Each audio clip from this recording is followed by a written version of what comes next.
Chapter 91. The entire channel, at a glance, was filled with excited praise. This stunned Hawthorne. He believed that such a severe economic upheaval would affect countless people globally, and ordinary people would be powerless in such a situation. So why wasn't there a single comment expressing resentment towards the Star Sea? Were they deleted? Hawthorne remained silent for a long while before looking at the list again. He had only glanced at it briefly before, but now, the more he looked, the more alarmed he became. The translation software that had so easily cost him everything was nothing compared to this. Superchips, artificial intelligence, maglev engines, high-energy batteries, high-precision lathes, alloy smelting, robot butlers, each of these, taken individually, would be enough to shock the world. They could create a true behemoth company. Perhaps even a global billionaire, and dozens of other top global billionaires, but now, they're all listed together. If all these technologies become a reality, their world will be completely different. Hawthorne even sensed an irresistible force. He could almost guess without thinking that those so-called high-ranking officials simply didn't have the courage to refuse this temptation. If they didn't want it, and other countries did, they would be weakened to the extreme in a very short time. Could this power, these technologies, really be resisted by these losers? Even without an answer, Hawthorne already knew the answer. He closed his eyes in anguish. The enthusiasm that had just surged within him vanished in an instant. He felt a surging tide of the times rolling in, and everyone in the world either tried to keep up or was swept away by the giant wave. So-called resistance was simply a joke. After a long while, Hawthorne opened his eyes again, carefully examining the technologies on the list once more. He was not yet 40. Perhaps there was still a sliver of hope. Then, he understood why the comments were so excited. The other technologies were secondary. The main reason lay in two technologies. Cell Vitality Agent, nanomechanical medical technology. Hawthorne clicked on Cell Vitality Agent, which had a brief description below. Utilizing multiple inexpensive and effective ingredients, it reduces oxidation within biological cells, lowers intracellular reactive oxygen species, and has a certain repair effect on cell damage. It can increase cell lifespan and cell division frequency, comprehensively achieving anti-aging at the cellular level. Long-term use can maintain the life characteristics of most carbon-based life forms in a youthful state, extending lifespan by 60% to 110%. Extending lifespan by 60% to 110%. The rest didn't need much attention. Just this one point, coupled with the words inexpensive, was enough to ignite a frenzy among all of humanity. It wasn't surprising that people reacted this way, because even Hawthorne felt a surge of excitement within him. He was almost 40 years old, and even though he had always taken care of himself, at this age, he could still clearly feel his aging, and he even had quite a few minor health problems. But if the description of this cell vitality agent was true, then he could even return to his 20s. Could a person's youth really return? If I could really have such a long lifespan, with my learning ability, I could completely start over in a completely new field. Hawthorne's eyes grew brighter and brighter. Why was he so frustrated before? Because when the knowledge he had painstakingly accumulated in the past became worthless, at his current age, his life also became worthless. However, even with the same huge losses now, as long as this technology is real, he can regain his youth, and even have the possibility of starting over. Let's look at nanomechanical medical technology. This is even simpler to explain. Using robots the size of cells to perform microsurgery on diseased areas of the body, with a precision down to the cellular level. Even someone with little medical knowledge understands that this means most diseases have simple solutions, especially cancer. As long as the function of the entire organ isn't completely lost, even if cancer cells spread throughout the body, there is still a possibility of treatment. Furthermore, these technologies, combined with the artificial organ technology also on the list. Hawthorne couldn't help but clench his fist tightly. When he watched movies like Ghost in the Shell and Blade Runner, he was incredibly envious of those artificial organs. An artificial lung could free him from the damage of cigarettes. The temptation of this series of events was simply too great. Not long ago, he had even begun to believe that the appearance of the Star Sea was some kind of conspiracy. But now, he was even looking forward to these technologies being applied as soon as possible. To them getting their hands on them as soon as possible. Hawthorne read through the list of technologies one by one. The more he read, the more excited he felt. But when he scrolled to the very bottom, a large word appeared before his eyes. Hiring! Our company is now recruiting globally, dedicated to cultivating talent in emerging fields. If you have the ability, talent, and willingness to learn, you have the opportunity to become a member of Starsea Corporation and access and learn the most advanced technologies. Hawthorne couldn't contain his excitement after reading just the first sentence. Ability, talent, he had it all. If he joined Star C, he would be able to immediately utilize the incredible technologies on that list. Hawthorne was even more eager to send out job applications than when he was looking for his first job after graduating from university. As for those who boycotted the Star C Association, he wasn't a conspiracy theorist. Hawthorne's situation was not an isolated case globally. When Star C Corporation released its first batch of supported technologies, some people who were suffering from economic turmoil were immediately attracted by these incredible technologies. Unlike the previously showcased space elevator, these technologies are directly related to their desires, especially those related to the body. Who doesn't want to regain their youth? Who doesn't want a long life? The internet exploded again. Most people were excitedly anticipating these products reaching their hands as soon as possible. Although some diehards are still clamoring for change, it's predictable that as these products quickly become a reality, these voices will greatly diminish, to the point where they can be easily suppressed. Shinshur, however, merely selected some technologies. Even after seeing the results, he wasn't overly surprised. Next, let's give ordinary people some time to adapt to the dramatic changes in society and civilization. He stopped paying attention to these developments and began focusing on what truly mattered. Planetary fortresses. During these 7 days, besides the economic turmoil and the unrest among ordinary people, a series of changes occurred at the highest levels of civilization. First, the functions of the Human Federation were being strengthened at an incredible pace.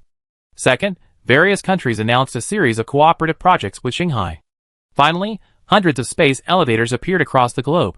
Yes, each one was heavily guarded, but people could still see them, and even witness many containers being continuously transported into outer space via these space elevators. Some even began to speculate whether this was a direct preparation for building space cities. To some extent, this speculation was not wrong. Gongchu had begun to send over modules of planetary fortresses, which Shinshur placed on Shanghai Island. Every day, ships, escorted by warships, carried these modules to various parts of the world, where they were then transported into outer space via space elevators. The entire process was directed and supervised by Sebastian. These modules would be assembled in space. But another problem arose. There aren't enough spacesuits. The spacesuits previously used for the delegates were all made on Shinshur's immigration spaceship. However, this was, after all, a small immigration spaceship that could only accommodate tens of thousands of people, so the number of spacesuits was naturally limited. But now, if we want to build a space city at the same time, and even relocate some important production lines to the space city, a huge amount of manpower and resources are needed. The demand for spacesuits has become enormous. And it's not just spacesuits. Humanity's current construction technology is also not entirely suitable for outer space, including some large machines. In other words, the sheer number and variety of high-tech products required to complete the construction of a space city in a short period are countless. Gongchu has no idea there are so many people on the planet I'm guarding, Shinshur said, quite troubled. The planetary fortress he designed for me only prevents the entire planet from being destroyed and occupied, but it doesn't completely eliminate the possibility of localized losses. That kind of shield can still be breached temporarily. The construction of the space city wasn't part of Gongchu's plan. It was only mentioned briefly in the description. The space base possesses the strongest defensive capabilities of the entire planetary fortress, and can serve as a living city and production base. It was this statement that made Shinshur realize the necessity of building a space city. Otherwise, given the human population density, even a small number of attacks landing on Earth during a war could lead to extremely devastating consequences. On the other hand, human civilization can't actually do much work during the construction of the entire planetary fortress. Otherwise, it would have been fully publicized and mobilized long ago. Most of the engineering work still relies on automated machines. Gongchu believes Shinshur doesn't have enough manpower. Therefore, the main task of human civilization during these 3 years has been to adapt to alien technology, learn alien knowledge, conduct military mobilization and training for interstellar warfare, and build space cities, or rather, space war refuge cities. The sense of participation. Shinshur sighed. The vast disparity meant that most people worldwide were not qualified to participate in this war. That's why it wasn't necessary to fully disclose war intelligence in the early stages. Instead, the focus was on reassuring the public, selecting elites, maintaining order, and giving the public time to adapt. It seems another trip to the future black market is necessary. This time, however, the trade won't involve high-tech products from the future world, but rather production lines for relatively low-end, even everyday products. Things like spacesuits, personal spacecraft, high-strength building materials, miniaturized energy sources. Some of these are things that even with the technology, modern civilization would struggle to produce in a short time. Yet, these are necessities for entering the interstellar era. Without them, most people would likely be confined to the ground, waiting and praying in this war. Speaking of which, Shinshur stared at the back of his hand, momentarily lost in thought. He had clearly felt the connection between Shirling and himself strengthening rapidly during this period, much faster than when he first acquired her.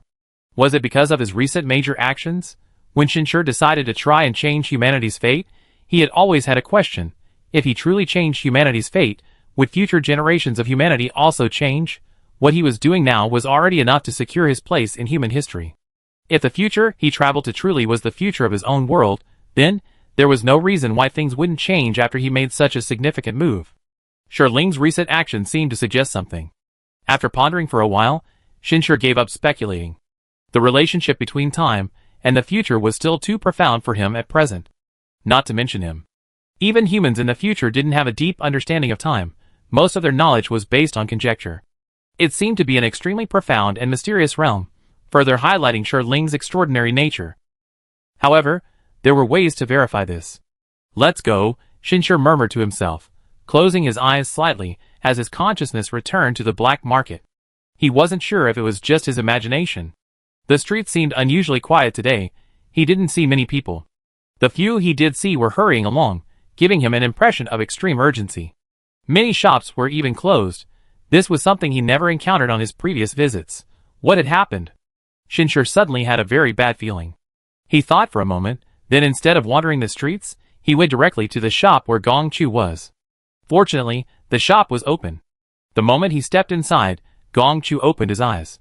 Shinshur knew that these experts with origin energy could easily multitask, always keeping a part of their consciousness focused on the shop, reacting immediately to anyone who came. Therefore, the closed shops seemed even stranger. "It's me," Shinshur said simply. "Mr. Shin." Gong Chu's half-exposed face, however, lacked its previous vibrancy, carrying an undisguised heaviness. But facing his major client, he still proactively asked, "Is there a problem with the construction of the planetary fortress?" Chapter 92. No. Shinshur was already quite familiar with Gong Chu, so he didn't rush to inquire about the strange atmosphere in the black market today. Instead, he stated his purpose first. "I plan to build cities on those space bases, so I need some related equipment. In addition, I need production lines for quite a few civilian products. Can you provide that?" In Shinshur's view, his request shouldn't be too difficult. Gong Chu could even design and manufacture planetary fortresses. He clearly possessed powerful industrial capabilities. While having heavy industry doesn't necessarily mean having light industry, he should know where to obtain these. This was much more convenient than Shinshur searching for shops in the black market alone. However, after hearing Shinshur's request, Gong Chu didn't answer directly. He seemed to look at Shinshur for a moment before stepping out from behind the counter and standing in front of Shinshur.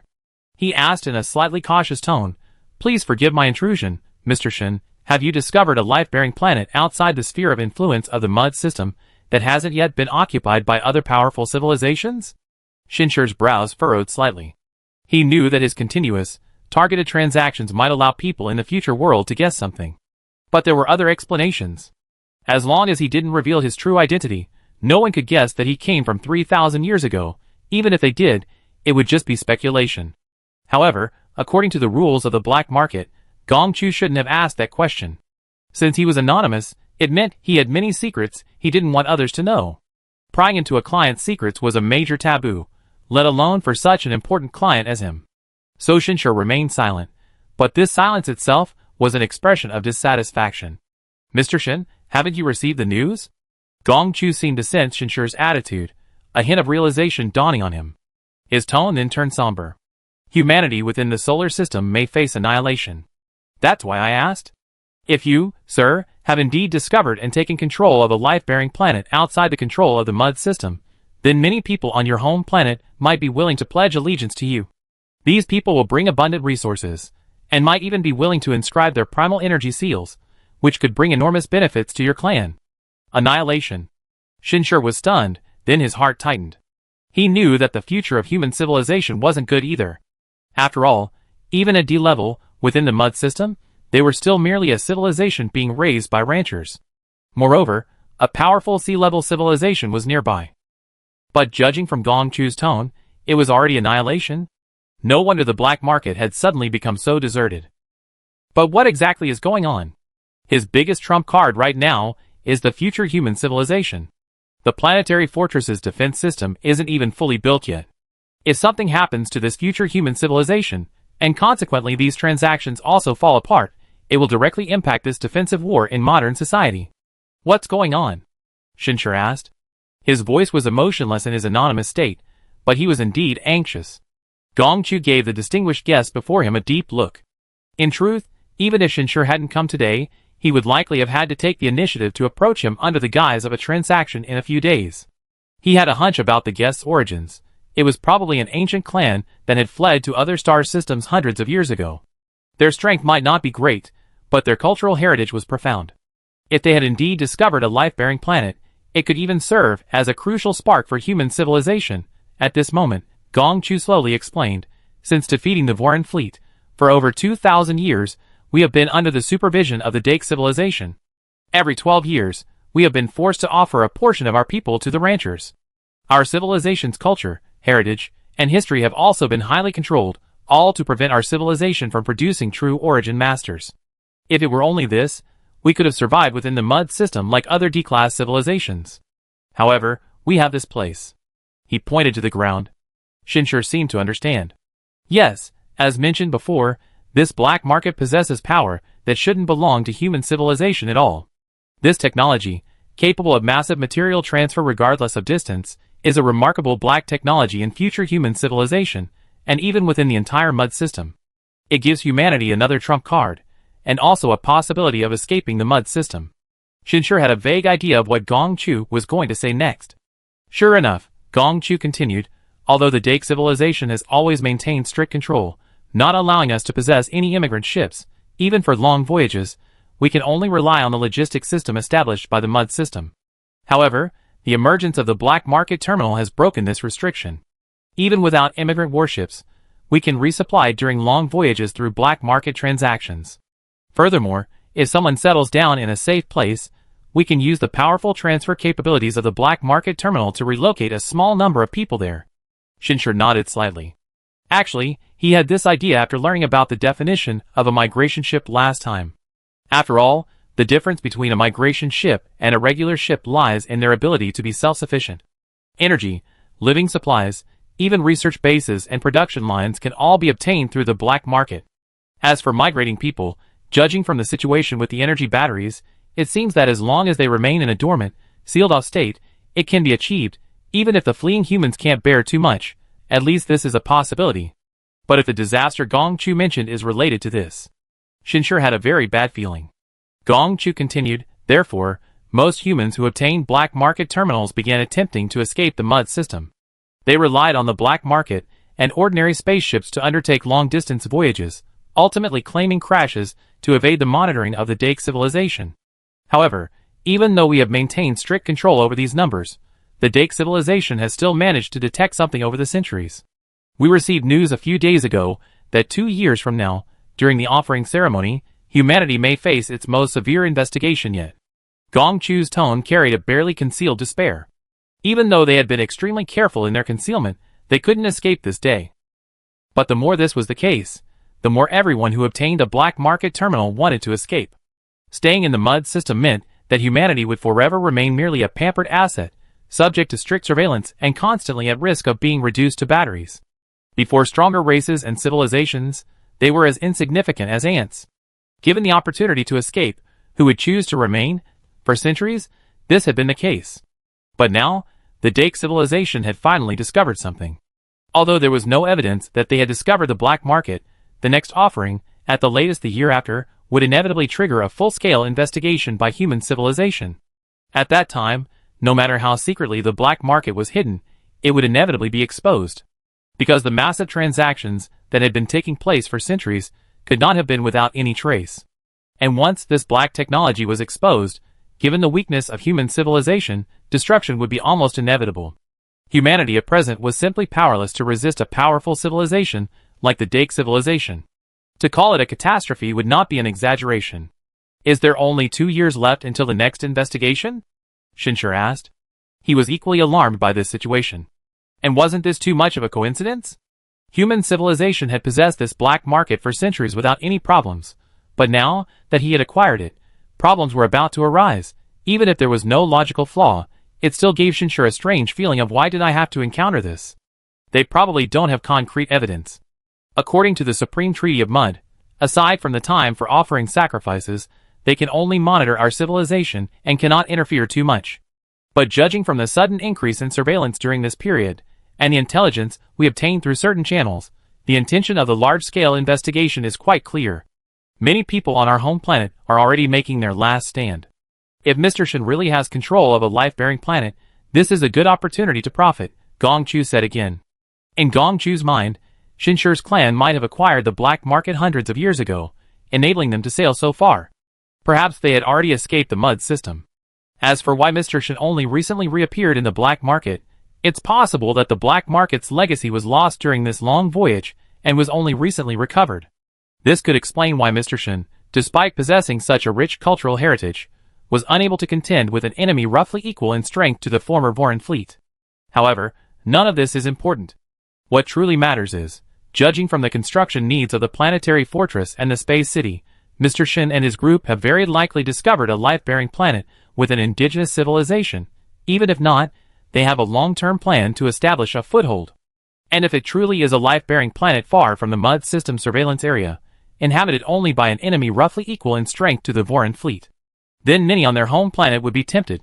Even if it required inscribing their primal energy steel imprint, many would be willing to join them. In any case, it's far better than remaining in the current solar system. Upon hearing this, Shinshur roughly understood the logic behind it all. However, if someone were to come here, Ling's secret would inevitably be exposed. But if human civilization were to truly perish in the future, he would also lose his greatest trump card. Why would something like this suddenly happen? Shinshur's previously relaxed mood tensed up once more. He felt immense pressure again. However, looking at Gong Chu, he seemed to suddenly remember something and asked, "You just mentioned a primal energy master? Could it be that someone on our home planet is close to reaching that level?" Shinshur had some understanding of the concept of a primal energy master through the information database. This title refers to an individual who has reached an extremely high level of primal energy mastery. It's also the fundamental reason why the Voran civilization wants to destroy human culture, and why the Dake civilization highly monitors human heritage. Such beings are practically the trump card of a civilization, and the birth of a primal energy master is closely related to things like culture, inheritance, and history. This is why the ancient text Shinshur presented would have such immense value in the future. A single primal energy master isn't actually that powerful. However, reaching this level grants another ability, the ability to integrate the primal energy of all members of the same race within the entire civilization. With the aid of special devices, it becomes a terrifying weapon, capable even of directly attacking the consciousness of any intruder in the galaxy. According to the database, there once existed a civilization, literally translated as children of the Earth, whose development in both macroscopic and microscopic technology was extremely limited, practically primitive. However, its advancement in consciousness information technology reached an exceptionally high level, possessing more than one primal energy master. All invaders, upon approaching their star system, would suffer an incredibly powerful consciousness impact, subsequently self-destructing. Ultimately, it was the rancher himself who personally led his fleet to conquer this civilization. This example, widely circulated within the mud system, as a testament to the rancher's immense power, illustrates this. If someone in human civilization could break through the limitations and become a primal energy master, defeating the Dake civilization would still be impossible, but at least there would be a glimmer of hope that would make the Dake civilization think twice. Instead of utter despair, only able to await disaster. Of course, most importantly, the cultural heritage required to become a primal energy master is the greatest help Shinshining can offer to the future world. However, somewhat unexpectedly, Shinshuning's clearly suggestive remark did not elicit any joy from Gong Chu. "This is all thanks to the ancient books you provided in the last transaction, sir," Gong Chu said. "Although the information recorded in those books is mostly the imagination of the ancients, it still contains a lot of historical truth. However, to attempt to reach that level in just 2 years, one must understand that the power of a relatively complete historical force comes from consciousness, and the power of consciousness comes from the self. The exploration of this force is essentially an exploration of the self. But our culture and history have long been destroyed by the Vorin. Having lost this crucial part, the self is like a rootless duckweed, a river without a source, lost in the boundless universe of consciousness. As he finished speaking, a strong sense of resentment emanated from him. In terms of talent and effort, as one of the humans standing at the pinnacle of civilization, he was no weaker than any alien race. Chapter 93. However, from the very war that saw humanity enter the stars, it was destined that all of humanity would face extremely difficult progress in the development of primal energy technology, even to the point of near extinction. In this vast universe, the self of every life is ultimately inextricably linked to its own civilization, its own roots. History and culture? Shinshur murmured for a moment, then suddenly said, "Judging from your name, your bloodline should originate from the Eastern Kingdom." The Eastern Kingdom, truly an ancient name. Gongchu sighed. Yes, according to the few ancient records that have survived, the Eastern Kingdom once possessed the oldest and most complete history and culture in human history, the only one of the 4 ancient civilizations that did not suffer an interruption in its transmission, but it was also the culture most thoroughly destroyed after the war 3,000 years ago. Even knowing that the Mr. Shin before him came from a distant clan and could produce numerous ancient texts, Gongchu didn't have much hope. As he said, that utterly crushing war, and 600 years of enslavement and domestication had utterly destroyed history and culture. Especially history. It was already extremely rare that any aspect of entertainment-related culture had been preserved. Even the ancient books Shinshur had previously produced could support the foundation of some weak, ancient clans.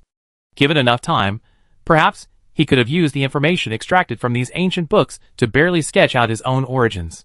However, time was running out. Shinshur could also sense Gongchu's emotions from his somewhat relaxed demeanor. Instead, he breathed a sigh of relief. He had thought that Gongchu hadn't mentioned this need because it wasn't very useful. Now it seemed that Gongchu didn't believe he possessed a relatively complete grasp of history and culture. In other words, there was still hope. Shinshur simply stopped talking. He had come today to trade, and directly asked, "Have you ever heard of the book 5,000 Years of Chinese History?" The moment the title was uttered, a brilliant light erupted from Gongchu's body. Although suppressed to less than an inch above his skin, the light was terrifyingly intense. It was even somewhat blinding. Shinshur was secretly surprised, but also more confident. If Gongchu hadn't reacted at all after he mentioned the title, it would have meant either he didn't know it, or it wasn't very useful. This reaction, however, proved that this was exactly what Gongchu needed. "Sir, your clan still possesses such a treasure." Gongchu was indeed quite excited at this moment. He had naturally heard of the book's title. Not only had he heard of it, but he also possessed a charred remnant, containing only a few fragments of information. Even so, he treasured it immensely. It contained a relatively complete history of the Eastern Kingdom. Even if it was just a summary, or even a children's science book from the Earth era, it didn't matter. What mattered was its completeness. It was truthful. As long as there were no missing pieces of information, this book, to him, was the gateway to becoming a primal energy master. It was also a ray of hope for human civilization, still struggling within the mud system. In the face of the impending catastrophe, Gongchu realized that he might have significantly underestimated the cultural heritage of the clan his guest belonged to. "There's no need to ask about my clan," Shinshur said mysteriously. "I understand." Gongchu was, after all, a powerful figure approaching the level of a primal energy master. The primal energy aura emanating from his body gradually faded, and then he respectfully raised his hand, pressed it to his chest, and bowed deeply. "I begin to believe that your appearance, sir, is a sign of destiny. The will of the boundless universe has not abandoned humanity." This sounded like some kind of faith. But Shinshur knew this was merely a way of expressing emotion, like the people of the Western Alliance saying thank God. The so-called will of the universe stemmed from a conjecture that the entire universe itself was a life form possessing primal energy, since primal energy seemed omnipresent. However, this had not been reliably proven. Many civilizations simply used the will of the boundless universe as a catchphrase representing destiny and miracles. Therefore, Shinshur didn't pay attention to the destiny in Gongchu's words. He simply said, "Ancient books of this caliber are not usually offered lightly, but the existence of our home planet's civilization is equally important to us humans who have fled. So what are you prepared to use in the trade?" This is the black market. Mentioning an item implies an intention to trade. This was also why Gongchu was initially so agitated. Shinshur's words essentially revealed his own stance and attitude. After all, bartering depends on the needs of both parties. The importance of 5,000 years of Chinese history to Gongchu. and even to the entire human race of our home planet, is self-evident. They would pay any price. However, for Shinshur, trading this book to Gongchu also has a very important need. As Shinshur said, the existence of our home planet is their greatest source of support. Therefore, Shinshur was curious about what Gongchu ultimately intended to use in the trade. The daily necessities production line, and similar items he had previously requested were likely far from sufficient. Gongchu fell silent. His eyes remained covered, but Shinshur could feel his gaze fixed upon him. After a long pause, Gongchu suddenly asked in a low voice, "Please forgive my intrusion, Mr. Shin, but surely your clan possesses more than just this one treasure?" "Oh!" Shinshur understood the implication. "You want more?" Was 5,000 years of Chinese history not enough? Of course, Shinshur wasn't angry. The only value of these ancient books to him was their use in trade. As long as the other party could offer something satisfactory in exchange, nothing was impossible. "Yes." Gongchu made no attempt to conceal his feelings, his tone becoming serious, and a trace of primal energy resurfaced within him to express his emotions. The 5,000 years of Chinese history does indeed offer the hope that Gongchu can reach the level of a primal energy master within 2 years, but it is only a hope.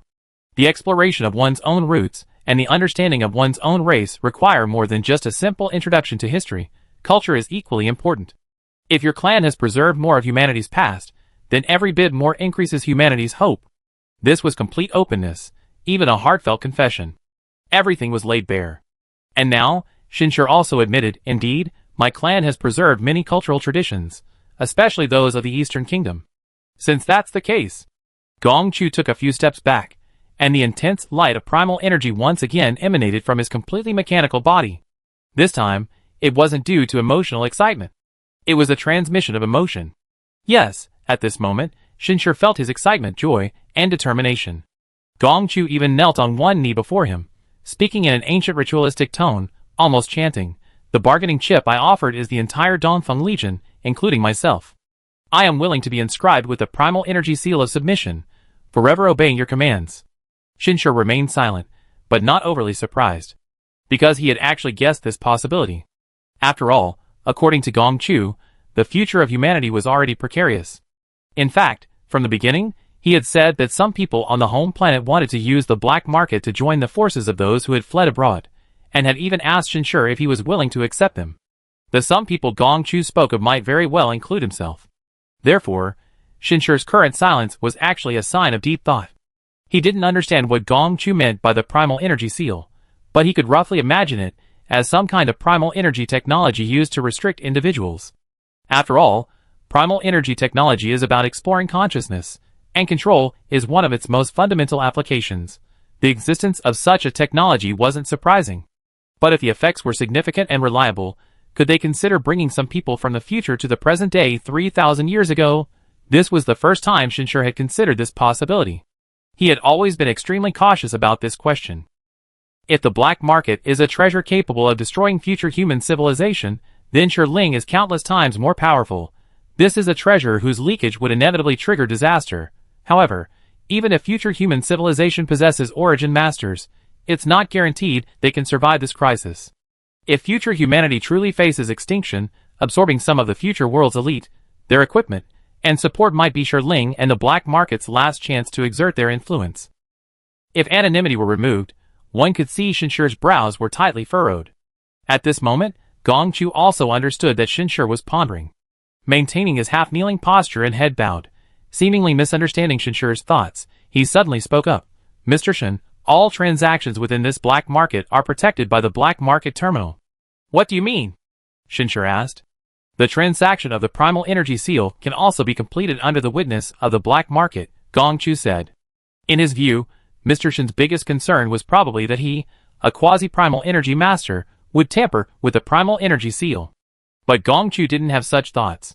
When an individual's primal energy strength reaches the master level, their connection with the entire race only becomes increasingly close.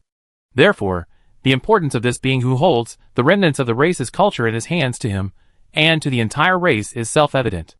Moreover, what he wants to inscribe is merely a mental seal of subordinate relationships, not a loss of self or alteration of memories. And at this moment, Shinshur stopped thinking. "The deal is done," he said simply. "Regardless of what the future holds, at least for now, This deal is extremely beneficial to him and to modern society. He had searched the database to find Gong Chu's identity. The commander of the Dongfeng Legion, the top figure in the security service industry, and also a top-tier expert in primal energy. His strength, influence, and wealth are all at the forefront of human civilization in the future world. The unfinished planetary fortress deal depends entirely on him. Plus, the entire Dongfeng Legion. This is definitely the largest deal ever. Other issues can be carefully considered later. Shinshur felt a renewed sense of urgency. He had breathed a sigh of relief after trading the planetary fortress, but humanity is ultimately too weak, both in modern society and 3,000 years from now, too weak to withstand too many storms. Shinshur sighed deeply in his heart, then directly took out a series of ancient books. Over the past few days, he had been gradually collecting various books, movies, music, and other culturally related information. What he presented now was only a portion of it. Besides 5,000 years of Chinese history and a series of related books, the most eye-catching items were a complete set of primary and secondary school history and Chinese language textbooks. The moment he saw these books, even the armor that covered half his head couldn't hide Gong Chu's burning gaze. In fact, it felt like he was staring intently. Of course, this was because Gong Chu didn't conceal his emotions. Otherwise, with his mastery of primal instincts, no matter how excited he was, he wouldn't have shown it at all. Even so, this reaction was enough to demonstrate the burning passion in his heart. These were complete teaching materials. After the defeat in the war against the Voran fleet, the first things destroyed were all sorts of teaching materials. How did Mr. Shin's clan manage to preserve these incredibly precious ancient books? Mr. Shin's surname is Shin. Could it be that Mr. Shin's clan is a descendant of that person?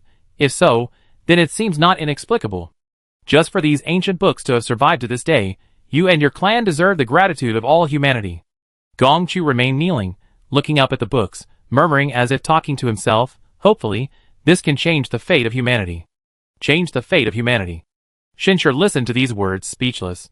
He aimed to change the fate of modern humanity, but in the end, even the fate of future humanity rested on his shoulders, but all he could rely on was the time crystal in his hand, and the next moment, a black market screen popped up before Shinshur's eyes. Lines of information appeared above.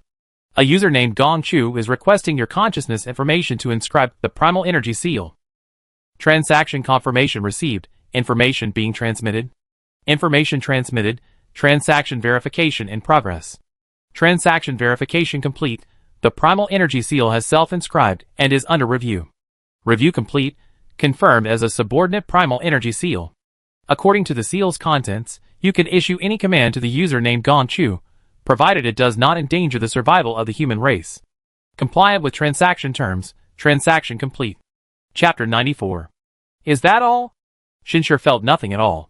Looking at Gong Chu in front of him, he seemed unchanged. So, what exactly was inscribed on this primal energy steel seal?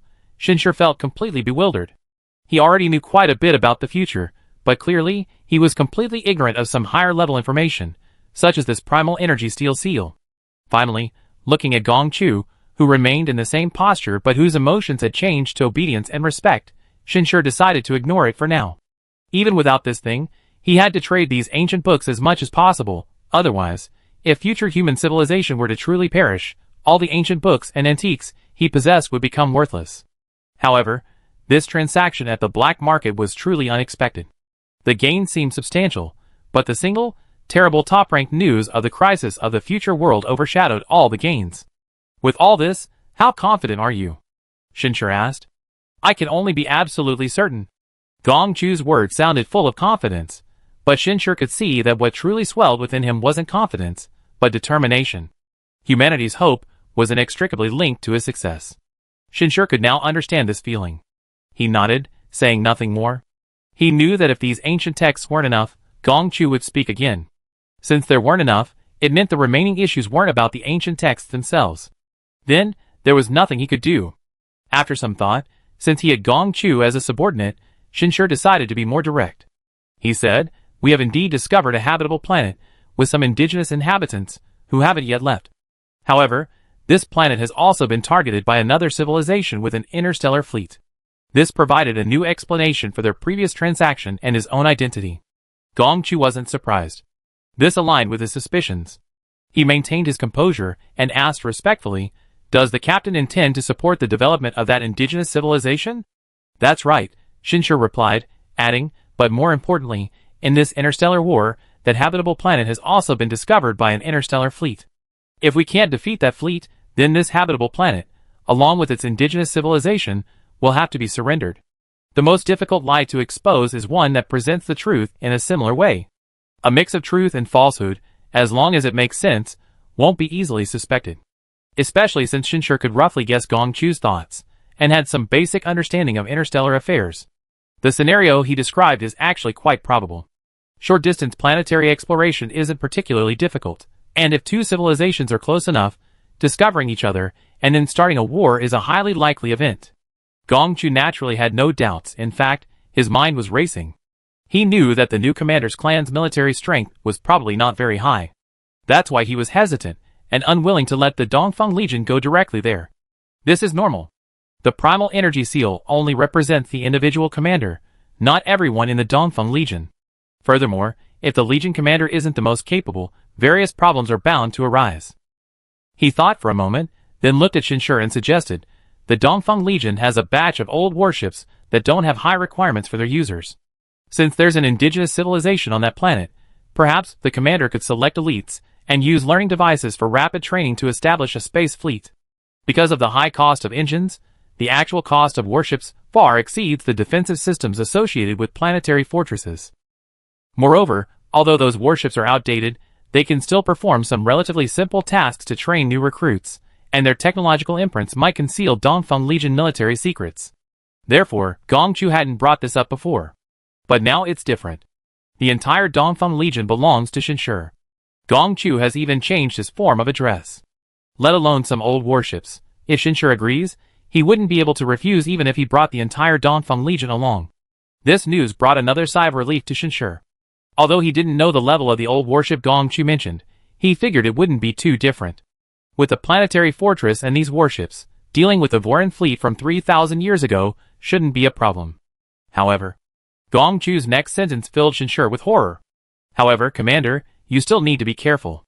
If the enemy discovers the planetary fortress and the space fleet, but hasn't retreated, there's a possibility they possess secret weapons, just like the Voran fleet 3,000 years ago. Gong Chu's tone was low. If it weren't for that warp vibration weapon destroying the defensive shields on Blue Star, our human civilization wouldn't be in its current predicament. Shinshur almost doubted his ears. A defensive shield on Blue Star? From Gong Chu's mouth?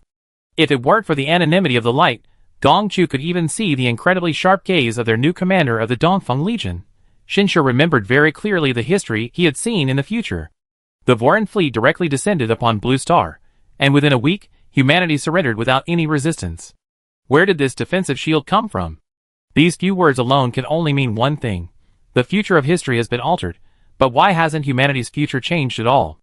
The black market is still the same black market, the primordial era is still the same primordial era, and humanity in the future is still that weak civilization that has lost its culture and its heritage, teetering on the brink of extinction under the threat of the Dirk civilization.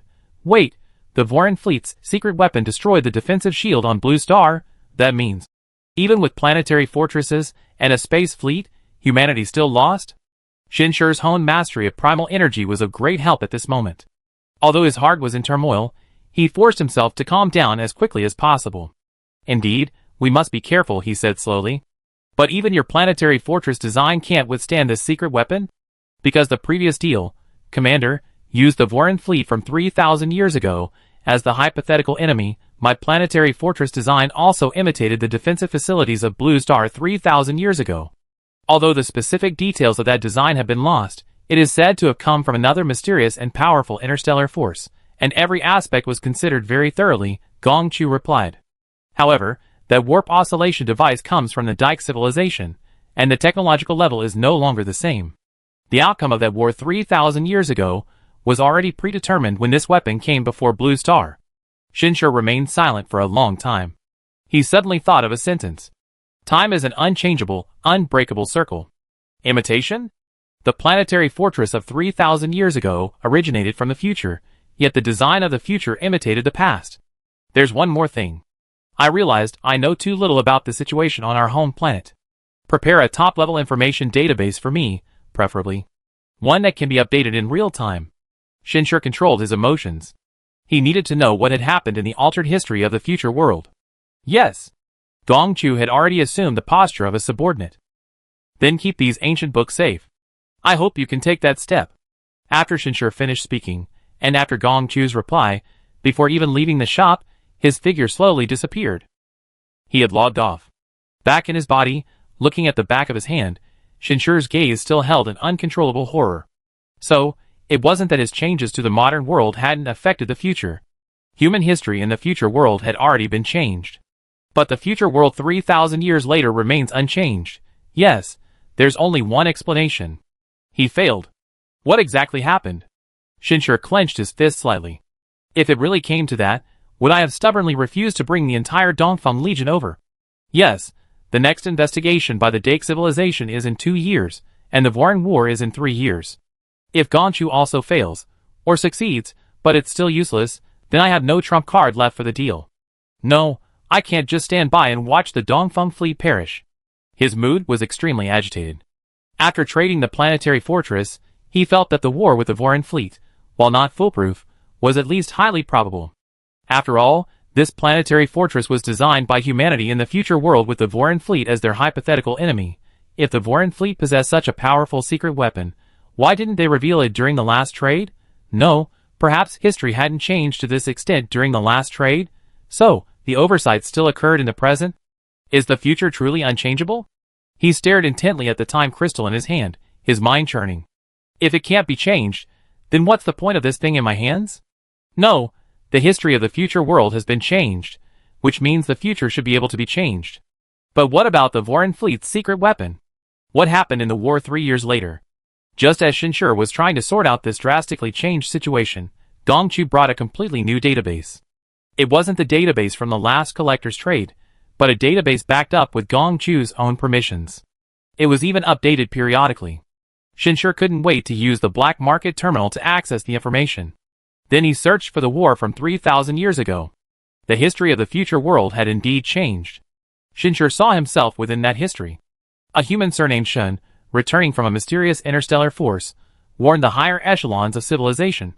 He brought advanced equipment, built planetary fortresses, and made all the necessary preparations to face the arrival of the enemy. He almost became a hero to all of humanity. Shinshur stared at the description of himself, feeling a sharp pang of pain at the word almost in the last sentence. If everything ultimately failed, was all he had done merely to earn that almost? Shinshur also saw a commemorative video of the war produced on January 1st, 3026 of the Starry Sky era. Yes, it was the video he had obtained from the collector on the very first day he acquired the time crystal. But the content of the video was completely different.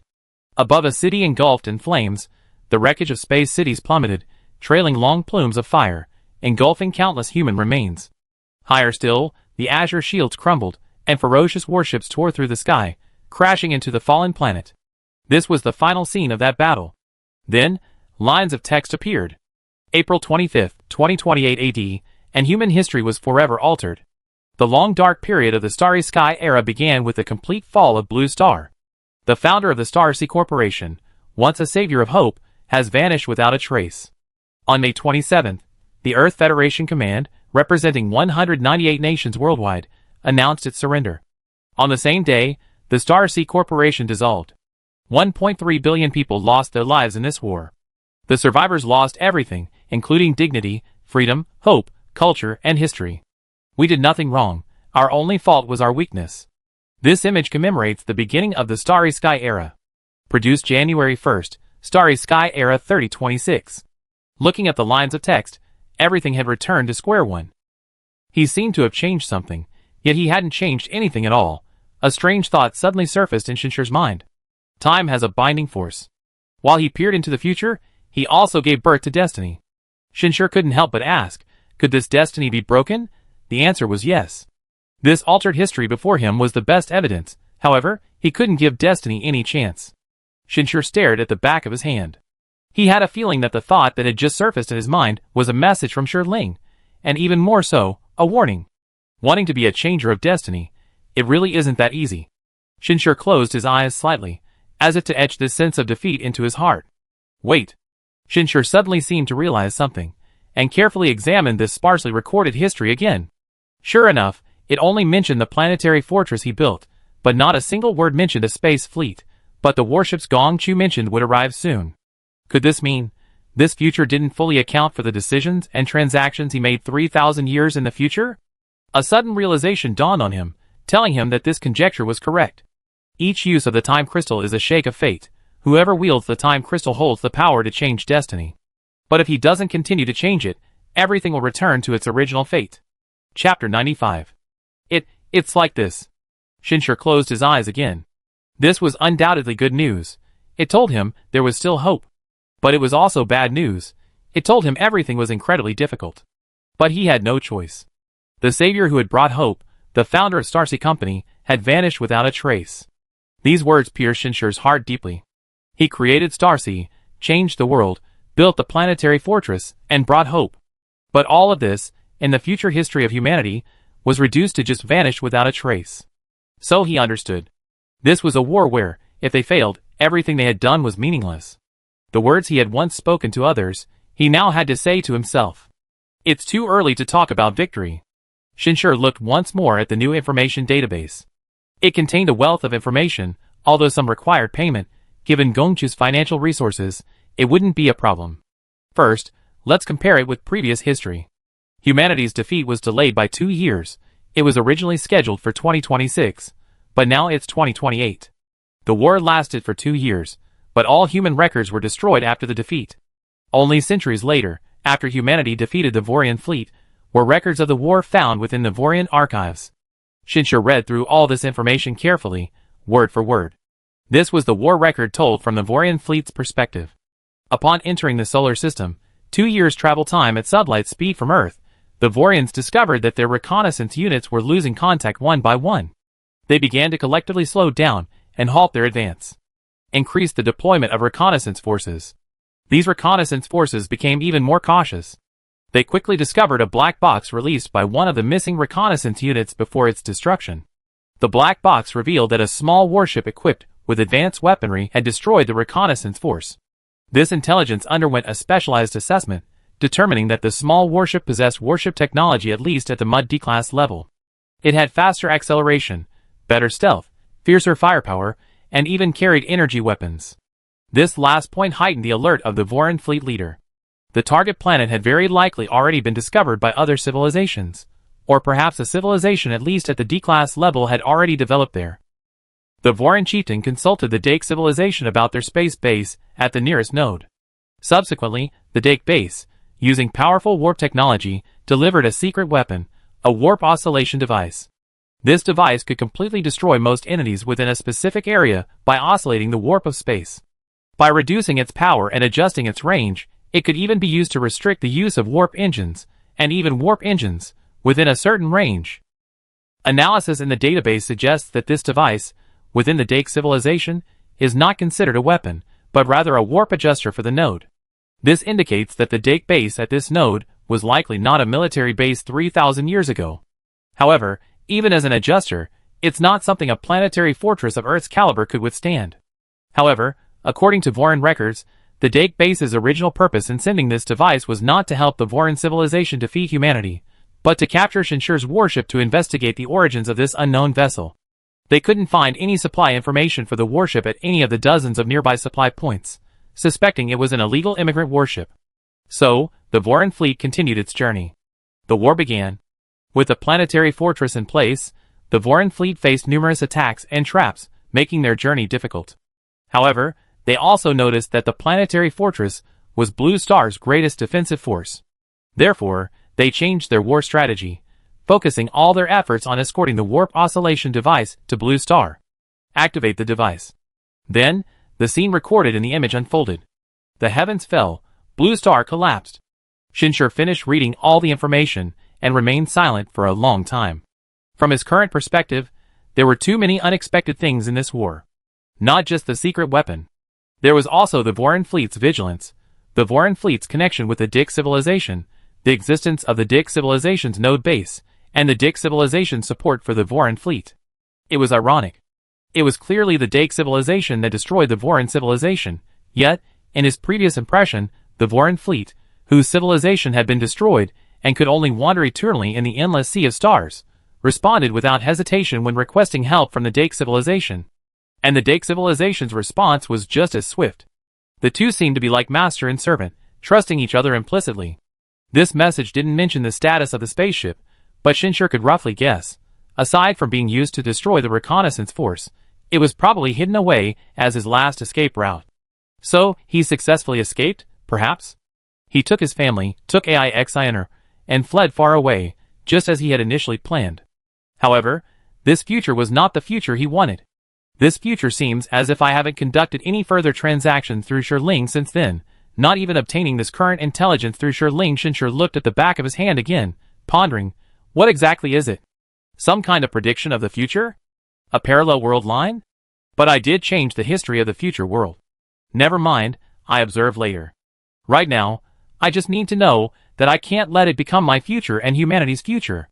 Shinshur had adjusted his mindset again. He knew it was far from despair.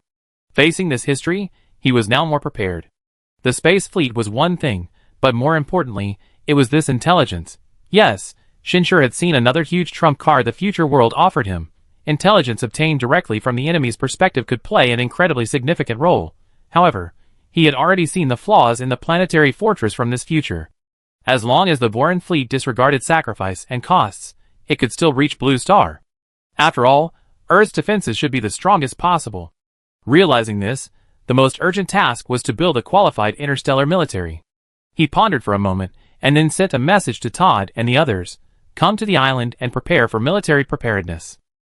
Currently, in order to conduct efficient and unified global preparedness, the world has gradually begun unified operations according to the Human Federation system, even establishing a unified Earth military command, a unified Earth liaison department, and a unified Earth commercial department. Naturally, this involves a lot of adjustment and coordination. But no one would show this incongruity to Shinshur. So once Shinshur sent out his message, the liaison officers, who were already prepared, and the relevant commanders involved in the military mobilization began to act efficiently, converging on Star Island. Star Island had now become a central point of human civilization. With the mobilization of all parties, a central base was being built at an incredible speed. Shinshur wasted no time. After sending the message, he arrived at Star Island first, and met a group of people arriving one after another in a newly built conference room. Besides the liaison officers like Todd and Willard, whom he was already quite familiar with, most of the others present had upright postures, and a few older ones also possessed a very distinct military bearing. They were all commanders of representative status, selected from the global military. However, after a cursory glance, Shinshur frowned slightly. But he said nothing. After everyone was seated and looking at him solemnly, Shinshurkai slowly spoke.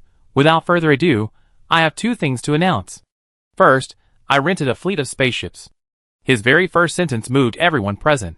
Luckily, everyone here was a soldier, so no one made a sound.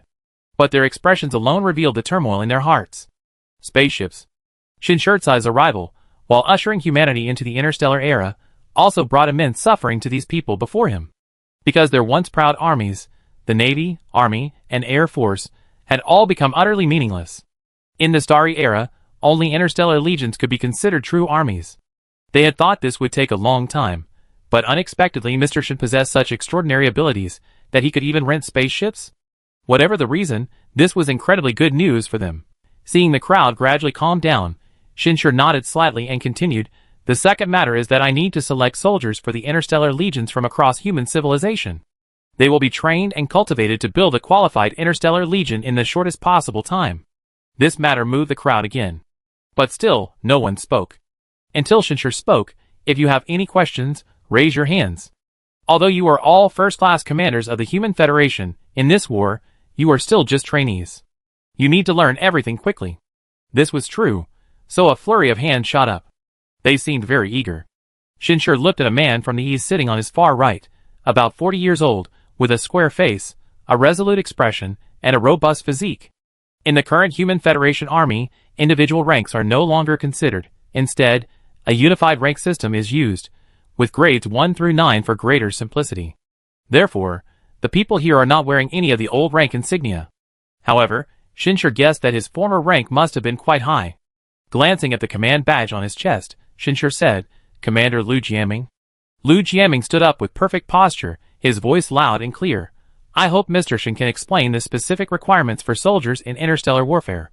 This is something many people wanted to ask. According to their initial thinking, even when forming an interstellar legion, the most skilled soldiers should be selected from the military. However, Shinshur said he would select soldiers from the entirety of human civilization. If this wasn't just a casual remark, it might mean that the requirements for soldiers in interstellar warfare differed from their expectations. This is also the main point I want to make today, Shinshur nodded, looking at the others. In interstellar warfare, individual soldiers are primarily intelligent life forms. AI technology and unmanned technology cannot be used as primary combat technologies, but only as auxiliary technologies. This is because they have too many weaknesses and are easily targeted. Therefore, whether it's a spaceship, other interstellar combat devices, or even a drone legion, soldiers are still needed to operate or make decisions. This is common knowledge in interstellar warfare. Interstellar AI technology has developed to a considerably advanced level. For example, Sebastian, the AI steward on his warship, is indistinguishable from any other intelligent life form in both conversation and command. However, there are fundamental differences in reality. This is also within the realm of primal energy technology. Primal energy originates from consciousness. Any life form possessing self-awareness will inevitably possess primal energy. This naturally includes AI that meets the criteria of intelligent life, as well as clones. However, such life forms are mostly extremely fragile in the realm of primal energy. This stems from a blurred understanding of themselves. Even using lies and false memories, false perceptions, cannot sustain such life forms' exploration of primal energy. Only a very few individuals have the potential to create miracles, but since it is a miracle, it inherently lacks universal value. Otherwise, ranchers wouldn't need to raise livestock, they could just develop cloning technology. This is why interstellar legions still rely on space soldiers. Suddenly, everyone below picked up pens and began scribbling in their notebooks. Clearly, they were prepared. They themselves knew very well that no matter how high their past status, experience, or achievements, all of that would be erased in the impending interstellar war. Just as Shinshur had said, learning and training was the first thing they had to face. An individual soldier's strength varies greatly in interstellar war, Shinshur continued. A powerful individual can be as threatening as an entire powerful interstellar fleet. Some people suddenly looked up, with expressions of disbelief. Some had actually realized that the individual strength of soldiers in interstellar war, or rather, in other civilizations, would be very powerful. After all, the list of technologies Shinshur had presented included human modification technology. Furthermore, the almost supernatural mysterious power Shinshur had previously displayed seemed to confirm this. But one person poses a threat comparable to an entire interstellar fleet? That's outrageous. With that kind of power, wouldn't one person be able to easily conquer a civilization like theirs? Chapter 96. How is this any different from the legendary gods? No, even the gods of mythology might not possess such power. Do you think it's exaggerated? Shinshur saw through their thoughts. In fact, when he first learned of the power of the primal energy master, he also thought it was somewhat exaggerated. Even with the combined power of an entire nation, even with the assistance of advanced devices, the moment everything was ready, this powerful force truly belonged entirely to the individual's will. It's time for humanity to understand primal energy. Shinshur continued, as I said before, all technology and knowledge can only be mastered and utilized by life. Therefore, all of this serves life, and naturally, it is a power that can be mastered by life. In the universe, besides physical modifications and external equipment, there is another equally vast realm that belongs entirely to the individual. He pointed to his brain. That is our consciousness. Everyone listened intently, even taking notes. Their expressions varied. Some were cautious, some excited, some curious. But they all knew this was a completely new realm, representing power. The consciousness of life contains power no less than that of the universe. This is a common saying among those who admire the potential of this realm, Shinshur said, looking at the crowd. Have any of you seen the movie Inception? Many nodded, while others looked blank. While the movie's content is fictional, the idea that consciousness constructs a realistic dream is not an exaggeration, Shinshur said. Even the most advanced computer has limited computing power. It cannot contain the concept of infinity. However, the consciousness of life can. We can sketch a lifelike world within our consciousness, sketch incredibly realistic details, even sketch the entire infinite universe. As long as consciousness exists, it contains the concept of infinity. This is a fundamental argument of the potential school of thought in primal energy technology. It's also a direction for the development of individual primal energy attainments. A true primal energy master can outline everything about an entire race within their consciousness. Whether it's materialized history or more abstract culture and thought, all exist within it, like a legendary divine kingdom. It is both illusory and real, and the power derived from it is the power of the primal energy master. At this moment, Lu Jiaming raised his hand again. Xinshi nodded at him. This sounds like a definition of subjective idealism, Lu Jiaming asked. Yes and no, Xinshi knew someone would raise this point, so he explained, subjective idealism views individual subjective spirit, such as sensation, experience, mind, consciousness, concepts, will, subconsciousness, soul, and spirit, as the root and foundation of the existence of everything in the conscious world, while everything in the external world is derived from these subjective spirits. It is a manifestation of these subjective spirits. This is clearly too extreme. However, the fundamental understanding of the realm of consciousness, or, in interstellar terms, the realm of primal energy, is that within the human subjective spirit, there exists a certain objectively existing force capable of influencing the world outside of consciousness. This force is named primal energy. The existence of primal energy is the foundation of primal energy technology development. But it is actually just a concept. People discovered that this force exists within consciousness, and thus, extracted this concept. It exists, is profound, and powerful. Everyone listened intently, taking notes. They needed to understand and accept everything. They had already guessed that Xinshi was describing a field that humanity hadn't fully explored, a field of immense importance in interstellar space, especially in interstellar warfare. And indeed, it was. The definition of primal energy represents the beginning of the field of consciousness information technology. It's an extremely important field throughout interstellar space, considered one of the three major directions of development alongside macrotechnology and microtechnology.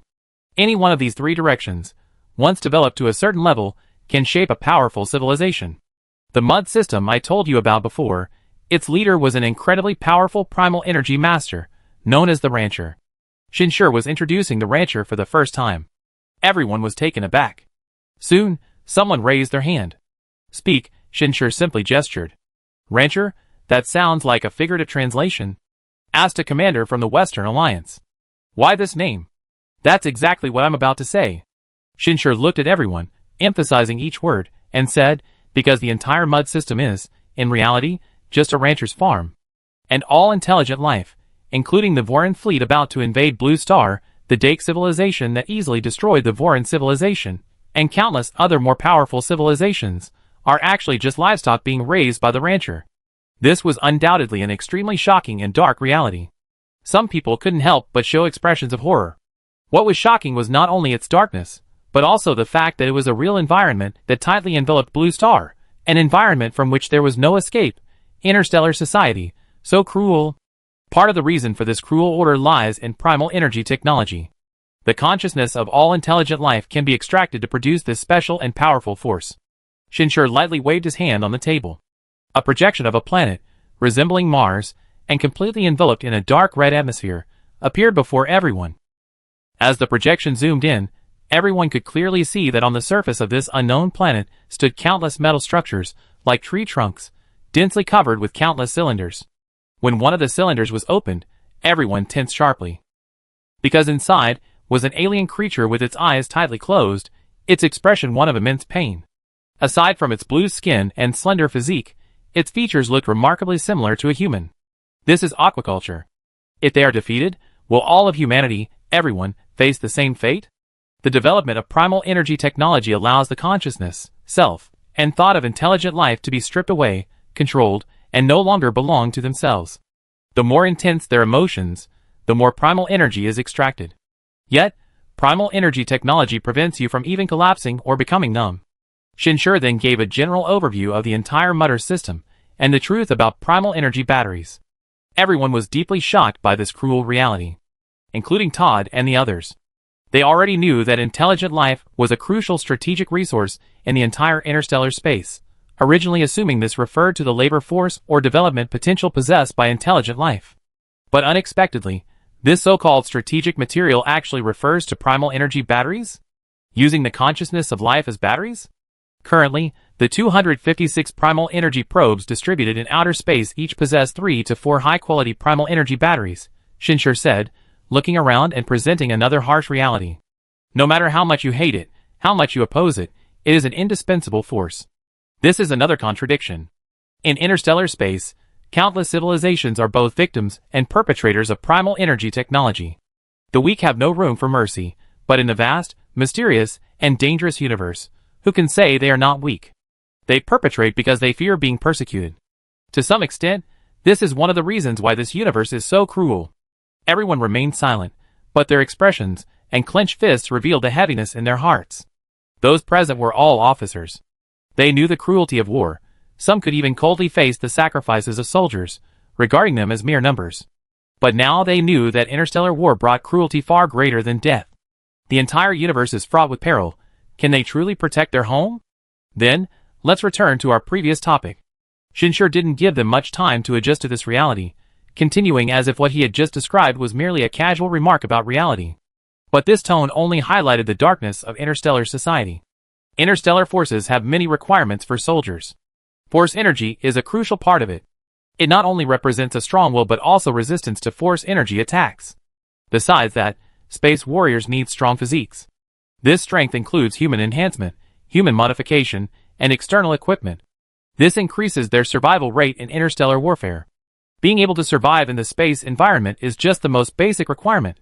Finally, there's the understanding and control of various advanced technologies. This is also of paramount importance. The rustling sound of writing rang out once more. Everyone was exceptionally focused. Even more focused than before. This universe was so dark. As soldiers, as guardians of civilization, they felt immense pressure, as if they had no chance to catch their breath. Physical strength relies on external aids, learning relies on effort, but only primal abilities depend on individual talent. After all, every life is unique, Shinshur said at the end. This explained why soldiers were selected from the entire civilization. It also answered Commander Lu Jiaming's question. Afterwards, everyone eagerly raised their hands again. They were even more eager to know everything related to interstellar war. This time, Shinshur chose Willard. Respected Mr. Shin, Willard stood up. Screening all eligible individuals within the civilization is no easy task. May I ask, sir, what are the specific methods of selection? The procedure is quite simple. Shinshur looked at Willard. Would you be willing to demonstrate? Willard somewhat regretted stepping forward, but still bowed slightly and offered a smile, with pleasure. Then, his entire body froze. Yes, as if petrified. Even the smile on his face remained motionless, appearing somewhat eerie.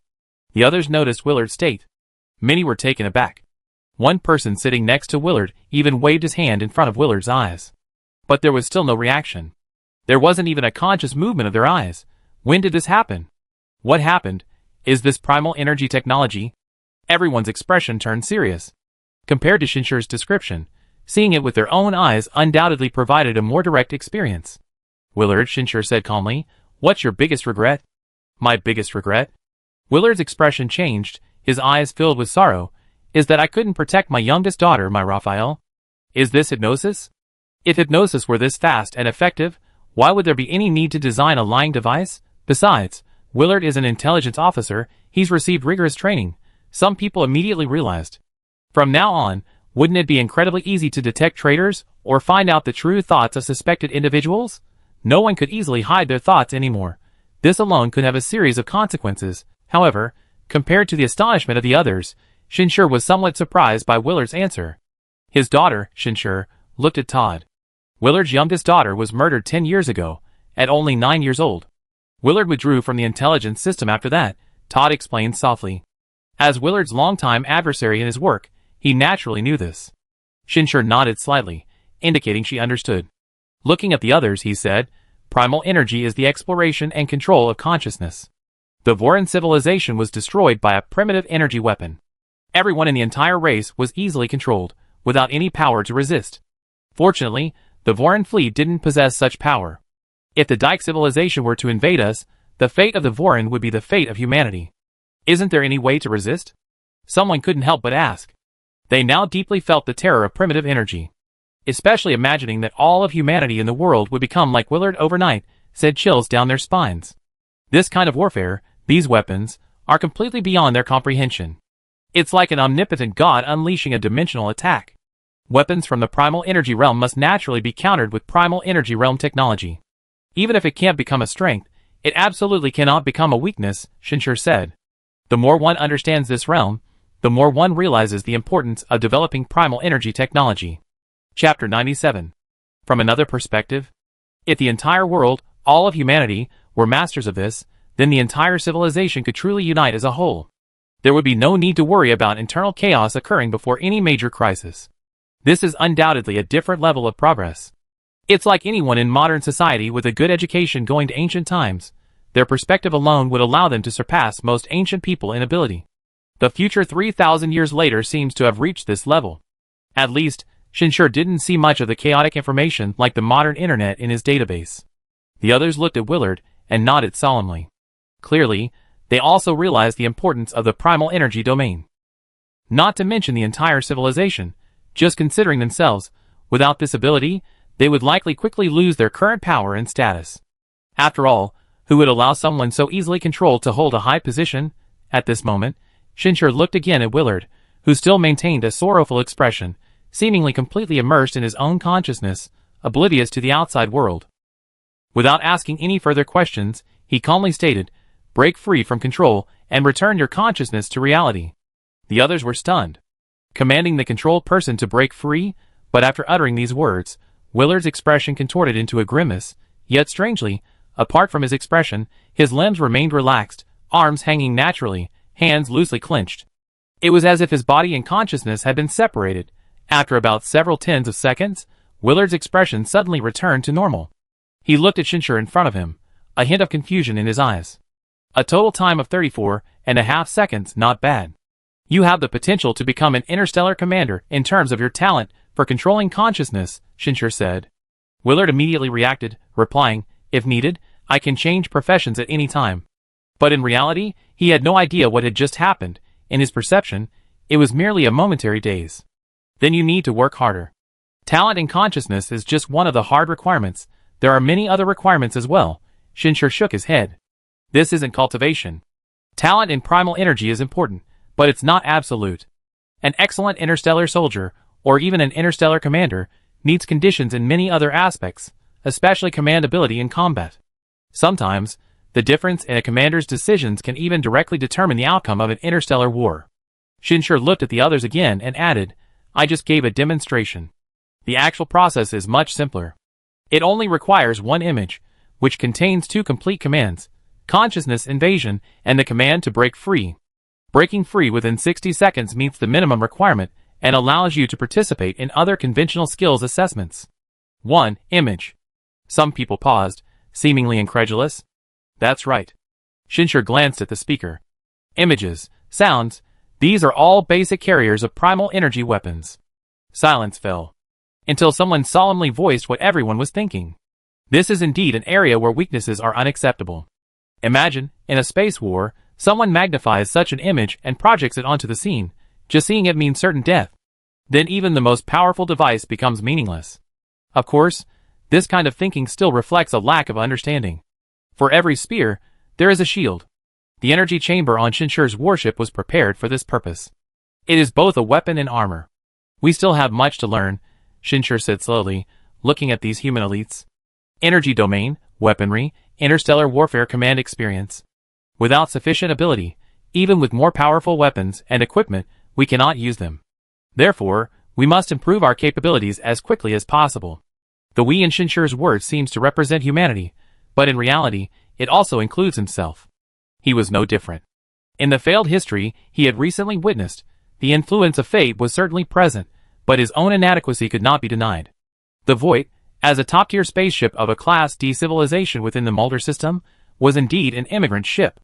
However, the very word warship implied that its military technology was a level above the Voighter fleet, yet, throughout the entire war, it seemed to have completely failed to utilize the warship's capabilities.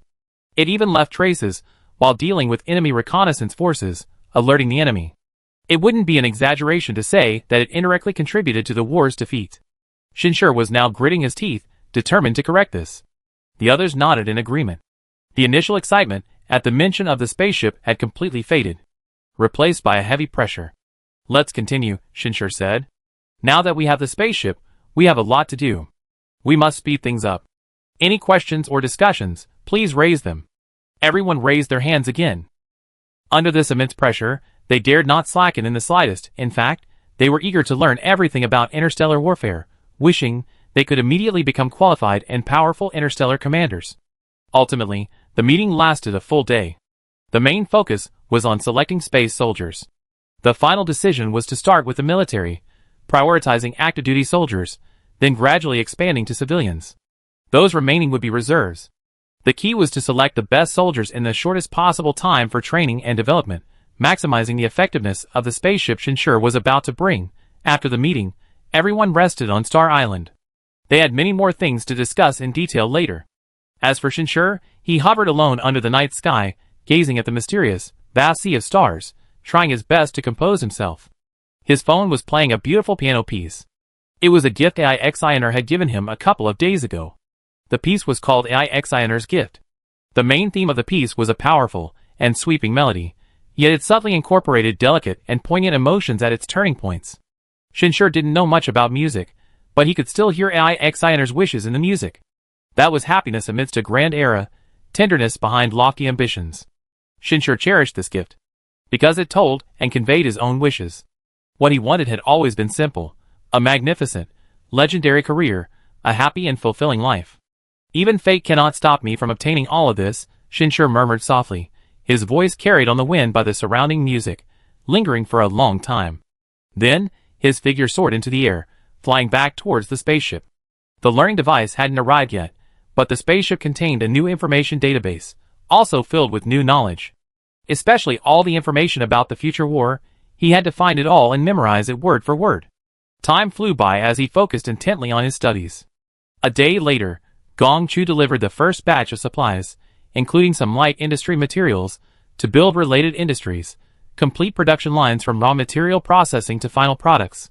Knowing that Shinshur intended to support the natives of that inhabited planet, he had even specially designed these production lines. This was intended to allow the natives, with minimal training, to complete the production lines. Shinshur then handed all of this over to Wenheji, instructing him to arrange production as quickly as possible. These light industrial products would become the cornerstone of humanity's new order, simultaneously incentivizing and mobilizing the masses to learn new knowledge and accelerate their investment in the construction of space cities. However, Shinshur didn't concern himself with the specifics of this part. He only cared about the results. At this moment, Shinshur's focus was primarily on military preparations. On the third day, Gong Chu finally delivered the first batch of learning devices. The production line for these devices was more complex, allowing production only in the future world. Larger quantities would be delivered later, but this initial batch was relatively small, intended solely for experimentation and future adjustments. On the same day, the Human Federation finalized all the details of its interstellar soldier selection program. While most ordinary people were celebrating the new era, many began to shoulder its burdens. On the border of the Eastern Kingdom, in a forest, a meticulously planned siege was underway. 2 fully armed soldiers lay prone on a high ground with a clear view. Even in the scorching heat, they remained fully camouflaged and motionless. This was a sniping position. Team B, attention.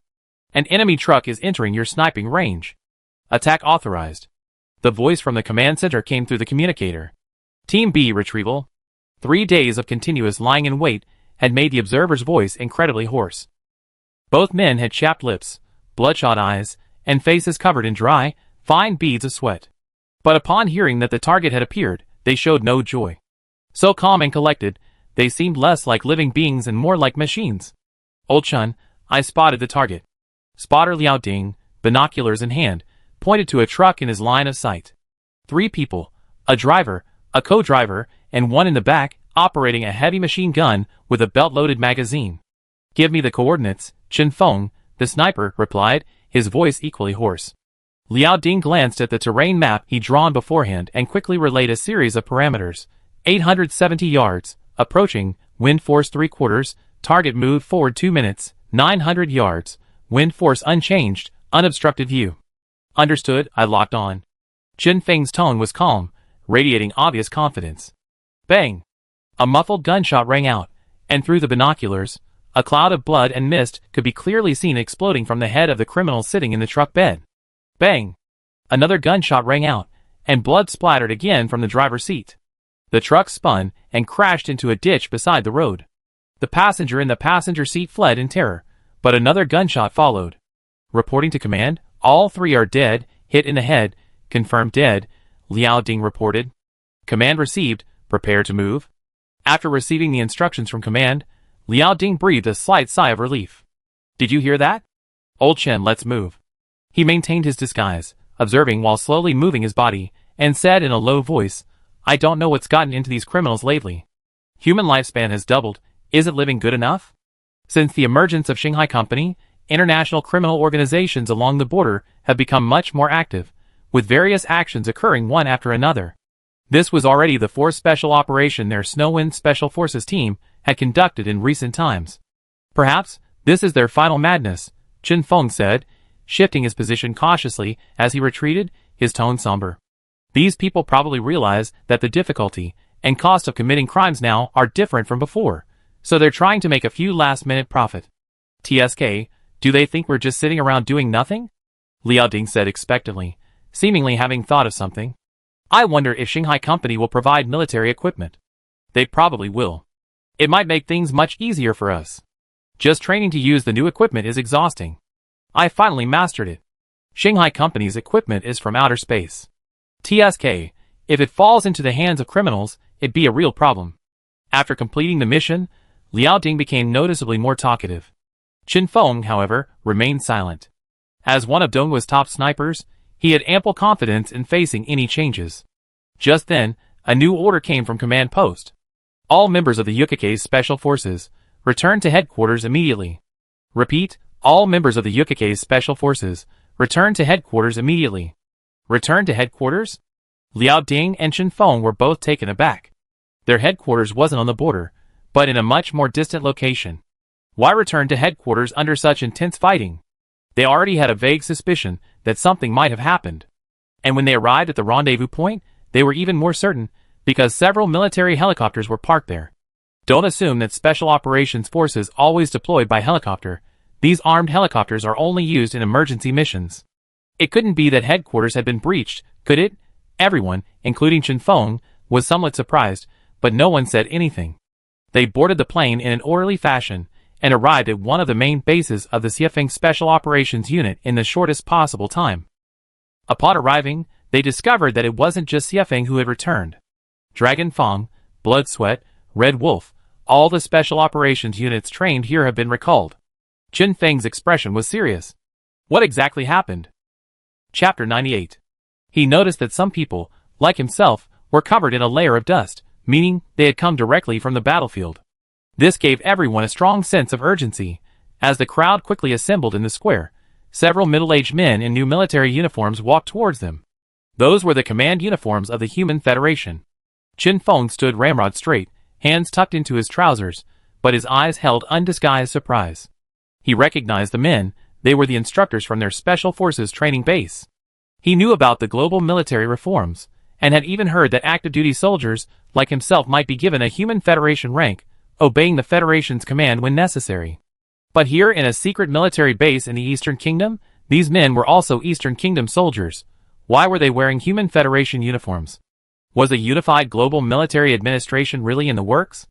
I know you have many questions, but time is short, so let's get straight to the point. The leader stepped forward, his voice booming, even skipping self-introductions. The reason I gathered you all here is simple. The Human Federation is about to form a crucial special legion. You are all elite Special Forces soldiers of our country, even top-tier soldiers. People's heroes? But in the future, only by joining this special legion can you truly be considered elite soldiers. Only then can you bring real honor to yourselves and your country. Do you understand? Understood.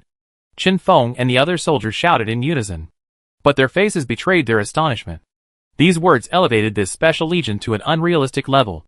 The military is a place that values honor, but it seemed that if they weren't selected for this special legion, their past honors, achievements, and even their own abilities would be completely negated? What exactly was this special legion? And what were its operational objectives? Now that you understand, the first test will begin immediately. The leader gave them no time to prepare or rest, only saying at the end, you are all the pride of the nation in the past. We sincerely hope that in today's rapidly changing world, you can continue your glory and remain the pride of the entire nation, and even all of humanity. These words made many people's expressions turn solemn. Yes, they were the pride of the nation. No matter what this special legion was, no matter what the upcoming test would be, as long as the country and the people needed them, they would do their utmost and rush forward without hesitation. This was their mission to realize their self-worth. Chen Feng was even more confident in this. He was an ace sniper, an elite soldier, and beneath his reserved personality lay an unyielding will. However, what happened next continued to surprise Chen Feng. He had initially thought the assessment would be physical or skills training, like all previous assessments, and was even considering requesting a break to ensure he was in peak condition. But instead, they were divided into teams of 10 and led into a small room. Besides some chairs, a projector, and a camera facing them, there was nothing else.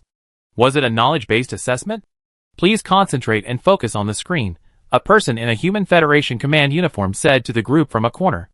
After Chen Feng and everyone else complied, the word began ringing in his ears. Then, he felt a moment of disorientation. When he came to his senses, everything in front of him seemed unchanged. The projection was still a blank white screen. No! Chen Feng suddenly realized that he was an ace sniper. Under the emphasis on concentration, he couldn't afford to be distracted, and at that moment, he noticed an even stranger situation. Everyone except him and the examiner was sitting motionless in their chairs, their faces contorted in a grimace. This made him instinctively jump up on alert. Please do not disturb the other's assessment. The examiner's voice came at that moment. Chen Feng remained silent for a while, before sitting back down in his chair. But his muscles remained tense. He realized that this assessment was nothing like the one they had previously known. A dozen seconds later, the rest of the people gradually woke up. Chen Feng observed them closely. Most showed no reaction, as if the ferocious expressions from before had never happened, or even if they had simply been momentarily disoriented. Only those who woke up first noticed the strange situation around them. Alright, the assessment is over. Congratulations, you have all met the minimum requirements. Now, go and collect your printed score sheets, and put them in your assessment file folders. The examiner came up with some file folders, and distributed them to everyone. Continuing, this assessment was conducted for the entire active duty military. You are fortunate to be among the first batch of soldiers to undergo this assessment, but whether you are selected for the first batch depends on your subsequent assessment results. Chen Feng held his file, and received his assessment results. Besides his name, photo, and code, there was only one number, 23:45 seconds. Clearly, that was the time he had spent in that brief moment of dazedness. He was probably the first to wake up. Instructor, Chen Feng looked at his examiner, an instructor he recognized. Is this assessment related to the Star Sea Company? The strangeness of this assessment could only remind him of the recent major events on Blue Star. The emergence of the Star Sea Company. This information is only available to those who pass the first stage of the assessment. Please be aware of the confidentiality regulations, the examiner said, not refusing to answer. If you are ultimately selected, you will go to Star Sea Island for intensive training. Star Sea Island. Everyone's eyes lit up. Although they were in combat teams, they weren't isolated from information. On the contrary, the team's information squad collected important information from the outside world and shared it with them, so they all knew what Star Sea Island was. They also knew that hundreds of space elevators around the world were transporting supplies to outer space day and night, and if this assessment included the special forces the instructor had mentioned earlier, and they were related to Star Sea Corporation. Could it be a mission to outer space? No wonder they were wearing Human Federation uniforms. In outer space, they wouldn't represent their individual countries, but humanity. Suddenly, these battle-hardened elite soldiers were all filled with high morale. No one wanted to miss such an opportunity. However, some, like Chen Feng, keenly sensed something odd about it. Simply recruiting a group for a mission to maintain order in outer space seemed to warrant such rigorous testing, and this assessment carried a clear sense of urgency. They were a combat team, the vanguard against the enemy. In outer space, who would the enemy be? Anyway, go and rest. Then work hard and don't miss this opportunity, the examiner concluded. Understood. Everyone responded in unison, their voices booming. This included Chen Feng. Even though he vaguely sensed that things weren't so simple, as an elite soldier, he had his own honor, and would never fear any challenge or danger. Afterwards, Chen Feng and his team underwent many more assessments, mostly testing their learning ability, quick thinking, and loyalty to their country and humanity. 2 more days passed. With everyone working at full speed, the initial list of selected soldiers was quickly finalized. Shinsher also received a list. He was now also a first-class commander in the Human Federation Army, and this was to standardize command authority. The list clearly showed that among the original elite soldiers, the probability of passing the primal energy test was far higher than that of ordinary soldiers, and even far higher than that of ordinary people. Shinshur wasn't surprised by this. Ultimately, the aptitude for this test was related to individual willpower. Only those with strong willpower could pass those rigorous training sessions. Even those who seem weak-willed may possess this potential. The world is full of examples of overnight transformations. Therefore, testing is necessary to prevent promising individuals from being overlooked. Next, intensive training and development will be conducted for this first batch of Space Force reserves. This is what Shinshur is most worried about. After the learning device was delivered, Shinshur was arguably the first to experience it. It certainly greatly improves learning efficiency, but the entire process still heavily relies on personal effort. Moreover, this learning device only accelerates the acquisition of knowledge. Concrete practice, and even actual decision-making in special circumstances, are the key tests of a Space Force's strength. Shinshur doesn't know if humanity can meet the requirements in such a short time. But he has done all he can. This war cannot be easily won by him alone. Shinshur can only hope that humanity, or rather all the warriors about to step into the brutal interstellar battlefield, bearing the future of humanity, will not disappoint him. In other words, the moment the list was finalized, everyone on it began packing and was urgently transported to Shanghai Island. Military aircraft landed one after another at Shanghai Airport. Qin Feng and his comrades were among them. Upon disembarking, most people instinctively looked towards the space elevator in the center of Shanghai Island. Large quantities of unknown materials, some wrapped in containers or cloth, were being continuously transported into space via the space elevator. There were even many people wearing spacesuits, seated in specially designed and manufactured manned elevator cars, flying towards space. Truly magnificent, Liao Ding exclaimed in admiration. I wonder what it feels like to ride it, old Qin. Liao Ding noticed that Qin Feng was one of the few people not paying attention to the space elevator. He was looking at another direction. Following that direction, a group of tall, muscular foreign men, also carrying heavy, enormous backpacks, disembarked one after another from an aircraft. Their uniforms bore a uniform eagle insignia. It's the Western Alliance's Eagle Special Forces, Qin Feng said in a low voice. I saw Sawyer Jeffrey. That Eagle Grim Reaper? Liao Ding's pupils contracted. Yes, the Western Alliance's ace sniper. Qin Feng's eyes burned with fervor. I heard he's called the real-life Hawkeye. His most famous feat is single-handedly sniping 39 terrorists in the desert in 3 days. I long wanted to see it for myself. Although there are other ace snipers in the Eastern Kingdom, comparing oneself to and defeating the aces of other countries ignites a greater passion. There will be opportunities, Liao Ding said confidently, with a hint of longing. I just wonder what snipers in the Interstellar Force are like. Indeed, after passing all the tests, they already knew what the special force they were about to join referred to. Interstellar Force. Or rather, Space Force.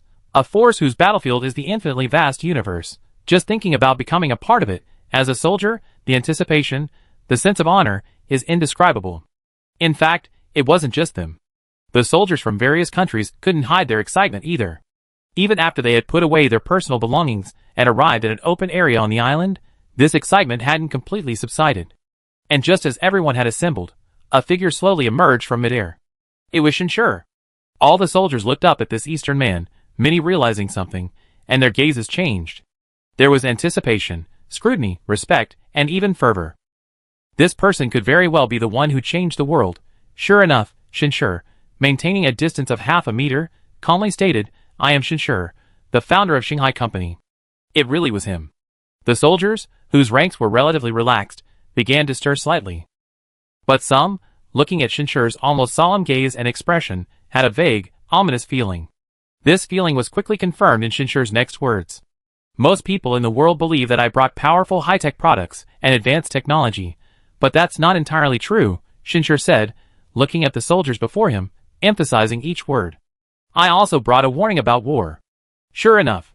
Qin Feng subconsciously clenched his fist. He had a vague premonition.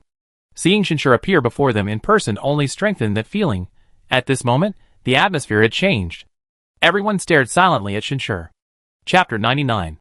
War. This word seems distant to most ordinary people in the world. However, it is very familiar to these people before them. Because they are soldiers, they are constantly preparing for war. But at this moment, every soldier realizes that the war spoken of by this man is completely different from what they have previously thought about or experienced. A war warning from outer space means a threat from outer space. That is, A war with aliens. Even the Western Alliance people, whose alien culture is most deeply ingrained, are now solemn. War fantasy has become reality, but it's anything but interesting. Shinshur took in all their reactions, including their emotions, and nodded slightly inwardly. Finally, no one showed any excitement anymore. An alien fleet is heading towards Earth. I can tell you clearly that this fleet's target is this planet beneath our feet, and also these 7 billion humans. We are their desire, they are our nightmare. It's that simple. There's no room for negotiation, it's a war of life and death. Shinshur's increasingly forceful tone shattered the fragile illusions in everyone's hearts once again. The warriors remained silent, but a chilling aura was steadily building. Now that things had come to this point, there was no need for further thought. It seems you're all mentally prepared. Shinshur slowly landed on the ground, his feet firmly planted on the earth, looking directly at everyone. However, mental preparation alone is not enough, far from enough. Interstellar war is unlike any war you experienced or studied. It's a manifestation of the high degree of integration between individual ability and the capabilities of a civilization. I can provide some equipment and weapons, but I cannot guarantee that your abilities will be sufficient to sustain this war. Still, no one spoke. However, their gazes, fixed on Shinshur, seemed to tell a story. It seems you're all very confident. Shinshur understood their gazes, and he narrowed his eyes slightly. But this sea of stars above is far more cruel than you imagine, and the fate of the weak is far more tragic than you can imagine. To be honest, I'm not sure if you can shoulder the responsibility of protecting civilization. This doubt was Shinshur's greatest source of unease. His personality made it difficult for him to place all his hopes on others. However, at most, he could only provide equipment and weapons. He couldn't guarantee that these people would become a powerful interstellar army. Report? Qin Feng suddenly shouted. Speak, Shinshur said, looking at the soldier. A soldier's duty is to defend our country. As long as our nation and people remain behind us, no matter who the enemy is, we will fight with all our might until death. Qin Feng's voice echoed across the open space, his determination resonating in everyone's hearts. The remaining soldiers, regardless of their nationality, stood tall at this moment. Yes, in the face of war, soldiers have no reason to back down. Shinshur remained silent for a moment. Then he said, regarding the technological gap, with me here, warships, weapons, intelligence, anything I can obtain, I will do at all costs. The rest is up to you. He raised his hand and gently wiped. Instantly, a large number of crystal-like spheres appeared before everyone. This is a learning aid device, containing a wealth of knowledge about interstellar warfare. Learning, growing, and becoming stronger. That's what you need to do next. However, the enemy's threat is imminent, and your time is very tight, extremely tight. Whether you can become a qualified, even powerful, interstellar force within this timeframe depends on yourselves. Now, place this sphere on your forehead and silently recite activate. Everyone did as instructed. In an instant, the sphere melted like metal reaching its melting point, tightly enveloping their entire brains. At that very moment, everyone clearly felt their brains suddenly become lighter. Yes, lighter. And this feeling grew stronger and stronger. The speed of their thought processes was constantly increasing. All sorts of memories surfaced in their brains, with crystal clarity, yet without any sense of chaos. Everything was so clear, with just a thought, they could recall any memory they wanted to know. It was as if their entire brain had become a high-speed computer. Is this alien technology? But these people didn't feel much excitement. They understood that in the realm of interstellar warfare, their enemies were far ahead of them. And what they were doing now was simply catching up. Since it was catching up, they had to pay a higher price. Let's begin. As this thought surfaced in Qin Feng's mind, a continuous stream of information began to flood in. The basic structures of spaceships, the most common technological development directions, the principles and effects of various weapons, the determination of curvature parameters, the sheer volume of the course catalog was outrageous. But soldiers in interstellar warfare absolutely need to master these skills. And completely, after all, there's no time on the battlefield for them to search for data, analyze information, or consult AI, because they must consider everything in the shortest amount of time and make decisions that could determine life or death, defeat or victory. This requires them to have a thorough understanding of this knowledge. The whole process is far from pleasant. To meet the most basic wartime needs in the shortest time, the learning device's power has been increased. This means everyone is forced to maintain a high level of concentration, frantically absorbing all knowledge. Combined with its ability to enhance thinking, the suffocating intensity is something most people can't withstand. Shinshur experienced it yesterday. On his first try, he only lasted less than 2 hours.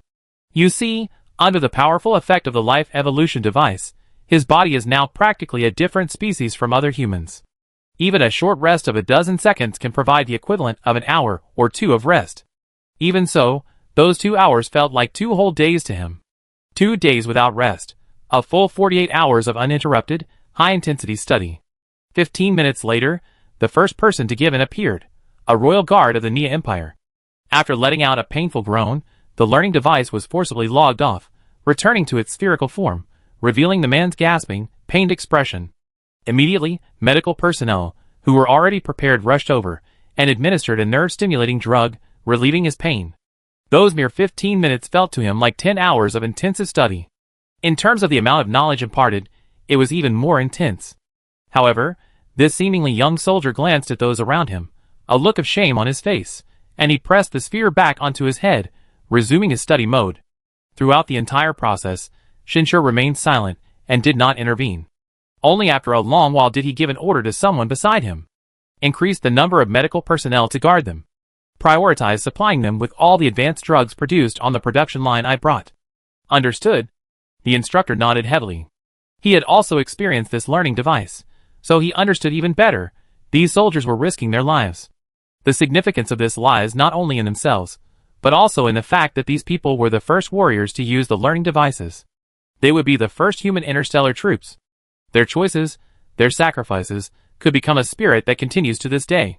Perhaps all future interstellar troops and human warriors will remember their struggle at this moment. Even now, it can still inspire many. Even Shinshur.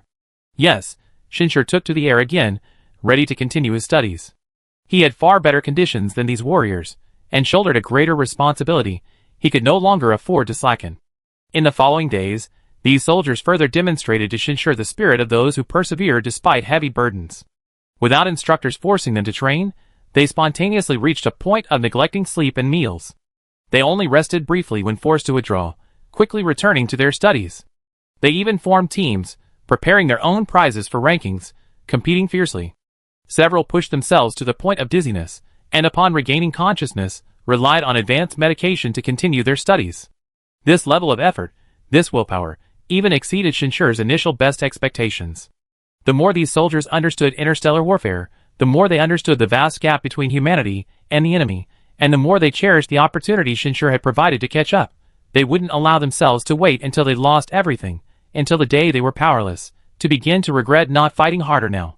Everything was just as the soldier named Shin Feng had said that day, faced with an absolutely unbearable disaster, only by giving it your all, until death do you part. In comparison, Shinshur, who had thought he had worked hard enough, felt somewhat ashamed. However, he had also shown a certain fierce determination. These past few days, aside from the occasional phone call with AI Xiner as his only form of relaxation, he devoted all his time to studying, and the scope of his studies was far broader. Besides knowledge related to interstellar warfare, he also studied primal energy. In the future world, anyone holding a high position would inevitably possess considerable expertise in primal energy, because only by ensuring their own consciousness could not be easily controlled or influenced could they be trusted by others as a leader. Therefore, unless he was willing to relinquish his position, this kind of effort was essential. The initial stage of primal energy growth is a rigorous training process.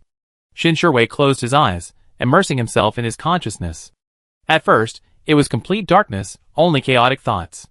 Then, he had to solidify all his thoughts, controlling every idea in his mind, and begin to sketch a special and intricate pattern, bit by bit. This pattern was very special. Even the slightest, insignificant distraction would cause him to forget everything he had sketched, and he would have to start all over again. Therefore, the first step in one's primal energy domain is absolute control over one's thoughts. This process was by no means easy. In fact, it was extremely tedious and mentally taxing. In the past few days, Shinshur had only trained a little each day, finding the constant training process unbearable. But now, he had to give it his all to become stronger. Time flew by rapidly amidst the increasingly urgent need for growth. Meanwhile, Shinshur and his soldiers were not the only ones on a global scale striving to strengthen civilization. With the rapid establishment of the Human Federation system, the accelerated integration of global resources, and the gradual provision of future world production industries by Shinshur, along with the resulting dramatic changes in the economic landscape, and the continuous shipment of planetary fortress modules being automatically assembled in space by automated machinery. This series of changes has gradually created a tense atmosphere in human society. Even ordinary people can feel a storm brewing, as if a massive wave could surge forth at any moment. Some even believe the world was on the brink of war. It was at this moment that a phone call came to Shinshur. "You want to rent my spaceship AI?" Shinshur was taken aback. "Yes, Mr. Shin," Todd said on the phone. "We've been developing more detailed plans for the construction of the space city, but we realized that before that, we must first address the economic crisis and even establish a new world order. Only then can the technology and production lines you bring truly be effective, and only then can we truly concentrate all our resources for war. This kind of economic transformation, involving numerous important sectors and affecting billions of people, involves far too vast and complex content. We may need a powerful central management system. Therefore, we were wondering if your spaceship steward could assist in this process." Shinshur immediately understood. The current economic situation in society was indeed chaotic. Many people had lost their jobs and were unemployed. In other words, the construction of the planetary fortress didn't rely on them, otherwise it would inevitably hinder the construction process. However, this situation was also unacceptable if they wanted to build a space refuge city. To expedite the handling of this chaotic situation, an efficient central processing center would indeed be of great help. Reducing manpower consumption is only one aspect. Efficiency is paramount. Chapter 100. In the altered history of the past, Shinshur witnessed the ruins of a city falling from the sky. Presumably, in that version of history, he had Sebastian assist humanity, enabling the successful construction of a space city on the planetary fortress within just 2 years.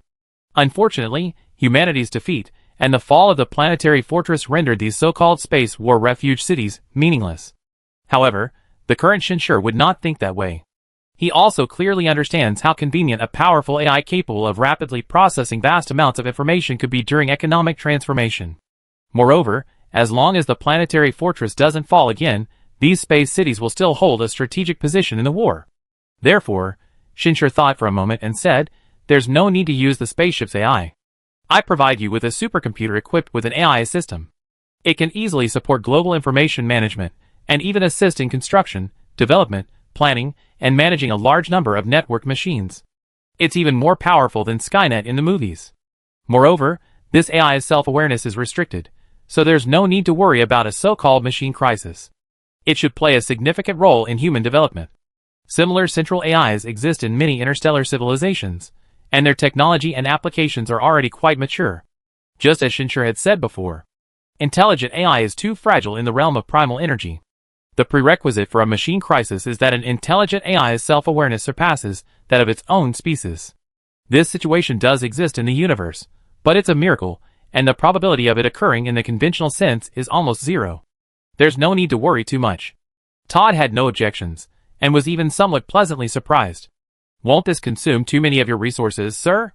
"No, humans don't need anything too advanced right now. It's very cheap. We can upgrade it later as our development progresses." Shinshur spoke the truth. "In that case, we have more confidence in our next project."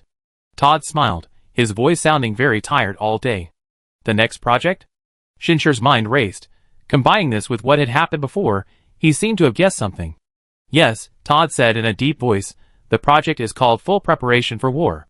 Once it's finalized, we send you a copy of the details. As a senator in the Human Federation, you have the authority to know." "Full preparation for war?" Shinshur's eyes brightened slightly. "Are you prepared to announce the impending war crisis? Can you guarantee there won't be chaos? If we announce it directly at the beginning, it will inevitably cause panic and chaos in some areas. But we already laid a lot of groundwork, such as your company's presence and the space base under construction. At least we can let people know that we are not defenseless," Todd explained. "Moreover, the current economic situation has already caused a certain degree of chaos. When the chaos reaches a certain point, announcing the crisis of interstellar war will actually be an opportunity for destruction and reconstruction, a complete transformation. Most importantly, this moment will come sooner or later. As long as we are prepared, the sooner we announce it, the better it will be for our war preparations. Since you made this judgment, then it's up to you," Shinshur said. In this regard, the human leadership was clearly more experienced than him. It was their original suggestion not to publicly disclose the alien invasion crisis for the time being. Moreover, Shinshur had already anticipated that the higher-ups of the Human Federation, or rather, the higher-ups of all humanity who were aware of it, were brewing a massive plan that would revolutionize human society and even human civilization. Establishing the Human Federation's important position was also part of this plan. It was clear to everyone that, facing such a cruel and dark interstellar world, humanity's existing order was no longer suitable for the coming interstellar era. To better concentrate their efforts on dealing with the interstellar crisis, they had to first reorganize the internal affairs of human civilization. Only in this way could they be fully prepared for war. Shinshur didn't say anything more after that. The call ended. On the other side, Todd looked at the group of people around him and smiled. You all heard that. Those present were all high-level liaisons of the Human Federation. Contacting Shinshur is a very serious matter. The casual phone call or in-person visits of the past are now highly unlikely. I really wonder what kind of resources Mr. Shin still possesses, Willard remarked with a sigh. First, the planetary fortress, then the offer to rent some warships, then production lines for various high-tech products, then learning devices, and now this supercomputer and powerful artificial intelligence. Shinshur always manages to surprise them. By now, they had all guessed that Shinshur likely possessed an interstellar teleportation network capable of rapidly acquiring advanced alien technology. Moreover, this network's technology was far more advanced than that of the Voran fleet. Otherwise, the Voran fleet wouldn't have taken 3 years to arrive. They speculated that this was likely the powerful technology of the Starsea Corporation, and Mr. Shin's position in that interstellar society might not be so simple. Regardless, the stronger Shinshur's foundation, the more beneficial it was for them, and for humanity, so naturally, no one delved too deeply into it. Hurry up and get this news back. Todd rubbed his sore eyes and raised his voice. Gentlemen, what comes next is the most important. We can't relax. Everything is for the future of humanity. For the future of humanity. The others, including Willard, all seemed full of enthusiasm. Unbeknownst to Shinshur, many things had already changed. Human civilization, having developed to this point, was not lacking in true wisdom, and under immense external pressure, this wisdom was increasingly being revealed. As for Shinshur, after hanging up the phone, he simply sent a message to Gong Chu. Since becoming Gong Chu's subordinate, he no longer needed to go to the trading market to buy these inexpensive trinkets. In the future world, Gong Chu could handle everything on his own. In reality, the trading market was deserted, many shops had suspended operations, and everyone was searching for a way to escape in their own way. Fortunately, there was Gong Chu. Just the next day, a supercomputer with Shinshur as the default owner of the highest privileges was delivered, along with a large quantity of learning devices. The previous learning devices had already been slightly adjusted through use by the first batch of soldiers, and were now being mass-produced in the future world. Shinshur had realized its role and importance. It could not only train interstellar soldiers, but also scientists, and even the talent that all other aspects of human civilization desperately needed. In this era of rapid change, a large amount of old knowledge and abilities were becoming obsolete, causing countless people to feel lost and anxious. Under normal circumstances, learning new knowledge and abilities required a great deal of time. But these learning devices could accelerate this process. Although using them was somewhat painful, there was no growth without effort. Shinshur decided to give most of the learning devices to the Federation Army, prioritizing the training of interstellar forces, some to the Federation research team for training scientists and technicians, and the rest to Wenheji for training the talent needed by other societies and civilizations. This replenishment of learning devices seemed to further bolster the confidence of the Human Federation's leadership in implementing the New World Project. After reviewing the project's details, Shinshur couldn't help but marvel at how, if realized, it would be the most massive, inspiring, magnificent, and ultimately just change of order in human history. While continuing his studies and training, he also kept a close eye on the outside world. The date was June 18, 2023. This was the 38th day since Shinshur acquired Shurling, and the 22nd day since Shanghai Company officially appeared before the world. Human society had undergone tremendous changes in these 20-odd days. People faced unemployment crisis, bankruptcy crisis, and uncertainty about their future careers and lives, while simultaneously anticipating the civilian application of various alien high technologies. In particular, most countries worldwide had opened green channels for critically ill patients, and countless terminally ill patients received effective treatment every day, creating miracles in the face of what was originally inevitable death. Expectation and confusion, hope and disappointment, gain and loss. This was an unprecedented period. A period of both brilliance and chaos. However, most ordinary people ultimately maintained their daily lives. Until this day, people turned on their televisions and opened the internet, and the first thing they saw was a major news item pinned to the top. Representatives from 198 nations of the Human Federation passed the Supreme Act on Global Economic Transformation, officially ushering in a comprehensive global economic transformation. Economic transformation. The first reaction of everyone who saw this report was, "It's finally here." Even ordinary people were prepared for this moment. After all, technology changes lives, technology creates profits, and the emergence of Starcy Corporation was like dropping one golden goose after another into the world's existing economy, not only changing everything but also completely disrupting the entire economic order. However, once people began to truly focus on this economic transformation, they suddenly realized that this transformation was not just economic, it was far more ferocious than they had anticipated. According to the bill, under this regulatory environment, the Human Federation will first shut down all stock markets. Neither companies nor individuals will be able to trade on any stock market. This is just the first step. Next, the Human Federation will launch a unified electronic currency. Yes, currency unification. These 2 points alone are not just economic storms. They are tsunamis capable of engulfing the entire economic sphere. But what's even more astonishing is yet to come. The Human Federation will uniformly and forcibly eliminate, transform, and upgrade existing industries, and uniformly reassign positions to all employees in related industries. The energy industry will be the first to be affected. Yes, all oil fields worldwide will undergo transformation and restructuring. The same applies to wind power, thermal power, and other industries. The reasons are also clearly stated. Starcy Company has presented nuclear fusion technology that can be quickly deployed in practical applications. Furthermore, they have presented high-energy battery technology with efficiency far exceeding that of traditional fuel engines. My God! Most people who see this information are probably only left with this feeling of shock.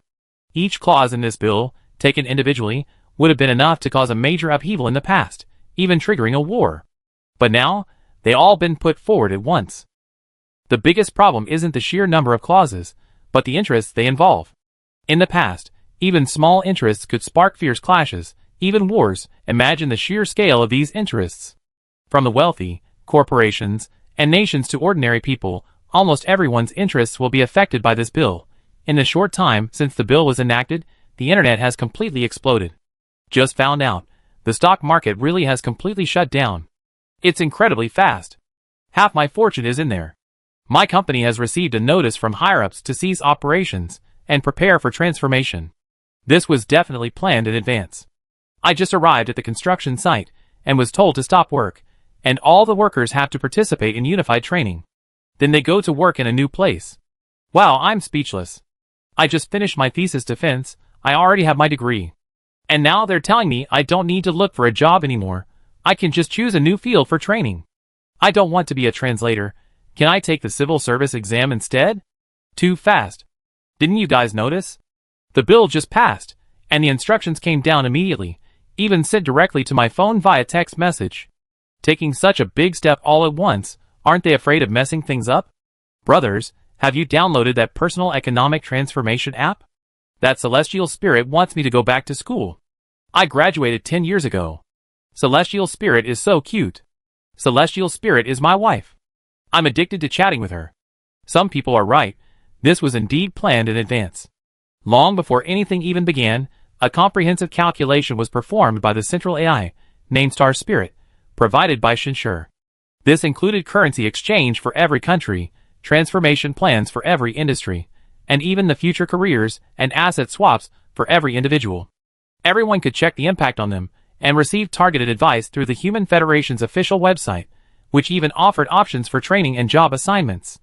For anything they didn't understand, they could directly ask Star Spirit. Chapter 101. This is a massive amount of computation that only a super AI could accomplish.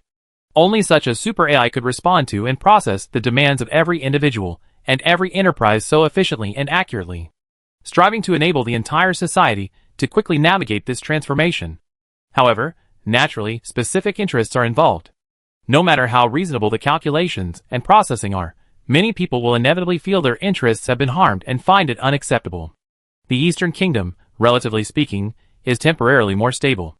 However, in the Western Alliance, and even the Nia Empire, and many other places with relatively weak order, increasingly louder voices of dissent are emerging.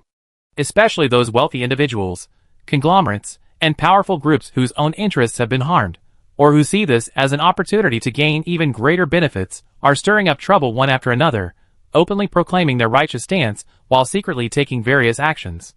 For a time, media and the internet in places like the Western Alliance were filled with various voices opposing this transformation bill. This is robbery. Private property is sacred and inviolable. You have no right to deprive us of our wealth. Oil is the safest energy source. Nuclear fusion? That would absolutely destroy all of humanity.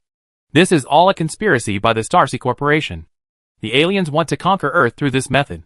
The Human Federation is the aliens' lackey. Oppose the bill. It will make us all lose our freedom and become slaves.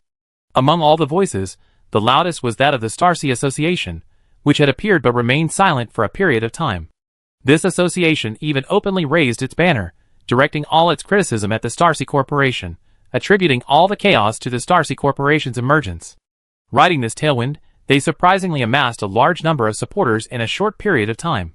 The situation quickly became a huge uproar, attracting immense attention and gaining considerable momentum. People even began gathering near the space elevators, holding banners, and openly protesting against the Starsea Association and the space elevators. If the Starsea Company weren't located on an island, it would likely have been overrun with people. Even so, more and more media outlets and individuals continued to flock to Starsea Island, eager to get the first feedback from Starsea Island. And this trend intensified within just a few days, with many of the driving forces behind it no longer concealing their support for the boycott of the Starsea Association.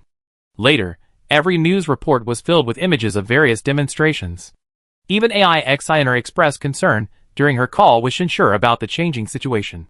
My classmates are all discussing this. Everyone thinks we've taken too big a step, and it caused a lot of chaos. Many don't want to listen to the Protoss's advice, AI-XINer said with considerable worry. They don't know about the crisis. If this continues, will it affect our ability to deal with the invasion? Shinshur hadn't kept the 3-year crisis and the alien invasion a secret from AI-XINer.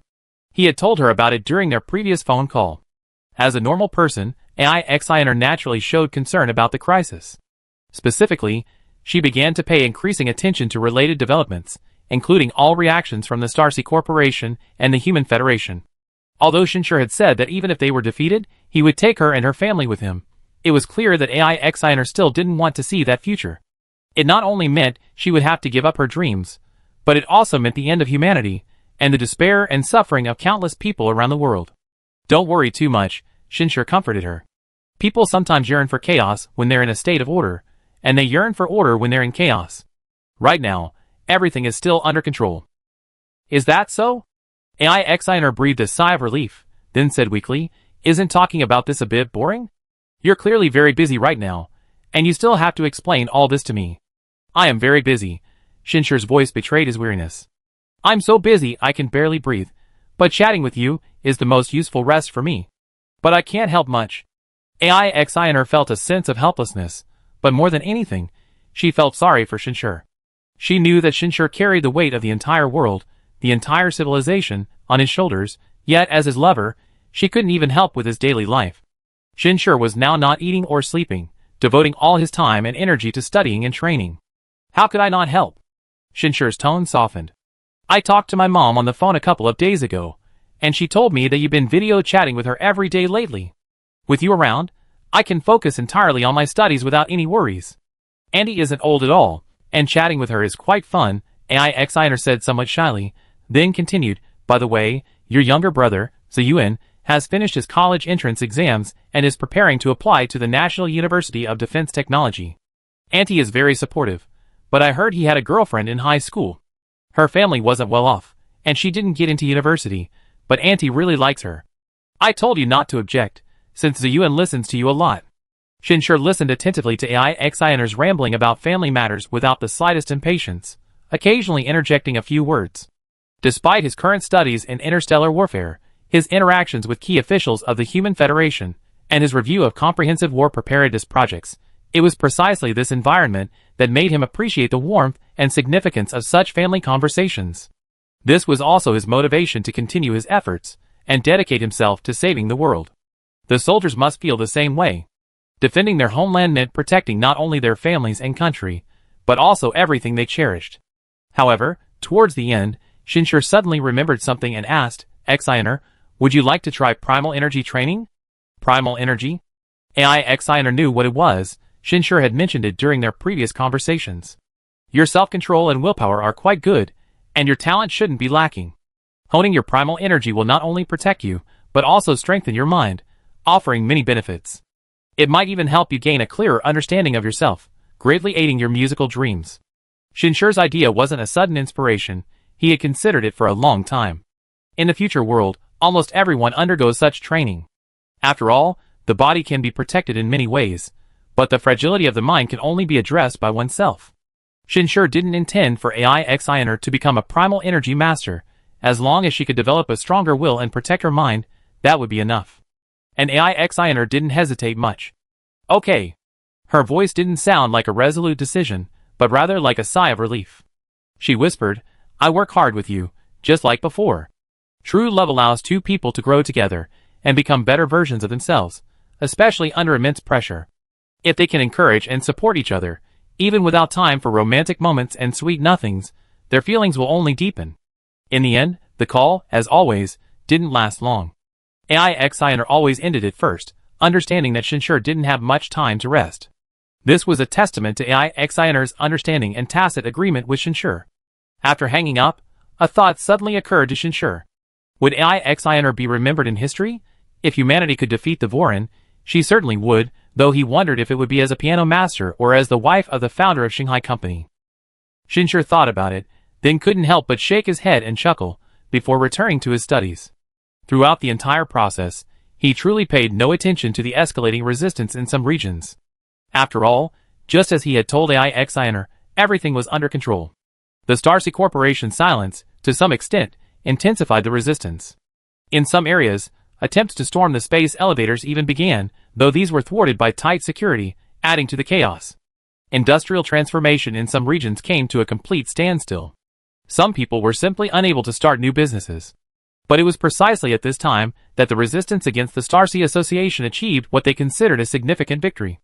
The Human Federation was about to hold a hearing on this industrial transformation, and had agreed to allow their association to send a representative.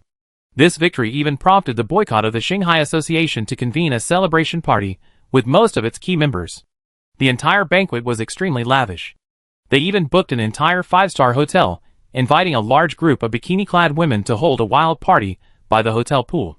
Dear ladies and gentlemen, the president of the Anti-Starsea Association, a middle-aged white man in his 30s, stood drunkenly at the highest point, raising his glass. Tomorrow, we will expose the evil aliens and the equally evil Human Federation's conspiracy before the whole world. We will become heroes of all mankind.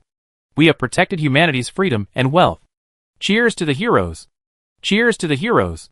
Below, an obese man, embracing a bikini-clad woman, shouted equally indignantly, those damned rich people want to rule us forever with chips and drugs. They want to live high in the sky, enslaving us like gods forever. Will we agree? No! We will not allow it. The Lord will punish them, for they have stolen the Lord's power. I have already seen it. Divine punishment is tomorrow. This was a sorceress adorned with all sorts of bizarre ornaments, rolling her eyes as she spoke, looking quite terrifying. These three were the president and 2 vice presidents of the Anti-Starsea Association, and their words resonated with many. A cacophony of voices erupted. Justice advocates, conspiracy theorists, those advocating divine punishment, representatives of various interests, make up the largest number of ordinary people influenced by these voices.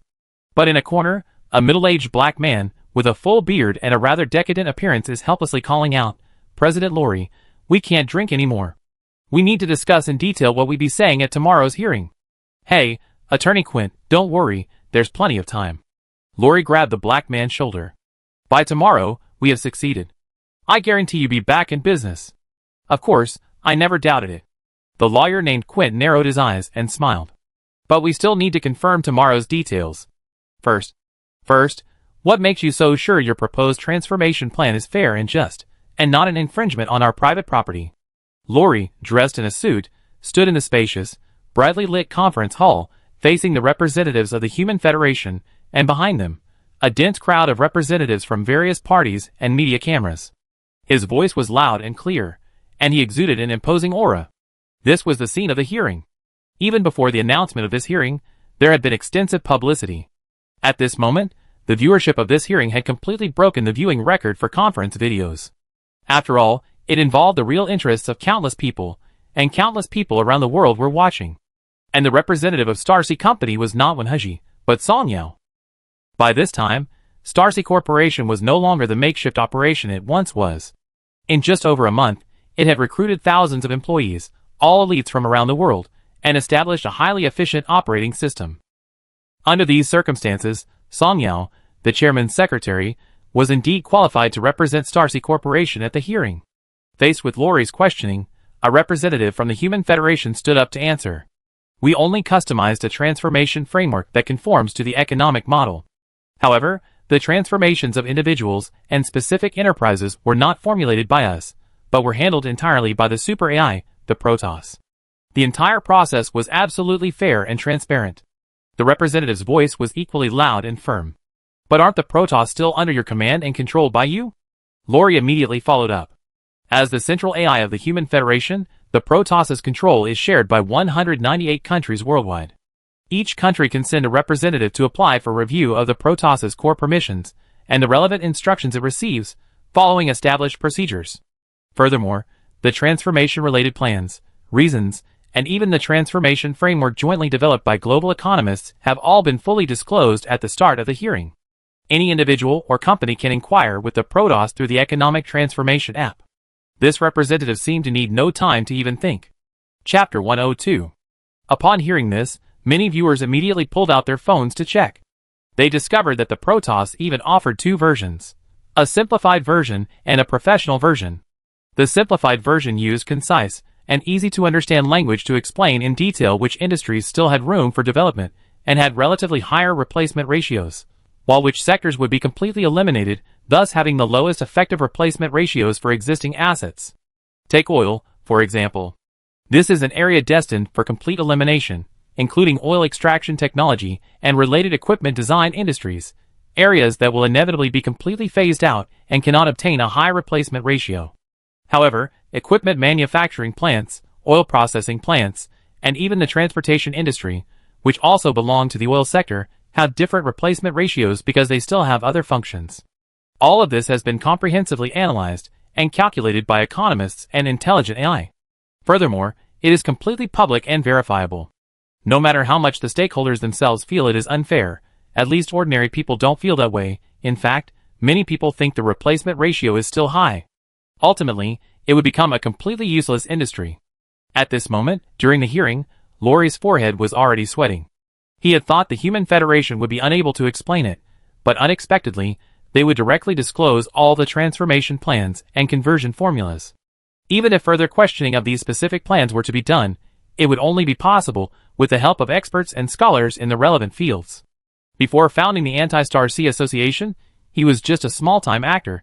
He knew nothing about these things. His mere willingness to disclose and accept public scrutiny was enough to render any questioning meaningless at this moment. However, this was only the first question. Lori reassured himself. But then, he quickly discovered that every question he asked afterward received a fluent answer immediately.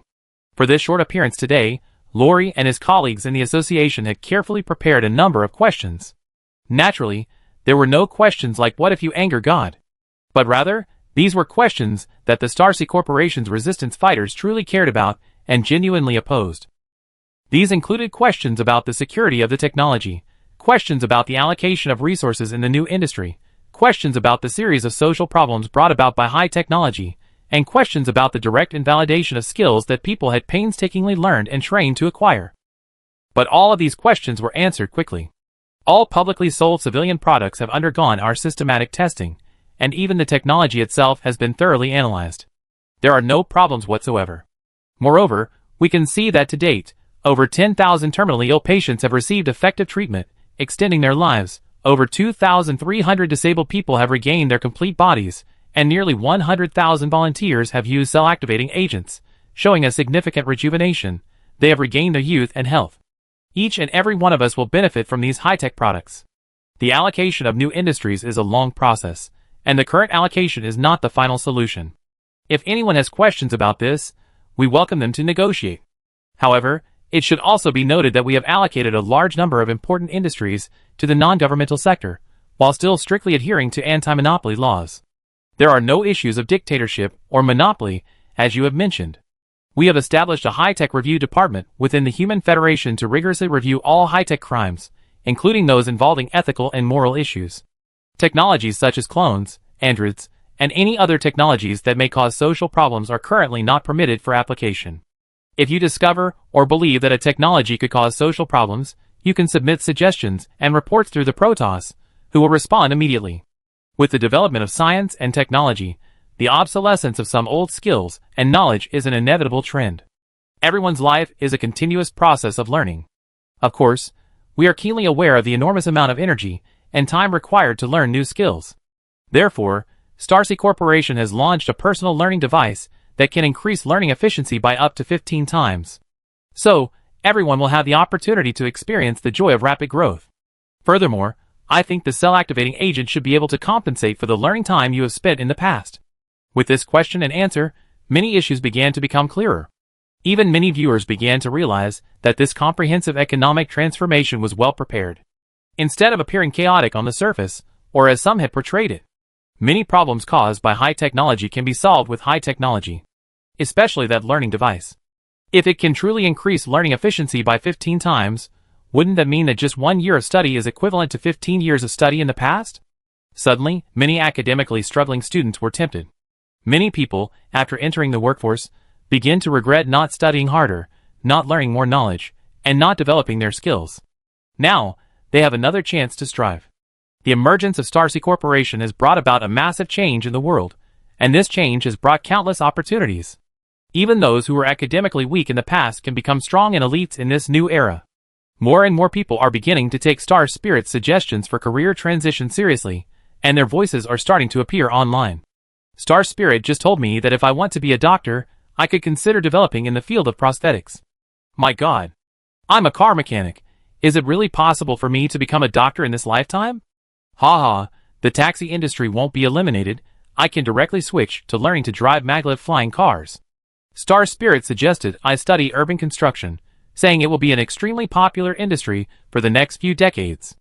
I want to continue being a writer, but Star Spirit doesn't recommend it, saying I might not have the talent, but my fingers are nimble and I type quickly, so it's better to study precision mechanical maintenance. Oh no! As these voices continue to emerge, many people who initially refused to change careers and refused to painstakingly learn new skills are gradually changing their minds. On one hand, the learning device gave them the courage to start afresh in a completely new field. On the other hand, it also meant that this would be a new era that was no longer dull, but increasingly exciting. No one wants to miss out on the convenience and new life brought by high technology, and no one wants to miss out on living a vibrant life in such a wonderful era. At this moment, at the hearing, although Laurie didn't see the reactions or changes in the audience, he had already vaguely sensed something was wrong, and the sweat on his forehead was even increasing. He had come today intending to expose the ambitions, even the conspiracies, of the Starsea Corporation and the Human Federation, but instead, he was the one left speechless by their rebuttals. And these people reacted so quickly. It was as if they already knew what questions he was going to ask and were prepared. Could it be Quint? No! Laurie immediately dismissed the idea. He had personally witnessed how miserable Quint's life had become after the Starsea Corporation's arrival. If it weren't for him, Quint might still be fighting for bread with other homeless people on the street. From a once glorious lawyer to this date, he couldn't believe Quint didn't resent Starsea Corporation. Yes, he had one last question, a crucial one. While I don't understand why you trust Starsea Corporation so much, trust that alien who hasn't dared to show himself yet, could you please explain what you've been doing in outer space for the past month? Why does the construction industry occupy such a crucial position in your planned economic transformation? What are those thousands of space elevators transporting day and night? What are you hiding? If these questions aren't answered, we will never trust Starsea. We will never trust you. The moment Laurie finished speaking, accompanied by a barrage of questions, applause erupted from the audience. Many people had been waiting for this question. This was also the very point the boycott of the Starsea Association had been attacking. Even online at this moment, many were excitedly typing. That's right. What exactly are you doing above our heads? There must be a conspiracy. I bet they're building space weapons, like Project Insight, with countless weapons aimed at every one of us. God, my brother was also sent to space. I can't even imagine what happened to him. The human federation has been corrupted. The aliens promised them godhood, they're traitors to humanity. They've been brainwashed. Those cell serums contain microchips that can control everyone's mind. No matter how ridiculous some of these speculations and conspiracy theories may seem, when such voices are everywhere, many people are inevitably affected. With such incredible alien technology existing, it seems nothing is truly impossible. Even some who were initially indifferent are now starting to have doubts. Could there really be some conspiracy? After all, the fact that the Human Federation is undertaking significant operations in space is undeniable. Everyone can see it. In less than a month, over 1,000 space elevators have been deployed across the globe, and almost all of them are operating at full capacity, transporting countless massive containers, unknown supplies wrapped in tarpaulins, and numerous people into space. And a large portion of these supplies originates from the Starcy Corporation.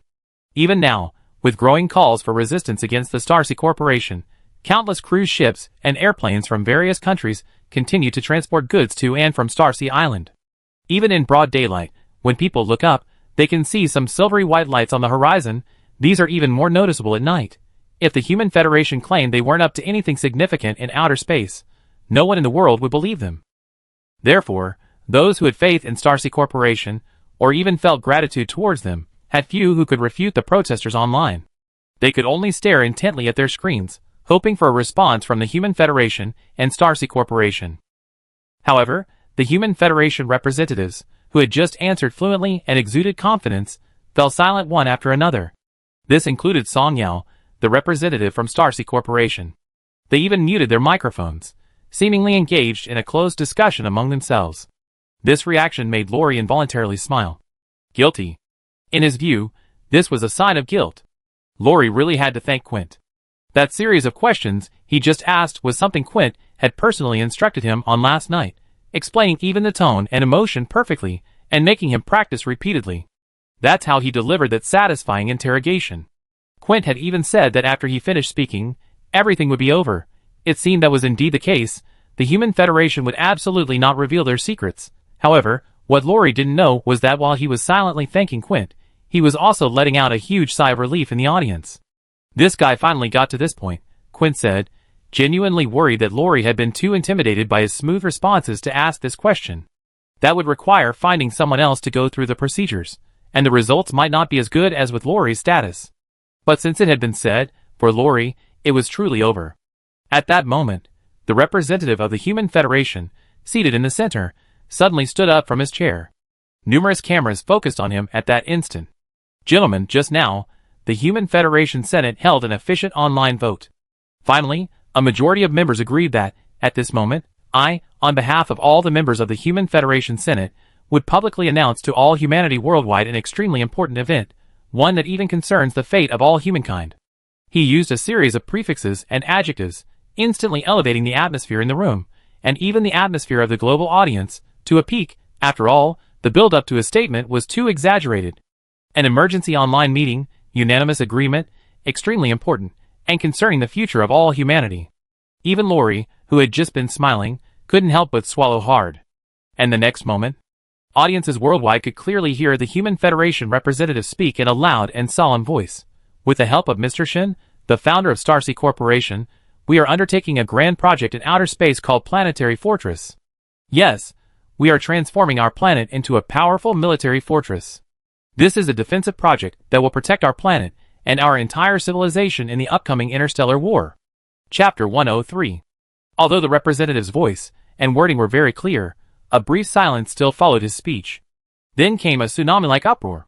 Many people couldn't help but stand up from their seats, staring at the podium in shock. They didn't intend to do anything, they simply couldn't express the intense shock they felt. What had they heard? Humanity had begun to build this planet into a military fortress? No, that wasn't the point at all. The key point is the impending interstellar war. At this moment, even the internet, which should have been bustling with activity, was eerily silent. People were too stunned to even look at the screen. They were all speechless with disbelief. It was too sudden. This was interstellar war. Who was the enemy? And why were they attacking them? Everyone, please be quiet. The representative who spoke seemed to have anticipated this scene. In fact, he himself had reacted similarly when he first learned of this information. No one could remain calm in the face of this news. because it represented not only a change in people's lives, but also the destruction of everything. War has always been a terrifying word. Interstellar war is 1,000 times more terrifying. Even after the audience finally recovered from the shock of the news, they remained standing, staring at the podium, some even trembling. Laurie was one of them. He had completely forgotten his doubts. Before the words interstellar war, everything he had previously cared about seemed utterly worthless. I understand everyone's feelings, but this is a proven reality.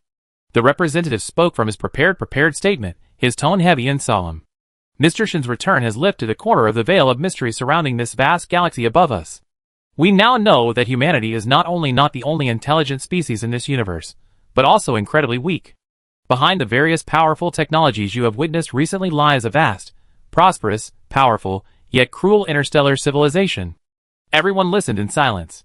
Some found it hard to accept. However, all of this did not actually happen suddenly. From the appearance of those mysterious and powerful alien technologies, people should have understood that in this mysterious and vast galaxy above, there existed a civilization far more powerful than humanity. Their science and technology, their strength, were countless years ahead of humanity. But wasn't that mysterious human who claimed to have returned from outer space supposed to be there to help them? Some couldn't help but cry out, "Is Starsea Corporation our ally? Can't we just coexist peacefully? Is this news reliable? How did you verify it? Can't we let Starsea Corporation try negotiating?"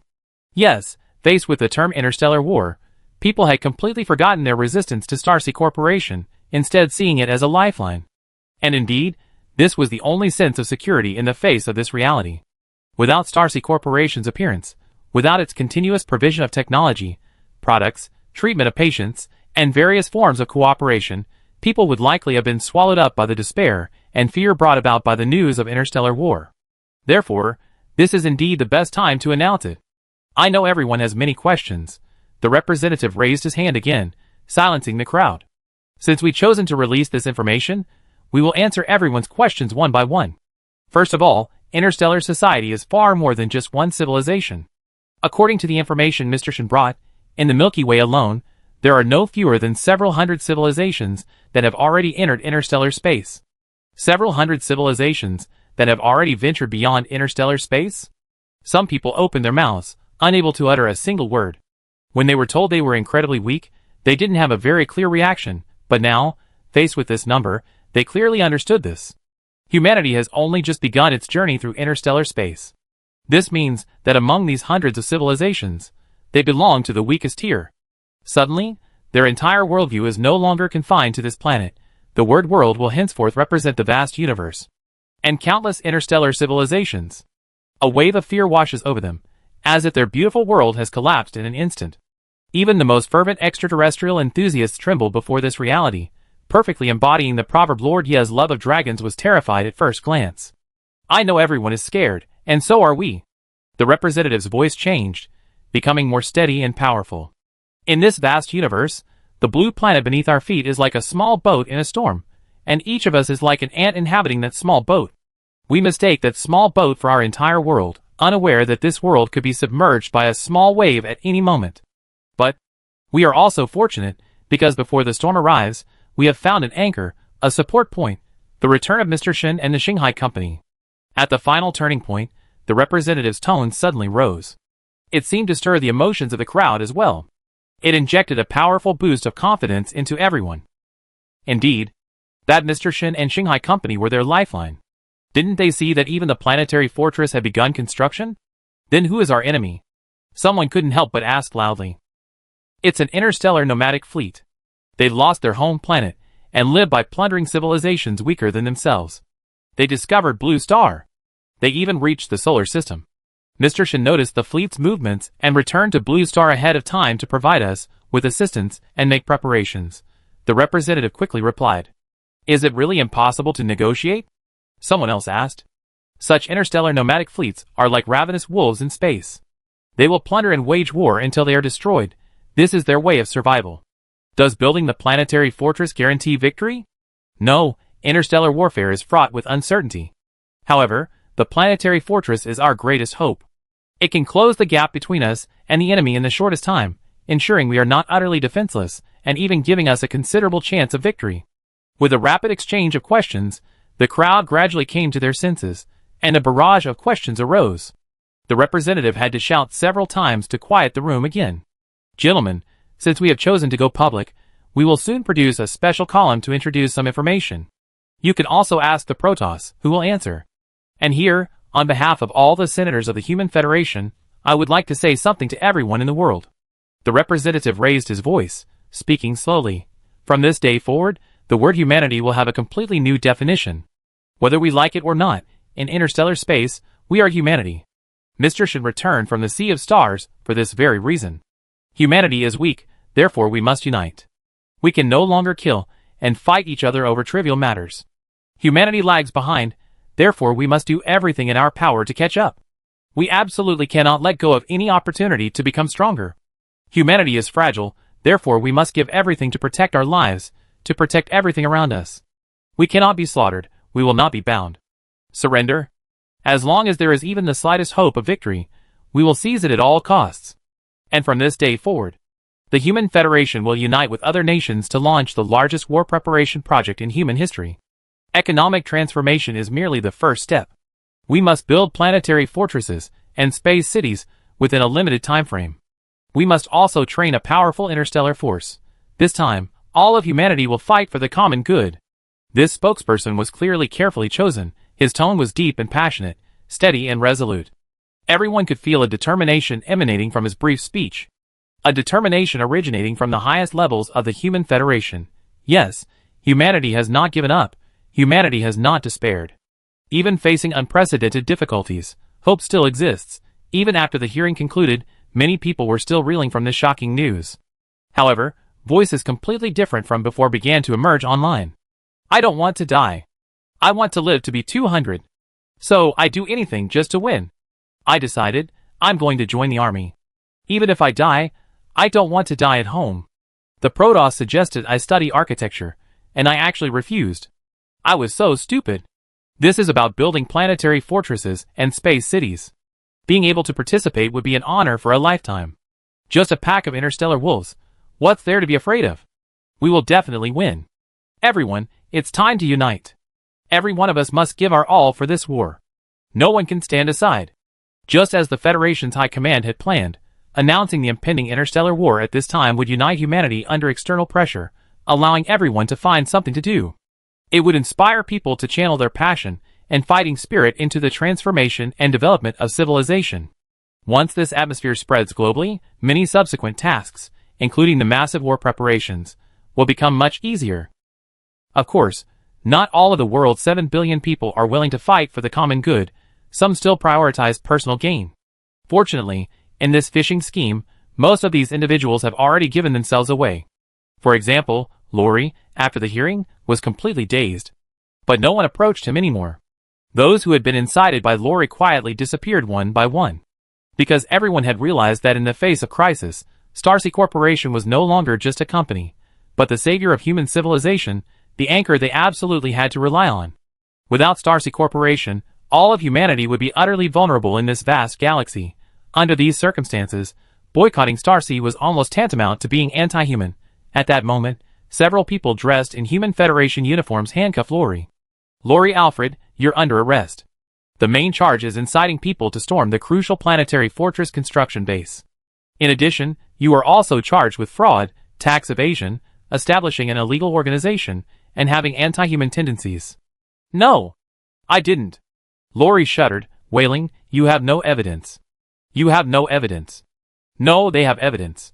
A voice suddenly rang out. It was Quint. Lori looked at the black lawyer in the worn suit, who no longer seemed like a decadent, and suddenly everything became clear. Why did you do this? Lori screamed frantically. Starsea made you lose everything, and I saved you. Why did you do this? First of all, I didn't lose everything. What's most important to me is my wisdom and hard work. Starsea also gave me a better chance to start over. Secondly, humanity must concentrate all its strength to prepare for war. We don't want anyone to hold us back while we're struggling with everything we have. Quint didn't finish his sentence. Looking at Lori's hysterical state, he suddenly sighed. Forget it, you won't understand. You just need to know that I had already joined the Human Federation before I found you. So it wasn't that I betrayed you, but that you were just a small fry being used from beginning to end. I don't believe it. I don't believe it. Lori shook her head frantically. Mr. Chris will definitely help me. Chris? That oil tycoon? Quint remembered the name, then shook his head. He's already in dire straits himself. We've been preparing for this for so long, not just for a nobody like you. Quint hadn't come here to provoke Lori. For the overall war preparation project, Lori was indeed useless. But for others, Lori was just the beginning. There will always be some forces that, knowing full well the impending invasion crisis, still try to use this comprehensive transformation to their own advantage. They may think they're being very discreet. However, when the vast majority of people and forces throughout the entire civilization, from top to bottom, decide to prepare for war with all their might, these forces become exceptionally conspicuous. Chapter 104. That day, after Shinshur finished a grueling training session, he saw the document from Todd. He glanced at it briefly and understood. From this point on, the entire civilization would enter a new phase with a completely new look. However, he only needed to keep an eye on it. Soon, with the Human Federation's Wartime Internal Review Department launching its first major operation since its establishment, many forces were dealt with seriously without anyone knowing. The covert battles were fierce and swift. Without the behind-the-scenes manipulators, the overwhelming voices against the Star Sea that had previously flooded the internet and media vanished overnight. But by this time, few people were still paying attention to such matters. People's attention was more focused on the impending interstellar war. Through the introductions by the Protoss and related official channels, people understood who their enemy was. Although these introductions did not involve the Ranchers or the Mold system, they clearly explained the origins of the Voran fleet. An interstellar nomadic fleet after their homeworld was conquered. They had to constantly plunder and wage war to have even a sliver of hope of redeeming their homeworld. People could see only the tip of the iceberg of interstellar darkness in the Vo's fleet.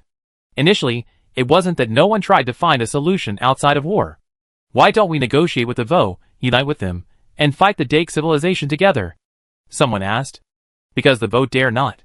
The vast majority of their people are in the hands of the Dake civilization, and they, including us, have an absolute technological gap with the Dake civilization.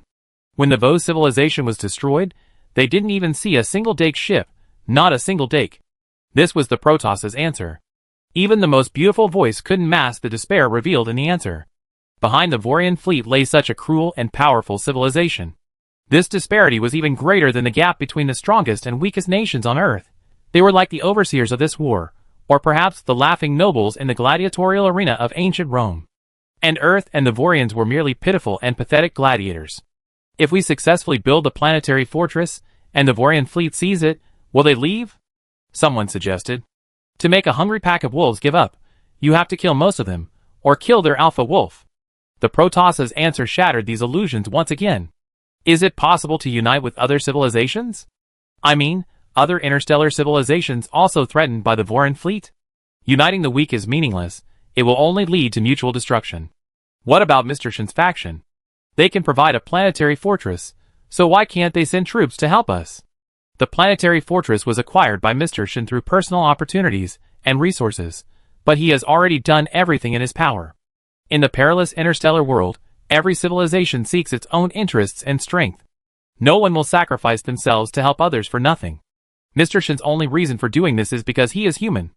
Much information about this war, about interstellar space, even about Shinshur and the Star Sea, gradually became clearer through these questions and answers. More and more people discussed and analyzed the situation.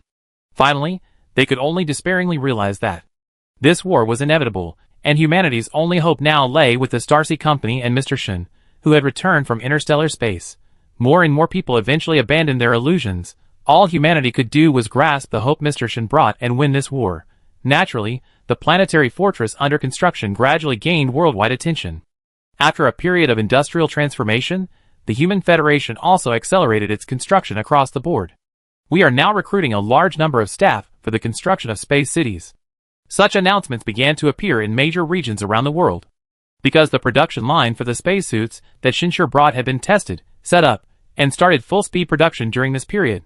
Together with other industries, it was continuously providing various logistical supplies for the construction of space cities. And at this moment of public war crisis, many people eagerly signed up. Everything seemed to be perfectly timed.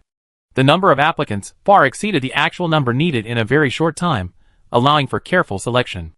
Those selected were mostly equally excited. I just received a notification that I'm going to attend a week-long space work training course tomorrow, and then I'd be taking the space elevator to Space Base 147. A young construction worker named Liao Xian posted this online, immediately receiving a flood of responses. Me too. I passed too. But I'm from Space Base 178. I already registered, God bless me to pass. I envy you, OP. My application was rejected, they said I'm too young. 16 is too young. Envy +1. Poor me, I have to go back to school and study again. Liao Xinqing scrolled through these posts one after another, and as he read, he couldn't help but grin. He was mischievous and troublesome in school, his family wasn't well off, and he dropped out of high school to mess around. Now, he's just an ordinary construction worker. He thought his life would be like this forever, and he'd given up on it. He worked hard, was quick and efficient, and only thought about making more money. But he never imagined that he would one day build a space city in outer space. This is outer space. Liao Xinqing didn't know how to describe his feelings. He was so excited he wanted to shout, even more excited than when he first learned about the alien invasion. After all, unless he joined the army, ordinary people like him could only watch the news reports of the battles once interstellar warfare broke out. If they lost, they would all perish. But building space cities in outer space was different. This was something he could do, and he was confident he could do. Although I can't compare to those soldiers, I still made my own contribution to all of humanity. He scrolled through his phone, still hesitant to call his family. He was afraid they would worry. However, just then, he suddenly noticed a comment on his post that had been instantly pushed to the top. Go for it. I'll be waiting for you at base 147. The post also included a video. Really? Liao Xian gasped. You can even access the internet up there now? Although construction of the space city had already begun, and many people had even been transported up there, communication between space and the ground had been severed. People had no idea how building a city in outer space actually worked. Liao Xian clicked on the video, his hands trembling slightly. The perspective seemed to be from below, and all he could see was a hazy white sky. No, it should be said, it's a vast expanse of land. Yes, the camera clearly shows the land overhead. In places where the clouds are sparse, you can even see green forests and blue oceans. When the camera pans back, the person filming is standing on a silvery white ground, reflecting a soft light. As the camera moves, it reveals a vast, concave, silvery white foundation. You can even see, at the far edge, numerous octopus-like automated machines rapidly assembling and adjusting foundation modules transported from a space elevator. As the camera gets closer, many workers in identical uniforms are constructing large buildings using reinforced concrete and unfamiliar building materials and modules.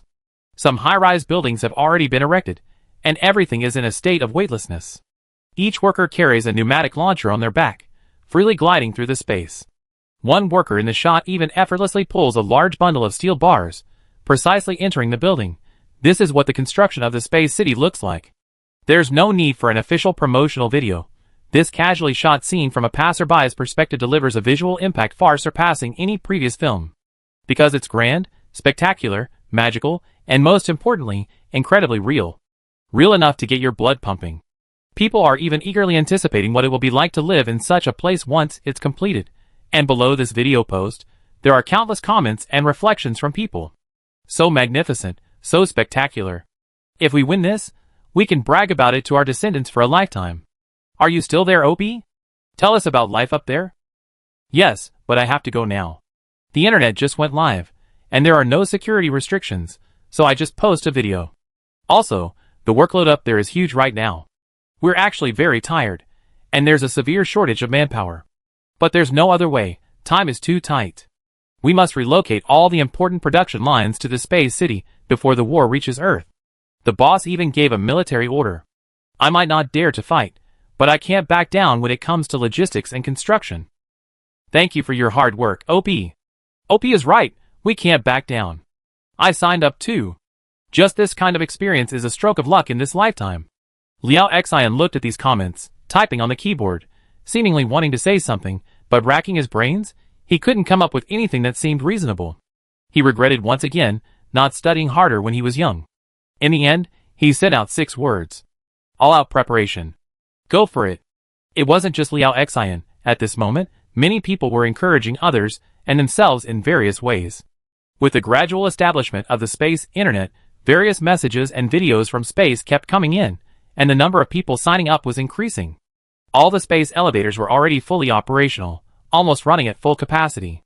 This forced Shinshur to order another batch from the future world. At the same time, various production lines from the future world, including large construction machinery, also began production. More and more people began to come into contact with and experience powerful alien technology. Add to that extensive publicity and various incentive policies. The atmosphere permeating the entire society gradually changed. People gradually showed increasing enthusiasm for preparing for war. Those who were originally lost due to social upheaval, economic transformation, or even the fear of war gradually found something to do and began to dispel their fear of war by living fulfilling lives. Especially after the public beginning sent another large batch of learning devices, some of which could be put into use in society, people's enthusiasm was reignited. Most of the participants experienced both pain and joy. The learning process was painful, but the rapid growth they achieved was joyful. Many also unleashed a will they hadn't shown before, seizing this opportunity to study frantically. For these individuals, the Human Federation, in conjunction with the Starseed Company, provided maximum support. This further inspired everyone. Just 1 month after the hearing before the open war, Shinshur finally emerged from his near seclusion. He could now constantly visualize the image used to train concentration, achieving true total focus control of consciousness. Having reached this level, the next stage was adaptation. Adapting to this state of constant mental training while still being able to be distracted. In this state, if someone were watching him, they would notice that his gaze seemed robotic, utterly numb and stiff. After all, most of his consciousness was still focused on constructing the image in his mind, only able to spare a small portion to handle other matters. This sounds unbelievable, but Shinshur could indeed do it at this moment. And once he stopped training, the primal energy between consciousnesses would truly influence reality. Even a mere glance could cause those with weaker willpower to become dazed. This was Shinshur's greatest achievement during this period, and the evolution device had been a great help, significantly shortening the time required to reach this level. Primal energy technology is ultimately just a technology. As long as the knowledge is more advanced and the application more thorough, things like talent become less important. Shinshur had a deeper understanding. Perhaps some exceptionally powerful civilizations in related fields could, with enough resources, turn ordinary people into primal energy masters overnight. However, such speculation is not very meaningful right now. They still had to take it one step at a time. However, Shinshur looked at Shi Ling on the back of his hand. Chapter 105. As his mastery of primal energy further improved, Shinshur felt that Shi Ling seemed subtly different. Although he could clearly sense that the connection between him and Shi Ling was becoming increasingly intricate with his improved primal energy mastery, this subtle difference seemed different from the feeling of closeness. It was like he reached out and gently waved his hand in the air. Instantly, his face turned deathly pale. It was as if he had undergone dozens of hours of primal energy training in that instant.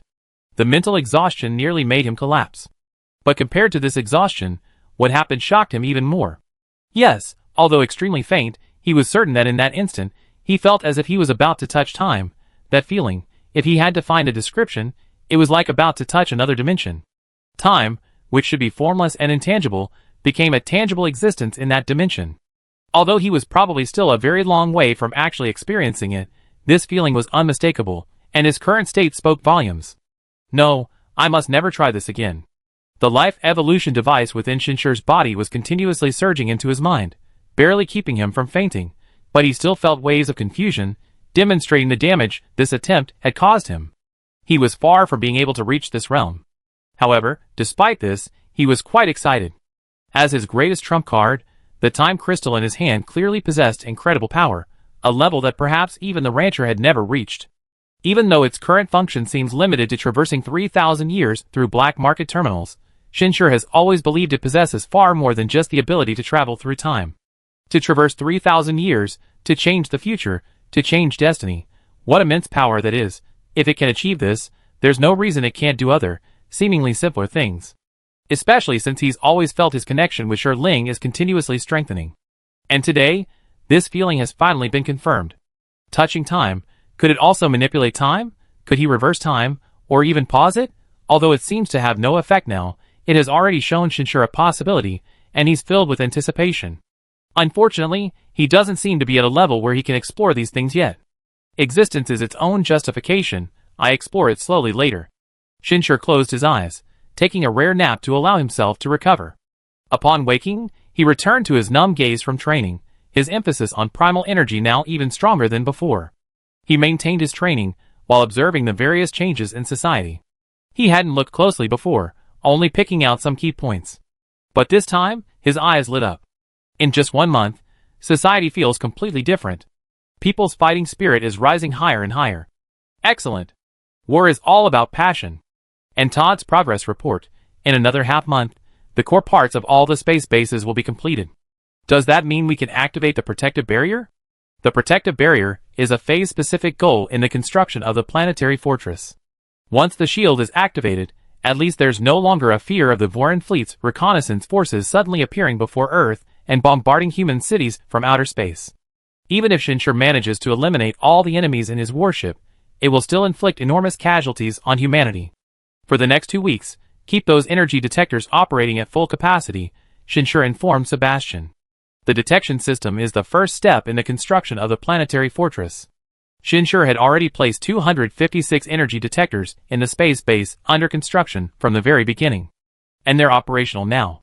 Unfortunately, no Voran fleet reconnaissance forces have been detected yet. Shinshur knows that interstellar warfare is extremely time-consuming. Information transmission, reconnaissance, equipment deployment, and even marching time are all measured in years. It's perfectly normal that they haven't been detected in just 2 months. According to the Voran fleet's future records, their reconnaissance forces were eventually discovered. Therefore, Shinshur wasn't in a hurry. Even after discovering the Voran fleet's reconnaissance units, he couldn't simply pilot a spaceship to attack alone, as recorded in his history. History had already documented that such an action would have been inaccurate. He wondered how the interstellar forces were doing in their training. The idea of going to find out popped into Shinshur's mind. Since they had already reached this level of training, there was no need for him to remain in seclusion all day. Moreover, Shinshur hadn't only been training his primal energy during this time, he was also diligently studying interstellar warfare, striving to become a qualified interstellar war commander. And as preparations for war gradually commenced, the importance of interstellar force training would further increase. Prepare yourselves, I need to review the soldiers' training results, Shinshur informed the liaison officer. The word review wasn't inappropriate. He was now a first-class commander of the Human Federation, and besides, Shinshur was gradually gaining confidence in the field of interstellar warfare. Upon receiving this message, everything began to operate smoothly yet efficiently. Over the past month, the selection process for interstellar forces had expanded far beyond the initial special forces. It now encompassed the entire military, and even included some recruits from society. Now, the world's most outstanding elites, following Shinshur's instruction, were heading towards a designated location. According to the liaison officer, the captains and vice-captains of spaceships would be selected from among these individuals. This made Shinshur even more concerned. As time progressed and war drew closer, there could be no room for carelessness regarding interstellar forces. Ultimately, in this perilous interstellar world, the safety and future of civilization can only be protected by interstellar forces. The warriors' assembly would take another day. Shinshur thought for a moment, then got up and called AI-XIX. He'd been busy with his own affairs for almost 2 months, and now that he could finally catch his breath, it wouldn't be right not to see his girlfriend. However, it was only after making the call that Shinshur learned some news. Zeyuan is in Haicheng? He enlisted in the army? And he passed? Wasn't he planning to apply to the National University of Defense Technology? He brought his girlfriend? Then my mother is left alone in our hometown? Call them over for a meal, I have time now. Even in his current state, Shinshur felt a throbbing headache after hanging up the phone. After their father died saving someone, he had been taking care of his younger brother. While they weren't exactly inseparable, their relationship was quite good. Therefore, Shinshur hadn't hidden the fact that he was the founder of Shanghai Company from his brother. However, he never expected that Zeyuan would secretly enlist in the army without his knowledge, and even pass the exam. He wasn't sure if he had any influence involved, or if there were some unseen power struggles, or if it was simply Zeyuan's own choice. The last possibility was most likely, but he still needed to find out. The location for the meal was quickly decided, not at any restaurant, but at Shinshur's villa. Food would be delivered, of course. Song Yao, as Shinshur's secretary, was doing this for him for the first time, so she was exceptionally diligent. Shinshur soon met the 3 people who had come with him. His gaze passed over AI-XIX and his brother Zeyuan, settling on another girl. She was quite pretty, with delicate features, but standing next to AI-XIX, the difference in their skin and overall demeanor became apparent. She seemed, just as AIXINR had said before, to be a girl from a poor family. Moreover, Shinshur could now see more. For example, there was a wildness in this girl's eyes. It was confirmed, this was definitely not the typical gentle girl-next-door type. But at this moment, she was clearly nervous. Wenqian, right? We're all the same age. No need to be so formal. Shinshur smiled slightly, but after he said that, the girl seemed even more nervous, unsure of what to do with her hands. Brother, you. Zhe Yuan looked at Shinshur nervously. AIXINR, however, remained calm and immediately guessed the situation. Are you still training? She asked. Yes, at this stage, it's best not to stop casually. Shinshur explained, then looked at the other two, trying to soften his voice. Don't mind my gaze, it's just a facade. You understand the reason later. Come on in. Zhe Yuan and He Wenqian exchanged a glance, and finally, Zhe Yuan pulled his girlfriend along. Let's go in, I told you it's okay. You make it sound so easy, He Wenqian complained, giving her boyfriend a sidelong glance, still unable to control her nervousness. Upon learning that her boyfriend's brother was the chairman of Shanghai Company, the Mr. Shin who had returned from outer space to help humanity fight off alien invaders, He Wenqian was so nervous that she couldn't sleep for several nights. This couldn't be described as just wealthy. Those two words were simply unworthy of their name. Especially after seeing the real person. No, that look in his eyes. Was he really a real person? Could he be a robot controlled from behind the scenes? Seemingly sensing the girl's feelings, Shinshur ultimately stopped training, his gaze quickly returning to normal, which relieved the girl. However, even after everyone sat down on the sofa, Shinshur's expression remained serious. Tell me your thoughts, he said, looking at his younger brother. Why do you want to join the army? Compared to their last meeting, Zhe Yuan seemed to have grown taller, and his appearance had inherited their family genes. With his short, choppy hair, he looked tall, handsome, and clean-cut. Shinshur wasn't surprised at all that he had a beautiful girlfriend. But Shinshur had already noticed that his brother's changes weren't just physical. His gaze was more mature. There was a certain determination in it. Brother. Zhe Yuan knew this question would come back sooner or later. He slowly exhaled and said very seriously, in this era, I can't just do nothing. Many people want to do nothing. Do you think you're any different? Shinshur stared intently at him. Or do you feel that because you're my brother, you have a greater responsibility? It has nothing to do with you, brother. Okay, there's a tiny bit of that. Zhe Yuan scratched his head, looking troubled. Really, just a tiny bit. Many of my classmates and friends have signed up for the army. After hearing about the alien invasion, we're all burning with anger. Brother, there's a saying online that I think is very true. In times of great change, among those who step forward, there will always be young people. This is our historical responsibility. I can't shirk this responsibility just because you're here to protect me. Besides, if Dad finds out, he'd definitely jump out and give me a good scolding. A person should have things they do and things they shouldn't do. That's what Dad used to say all the time. Shinshur lowered his gaze, looking at his brother, without saying a word, just listening patiently. But he had to admit it. Zhe Yuan was completely different from him.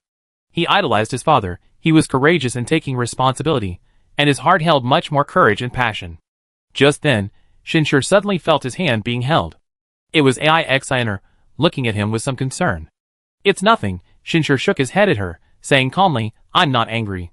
Zhe Yuan also gradually fell silent, looking at his older brother with equal tension. He was still a little afraid of Shinshur. Since their father's accident, the family had struggled for a while. It was only after his older brother went to university and opened a shop that the family's financial burden was eased. His tuition and living expenses for the past few years had all been paid for by his older brother. Even now that he knew his brother had spent the past 4 years on another planet, who knew how much hardship he had endured there?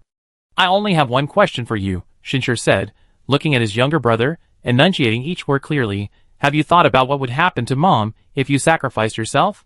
What would happen to your girlfriend? But someone has to step forward. Someone has to sacrifice. Otherwise, how could there be the saying every inch of land is bought with blood? Zhe Yuan's face flushed red. If everyone only cares about their own families, if everyone is afraid to sacrifice, how can we fight this war? If we lose, won't our families be? He stopped abruptly, because he suddenly remembered his older brother's identity. Yes, his brother had returned from outer space and already had his own businesses there. Even if humanity ultimately lost, he might be able to escape. Given his brother's personality, he would definitely take Mom with him. But? Chapter 106. Shin Ziyuan pursed his lips tightly. If he were to abandon his friends, who had pledged to join the army and fight alongside him, abandon his own dignity, abandon countless people around the world mired in the apocalypse following defeat, and simply bury his head in his hands and run away, he would surely suffer for the rest of his life, forever living in guilt. In that case, it would be better to sacrifice himself on the battlefield, but he dared not say these words aloud. He knew how much his older brother valued family. However, even though he didn't speak, Shinshur could still see his thoughts in his eyes. After a moment of silence, Shinshur looked at Hua Wenxian, who was sitting there, and asked, "Do you support him too?" These words were like putting Hua Wenxian on the hot seat. She visibly became restless. But in the end, she gritted her teeth and said, Of course I'm worried, but I also know that if I don't let him go, he might regret it for the rest of his life, so I support him." Wenxian. Ziyuan tightly grasped his girlfriend's hand. His face was filled with emotion. He knew his girlfriend understood him, but it also took courage to say it in front of his brother. "Mom supports you too, right? Because she knows she can't change you." Shinshur suddenly sighed. "The question I asked you earlier, I actually been wanting to ask Dad. When he jumped into the water to save people, did he think about what would happen to us, what would happen to Mom if something went wrong? But now it seems there's no need to ask anymore." This question wouldn't elicit the answer he wanted to hear, because it wasn't asking about the matter, but about the person. Given his father's character, the most likely answer would be, "I didn't think that much about it," or "I was a soldier, I can swim, how could I stand by and watch someone die?" And Shinshur knew. Ziyuan was right. In times of crisis, someone always has to step forward. Those soldiers who are making tremendous efforts to become members of the interstellar force, to step onto the battlefield, are such people. They are undeniable heroes. Anyone who has been protected by their sacrifice and struggle has no right to question their choices. And his own opposition stems solely from his own selfishness. "You're an adult now," Shinshur said, looking at his younger brother. "You have your own pursuits, your own values, and you have someone you like. So, I can't stop your decision, but I hope you remember that your family will always worry about you." "I know. Thank you, brother." Shin Ziyuan's face lit up with surprise. He had actually prepared himself for his brother's opposition, and then tried his best to fight for him. "Please have a seat. I go make a call and ask when the groceries will arrive." Shinshur didn't say anything more, just stood up and left the living room alone. But he didn't make the call. Instead, he stood silently in the yard. Then, a soft, warm body hugged him from behind. Ixiner didn't speak either, just held him like that. Until Shinshur murmured, almost to himself, "I could actually stop him. Just one phone call, and he wouldn't be able to pass the next test, or he'd be stuck in a safe place forever." "I know," Ixiner said softly from behind. "I just hope everyone I care about is alright." "I know. But I understand he's right. The world needs heroes." "None of you are wrong." Ixiner hugged him tighter. "You are all heroes. If I fail, I will run away without hesitation." Shinshur thought of the altered history and laughed self-deprecatingly. "What kind of hero is that? But if you succeed, you will be the hero who saved the whole world." Ixiner stood on tiptoe, pressing her face against Shinshur's neck so he could feel her breath. "Even if you fail, you will still be my hero, because you will definitely save me, won't you?" Perhaps every couple in love has similar feelings, but at this moment, Shinshur truly felt that Ixiner was like an elf, always appearing when he needed her. Shinshur turned around and hugged Ixiner tightly. "This morning, I saw the social intelligence analysis report sent to me by the intelligence department. It said, war spirit is rising, and public sentiment is reliable," he said softly. "I was very happy at the time, because the more I understand interstellar warfare, the more I understand its cruelty. Every space warrior not only has to face the enemy, but also various dangers in the universe, and even the torment within their own heart. Only the bravest warriors, with the most courageous fighting spirit, can shoulder this responsibility. But now I suddenly realized that perhaps I don't truly understand what those 8 words mean. Perhaps it was like that before." Ixiner tilted her head back, allowing Shinshur to clearly see the adoration in her eyes. "But once you realized this, you understood, you've always been like this." "Yes, I understand." Shinshur was somewhat dazed. These 8 words signified the countless sacrifices made, and the birth of countless heroes. It would be a hymn of blood and fire. Shin Ziyuan was merely an insignificant note in this hymn, yet it was this very note that, through familial love, pulled Shinshur, who had previously been detached from this hymn, into its embrace. It made him understand. What kind of era this was? At lunch afterwards, Shinshur didn't discuss the war at all. It was just like an ordinary family meal, chatting about trivial matters, occasionally bringing up embarrassing stories from Ziyuan's childhood, eliciting bursts of laughter from the two girls. This instantly brought them closer together. Even Hua Wenqian wasn't as nervous as she had been at the beginning. In fact, she laughed uncontrollably several times, completely revealing her true personality. It wasn't until after the meal that Shinshurkai patted Shin Ziyuan's shoulder heavily. I have only one requirement for the path you've chosen, to live to see victory. I will. Brother. Shin Ziyuan was also very excited. After all, after their father's death, this older brother, who shouldered the heavy responsibility of the family, and set a good example for him, had already inherited a part of their father's identity in his heart. An elder brother is like a father. Therefore, receiving Shinshurtsai's support was also a tremendous encouragement to him. Shin Ziyuan and Hua Wenqian didn't stay long after dinner. They cherished their time together, and Shinshur and AIXIN escorted them out of the neighborhood before returning to the villa. Have you prepared a backup plan? AIXIN asked Shinshur with a smile. It seems like nothing can be hidden from you, Shinshur said helplessly. That just means we're on the same wavelength, AIXIN said with a hint of pride. I just hope that preparation will never be needed, Shinshur shook his head. He had indeed prepared a backup plan. During a break at dinner, he contacted Gong Chu and requested a rather special device. This was a replica made by future human civilization, modeled after the life evolution device belonging to the Dake civilization that he possessed. After continuous improvements, only one crucial function remained. It could protect the consciousness carrier of a life form even when the body suffers immense force, or even complete destruction. For humans, this meant the brain. With that final tap, Shinshur had already injected this device, also composed of microscopic entities, into Shin Ziyuan's body. He also asked Gong Chu to find several more of these devices. He planned to prepare one for his mother, AIXINer, even AIXINer's parents, and Hua Wenqian, and the others from earlier. But as he said, he hoped this device would never function. Alright, stop frowning. AIXINer reached out and massaged Shinshur's brow. Now that you made a decision, don't overthink it. Think about something happy. Are you busy today? No, my studies and training are temporarily on hold, Shinshur sighed. But I'd be busy again tomorrow. I need to check on the Interstellar Forces training. After all, war is just around the corner. Then you better make it up to me today, AIXINer said, shaking Shinshur's arm and acting unusually coquettish. We haven't seen each other for 47 days, and we only have 10 hurried minutes on the phone each day. Do you think I don't miss you? Okay, Shinshur said, easily lifting her up and carrying her towards the bedroom. If you can handle it, today is all yours.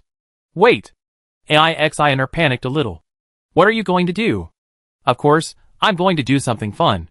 Didn't you say that? Are you scared? Who's scared? How about we find some time to get our marriage certificate and have a simple wedding first?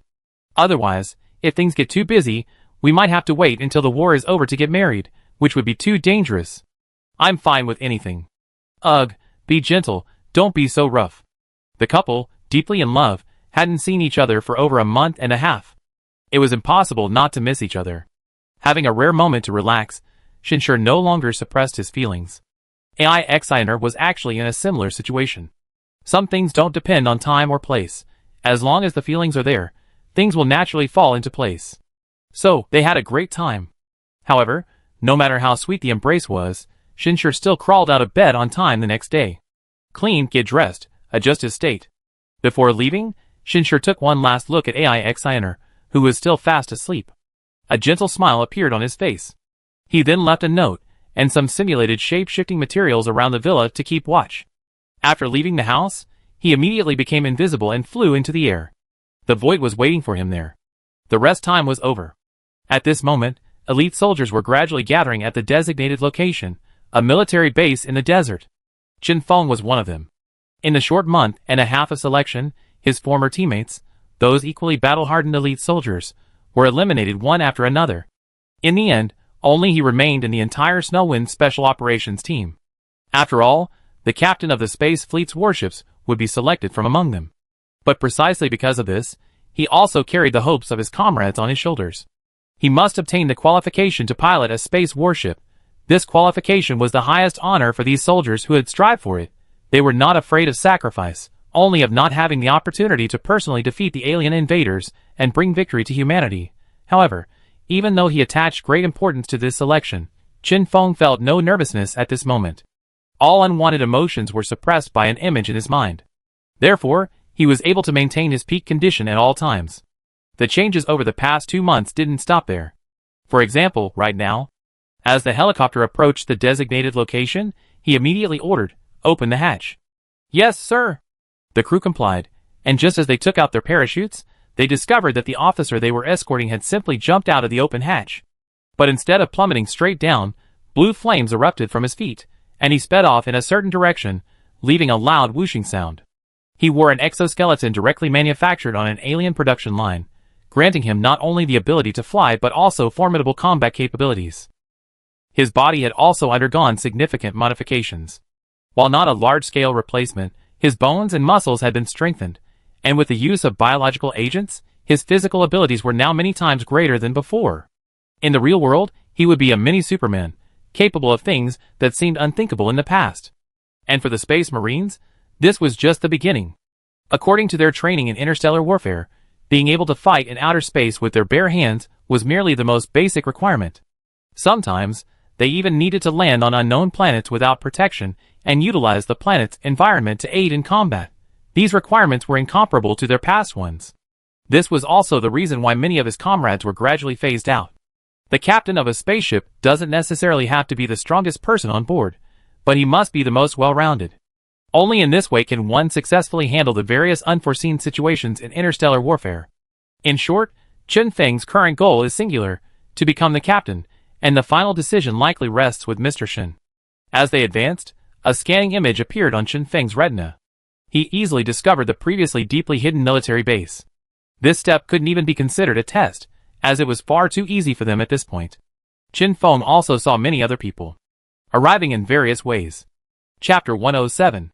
Some crawl beneath the earth, their devices like drills, incredibly fast and stealthy, others fly from midair, still others run across the desert, each step seemingly gliding through the air. In reality, both their current devices and physical modifications are mostly very basic and simple, leaving ample room for improvement. The purpose of these devices and modifications is not to enhance their strength. After all, such enhancements are largely meaningless in interstellar warfare. This is merely a test, a training exercise to improve their adaptation speed and experience with high-tech devices. Take, for example, the flying exoskeleton device used by Qin Feng. Don't be fooled by its seemingly simple use. Anyone else who tried it would discover just how difficult it is to control, simply by generating immense thrust with each foot. Constant spinning, or even a headfirst fall would be the least of their worries. A slight misstep could tear apart the bones and muscles of their legs. And he had only had this device for a dozen minutes. This was even his first time using it. Some people sometimes switch to entirely new devices in just a few hours. They must fully utilize their thinking, control abilities, and the surrounding environment, such as gravity, air, and terrain, to master the devices and even maximize their effectiveness. Some people who live near this desert military base don't even need to travel by plane. They rely solely on these devices to get there within the allotted time. This, too, is a form of training. In fact, one could say that every qualified space marine, if placed in a movie, would be a powerful superhero. The boundless exploration of knowledge by intelligent life brings them limitless power. Qin Feng adjusted the engine output of his feet, his mind racing at full speed. Even walking on the edge of a tightrope, his emotions were completely under control. So much so that it appeared as if he were effortlessly slowing down and landing. "Hey, Chen." Someone greeted him from a distance. "Sawyer." Qin Feng looked at the person. "You're here." Sawyer Jeffrey, a top sniper from the Western Alliance. As fellow snipers, it was natural that Qin Feng and Sawyer had considered each other rivals from the very beginning of their training. "I'd be missing out on a lot of fun if you weren't here," Sawyer said, approaching with a confident smile. "If you ultimately fail, how about applying to be the captain's assistant on my warship? I'd definitely give you a big opportunity." "The same goes for you," Qin Feng said, glancing at Sawyer's arm, which had been completely replaced with metal. "Looks like you already had a tough time just getting here." No, Sawyer said, shaking his arm. "You don't understand our culture. I wanted a cool arm like this for a long time, you know? It not only has a more sensitive touch, but it even comes with an automatic calculation and fine-tuning function. I bet your sniping skills are already far superior to mine." "Heh," Qin Feng chuckled lightly, even though he couldn't see Sawyer's true emotions in his expression and eyes. But it's easy to guess. It must have been an accident during training that caused this result. The fact that he wasn't eliminated suggests the accident was serious. Despite losing an arm, he's already demonstrated his abilities. That laughter again, heh? I know what that laughter means in Dongwu now. You're mocking me, aren't you? Sawyer swung his metal arm forcefully. I want to challenge you. Dare to come? Whether it's sniping, combat, or anything else, I definitely beat you down. His rant attracted a lot of attention. But everyone was just watching the spectacle. Sawyer's causing trouble for Chen again. I really don't know how someone as talkative as him became an ace sniper. Sawyer is incredibly skilled. 3 months ago, he single-handedly wiped out an entire conglomerate resistance force at close range. Even though they had buried tens of tons of TNT beneath his feet, he still completed the mission flawlessly. Didn't he lose an arm? No, I heard that losing that arm was part of his plan. Am I the only one who thinks he and Chen actually have a good relationship? Look, they're both mutually motivating rivals and comrades in arms, fighting side by side for the fate of humanity, elites from different cultures and races. I have a feeling their friendship might become a legendary tale. Why are you looking at me like that? Is something wrong? No, nothing, you're absolutely right. Don't assume Space Marines have to be cold-blooded and taciturn. On the contrary, under the influence of primal energy, controlled emotions and feelings don't affect combat effectiveness. In fact, they can even enhance it.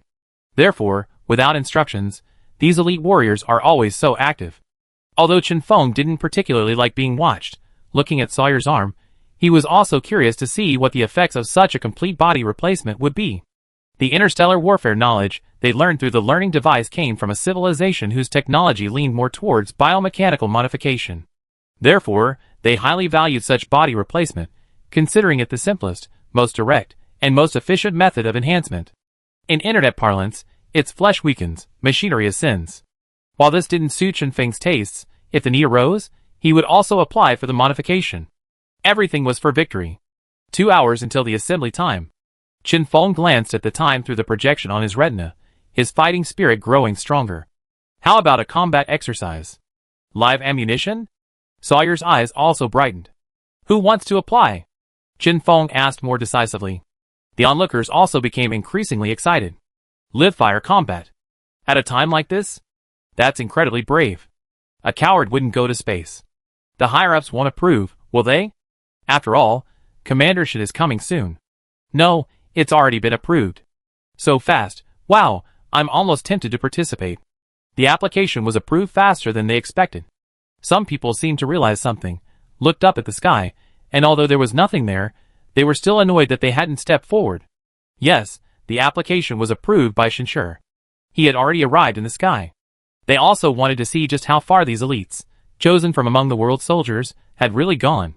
According to their performance reports, Chen Feng and Sawyer weren't even among the top performers, but rather of average ability. Their performance should give a general idea of their level. Without a starting command or any preparation time, the moment the application was approved, Chen Feng soared into the air. Simultaneously, a barrage of miniature plasma projectiles rained down on him. Sawyer's arm was actually equipped with such a weapon. These plasma projectiles were essentially bullets, just encased in high-temperature plasma. A single hit would melt a large hole in even a high-strength alloy plate several centimeters thick. Chen Feng's exoskeleton couldn't withstand it. One hit would end the entire engagement, and Chen Feng would likely need immediate body modifications to survive. So, he had to close the distance. Chen Feng raised his hand, and sent a miniature high-explosive grenade hurtling towards Sawyer. As Sawyer was forced back, he discovered that the automatic interception system on his arm hadn't reacted. In an instant, he understood. The grenade's target wasn't him at all. Boom! The explosion was no less powerful than a rocket exploding in the desert, the sand instantly obscuring everyone's vision. Everyone knew Chen Feng's purpose, and Sawyer's eyes darted around frantically, his scanning system fully activated, trying to find Chen Feng among everyone around him in the shortest possible time. The next instant, his metal arm shot up, a dull thud followed, and a powerful force field exploded, clearing away the sand and revealing the two figures in the center. It was Chen Feng and Sawyer. It's over. Sawyer's arm was already aimed at Chen Feng's head. At this close range, I already blown your head off, Chen. You seem to have forgotten one of the basic principles of interstellar warfare. Never recklessly enter a danger zone without knowing the enemy's equipment. My arm was also under the influence of an automated defensive field, Close combat was impossible from the start. He had an advantage in ranged combat, but he also had a trump card for close combat. In fact, Sawyer had been luring Chen Feng closer from the very beginning. You're right. The technology on your arm is far superior to the exoskeleton armor I'm wearing. Chen Feng's head was locked on, but a slight smile played on his lips. Normally, facing a technological gap, I should choose to escape as quickly as possible, gathering intelligence to prepare better for the next time. However, in combat, there's no escape option, so a certain degree of risk is necessary. You're confident in your superior technology, but you've forgotten another fundamental principle of interstellar warfare. Given the right conditions, even weaker technology can achieve results. Sawyer realized something and immediately scanned his entire body. His eye twitched. A tiny white dot, no bigger than a grain of rice, had somehow gotten stuck to the hem of his shirt around his neck, a high-explosive bomb. If it exploded there, his head would be gone too. Because of the defensive field, for this thing to land on him, it would have to be before the field activated. In other words, the attack just now was actually a feint, delayed by a split second? Didn't you think about what would happen if I discovered your little tricks? Sawyer lowered his hand, not annoyed, but simply remembering the outcome. Then I consider it a loss, Chen Feng said calmly. This choice was made on the premise that there was no option to run away. Since that's the case, I naturally had to use every means to increase my chances of winning. I judged that you had a certain probability of not successfully defending against the attack, and when victory was assured, I immediately scanned myself. This was the most likely successful method I could think of in that extremely short time. If I was wrong, I would have lost, but in the end, I won. No, at most it would have been mutual destruction. Sawyer shook his head, shaking his arm again. This has an AI assist device. Even if you blow my head off, it will still blow yours off. That's right, but given such a large technological gap, I still managed to exchange blows for the enemy, which is already a victory. Chen Feng smiled slightly. Sawyer was speechless. One of the common-sense principles of interstellar warfare is that the technological gap is the most devastating gap in interstellar warfare.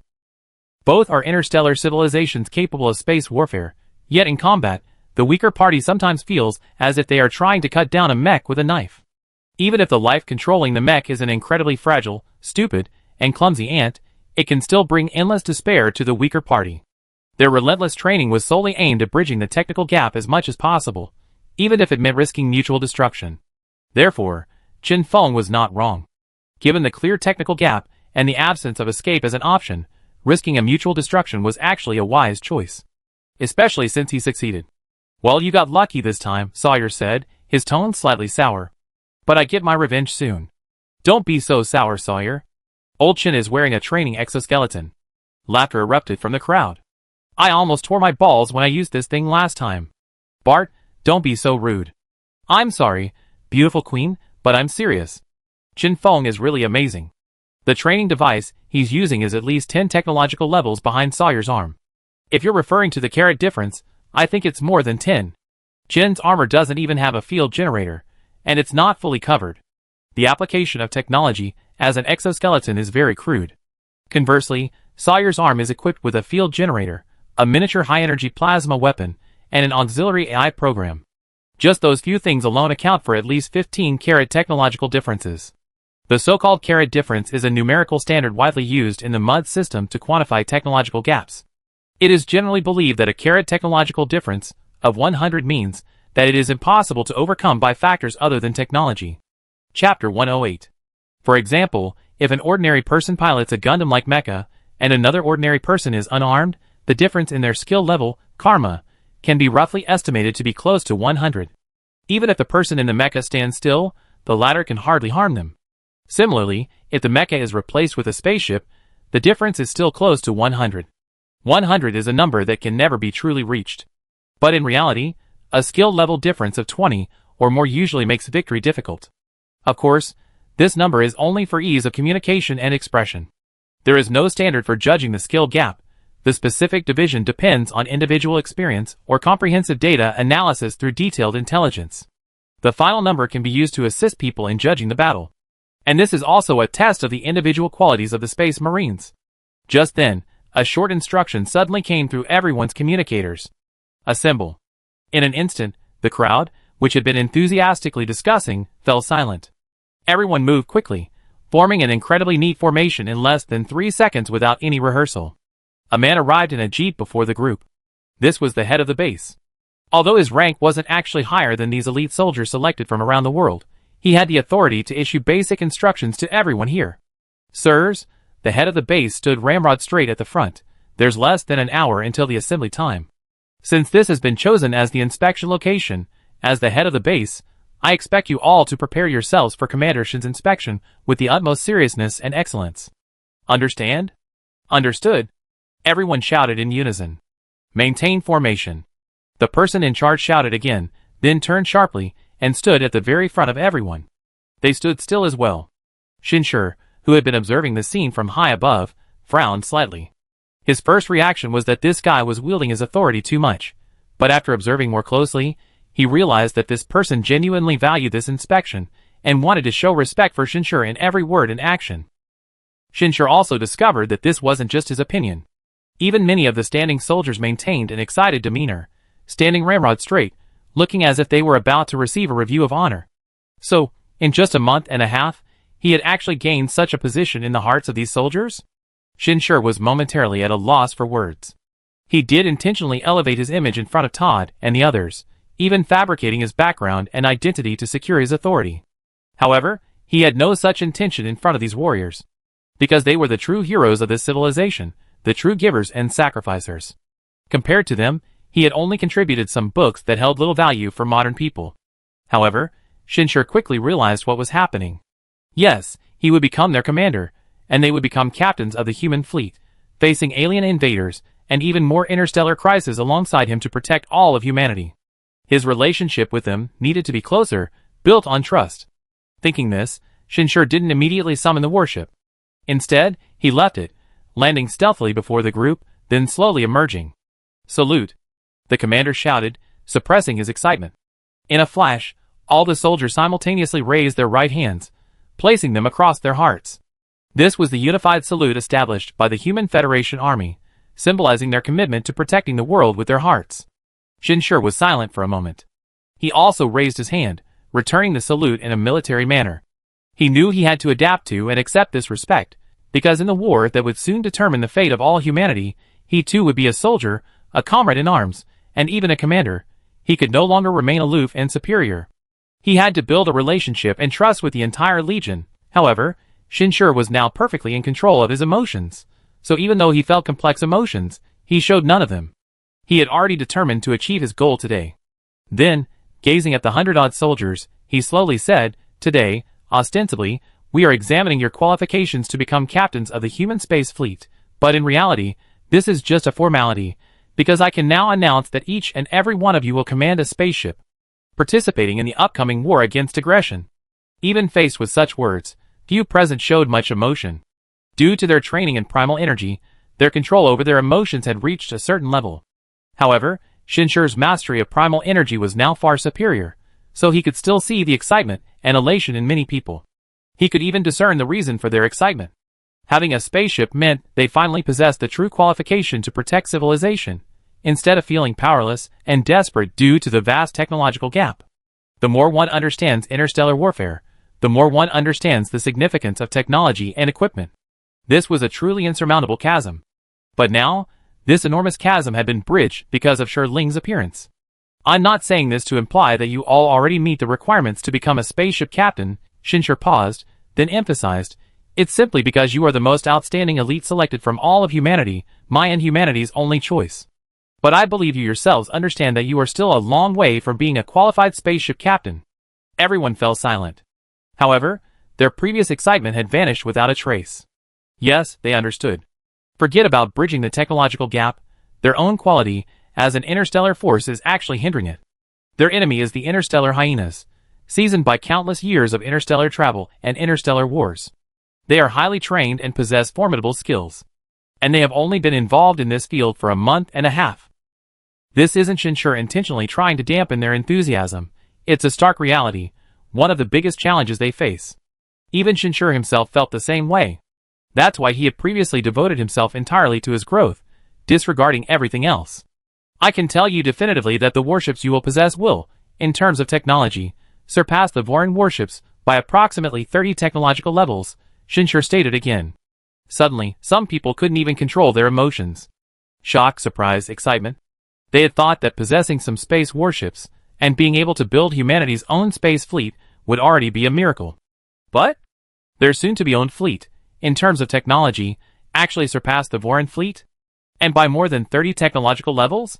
Everyone was gripped by the relevant knowledge. A 30-level technological difference meant a crushing defeat in a one-on-one situation. Don't get too excited yet, Shinshur said, his face devoid of much joy. He continued, the technological gap of a single warship is indeed that high. These warships come from a civilization far more powerful than the Voran fleet. Even if they are some obsolete old warships, they are still far superior to those of the Voran fleet. However, we must also consider the difference in numbers.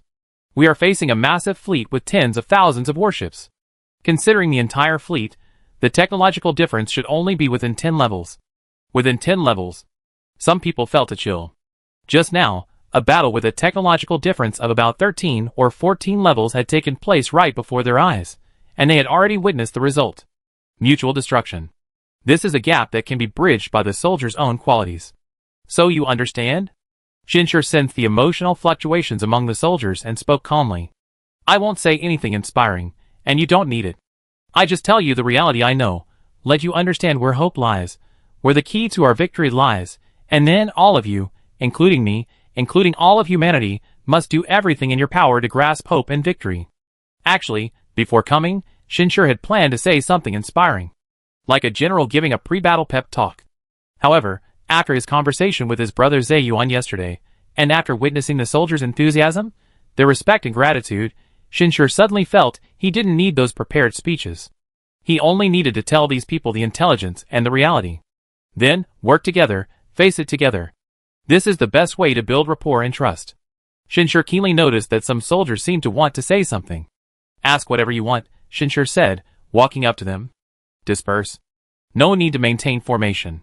Receiving the instruction, everyone surged forward. Sir, one of them asked impatiently, I learned through the learning device that a qualified warship captain needs over 10 years of study and simulated training at the academy, followed by more than 10 real interstellar wars. Only by excelling in each one can they become the captain of an interstellar warship. How can we possibly catch up to that level in just 2 or 3 years? There's no other way but to work hard, Shinshur said. I've done everything I can to provide you with knowledge and equipment, but time is still not enough. As I just said, humanity, and I have no other choice but you, and similarly, humanity, and you have no other choice but me. I, too, am constantly learning to become a qualified interstellar commander. Indeed, in terms of learning resources and mastery of primal energy, the two most crucial factors, no one in the world could compare to him. Not to mention, he also possessed channels for rapidly acquiring weapons and equipment. He also had direct access to military intelligence from the future. Therefore, this war could only be commanded by him. Did you also learn through the learning device, sir? A soldier asked. That's right. In the past period, I'd done almost only 2 things, learn knowledge and train my primal energy. Actually, I never thought I would develop in this direction, but now, I have to. Shinshur's tone remained calm, but by stepping into the middle of the soldiers, he seemed to instantly bridge the gap between them. Is what you're learning the same as what we're learning, sir? Another soldier asked. No, it's different. I focus more on fleet command, while your training focuses more on warship command. To be honest, what I'm learning is broader and more difficult than what you're learning, Shinshur said firmly. But I have ample confidence, and I possess trump cards that the enemy can never imagine. To this day, the enemy doesn't even know I exist, let alone that I brought planetary fortresses and warships. Shinshur truly possessed this confidence.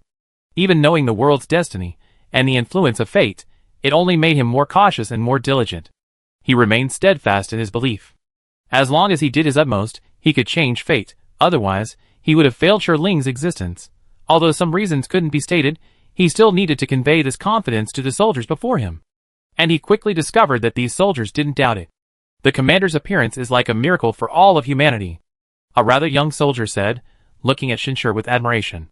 I simply can't imagine how hopeless our world would be without you, Commander, when war comes.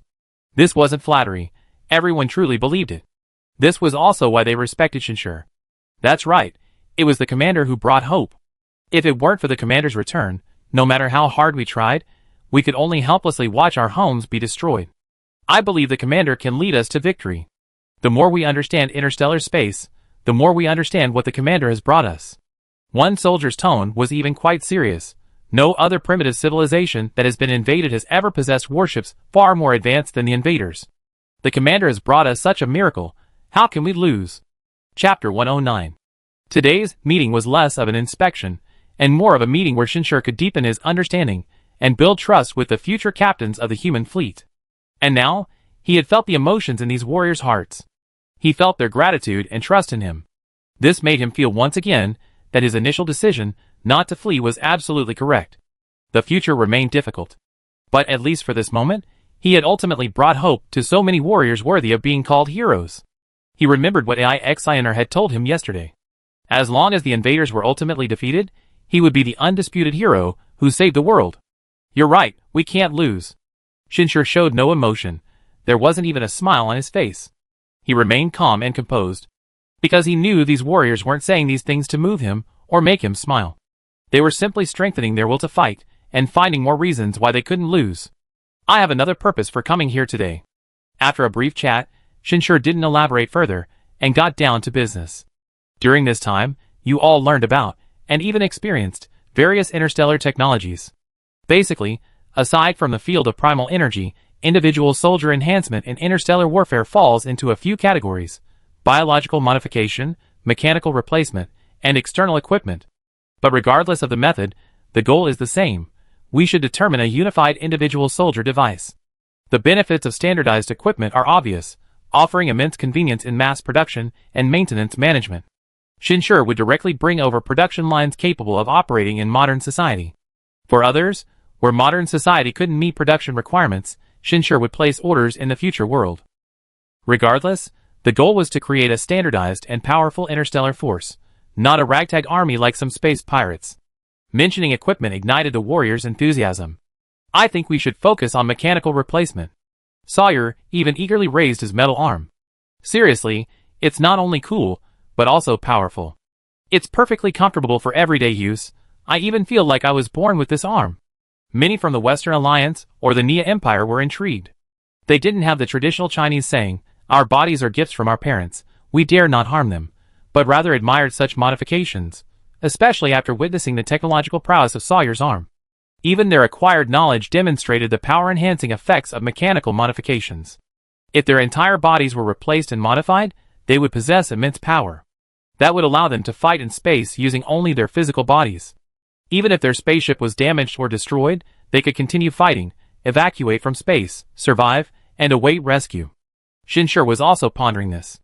Mechanical replacement is indeed convenient and powerful, he said. I should be able to obtain a replacement production line that can automate replacement and modification processes, especially for full-body replacements. It only requires placing the brain into a prepared body. Intelligent AI can easily complete the process. Mechanical replacement, becoming mainstream in the future human world, naturally possesses significant advantages. The public figures and collectors he had seen all underwent full-body replacements. Except for their brains, which served as the carriers of consciousness, everything else was manufactured. The greatest advantage was the elimination of the need to expend extra technology to protect fragile flesh during combat. This allowed for more unrestricted enhancement of strength. Furthermore, it facilitated medical treatment, replacing whatever was damaged. However, Shinshur also noticed that the technologically superior Dake civilization focused on biological modification, or a higher level of integration between technology and biology. For example, the biological evolution device he wore originated from the Dake civilization. Mechanical modification was merely technology they had provided to the Vorin. There must be a reason for this. Primitive thought in the future world was more than just an ideology. Therefore, Shinshur hesitated slightly. Sir, Chin Feng suddenly spoke up at this moment, we use whichever is strongest, everything is for victory. Shinshur also realized what was happening. That's right, humans nowadays don't have the luxury of being picky. Everything must be based on the technology at hand. Here's the arrangement. You can apply to have your bodies cryogenically frozen and preserved. After the war ends, those who wish to revert to their original bodies can continue using them. Shinshur had made his decision, his gaze sweeping around. And I promise, I will bring you devices far more powerful than the enemy's. I will do everything in my power to bring you the best equipment. This technology is among the most mature technologies developed in the future world, and its technological level is indeed quite high. Therefore, this is also a major advantage for the human legion. After all, it comes from a D-level civilization. Shinshur was even beginning to look forward to what changes would occur in history once the spaceships were acquired, and how fate would react to all the changes he brought. For the rest of the day, Shinshur discussed various topics with the soldiers, even analyzing and discussing some interstellar warfare cases recorded in his learning device. Of course, with the assistance of the evolution device, Shinshur's learning progress and efficiency were ultimately much higher than the soldiers, and the fleet command course he was learning was also much more advanced in terms of perspective. So towards the end, it was almost entirely Shinshur speaking, while the others listened. This could be seen as conveying confidence through knowledge and ability. During the break later, they even talked about more things. That's right, I have a lover, My lover is naturally human, my first love from when I was just an ordinary person. Marriage. I'm planning on that. Maybe we get married before the war officially begins, to avoid having to plant a flag. Okay, I definitely invite you then, but I don't think it'd be a big affair. Now isn't the time for that. Are these your children? Twins. So cute, I'm envious. Once humanity truly sets foot in interstellar space, you understand that every intelligent life form, and its race and civilization are inseparable. That's why I had to come back, and I had to change humanity's fate. This isn't just for humanity and civilization, but also for myself. Personal equipment for my own use? This is a rare find, even more advanced than the technology currently possessed by the Dick civilization. Yes, the Dick civilization that destroyed the Vo people. I obtained it by chance, at great cost. Unfortunately, there's only one. If everyone had it, there would be no need for body swapping. Let's skip the competition. The technological difference is at least 70. Don't believe me? Stand back a bit, armor deployed. Cool. Shinshur successfully garnered a chorus of envious admiration. Human civilization still has a long way to go, but I believe that as long as we continue to grow stronger and defeat all enemies, sooner or later, this level of equipment will appear on every human being. Shinshur deactivated the armor. From personal life to various interstellar matters, to high-tech equipment, and even experience in primal energy training, Shinshur chatted with everyone until nightfall. He could clearly feel that he had established a mutual understanding and a deeper trust with these people. He learned each of their names, their past experiences that would be incredibly exciting and extraordinary for ordinary people, and even their families, and what they wanted to protect. And for these warriors, it was the same. They only realized today that Shinshur, the mysterious and powerful figure they had seen, the one who brought hope and immense help to the world and to them, was, after stripping away his halos, just a human being. He had feelings, he could joke, he could speak his heart, and he had a very beautiful lover. He was even a sucker for good looks. Alright, that's enough for today. Finally, Shinshur stood up, brushed the sand and dust off his clothes, looked at the soldiers surrounding him, and said, I will bring you your personal equipment and the spaceship as soon as possible. You all still need to work hard. We all need to work hard. Everyone stand up. The person in charge suddenly shouted. In a flash, everyone stood up. Salute. Just like when they first met, the soldiers silently saluted Shinshur again. However, compared to the first time, there seemed to be something different in this salute. It was their shared will. And Shinshur's return salute contained the same. He knew that he had been completely accepted by these soldiers, that he had truly become their comrade in arms, their trusted commander. Even as Shinshur's figure soared into the distance, they maintained their salute, watching him disappear into the distance. The purpose of today's visit should have been completely achieved, Shinshur murmured to himself. It was indeed achieved, even better than he had originally expected, but he also felt a greater sense of responsibility. He gradually came to a realization. The process of saving the world was itself a process of becoming increasingly connected with the world, and with human civilization. Perhaps one day in the future, when he has found everything he wanted within human civilization, he will no longer be able to abandon everything and flee this planet without looking back, as he initially envisioned. So, everything returned to that phrase he repeated countless times, absolutely cannot lose. After that day, Shinshur returned to his previous state. Studying and training occupied most of his time. But there was one slight difference. He was preparing to register his marriage with AI-XINer. He simply informed both sets of parents, then chose a time for the two of them to go to the Civil Affairs Bureau together. No one knew their identities. Most people simply looked at Shinshur and AI-XINer with envy and congratulations. After all, AI-XINer was indeed stunning, and Shinshur, after careful preparation, looked like a perfect match. Are there many people getting married recently? While waiting to print the documents, Shinshur chatted with the staff for a bit. Yes, there are many. After all, war is imminent. The staff member, a woman in her 40s, seemed quite talkative. My son is only 20, and he's been talking about getting married lately, saying it's unlucky to wait until after this war to get married. But he doesn't even have a girlfriend. What's the point of getting married? Young man, does your fiancé have any sisters? Perhaps you could introduce her to my son? You'd be disappointed. She's an only child, Shinshur said with a smile, exchanging a few more words. He noticed that most people in society were actually quite stable. There wasn't an overwhelming sense of anxiety or panic. After all the media outlets were constantly promoting the planetary fortress, and after realizing that humanity was not without resistance, everyone had to accept the reality of interstellar war. Moreover, the anti-war sentiment in society continued to intensify. On his way back, Shinshur even saw a group of university students holding banners and chanting slogans, urging young people to actively participate in war preparations, and a large number of people responded. Besides the captains, the other branches of the interstellar force are also constantly recruiting and training. The largest number are in the Space City Defense Force. They will serve as reserves for the Deep Space Force, but once the war reaches Earth, they will become frontline combatants. If nothing unexpected happens, Shin Ziyuan should also be one of them.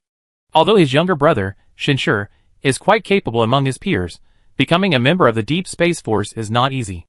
Everything is progressing smoothly. AIXINer noticed Shinshur's gaze, wrapped her arms around his arm, and whispered, "We will win." "That's right," Shinshur replied with a smile. However, he's already married. He thought that by now, he wouldn't care much about a marriage certificate, that it was just a formality, but now that it's actually happened, a surge of emotions is welling up inside him. "Oh right, my parents want to see when we can meet. Of course, they also said that if we're busy, it's okay, important things are at stake. My mom also wants to apologize to you for what she said to you back then. Honestly, why didn't she trust my judgment?" AIXINer chatted about family matters. Although she appeared calm, Shinshur could easily see her excitement and happiness. He reached out and embraced her soft waist. 2 life goals. A great career and a happy life. Now, one seemed to be within his grasp. Chapter 110. After obtaining their marriage certificate, Shinshur's life inevitably changed somewhat, as AIXINer also moved into the warship. As an immigrant warship, the living quarters on the Void were incomparable to those on ordinary warships. Not only were there accommodations, but also entertainment, study, and training areas, along with numerous well-equipped production lines, allowing for complete self-sufficiency in all necessities. This is why Shinshur preferred to live on the warship most of the time. Whether for studying, training, or daily life, it offered a level of comfort that no luxury villa could match. After AIXINer moved in, he even began to feel a sense of belonging, almost as if the warship were his home. However, although newlyweds, Shinshur and AIXINer didn't spend all their time together. Through their primal abilities, they both possessed strong control over their emotions and feelings, knowing that it wasn't yet time to enjoy life. Therefore, they spent most of their time busy with their own things. Sometimes, they wouldn't even see each other for an entire day. AIXINer has also entered a full-scale training phase focused on her primal energy, and she's also learning about warships through a learning device. She hasn't given up her love for music and her musical dreams. She simply hopes that while she's by Shinshur's side, she can help with even the smallest things. In fact, it's not just Shinshur and his couple. Many newlywed couples around the world are in a similar situation right now. If they're just busy, they're considered lucky. Some even have to separate right after getting married. One on Earth, one in space. Under the call for full-scale war preparation, personal life and emotions had to take a back seat. However, in this situation, the divorce rate actually decreased to some extent. After all, no matter how much hope and the odds of victory are promoted, interstellar war is still interstellar war. No one can guarantee that humanity will win. Therefore, in the face of the impending interstellar war and this epic-scale war preparation project, some trivial matters in life seem insignificant. Most ordinary people, in this context, cherish the time spent with family and loved ones even more. And under the extensive propaganda and guidance, the relationships between people and society as a whole seem to have become more harmonious due to this external pressure. Another half-month passed. Gongchu continued to send components of the planetary fortresses. Everything was proceeding as planned. The large-scale protective force generators in all 256 space bases worldwide had been deployed. In other words, the protective barrier covering the entire planet can now be activated. This is a moment everyone has been eagerly anticipating. Even at the very beginning of its construction, the Human Federation consciously promoted the protective barrier. As a crucial component of the entire planetary fortress, its activation signifies that Earth and human civilization finally possess comprehensive protection against outer space. It can withstand most threats from outer space. Whether it's attacks from spaceships, collisions with asteroids, or various forms of cosmic radiation. From this point on, perhaps humanity will never witness meteor showers again.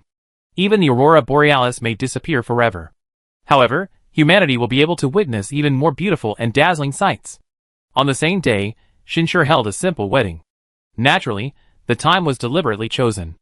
AI-Xiner felt that this day held a certain symbolic meaning, and some people online were already seeing the entire planetary barrier as a symbol of protection. Besides parents, relatives, and friends, he also invited some acquaintances like Todd, as well as the nearly 200 captain candidates.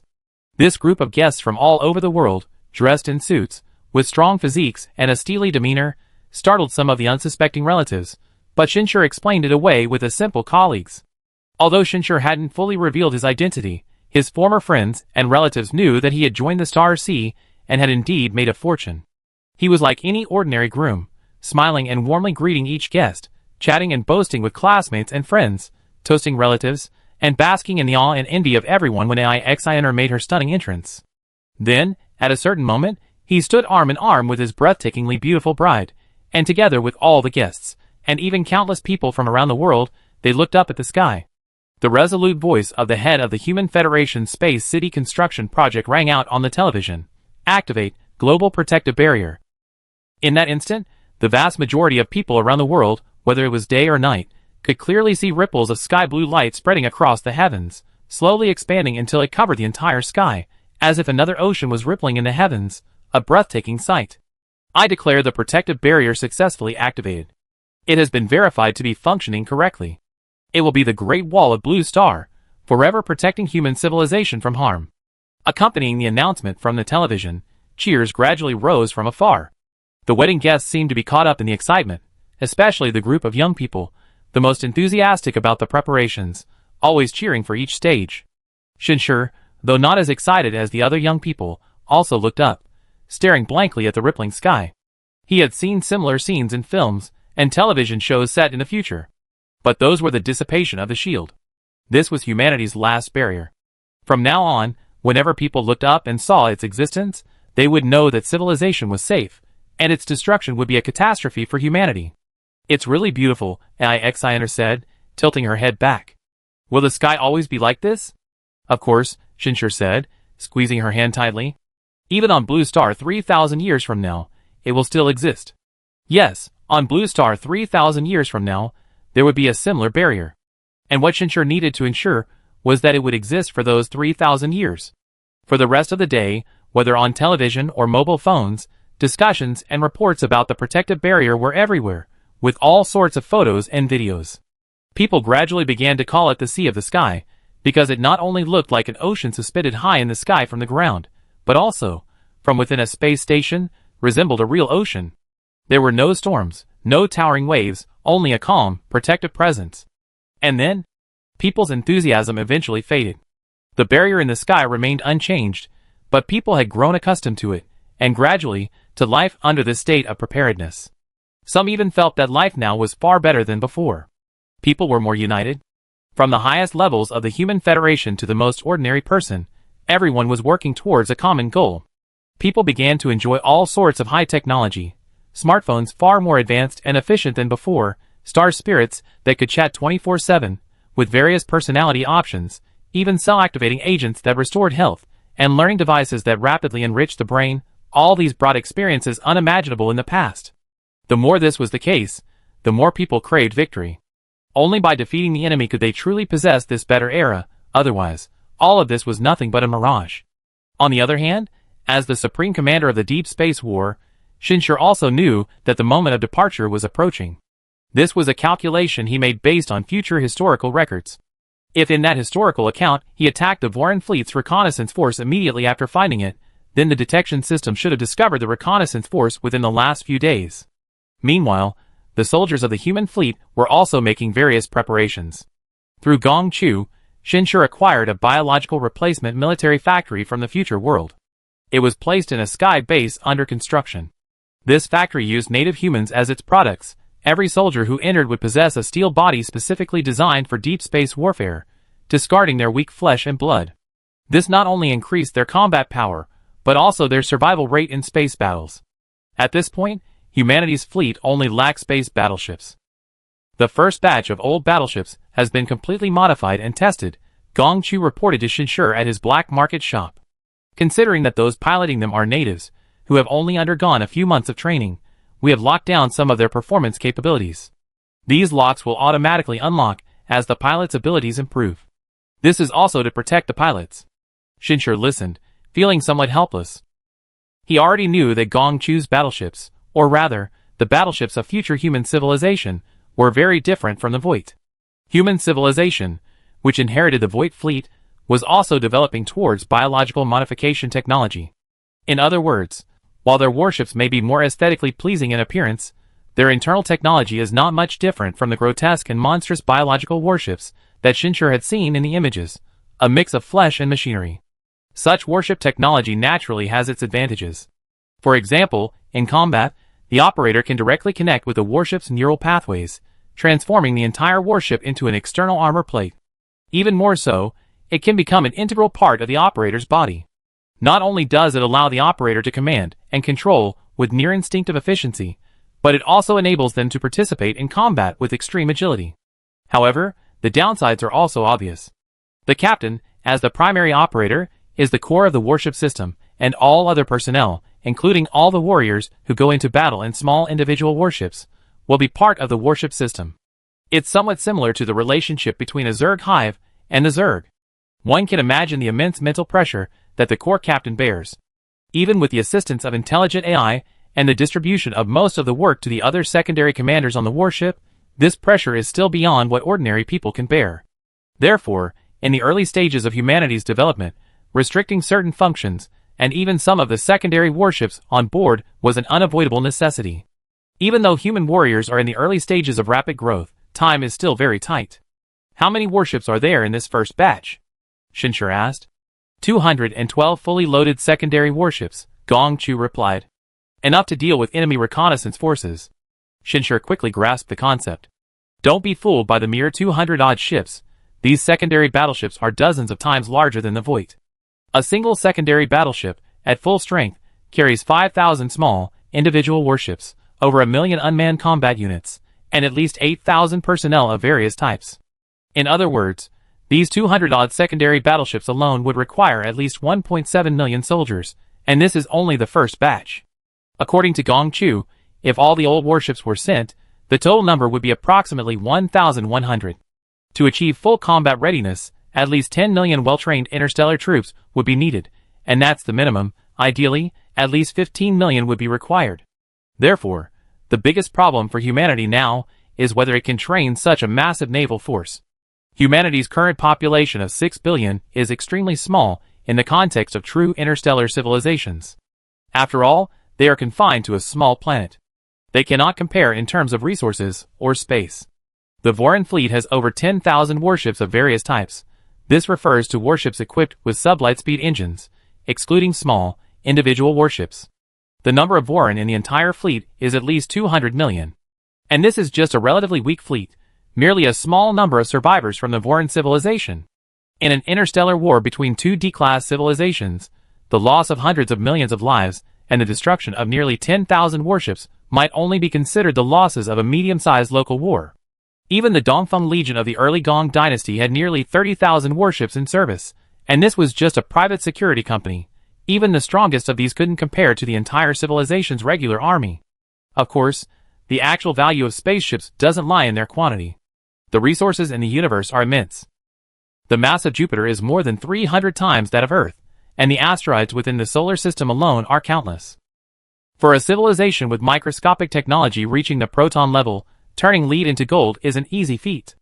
Except for a few rare resources, most resources can be mass-produced directly. Chapter 111. Energy is virtually limitless, resources are inexhaustible, and the combination of intelligent AI and automated machinery makes even monotonous labor incredibly cheap. Therefore, Once the technology is advanced enough, the cost of most warships is essentially just a matter of time and production efficiency. So the primary value of a warship still lies in its technology. Although Shinshir's Voigt is only a small warship, even disregarding the rarity of its immigrant attribute, its value as a warship alone is no less than that of a D-level civilization's main battleship, and even exceeds the total value of the first batch of old warships from the Gongchu civilization. The value of a mere 13 light-year warp drive is immeasurable. These secondary warships don't carry warp drives at all. Even in D-level civilizations, only main battleships carry warp drives. When undertaking long voyages, the common practice in fleets is to use the main battleship to accommodate secondary warships, perform a collective warp, and then disperse for escort. Add to that the various other advanced devices, and the rarity of its immigrant attribute. The collector who sold him the Voigt for the price of 4 movies was actually losing money. This warship was a rare find in human civilization, impossible to mass produce. However, bartering depends on which party has a greater need. Like Gong Chu, in a life or death situation, given a glimmer of hope, he would readily hand over the entire Dongfeng Legion, even himself. Who can say for sure whether it was a loss or a gain? After reflecting on the productivity gap between interstellar civilization and modern society, Shinshir returned his attention to the matter at hand. Send me a detailed description of all these warships. Of course, Commander, you possess supreme authority over all the warships. The indigenous civilization alone has no chance of using these warships to rebel against you. However, with such authority over long communication distances, complete control is ultimately difficult, Gong Chu reminded him. I suggest you exercise consciousness control over key figures in the indigenous civilization, ideally by imprinting them with an energy steel seal. Between different races in interstellar space, there is only self-interest. I understand, Shinshir replied. During this period, he had obtained many things from Gong Chu, mostly under the guise of supporting the development of the indigenous civilization. Gong Chu probably thought he was being too kind to that indigenous person. But the reality was quite different. Between different races, there is only self-interest. But within the same race, there are factors beyond self-interest. The development of energy technology has increased the importance of culture and heritage. The dangers of interstellar space have also intensified the internal unity of each race. The interests and future of each individual are already inextricably linked to their own race. Even Gong Chu himself, didn't he also abandon the idea of escaping and intend to do everything in his power to help his race and civilization? You should be in seclusion right now, Shinshir thought, looking at Gong Chu before him. Is this a residual consciousness? Yes, Captain, Gong Chu replied. The so-called residual consciousness was actually a term Shinshir had set up. Shinshir was now gradually naming some terms specific to future worlds and interstellar societies in the Eastern language, and inputting them into the terminal, to avoid the asterisks appearing repeatedly. The same applied to names, like main warship and secondary warship. The consciousness after image refers to a type of primal energy technology. Powerful primal energy controllers can reconstruct an information projection from a portion of their primal energy. With the assistance of AI technology, this can create an avatar with a certain degree of autonomous judgment, but it lacks true self-awareness, existing in a conceptual space between life and artificial life. When its master recalls it, it can access the information received during the period. Within its effective range, this is currently the fastest known communication technology. Therefore, theoretically, with a large quantity of high-quality primal energy batteries, it's even possible to establish a long-distance interstellar communication channel using this technology. Of course, the cost would be prohibitively high.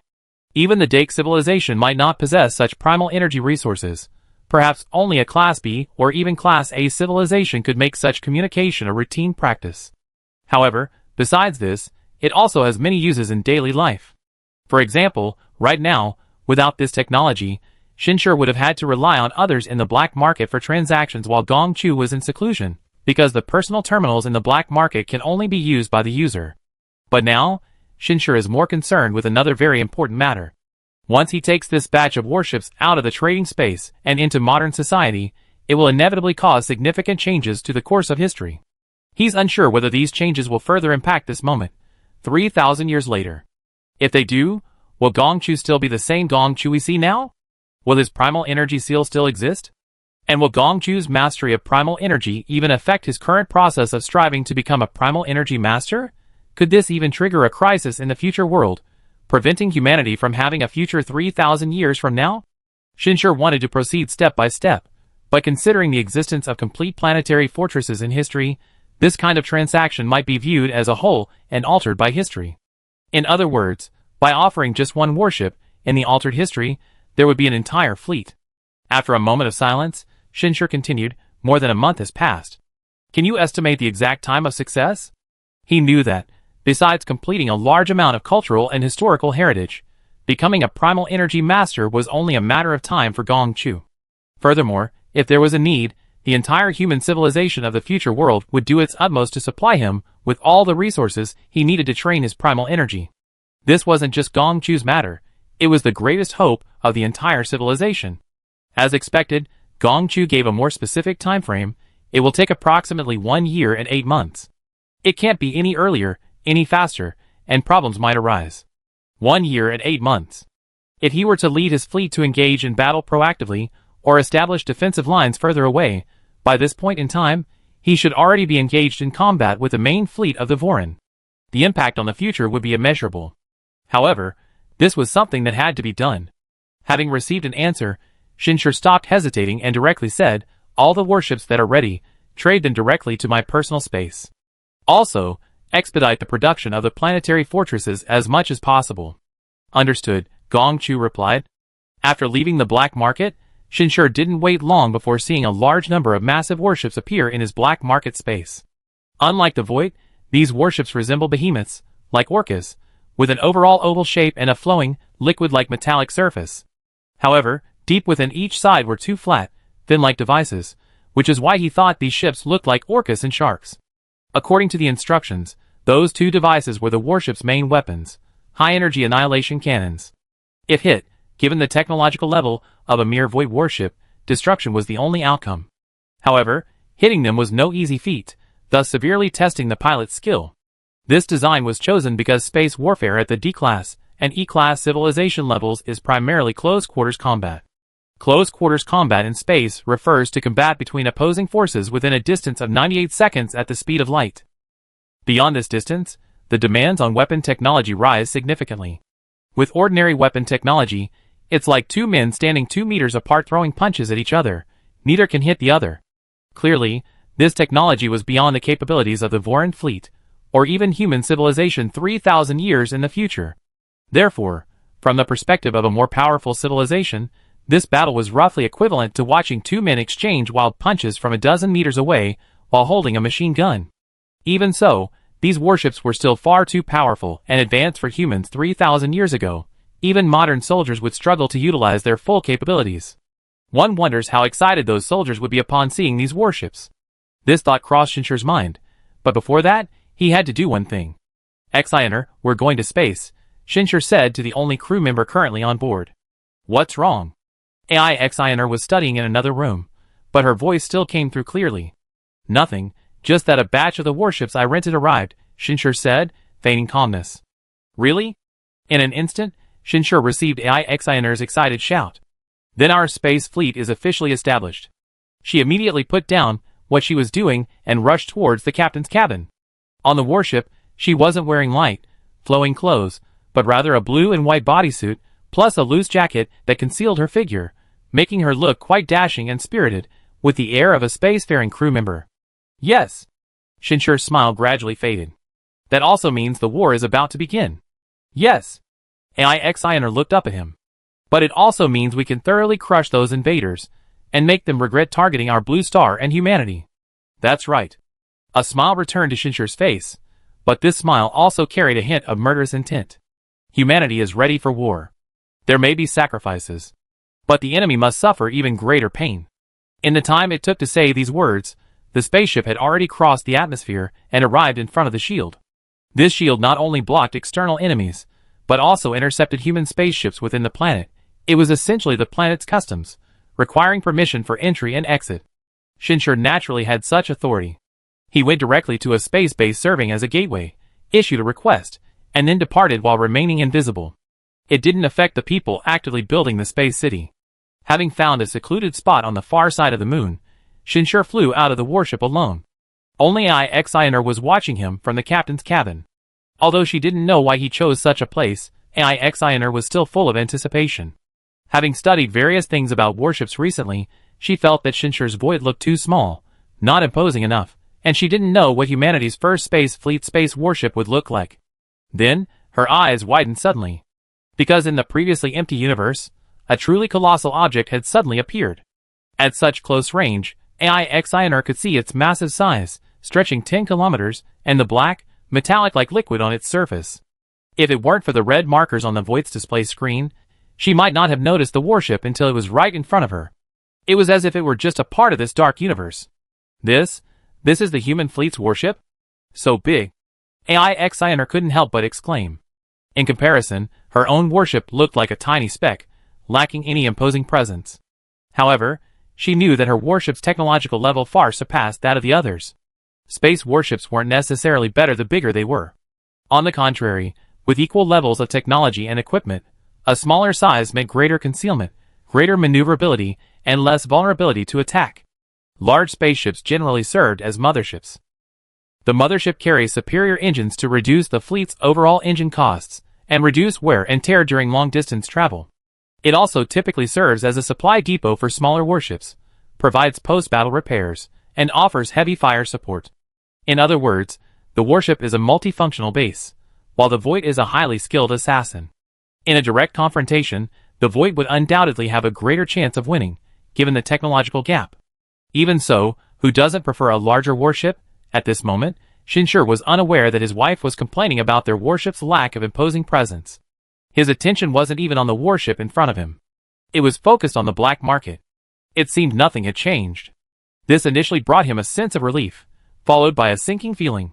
The black market still exists, meaning human civilization will still exist 3,000 years from now.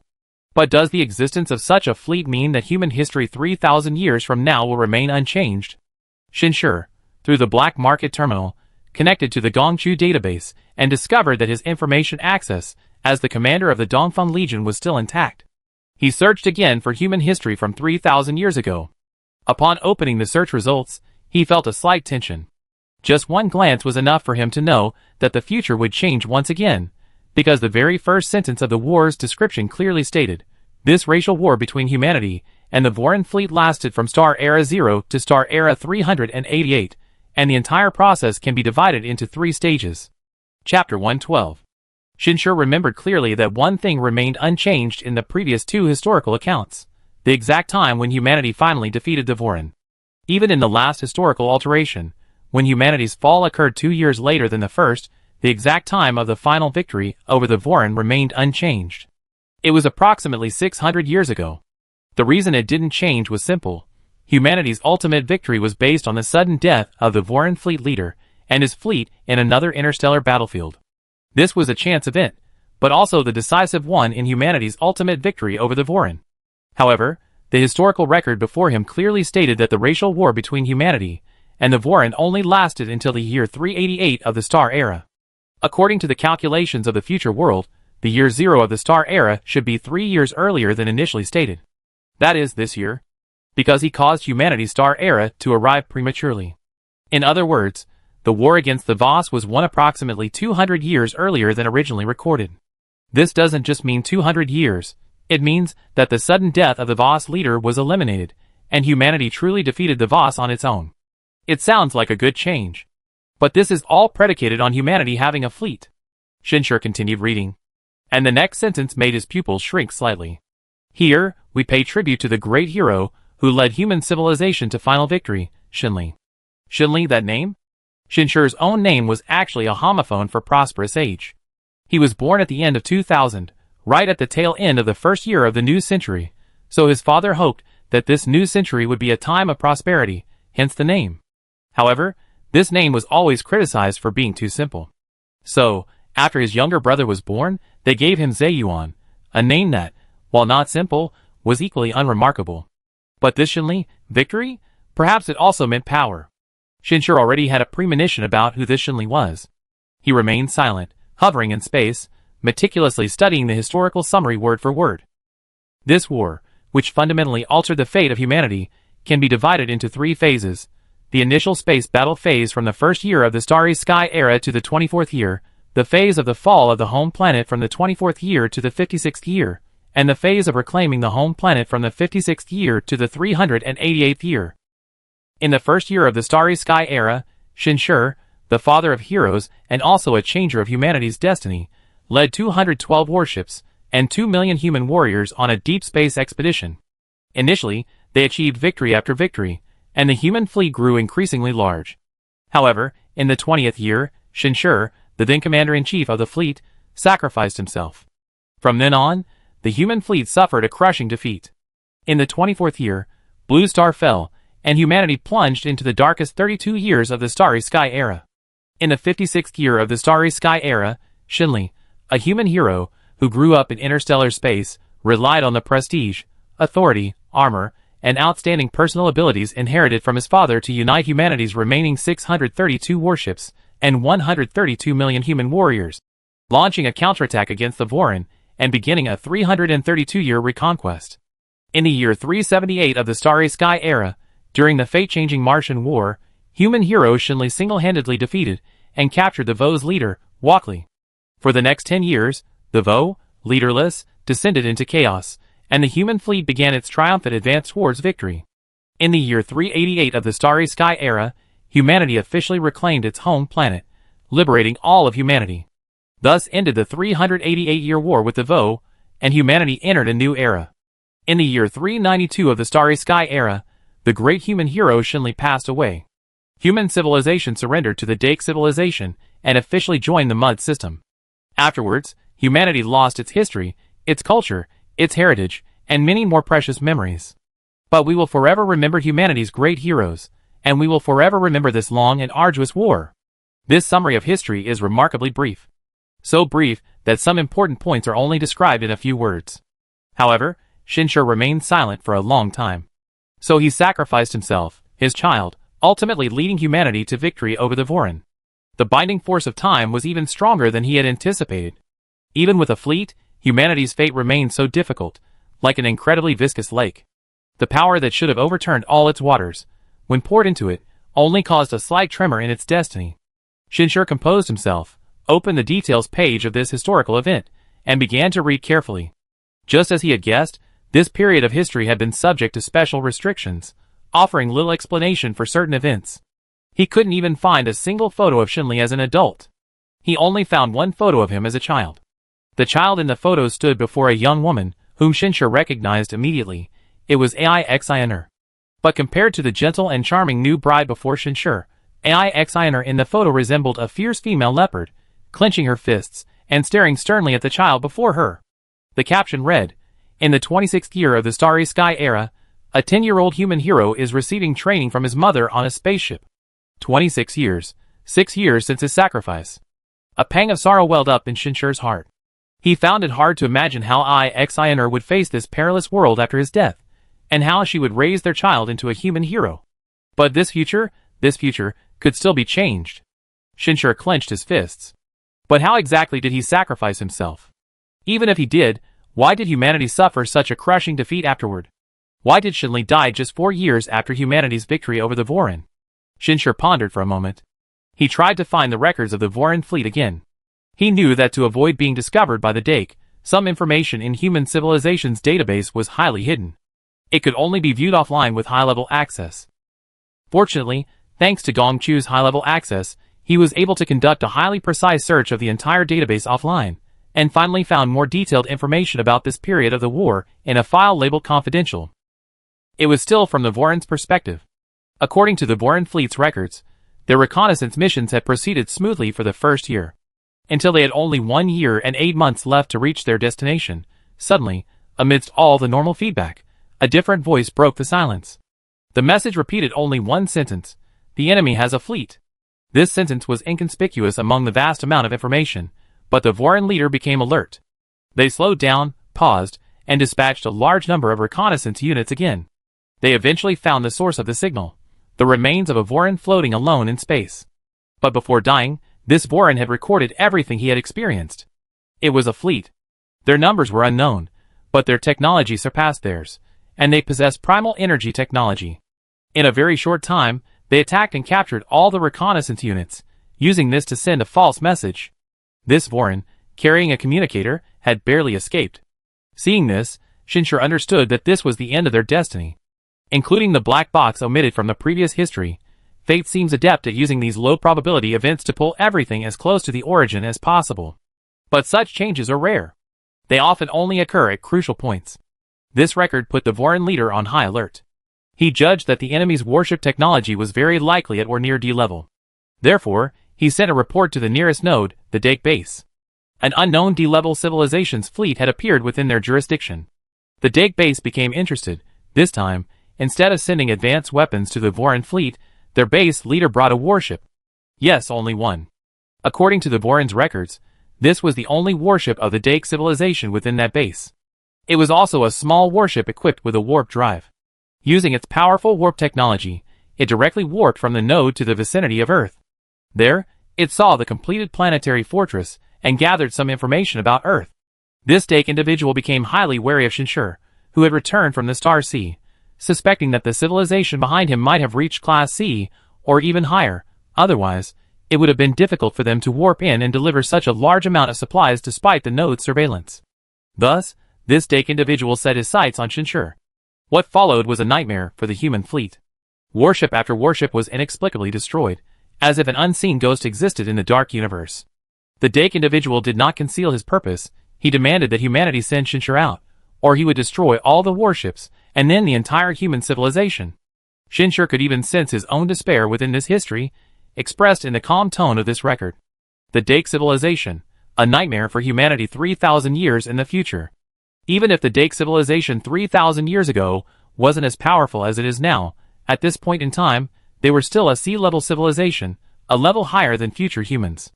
The performance of this single warship surpassed that of Shinshur's Voight. And these old warships were utterly powerless to resist. The destruction of each warship meant the sacrifice of tens of thousands of human warriors. The despair Shinshur instilled in the Voight's reconnaissance forces was now being inflicted upon humanity by the Voight with even more advanced technology. This is the greatest cruelty of interstellar war.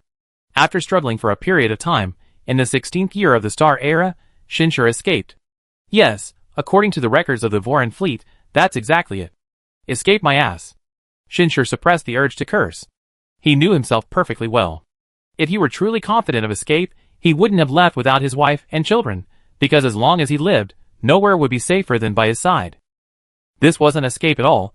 It was merely an attempt to lure away the nightmare that haunted him like a ghost. Moreover, his child was born that year. He probably left with a death wish. Given his character, he would have done everything he could to ensure his family's safety before leaving. The subsequent historical records also confirm this. The Dake pursued them. The human fleet launched a frenzied attack on the Voran fleet. The Voran fleet adopted a full-scale defensive strategy, because they knew the Dake would return one day. Until the 20th year of the Star Era, the Dake returned with the wreckage of the Voight. In this history, it seems Shinshur, who had ceased all dealings with the future, perished. The Dake seemed to have gained nothing about Shinshur's origins, or the origins of these warships. As if venting their anger, they launched an attack on the human fleet. Thus, humanity suffered repeated defeats. Finally, in 24 years, the Voight fleet conquered Blue Star, beginning the enslavement and domestication of humanity. Having gained nothing on Blue Star, the Dake left, returning to their node base, tightening control over the nodes, and no longer paying attention to this war, which held little significance for the Dake civilization. By this time, humanity had split into two groups, enslaved and farmed batteries on Earth. The remaining space fleet in deep space. According to the Voran's records, for the past 30 years, they had been searching the universe for Earth's space fleet, but seemingly without success. Humanity had gone into hiding. It was thought that without supplies, those humans would only slowly perish in space. Until 32 years after they occupied Earth, the human fleet returned. War reignited. This time, the human fleet was more sophisticated than 30 years ago, and their commanders were more powerful. The Voran leader, Walkley, felt threatened and once again pleaded for help from the Dake base. However, this time, he received a cold rejection. If humans can defeat you, it means they possess greater breeding potential and are a more valuable source of primal energy. Humans will then replace you. Similarly, if you can defeat humans, you might have a chance to advance to D rank based on your contributions in breeding them. This was the original text recorded within the Voran fleet. Although translated, Shinshur could still discern a chilling sense of self-interest in it. Yes, Shinshur had a sudden realization. The core interest of the merged system was breeding, not destruction. Even in the future world, if the Dake civilization felt threatened by humans, they would still need to conduct investigations before taking action. They couldn't act arbitrarily. They were still bound by the various rules of the merged system. Chapter 113. Perhaps this is why the Dirk civilization never made a large-scale appearance. However, the time required for travel might also be a factor. The reason that Dirk warship was able to arrive so quickly was because it was located at the Dirk base, a node only 16 light-years from Earth. If its warp drive technology exceeded 16 light-years, it could indeed reach Earth directly in the shortest possible time. However, if the Dirk civilization wanted to launch a large-scale operation, nodes beyond the warp distance would also require time. Shinshur frowned deeply, feeling a profound threat.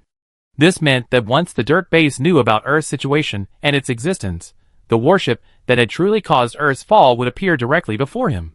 Shinshur suppressed this sense of urgency and continued reading. Without the Dirk civilization's help, the Voran fleet and the remaining human fleet waged a war that lasted 382 years. Even the Voran fleet's records marveled at humanity's resilience. Most of their supplies, whether food, various machines, resources, weapons, armor, or even just plunder from the Voran fleet, were obtained through raiding.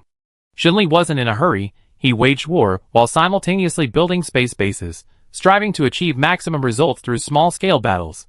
He plundered wave after wave of humans from the Voran's outer space breeding bases, and they grew stronger with each battle.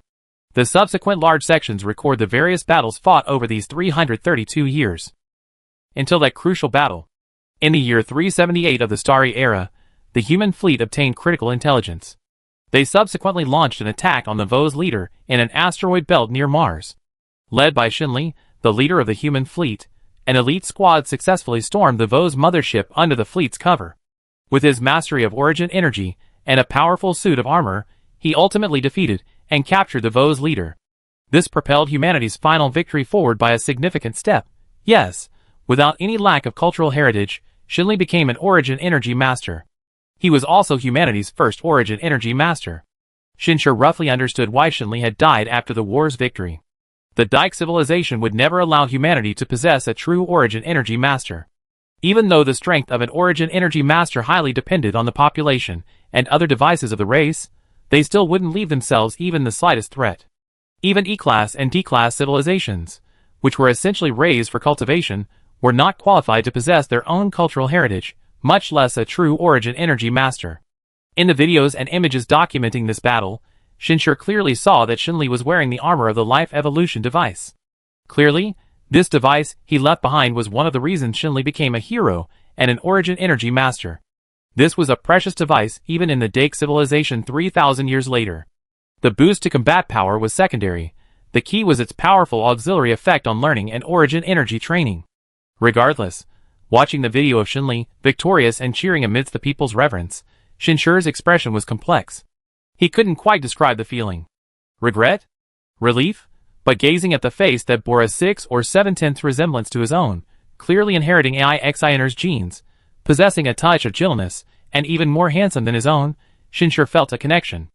This was his child, who, after a magnificent and legendary life, had truly changed the fate of humanity, becoming a great hero still remembered and revered by humankind 3,000 years later.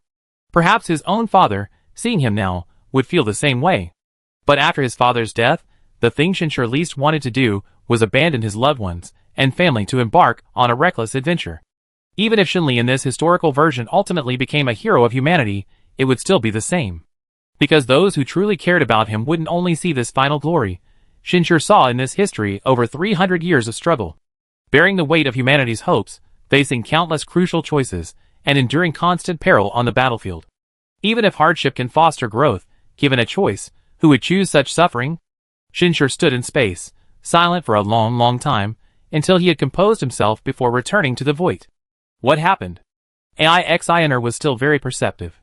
Even though she couldn't discern any expression from Shinshur, looking at his motionless figure in space, she had a gut feeling. Moreover, Shinshur's mastery of primal energy far surpassed hers. It was normal that she couldn't tell. I just received some bad intelligence. Shinshur shook his head and smiled. But if I didn't know, that would be fine. Now that I know the information, I can always find a solution. You could actually tell me. AIXINer walked up to him, looking closely into his eyes. I want to help you, even if I can't. Just sharing some of your burden would be good. Don't treat me like a pretty face. Don't worry, Shinshir's smile widened. You're not a pretty face. A mother who raised a human hero, who dares call her a pretty face? However, compared to AI-Xiner in this historical account, Shinshir would rather see her as she is now. What was that saying again? May you live a life of innocence and purity, where time does not deceive you. Really? AI-Xiner probably guessed that Shinshir was unwilling to talk, pouting like a wronged little wife. Don't rush, I still need to gather some more intelligence. Shinshir narrowed his eyes. I tell you later. Okay, then you go ahead and get busy. AI-Xiner nodded obediently, glancing again at the enormous vessel silently anchored before her, her eyes filled only with confidence in Shinshir. She believed that nothing could truly defeat her husband. Shinshir sat alone in the captain's seat, closing his eyes. He once again accessed the updated information database. This time, however, he wasn't investigating the events recorded in future history, but rather the events of the future world. Yes, although the end of this history seemed to return everything to its original state, it was clear that its impact had inevitably extended to the future. 3,000 years later, this isn't like before, a complete return to square one. Humanity won 200 years earlier than expected, but in these past 300 years, a segment of humanity has been constantly growing and developing. They were even able to establish numerous space bases during the war. Later, they were able to repair their own warships, maintain mechanized bodies, and even modify and deploy captured people's warships and weapons. This demonstrates a considerable level of technological sophistication. Moreover, according to this historical record, it's clear he was prepared before his sacrifice. Could he have left behind a copy of the technological knowledge in the database under his initial access? That wasn't just the basic knowledge in the initial database. It contained a wealth of valuable technological information from the future. If this information hadn't been damaged in the war, how much would it have helped humanity? Shinshir directly opened both the previous and current databases. Using the black market terminal, he compared and searched. The answer quickly appeared. Human civilization in the future is stronger. Besides a significant leap forward in all aspects of technological strength, the most obvious manifestation is the development of intergalactic fortifications. In the past and future, while humanity had grand plans to construct intergalactic fortifications throughout the entire solar system, their actual construction was far from complete. But now, it's almost finished. According to the database, in another 100 or 200 years at most, the entire solar system's intergalactic fortification project will be initially completed, and this has made the Dake civilization feel an increasingly greater threat. A century or two is a short time for interstellar civilizations. Once completed, humanity might even be able to apply for Class C civilization status within the MUD system. If successful, human civilization would no longer need to be monitored by the Dirk civilization, but rather by a Class B civilization from a more distant place. Furthermore, they would no longer be subject to strict control over cultural heritage, and could openly search for remnants of their own culture and history. Moreover, as time progresses, they could continuously create new cultures and histories, and sooner or later, true origin masters would emerge. At that time, human civilization would gradually catch up with the Dirk civilization, whose development had stagnated in recent years. The gap between the two would become the Dirk civilization's greatest concern. Seeing this prospect, Shinshir couldn't help but feel delighted. This change cannot be explained in just a few words. It is comprehensive and far-reaching. For example, when some people in the database discussed the Dirk civilization, although they were also filled with worry and pessimism, they didn't possess the unspeakable despair that Shinshir had witnessed twice before in the database. Yes, the Dirk civilization was still far more powerful than humanity. But humanity was gradually closing the gap. Their technological level was about to reach the lowest level of C grade. This was the result of humanity's continuous development and relentless pursuit over the past 2,600 years since the war with the Vorin. Of course, the Dirk civilization naturally didn't want to see this, and in recent centuries, their targeting of human civilization had become increasingly intense.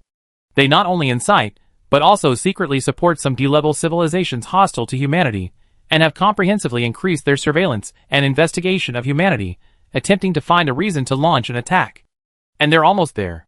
Some highly authoritative, extremely secretive documents indicate that the Dake civilization has likely discovered traces of humanity's black market, and the next offering will trigger a full-scale investigation into humanity.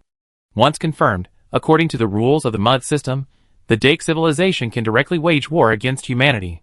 From only recently discovering some signs, to discovering traces long ago, only to have them erupt during the recent investigation, Shinshir's lips twitched slightly. After all this time, we're back here. Although it's much better than before, humanity in the future world is still facing a major crisis. No wonder I'm still the commander of the Dongfeng Legion. No! Since the future world has changed like this, there's no reason why all my previous transactions with the Collector and Gongchu should remain completely unchanged.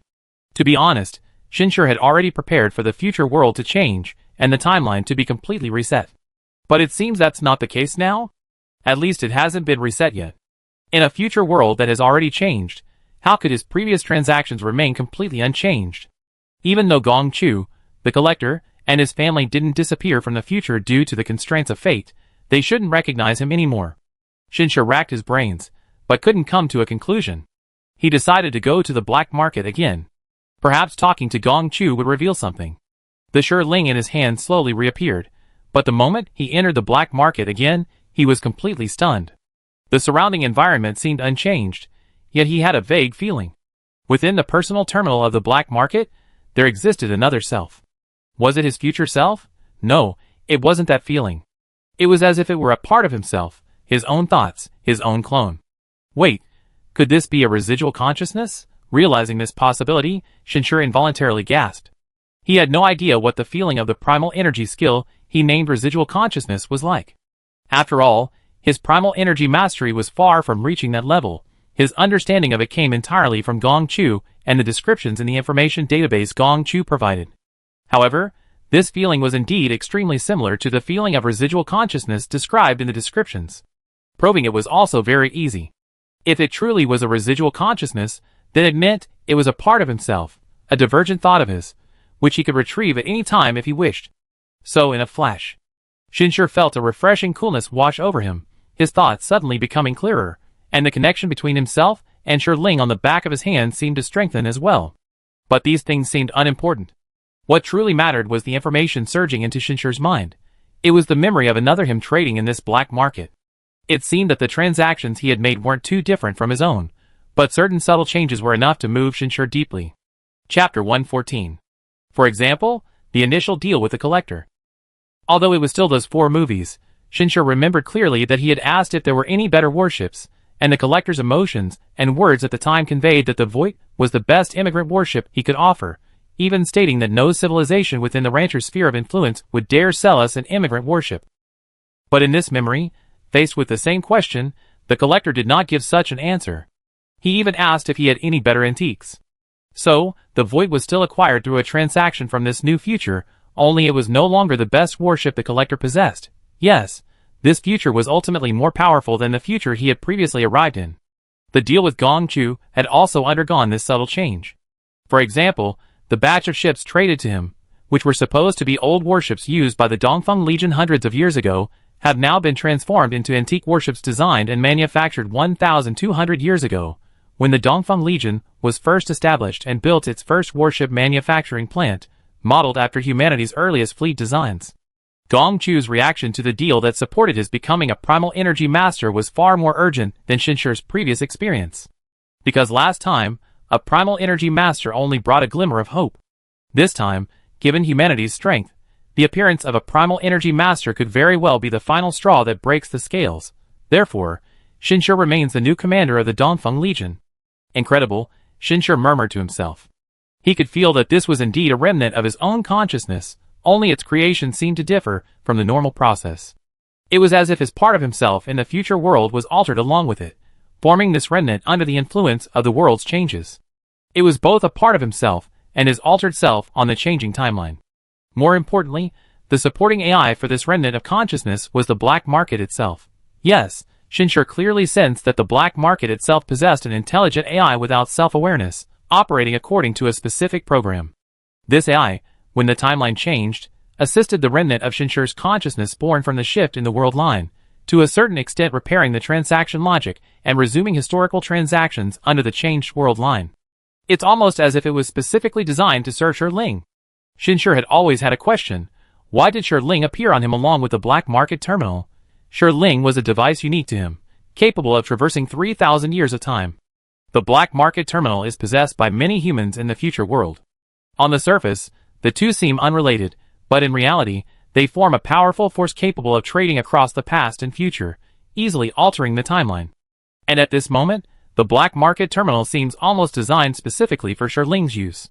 Only together do the two constitute a unified force capable of changing the timeline. However, this method of using residual consciousness seems only suitable for minor adjustments when future changes are drastic.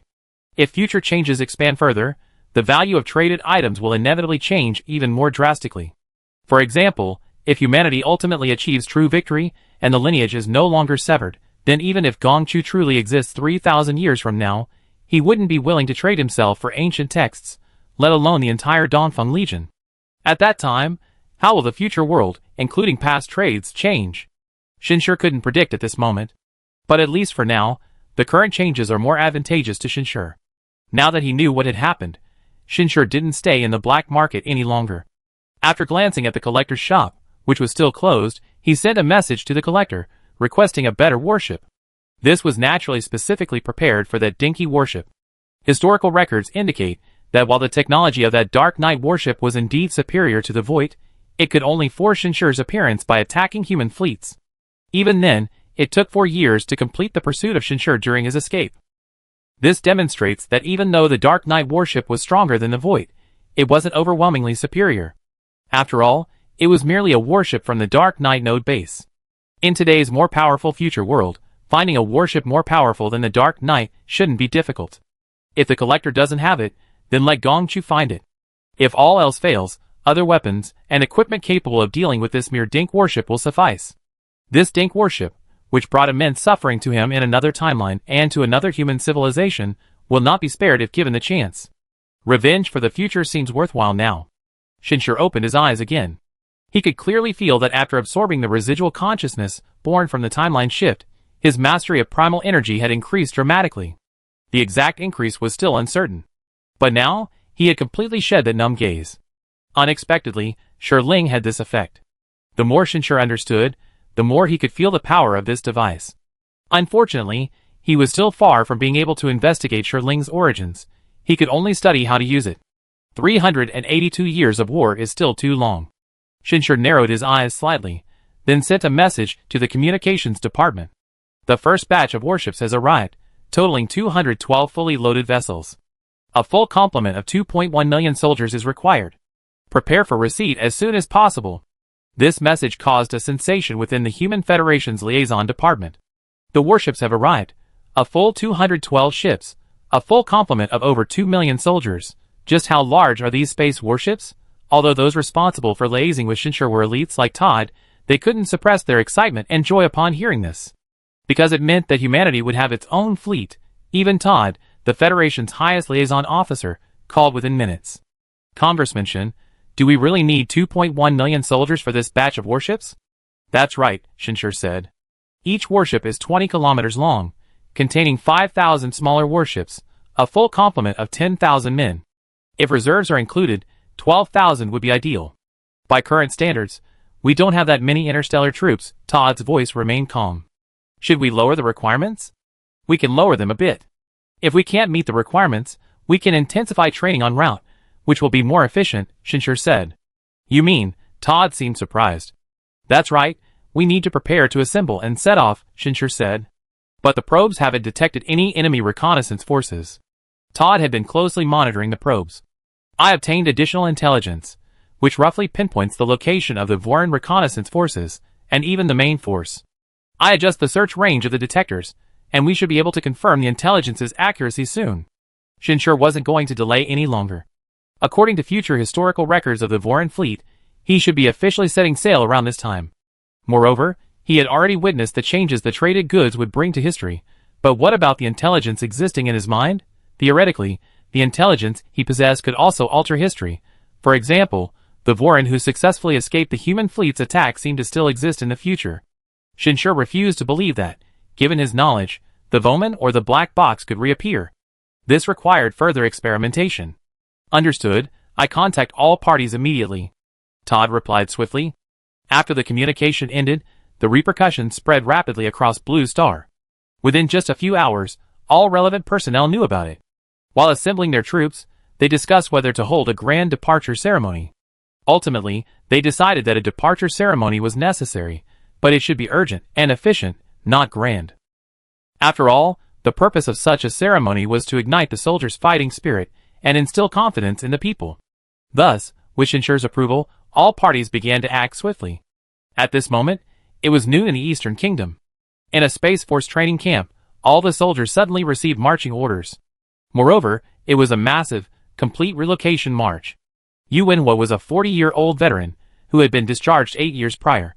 However, when the military re-enlisted, he rejoined with the support of his family.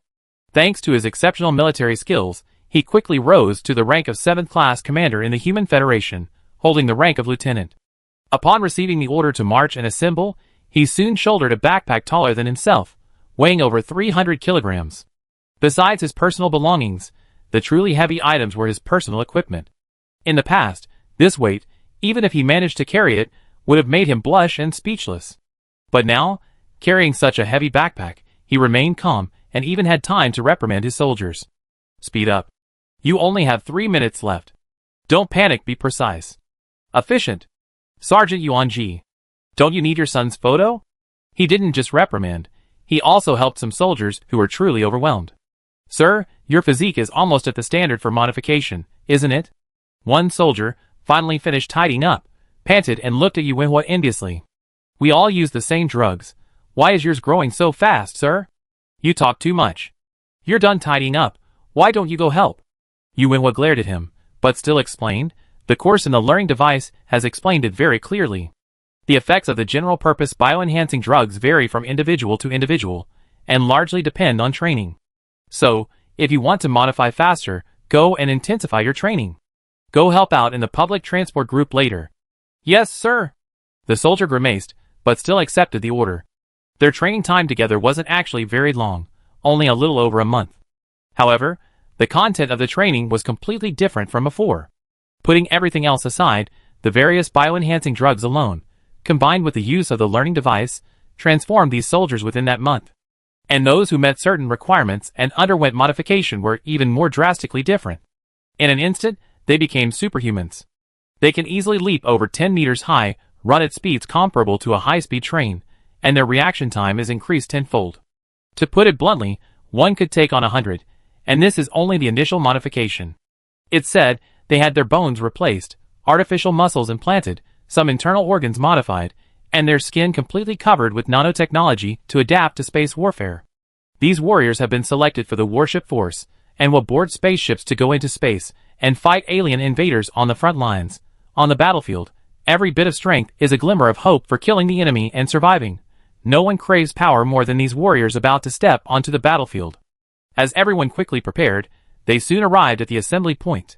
Looking around, all were warriors dressed in black military uniforms, carrying large black military backpacks, their postures straight, their ranks perfectly aligned. The reason for the black uniforms was simply that black is the best camouflage in space.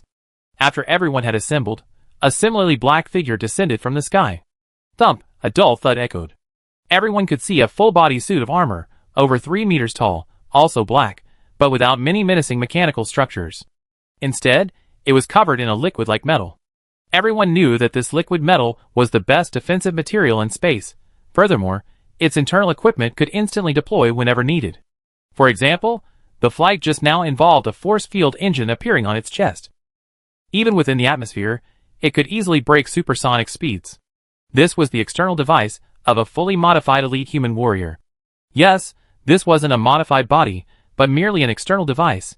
At that moment, the surface of the armor began to writhe, and a man with an Eastern face slowly emerged from it, until he detached from the armor and stood before everyone.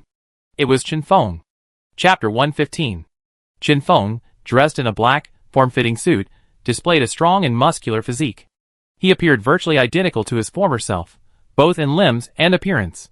However, in reality, he had undergone a complete limb replacement. The final modification plan, however, took into account the adaptability of some soldiers, dividing the modification into 2 parts. One part would serve as external equipment, while the other part would maintain essential functions and devices beneath an exterior nearly identical to the original body. Aside from smoother skin and greater strength, the modified individual appeared largely unchanged. But this was no longer flesh and blood. There was no heartbeat, no blood flow, and no internal organs. In their place were numerous technological components, adding countless new functions beyond the primal power and various weapons.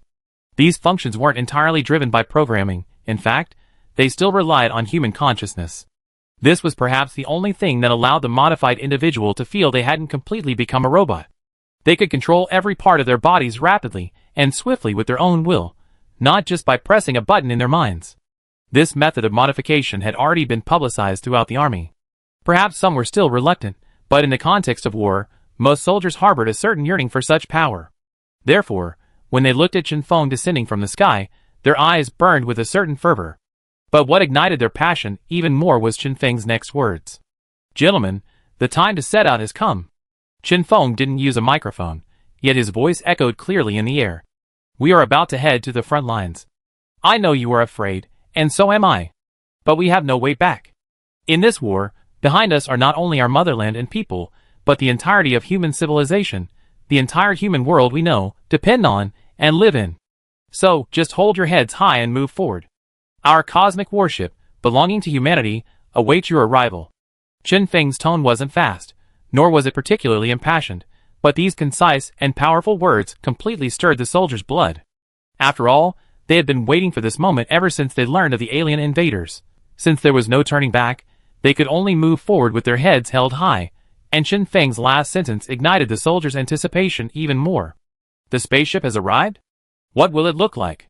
How powerful will it be?" This war is filled with a sense of the divine for the entire world, and for every soldier. The sheer number of incredible experiences it offers can even give one a feeling of life has been worthwhile. With the order to deploy, all the soldiers immediately sprang into action. Uwinawa stood in the crowd, directing his men in their rest formation. He keenly noticed many drones in the air, and immediately realized what they were. "All teammates, maintain your posture. Heads up, chests out. The whole world is watching you." He himself, too, stood tall at this moment, his back straight, without the slightest hunch despite the heavy burden on his shoulders. His awareness was correct. At this moment, the entire world was awash with one message: the entire army is marching out. This news was so sudden that most people didn't react immediately. But when they saw the images of vast numbers of soldiers carrying enormous packs, marching in neat formations from the military base, they realized what it meant. Within a short time, the entire society erupted in uproar. "They're setting off already? My husband's inside. Where's the spaceship? Has the spaceship from Starsea Corporation arrived? They must come back alive. Go wipe out those damn aliens. Capture them, and make them do striptease. Don't worry, comrades, we will definitely hold the rear.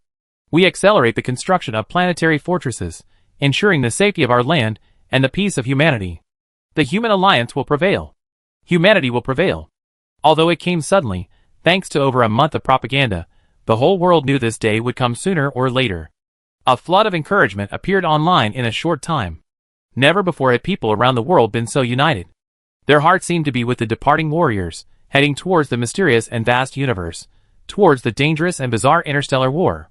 Some whose family members had already joined the army, and who were also about to go, no matter how reluctant or worried they were, could only pray and offer their blessings at this moment. Perhaps the only difference was that they could finally cry their hearts out at home without worrying about affecting the departing warriors. Amidst the television narration, equally stirring words of blessing echoed, hair bristling with rage. Leaning against the railing, the rain has just ceased. Raising my eyes, I roar to the heavens, my voice filled with fierce determination. This battle song from 900 years ago is also offered today to all humanity's warriors about to embark on their campaigns. May your armies be invincible, your victories triumphant, and your triumphant return. As mentioned at the beginning, this send-off ceremony wasn't grand. There were no public speeches from leaders, no elaborate procedures or rituals. When the warriors appeared on screen, they were simply carrying enormous, heavy packs, gathering and marching forward. It even seemed sudden. But even so, people all over the world gave them the grandest send-off. Besides the various blessings and words of encouragement online, many people even spontaneously flooded the streets. They didn't know where the warriors were, they simply gathered together in the shortest possible time, without banners or signs, just chanting slogans of blessing one after another. They believed the soldiers could hear their voices, feel their farewell, and draw courage and strength from their unwavering encouragement. And indeed, it was so. The people's encouragement was the best gift for the soldiers setting out. Another equally precious gift was powerful equipment, advanced weaponry, and overwhelming strength. At that moment, The marching troop in the scene suddenly felt a chill, the sky seemed to be obscured. They looked up and witnessed a scene they would never forget. A gigantic black whale, emerging slowly from space above the clouds. It was so enormous, so magnificent. Its jet-black armor reflected no light, as if tearing through the azure sky. Coupled with a protective barrier surging behind it, it resembled a giant whale reaching out from the sea of the sky, as if it would unleash a long, mournful cry upon the land and the world at any moment. Yes, it seemed to possess life.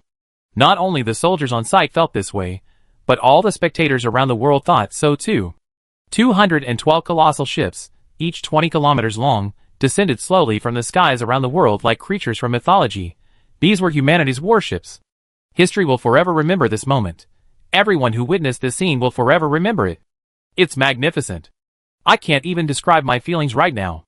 These warships are completely different from what I imagined. They're alive. I can almost feel their breath. I regret not joining the military. Yes, these warships are alive. They represent protection, they represent power. In my heart, they are humanity's best companions. Our best protectors. When the symbolic meaning of an object is immense, it transcends its physical form. Like humanity's past aircraft carriers. They represented the powerful navy of a nation, and even more so, the strength of a country. When all these meanings converge on one vessel, it becomes a source of pride and dignity. The warships at this moment are the same. It's foreseeable that in the next few days, countless warship enthusiasts will emerge across humanity. They will pour their passion, their admiration, and their love into these world-shaking behemoths. But compared to ordinary people, the soldiers have even deeper emotions. That's our warship. Yuenwa looked up, his fists clenched tightly, his face flushed with excitement. The others weren't much different. Some soldiers' gazes were even filled with utter fascination. In the universe, spaceships are the most important partners of intelligent life. They are life's entire world in the universe, its greatest reliance, and the most powerful force to protect themselves and their home. Judging solely from its appearance, the shape and size of this warship perfectly matched the soldiers' expectations. Some were even impatient to board it, eager to sail into space. Speed up. Chen Feng's voice echoed throughout the entire army. His excitement was the same as everyone else's. Especially since he would be the captain of this warship, although he wasn't married yet. But in his heart, at this moment, the immense warship held a place even greater than his future wife. At that command, the soldiers' movement accelerated once more. The heavy burdens on their shoulders could not extinguish the passion in their hearts. They and the descending warship seemed to form two stretching straight lines, converging and intersecting at the point ahead. Each step closer increased their heartbeats, until the behemoth finally arrived before them. Over 20 kilometers long, it already blotted out the entire sky at a height of several hundred meters. All the soldiers finally stood beneath the warship, craning their necks to see the slowly flowing molten metal above, its unparalleled weight and solidity. Even the viewers in front of their televisions clenched their fists, overcome with excitement. Finally, beneath the warship, rows of outer armor flowed to either side, traction fields pulling each soldier's body into levitation, slowly flying towards its entrance. Yuenhua was fortunate enough to be among the first. This experience of flight was new to him, but he paid no attention, maintaining his head tilted back the entire time. His entire being, his entire focus, was on the warship above him. As the drone's camera flashed past him, in a family in a small county, a teenager pointed at the television, shouting excitedly, "It's Dad! I see Dad! Yes, it's Dad!" The child's mother, at that moment, couldn't hold back her tears. She covered her mouth tightly, trying to stop herself from crying. But in that instant, she saw the excitement on her husband's face. Perhaps, that excited expression was the best comfort for the soldiers' families at that moment. And at that moment, Yuenhua finally entered the warship. At the entrance, there seemed to be some kind of light-blocking substance, so the moment Yuenhua entered the warship, his vision suddenly brightened. He saw a white vast space. This is a berthing platform. Yuenhua immediately realized. It's where small combat units deploy and return. On a warship of this size, there should be 6 to 12 such berths, and they should be connected by internal passageways. During the past month of intensive training, they learned a vast amount of warship-related knowledge through learning devices. Although it was all basic, what excited him was that the knowledge, which had seemed like science fiction during the learning process, now resonated with everything he saw and experienced firsthand. That knowledge was no longer illusory, but had become a tangible reality. At this moment, soldiers continued to pour in behind him, each with a similar expression. They maintained order, without shouting or talking to each other, simply excitedly and curiously observing everything around them. Many, like Yuinhua, immediately knew where they were on the warship. Some even keenly realized that behind the white glowing boundary markers lay even smaller warships. On the interstellar battlefield, those warships would become weapons and partners for many of them. Chen Feng was the last to enter. He had already obtained captain's authority on the warship through the personal terminal installed on his body.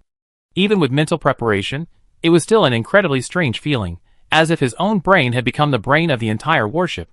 With just a thought, countless pieces of information would flood his mind, information about everything within the warship, its condition, its functions, its surroundings.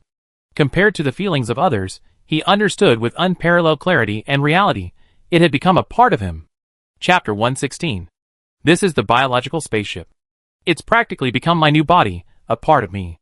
Chen Feng felt somewhat unaccustomed to his current state, as if he had become the warship. And this wasn't even in combat mode, he was only receiving a limited amount of information. In true combat mode, he would have to sit in the brain of the ship, truly connecting his consciousness with the entire vessel, rapidly processing all information, and engaging in efficient combat. At that point, he would even need to become one with all the soldiers on board to truly unleash the warship's maximum combat power. This made Chen Feng realize that to truly control the warship and unleash its full power, he and all the crew members would need a long and arduous period of effort. However, for now, at least some small things could be done. With a mere thought from Chen Feng, all the soldiers floating in this space were surprised to find that their surroundings were slowly becoming transparent. No, not transparent. The outside world was being revealed. They could see the sky rapidly approaching overhead, the earth receding beneath their feet, and even the distant skyscrapers and cities growing ever smaller. This made them truly realize that they were indeed leaving their home planet. All comrades.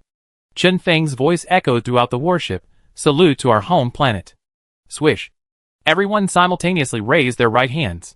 The atmosphere was solemn and respectful. While on their home planet, people took everything in this world for granted, but only upon leaving did they realize their deep attachment to it. Yuinhua felt the same way. His wife and children remained on this planet, and he didn't know if he would ever return. If he perished in the depths of space, would his soul find its way home? Yuinhua didn't know the answer, but he already longed for the day of his triumphant return, for the day he would reunite with his family.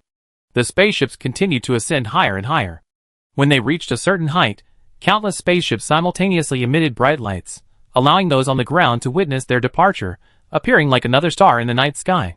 Until the spaceships reached the edge of the protective shield.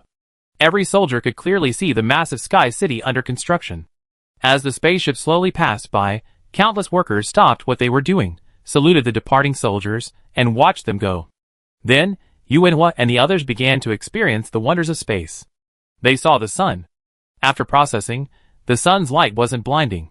From this angle, it looked as if it were right next to the blue planet, a warm, sunbathing sensation covering half of their bodies. If they turned their heads, they could see darkness on the other half. In the universe, even the sun can only illuminate a tiny, insignificant corner, like a speck of dust. Yuinhua couldn't help but look at Blue Star again. They could now see the entire outline of Blue Star, and Yuinhua keenly observed that from various parts of Blue Star, similar warships were constantly bursting out of the atmosphere and leaving the planet. He roughly counted at least 200. This slightly surprised Yuinhua. He hadn't yet learned about the scale of interstellar warfare, but he had thought that a few dozen such massive warships would be enough to form a formidable fleet. But there were 200?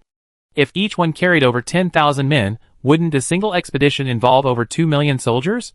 Yuinhua began to realize that perhaps, just as ancient people couldn't imagine world wars involving hundreds of millions of soldiers, the scale of interstellar warfare far exceeded their imagination. At that moment, Chen Feng's voice rang out. You have 1 hour to go to your respective dormitories and settle your personal affairs. Each person's dormitory number and direction of travel have been sent to their personal terminals. Depart immediately. Everyone immediately sprang into action. Arriving in outer space and experiencing something entirely new certainly evoked a sense of excitement, but they didn't forget that they were soldiers, warriors, not tourists. Yuinhua put on the glasses that came with his personal terminal and, sure enough, saw the arrow marked on it, indicating that he should head towards the far right passage. An invisible force field was already propelling him forward. Turning around, he saw his subordinates, all heading in the same direction as him. Let's go, speed up, Zhou Rui. Stop looking around, maintain order. Understood. The one called on was a younger soldier. He was clearly still recovering from the environment of deep space, but after being given the order, his expression turned serious. After everyone stepped into the passage, they found that it was quite different from what they had imagined. It resembled a pale blue, four-sided pillar, indistinguishable between foot and head. The moment their feet touched it, they felt an extreme smoothness on the surface, and in a flash, they were uncontrollably gliding forward at high speed. Zhou Rui was startled and almost instinctively jumped up. Then, gravity reversed. He ended up sitting on the wall above the others' heads, also gliding forward rapidly. Zhou Rui, are you alright? Yuanhua guessed what had happened and also jumped up. Sure enough, all four walls here were ground. Gravity was precisely confined to a small area. When Yuanhua stood on the ground where Zhou Rui had been, it looked to him like the others were sliding on the ceiling. It's nothing, just a bit startled, Zhou Rui said, a little embarrassed but mostly amazed. This is incredible. Where did you think we were? Yuanhua glared at him, annoyed. This is a spaceship brought by Mr. Shen. So don't be so easily startled. Quickly memorize every detail, and adapt to life and training here. You all do the same, understand? Understood.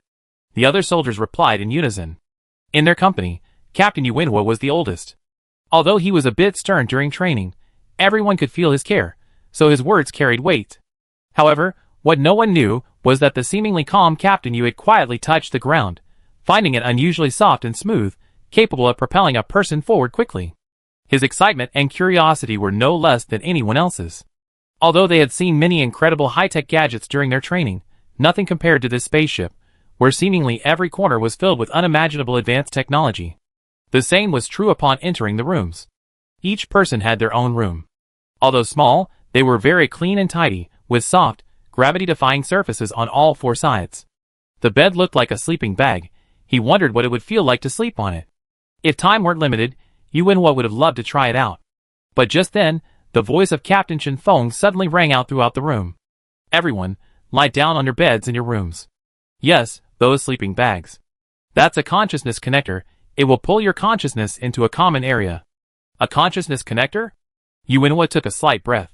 He had learned this technology, categorized under the origin energy domain, in the learning device. It allowed different people's consciousnesses to connect, greatly improving communication efficiency during combat. He was surprised that this warship also possessed such technology. This made him realize that these spaceships might not be ordinary spaceships at all. Mr. Shen is truly amazing. Yuanhua was already filled with anticipation, wondering how this spaceship compared to the Vorens. He eagerly lay down, instantly feeling as if a ball of light cotton had completely enveloped his body, incredibly comfortable. But the next moment, he felt his consciousness being suddenly pulled, transported to another place. No, place wasn't accurate, it was more like another state. Here, he had no body, not even the concept of space, yet his consciousness could clearly sense the presence of other people's consciousnesses, and these consciousnesses were constantly increasing. He could even sense permissions. He didn't have permission to contact most of the consciousnesses, but he could contact some. He tentatively made contact with one person's consciousness. Zhou Rui. Captain. Zhou Rui's excited thoughts came through. Yes, not words, but thoughts. With just a thought, the other party can understand what he wants to convey. This method of communication is even more efficient and precise than language. I feel like we become one of those aliens in the movies, Zhou Rui said, still excited. Yuanhua was taken aback at first, then suddenly realized. That's exactly the feeling. The modified body now even has telepathic communication. However, this thought only briefly surfaced in his mind. Yuanhua immediately told Zhou Rui seriously, we are human. No matter how fast technology develops or how huge the changes it brings, we are still human. Those aliens you mentioned, aside from their technology, were initially just as fragile and weak life forms, even weaker than us humans. This message was transmitted in an instant. Zhou Rui quickly recovered. The captain is right. These are just changes brought about by technology.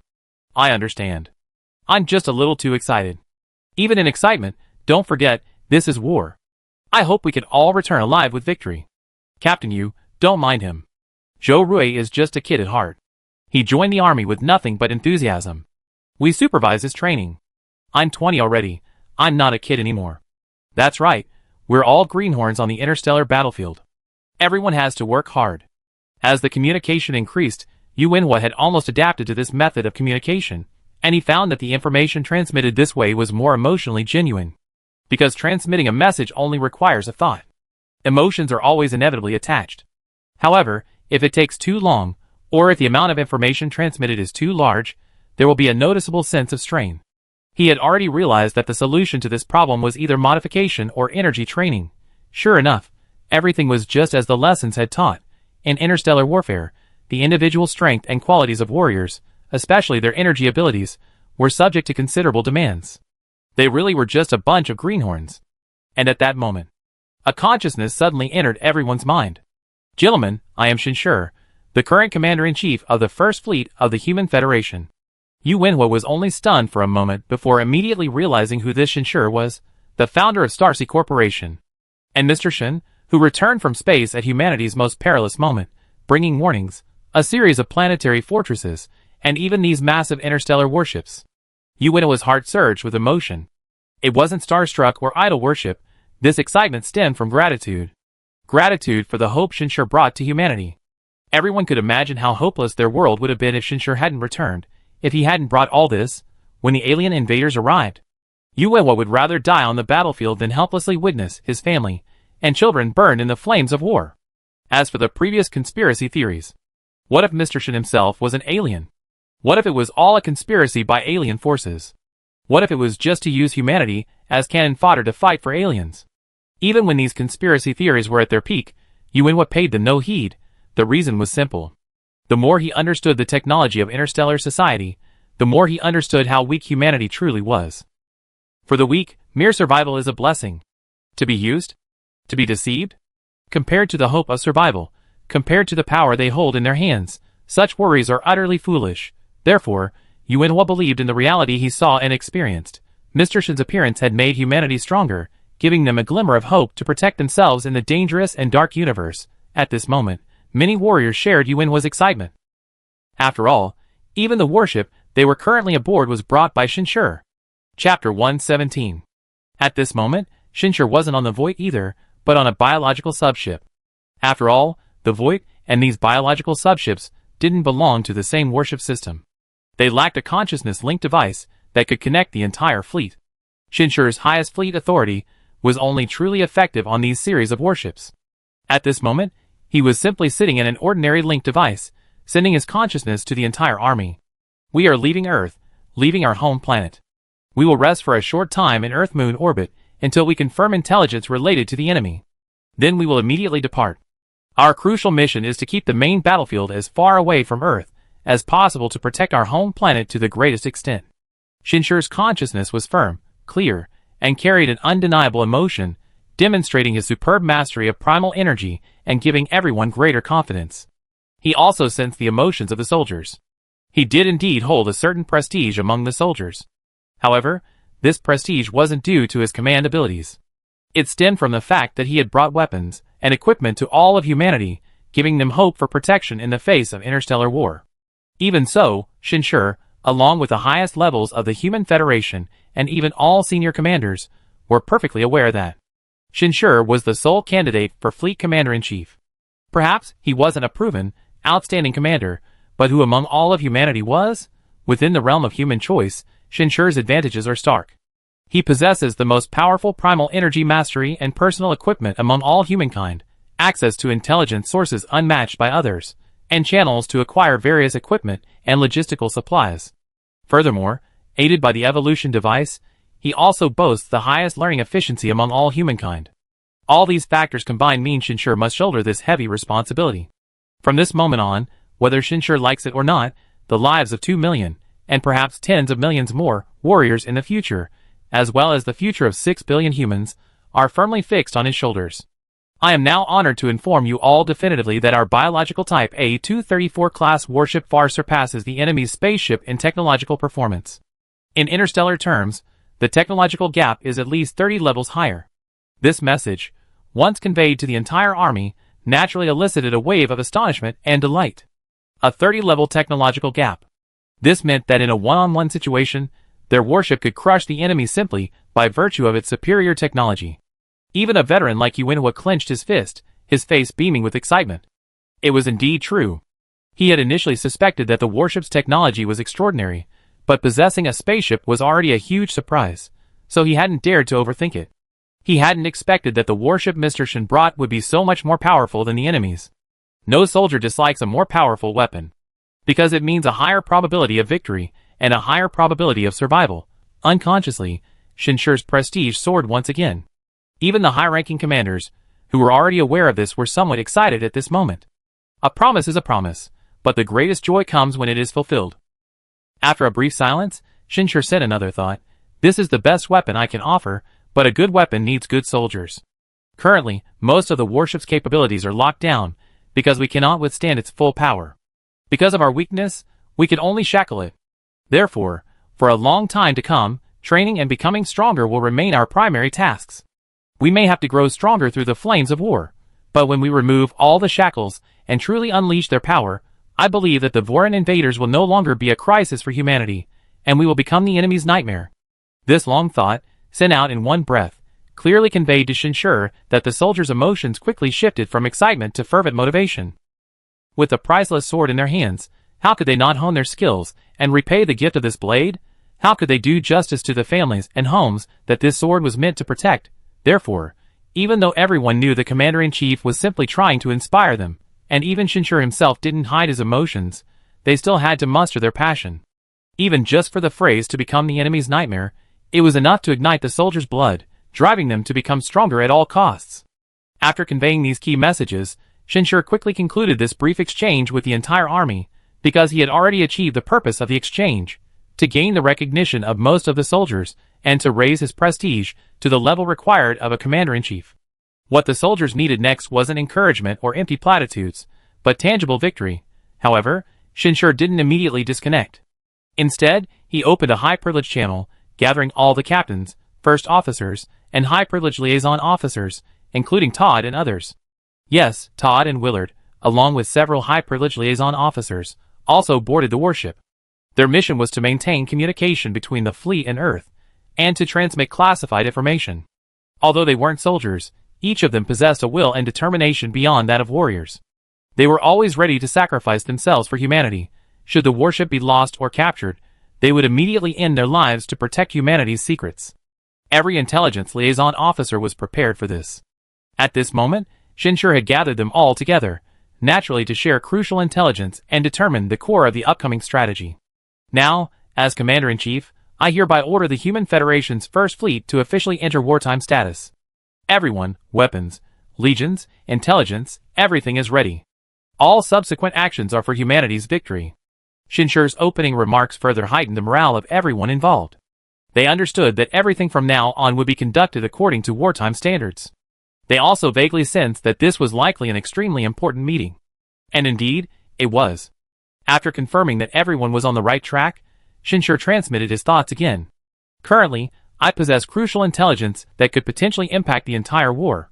The Voran fleet has maintained close contact with a key node base of the Dake civilization. This single sentence sent a chill down everyone's spine. Todd and Willard, the liaison officers, immediately realized just how vital this intelligence was. In their minds, the Dake civilization was a powerful civilization capable of easily destroying the entire Voran civilization overnight without firing a single shot. If this civilization also had its sights set on Blue Star, the dire consequences would be unimaginable. Even the higher-ups of the Human Federation would be filled with despair. Report? Todd reported. Speak, Shinshir granted permission via telepathy. Commander, what is the approximate reliability of this intelligence? Todd's report was for the sake of its accuracy. Very close to the truth, Shinshir gave a highly affirmative answer. He was absolutely certain of this. After all, in both of the previous alterations of history, it was this very Dink base that caused humanity's downfall. The first time history was altered, Dink base provided the Voran fleet with a secret weapon, leading to the easy breach of Earth's last defenses. The second time history was altered, Dink base even dispatched a warship, with the Dink people on board personally participating in the war, resulting not only in Shinshir's sacrifice, but also directly leading to Earth's renewed fall. Therefore, in this war, they will face not only the Voran fleet, but also Dink base itself. Yes, Shinshir had already classified it as an enemy. According to the intelligence I obtained, this Dink base is located at the closest node to Earth, approximately 16 light-years away. The Dink base possesses a small warship similar to my Void, equipped with a warp drive, but its warp distance is at least 16 light-years. You should understand what this means. Everyone's hearts tightened again. Their spirits sank. Another piece of bad news. Yes, they certainly understood what this meant. It meant that the Dink warship could potentially reach Earth in the next instant, and Earth's still under construction planetary fortress, no, even if it were completed, might not be able to withstand a warship from such a powerful civilization. Even if there was only one, their understanding was clearly correct. If this Dink warship was equipped with that warp oscillation device, then a planetary fortress of this level would indeed be insufficient to withstand it. Faced with such an advanced civilization, humanity, even with Shinshur's presence, still appeared incredibly vulnerable. Just when everyone was at a loss for a solution, Shinshur conveyed his message again. I am currently seeking a way to deal with this Dike warship. It's quite difficult, but not hopeless. These words sent a shockwave through everyone. Surprise? Of course. But at this moment, the shock was even greater. Mr. Shin could actually find a way to deal with even a Dike civilization's warship? The people were no longer ignorant of interstellar life, so they understood much better than before what a civilization like the Dike meant. The greatest hegemon within 1,000 light years. A civilization capable of absolutely crushing an interstellar civilization like the Vorin. Even a single warship from such a civilization, technologically speaking, would bring despair to Earth and even the Vo people. It's like modern people driving tanks into ancient times. Shinshur's already mysterious image seemed even more unfathomable at this moment. Especially for people like Todd and Willard, who had been in contact with Shinshur from the very beginning. This was even more true. From the captain of a spaceship, to a planetary fortress, to these warships before them. Just when they thought they had seen through most of Shinshur's trump cards, they were always surprised again. Without needing to report, Shinshur sensed their emotions. His consciousness transmitted again. The Dake civilization is indeed very powerful, far more powerful than the Vo civilization. Even with me, current human civilization is far from being a match for the entire Dake civilization. But since it has already threatened our survival, fear is meaningless. Besides, as long as I have confidence, humanity has not yet reached the point of despair. The last thought was added later. Also transmitted was Shinshur's undeniable emotion. But it was undoubtedly effective. What humanity, especially these high-ranking commanders, most wanted to see was this kind of domineering aura. The significance of choosing Shinshur as commander-in-chief was highlighted once again, because among all of humanity, only Shinshur, with his powerful and mysterious foundation, could truly convey confidence and domineering aura to the others when he uttered such words. No one else could do it. Todd and the others vaguely understood that, with just this one sentence, Shinshur was rapidly becoming the true backbone of the entire fleet. But this is precisely what they desperately need. Report. Chin Feng, after receiving permission, relayed his message to everyone. In this situation, I believe we should do everything in our power, even at any cost, to stop, or at least delay, the Dike base's attention to us. This isn't just because the planetary fortress isn't finished yet, or because the Commander-in-Chief's targeted deployment hasn't been finalized. More importantly, we cannot afford to be noticed by the entire Dike civilization. Good, you hit the nail on the head. Shinshur agreed with Chen Feng's assessment. As long as there's no true despair, these human elites can also see the key to any crisis. And this is what Shinshur values most.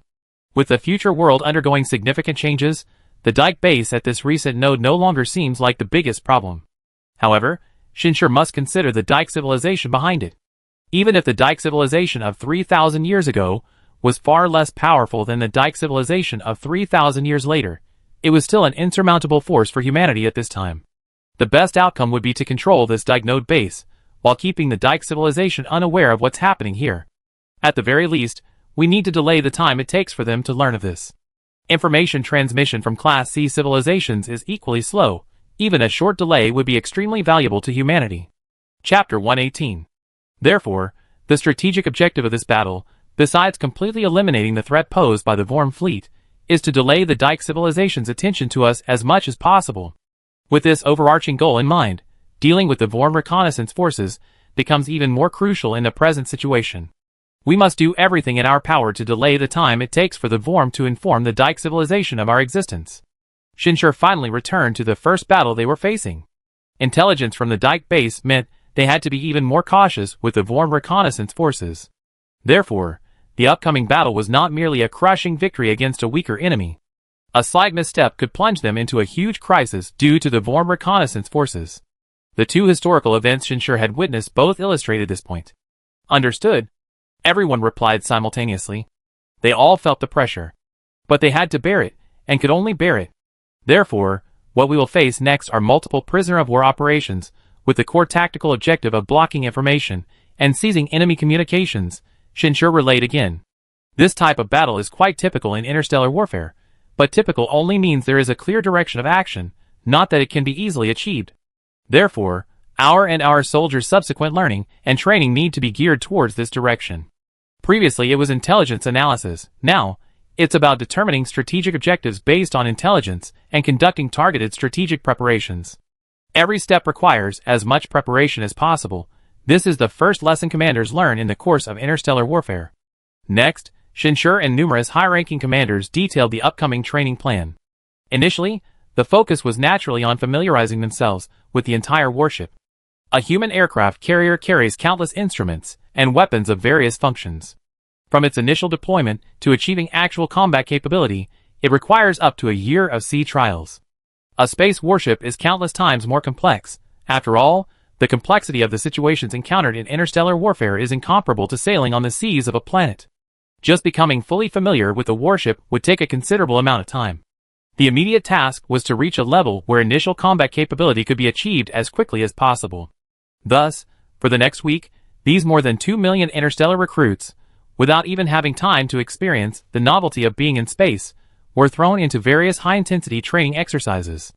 They needed to constantly learn about the ship's systems, including weapon systems, navigation systems, and even functional support systems. These were fundamental knowledge, essential for everyone, from the crew operating the entire secondary battleship to the combat personnel piloting smaller warships in space escort, assault, and defensive operations. Only after mastering all of this could they quickly understand and respond to various situations. Therefore, all the soldiers, including the senior commanders, were busy. Shinshur, relatively speaking, became the most relaxed. He was also constantly learning, but he was already beginning to experience the advantages that primal energy technology brought to his personal abilities. After being enhanced by the residual consciousness from the timeline shifts, his mastery of primal energy surged dramatically. Building upon this, the evolutionary mechanism within his body began to truly unleash its power. An increasing number of microparticles began to improve and assist his brain, as his current level of consciousness was sufficient to support a more powerful brain evolution. He now felt that the capabilities of each of his brain cells far surpassed what they had been before. It was as if his brain had become a high-speed computer. Not only could it maintain this high speed, processing and learning more content, but it could also allow primal energy to begin exerting its offensive effects. I need to find a way to acquire more resources for primal energy training, Shinshur decided. He felt that at this rate, he would definitely become a primal energy master faster than his son in the other timeline. But the power of a primal energy master depends not only on oneself, but also on the entire civilization of the race. Humanity, with its mere 6 billion people, needs to either rapidly increase its quantity or improve its quality. For example, the children of the Earth civilization, recorded in the Mulder system as primarily developing primal energy technology, while having a small number of individual members, are all powerful. If they unite for self-defense, even a B-level civilization would find it difficult to invade. For human civilization, the best approach is to pursue both simultaneously. Shinshur sent the relevant information, its importance, and his own suggestions to the Human Federation on Earth through liaisons like Todd. With the now highly efficient administrative system, he believed that relevant projects would soon be underway. For example, there's the training of the entire population's willpower, and the incentives for population growth. These are not things that can be accomplished overnight. They require sustained effort over a long period. Therefore, Shinshur's focus at this time was not on these matters.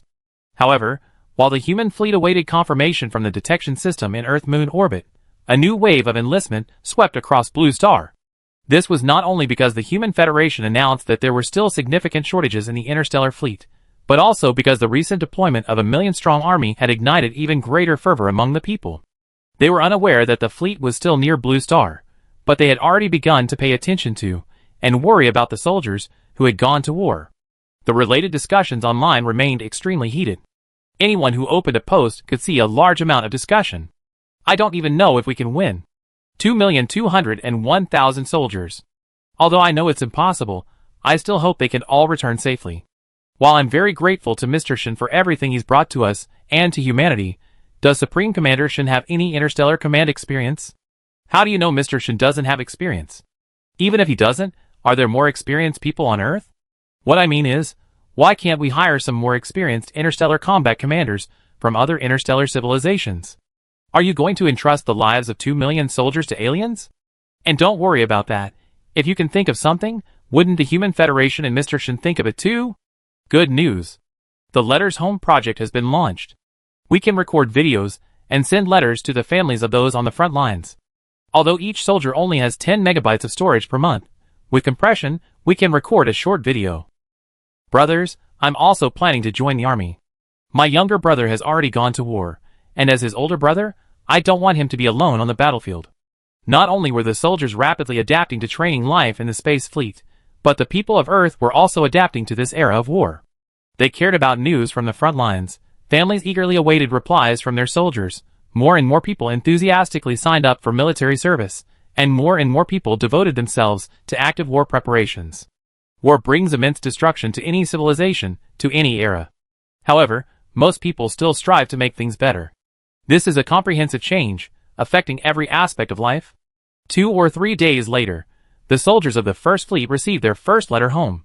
This was, in effect, a test of the communication system. Although they were not yet completely far from Earth, the soldiers could still feel a certain strength within them upon receiving this first letter. Yunhua received, besides his wife's long envelope, a short video, photos of his family, and an essay written by his son. My father has become one of those countless stars. Don't misunderstand, he's still alive, just doing something great. I hope that when my father returns safely, he can spend some quality time with my mother. I often see her crying at night these days. If the war is still not over by then, I will take my father's place and continue to do this great thing. I will become a better soldier and a stronger warrior than him. If this essay were written on paper, by the time Yunhua finished reading it, the paper would likely be completely soaked with tears. In Yunhua's memory, his son was always mischievous and didn't study hard, causing him and his wife a lot of worry. But in just over 10 days since he left, his son seemed to have grown up overnight. Not only had he started studying diligently, but he had also begun to exercise proactively, and even knew how to help his mother with housework, sharing some of the burden. This made him happier than anything else. That brat, thinking he can take my place on the battlefield? No way, Yunhua muttered, his eyes red, as he encrypted and stored this first letter home in the safest place on his personal terminal. After he completed the initial modification, he would store this letter, and all future letters, in his brain chip. Then, he would send a group message to his comrades. B-23-E-958 Squad, all combat members, training commence.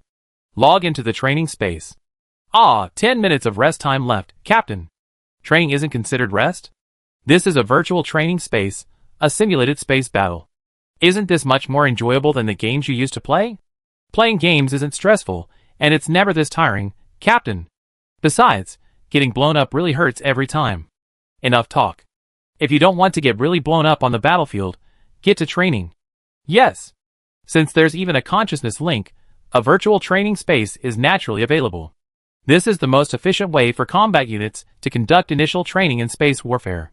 But this is only the initial stage. It's merely used to familiarize oneself with the various weapons used when piloting a small personal warship in a space station. No matter how realistic the training exercises are, they are still just simulations, and cannot fully capture the essence of actual interstellar warfare. Therefore, once everyone has become familiar with the controls to a certain extent, they still need to undergo actual piloting training in their warships. As a result, most captains have set up rewards and virtual combat competitions, motivating all teams to train with incredible intensity. This is also a way to hone one's primal energy, achieving multiple benefits. Even Shinshur is undergoing such training. With his primal energy proficiency and powerful personal devices, he is unlikely to be a mere commander. As seen in the previous historical account, his son, also the supreme commander of the human fleet, still had to personally lead the troops into battle at crucial moments. The same applies to Gong Chu in the future world, and even the leader of the Voran fleet. In interstellar warfare, the fleet's commander-in-chief is not only the core of combat command but also often the fleet's strongest warrior, sharpest spearhead, and best bait. Maintaining this balance is a severe test of a commander's abilities. Otherwise, one could suffer the same fate as the Vol's leader, whose personal demise indirectly led to the extinction of the entire fleet, and even the entire race. Fortunately, The significant improvement in his primal energy mastery under the influence of the consciousness remnant gave Shinshur more confidence. Time flew by in this training. Until the 13th day of the expedition. Shinshur, still aboard the biological warship and having not returned to his own ship for a week, finally received confirmation of intelligence from the detection system. The detection system has detected multiple intelligent life reactions at a distance of approximately 42,000 astronomical units, AU, from Earth, approaching at sublight speed. The furthest distance between these life reactions exceeds 10,000 Australian dollars. It's highly likely that these are reconnaissance units of the Vought's fleet. This was intelligence that Todd personally sent to Shinshur via a consciousness link. In fact, Shinshur had already received this information through his Voight and his access to the planetary fortress. He was certain that these were indeed the Vought's fleet's reconnaissance units. The future world's history doesn't record the exact location of these reconnaissance units, but it does provide their approximate location and number. A rough estimate can also be made based on the timeline. The astronomical units mentioned in Todd's intelligence are the commonly used unit of light year, equivalent to the average distance between Earth and the Sun. 1 light year is approximately equal to 63,241 Australian dollars. In other words, the Voran fleet's reconnaissance forces were now nearly 2/3 of a light year away from Earth. Even considering the time needed for deceleration, they would only need less than a year to reach Earth. In fact, this distance was enough for them to see Earth 8 months prior, but not enough to detect any specific changes on Earth. Therefore, they had to intercept it as soon as possible. Pass down the order. All troops, attack immediately. Activate stealth modules. Warp drives at full power. Shinshur decisively ordered. He had previously worried that the situation might change unpredictably. After all, in his series of actions not belonging to the future, history could change at any time. He needed to make his own judgments, and could not completely rely on this historical record. Chapter 119. But now that the intelligence was confirmed, there was no need to waste time. Therefore, Shinshur decisively gave the order. In interstellar warfare, time sometimes passes very slowly, often taking months or even years for a single march. But sometimes time also passes very quickly. Once an order is given, a response must be made in the shortest possible time. Many of the technologies on the warships were designed for this purpose. At this moment, as soon as the order to set sail was issued, all the soldiers on the 213 warships received the marching order in the next instant. No matter what they were doing, they needed to put down what they were doing in the shortest possible time and obey this supreme command. For example, UN was company, which was currently conducting simulated training, almost immediately stopped the training. Everyone jumped out of the simulation chamber quickly, along with many other soldiers around them. Hurry! Hurry! Return to your dormitories immediately. UN was swiftly called to his teammates. One after another, the soldiers rushed towards the sliding tunnel, stood neatly in formation on the ground, and in the next instant, propelled by the gravity field, they were swiftly and precisely propelled to their respective positions. This type of tunnel was specifically designed for rapid access to designated locations within the warship. The captain's passage on Shinshur's Voight was an upgraded version of this tunnel. At the same time, the captains of each warship also arrived at their designated locations immediately. The captain's cabin within the spaceship. It was a completely independent, completely enclosed area. Containing the most powerful defensive capabilities of the entire warship, it was designed to protect the captain's safety in emergency combat situations. After all, the captain was practically the core brain of the entire warship, especially on a biological warship like this. Qin Feng had now arrived at his private captain's cabin. From the outside, it appeared as a pitch-black sphere, but the outer armor's molten metal was even more protective than the warship's own molten metal. When Qin Feng placed his hands near the sphere's surface, a force of attraction emanated from within, drawing him directly inside. This was the only way to enter the captain's cabin. There was no door. The instant Qin Feng entered, he could no longer feel his body, not even his fingers, arms, eyes, mouth, or nose. It was as if all connections to his body had been severed. He could only feel his consciousness immersed in a warm sensation. Until a certain instant, his consciousness suddenly brightened. Welcome, Captain, to Central Control.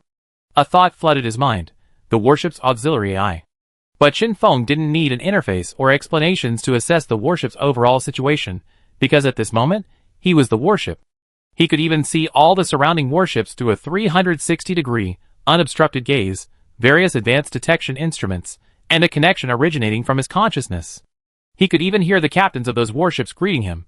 He was even fully aware of the various conditions within his internal systems. He even saw several panicked soldiers frantically running towards the passageway. These soldiers had taken the wrong path due to their nervousness. However, Qin Feng quickly realized that he needed to control and filter out useful information, not focus on every feedback from his body, otherwise he would quickly tire. Shield information below A3 level. He ordered the warship's AI. In an instant, he could no longer feel many things, as if a part of his sense of touch or sweat glands had been surgically removed. This was all he could do now. If his strength truly allowed him to control the entire warship, he wouldn't need the assistance of the intelligent AI at all. Attention all personnel. Prepare to activate the first-level engines at maximum power. Begin the countdown. 3, 2, 1. The moment Qin Feng sent the notification to all his comrades, the first-level engine started instantly. These were power engines originally designed for planetary use, smooth and rapid. The entire massive spaceship accelerated suddenly, without any sense of sluggishness, and in an instant, it burst out of Earth-Moon orbit, heading in its predetermined direction. In an instant, the other warships that had been scattered around him became tiny dots, barely visible to the naked eye even from the deck. And their speed was still increasing dramatically. Qin Feng even felt that the distance between him and those warships was almost the diameter of a blue planet, but this wasn't because he had separated from the group. Rather, this was the true concept of distance between warships in interstellar travel. The warships also activated their first-stage engines, but even so, in a short period, the furthest distance between them reached dozens of blue planet diameters.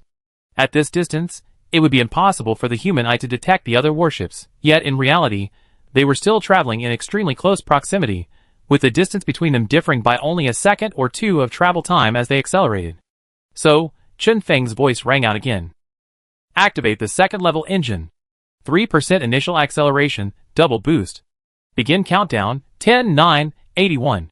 This countdown was longer because the acceleration generated by the second-level engine was beyond the spaceship's internal gravity adjustment capabilities. Therefore, even with internal gravity adjustments, everyone could still feel significant acceleration pressure. Without time to prepare, those who hadn't returned to their dormitories or secured their positions were likely to lose their balance or even get injured. At this moment, a large number of soldiers on the warship hadn't yet undergone physical modifications. And in that instant, the gravity inside the warship suddenly increased, firmly fixing most objects in place. Then, all the soldiers felt a loud boom, their bodies abruptly halting. The distance between the warships widened again. Qin Feng, second-level engine boost fourfold, you be the navigator. Shinshir's voice directly entered Qin Feng's mind through the consciousness link. Roger. Qin Feng responded, and then the engine power increased even more rapidly, the acceleration continuously increasing. His position on the fleet star map steadily approached the lead of the navigation path, until he surpassed all other warships and took the lead. A navigation ship, simply put, is a warship within the fleet that scouts ahead and clears obstacles. It's used to detect and eliminate various dangers that might exist along the route. For example, some asteroids that move quite fast, or some deep space radiation with immense power. In short, it's very dangerous, but a warship is necessary. For Qin Feng, this was more of an honor, because not all warships are qualified to be navigation ships. Within the same model, this was recognition of his navigational capabilities. Qin Feng suddenly thought of something, and looked back at the location of Blue Star. At this moment, Blue Star, which was still clearly visible in Earth-Moon orbit, was now only a tiny, inconspicuous dot without the optical telescopes on the warship. Only a star chart could confirm that it was their home planet. Most of the universe was filled with the dark color of space, and luminous celestial bodies that appeared clear but were actually extremely distant. In the entire universe, only the sun remained the only familiar thing that everyone could see, and it was still bright. Focus on what's ahead, Qin Feng, Shinshir's consciousness transmitted again. Understood. Qin Feng withdrew his focus. Blue Star was already behind them, and now they all had to focus on the battlefield before them. Before the enemy truly appeared, everything in their path was their enemy. Their speed was constantly increasing. And with the continuous increase in power, the acceleration was also getting faster and faster. All the observers had begun to experience some strange phenomena brought about by rapid interstellar travel. For example, some celestial bodies seemed to be rapidly growing larger as they approached, transforming from tiny dots into incredibly huge, even dazzling, objects within minutes. Some even possessed strange colors. For instance, Qin Feng even saw a huge celestial body with emerald hues, looking from afar like a jewel adorning the universe. He couldn't tell if it was reflected light, its inherent color, or some other unknown reason. Size, distance, direction, even space, everything during high-speed space travel seemed completely different from their past understanding. Of course, there was also danger. 3 hours later, Chen Feng received his first warning from the assisting AI, a celestial body about to intersect their orbit. It resembled a comet, constantly exploding and changing shape. It wouldn't threaten Chen Feng's own orbit, but it could potentially threaten the fleet following behind. So, the time to make a choice had come. Faced with this situation, the ship had hundreds of ways to deal with it, whether it used a force field to push it away, or used other asteroids to smash it without leaving any energy residue, or even used the ship's 2 antimatter cannons to completely annihilate it. Different methods led to different outcomes. If they were being pursued, they couldn't leave too many traces.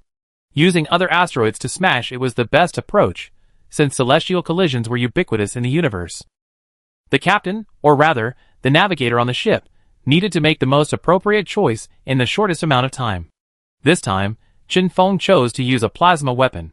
This weapon can generate temperatures exceeding those of a star upon impact. Against a celestial body that is already emitting light and heat, it can accelerate its own destruction. Even if the light from this small explosion is observed by distant foreign reconnaissance forces, they will not care, because the self-destruction of such celestial bodies is perfectly normal in the universe. Yes, this was something Chen Feng had to consider. Even though they were still about 2/3 of a light year away from the enemy, they were already in a state of war. Everything had to be considered from a wartime perspective. A high-explosive plasma bomb was silently fired from the warship, directly hitting the celestial body that resembled a small comet. In a short time, all the observers on the fleet witnessed a dazzling explosion. This celestial body transformed into a fleeting point of light in the universe. But this point of light might be captured by some civilization in a more distant place tens of thousands, even hundreds of thousands of years later. This is the universe. Vast yet dense, distant yet interconnected. For the next few hours, Chen Feng encountered no further trouble. In fact, most threatening celestial bodies wouldn't happen to be in his flight path. Even the previous one wasn't particularly threatening, and smaller asteroids could be easily repelled or destroyed by the spaceship's field shields and outer armor. However, Chen Feng quickly noticed that a celestial body was rapidly increasing in size within his field of vision, and unlike most of the other approaching objects, it wasn't shrinking rapidly, but rather growing larger and larger. As the information from the star map flooded his mind, he instantly recognized which celestial body it was. Jupiter, the largest planet in the entire solar system. We're almost at Jupiter? They're only using the second engine now. They haven't even used the warp drive yet. This made Chen Feng quickly realize that from Jupiter to Earth, without using the warp drive, the journey from start to finish would only take 7 or 8 hours. This planet might play a role in this war.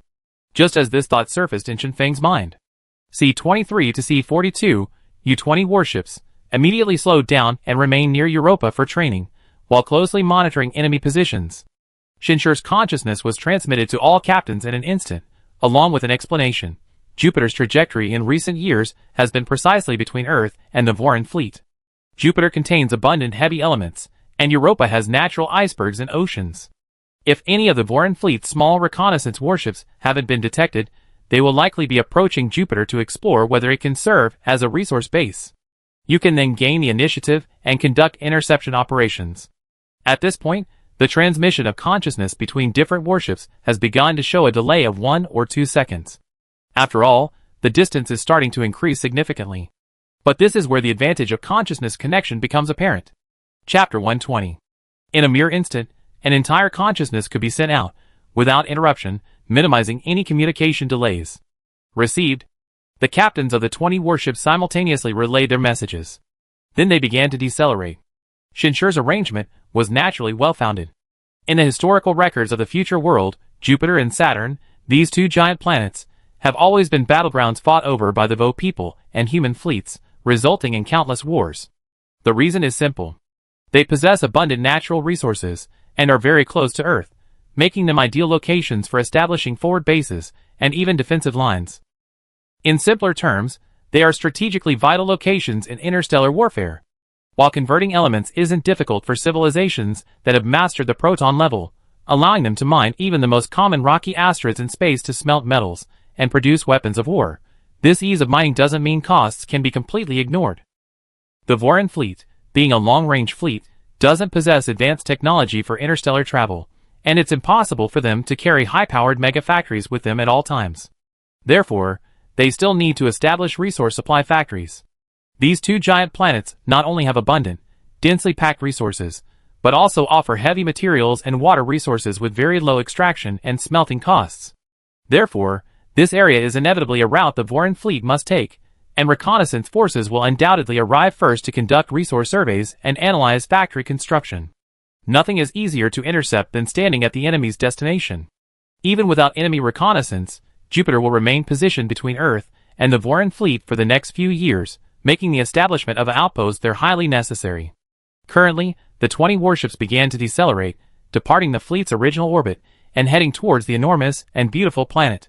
No one considered them lucky, because when it came time for them to fight, their battle would be far more dangerous and crucial. At the same time, Shinshir's consciousness once again transmitted to Shinfeng. The warp drive is expected to start smoothly in 47 hours. You need to train more navigators. Don't devote all your energy to this, but keep a portion of your consciousness on the link at all times. If you encounter a situation that the navigators cannot handle, you must make a judgment as quickly as possible. I will also keep a portion of my consciousness on the link at all times. Understood, Shinfeng replied. Shinshir quickly fell silent. He only maintained partial communication, but nothing more. He no longer kept a close watch as he had at the beginning. As he said, while interstellar travel may seem extremely dangerous, this danger is typically present in long-distance, long-duration journeys spanning hundreds of years. If even short-distance travel were fraught with peril, there would be no need to worry about the Voran fleet. Their spaceship technology is far inferior to what humanity possesses. Furthermore, and more importantly, future generations of humanity have already thoroughly studied the orbits within the solar system. Although there's a 3,000-year difference, 3,000 years is insufficient for significant changes to occur within a star system. Therefore, Shinshir wasn't overly worried about the safety of the upcoming voyage. The reason he was watching so intently was simply to experience his first voyage. This was also a first for him. Although the excitement of his first long-distance space voyage hadn't faded, he wasn't as focused as before, because Shinshir realized that he might spend a considerable portion of his life on such voyages. But compared to all the other warriors, he was undoubtedly lucky, because he owned his own spaceship. He could bring his family with him. How does interstellar travel feel? He sent a voice message to AIXINR, and he quickly received a reply. An indescribable sense of magnificence. AIXINR's void was closely following Shinshir's A01 biowarship, maintaining a very close distance in interstellar space. This was entirely due to the void's superior performance. Even if its captain is only remotely controlling it, for a small warship qualified to be called a ghost in interstellar warfare, this level of close proximity is very simple. Unless there are special circumstances, I will have to stay with the fleet for the entire voyage, and even the entire war, Shinshir said. Although the soldiers are all excellent, I am, after all, the commander-in-chief, and the backbone of the entire fleet. So, even if nothing happens, I need to make sure all the soldiers can see me. I understand, AIXINR said, as always, understanding. You just need to sit there and show a slight smile, and many people will be filled with confidence, including me. So you don't need to worry too much about me. Being able to keep up with you like this, by your side, makes me much happier than the families of those soldiers, and I even feel a little ashamed. The Void is my personal warship, Shinshir comforted him. He felt a pang of guilt, but quickly recovered. Even though he had changed, and was increasingly determined to alter humanity's fate, his family still held an extremely important place in his heart. And being by his side, was the safest place. Even if he faced dire straits, he would still do everything in his power to ensure his family's future. Just as recorded in future history. Shinshir didn't talk to AIXINR for long. He simply checked on the Void and his wife's condition before hanging up. As the fleet's commander-in-chief, he also carried considerable pressure. Therefore, he focused most of his energy on the upcoming first battle. 47 hours later, as all the warships reached a stable speed, the third engine on the ship, the warp drive that would propel the entire vessel into sublight speed, finally activated.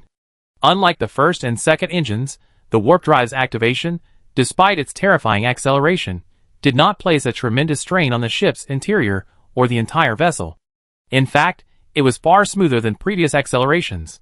Besides the fact that sufficient acceleration had already been achieved before activating the warp drive at its optimal activation speed, this smoothness is also a testament to the warp drive's power and unique characteristics. Furthermore, the warp drive's effect extended beyond the ship's interior, encompassing a considerable area outside the vessel.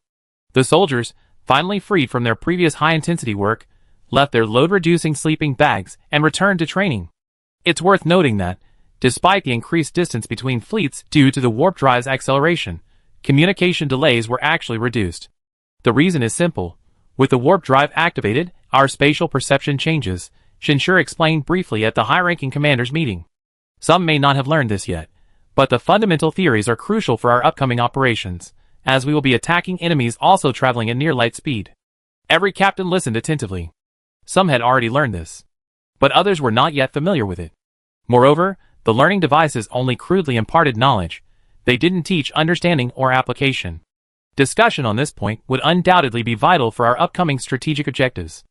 As Shinshur explained, the relevant technological foundations gradually became clearer. We already know that outer space is not a flat membrane, but rather has significant undulations. This is curvature. Such curvature is imperceptible on planets, because the distance is too small for changes in curvature to be felt. However, when the speed is high enough and the distance is long enough, these undulations become extremely noticeable.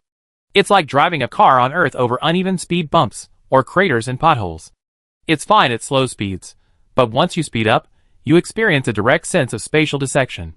For example, if 1 instant later the object reaches this curvature, while the previous instant remains at the previous curvature, the consequence is mass energy equivalence.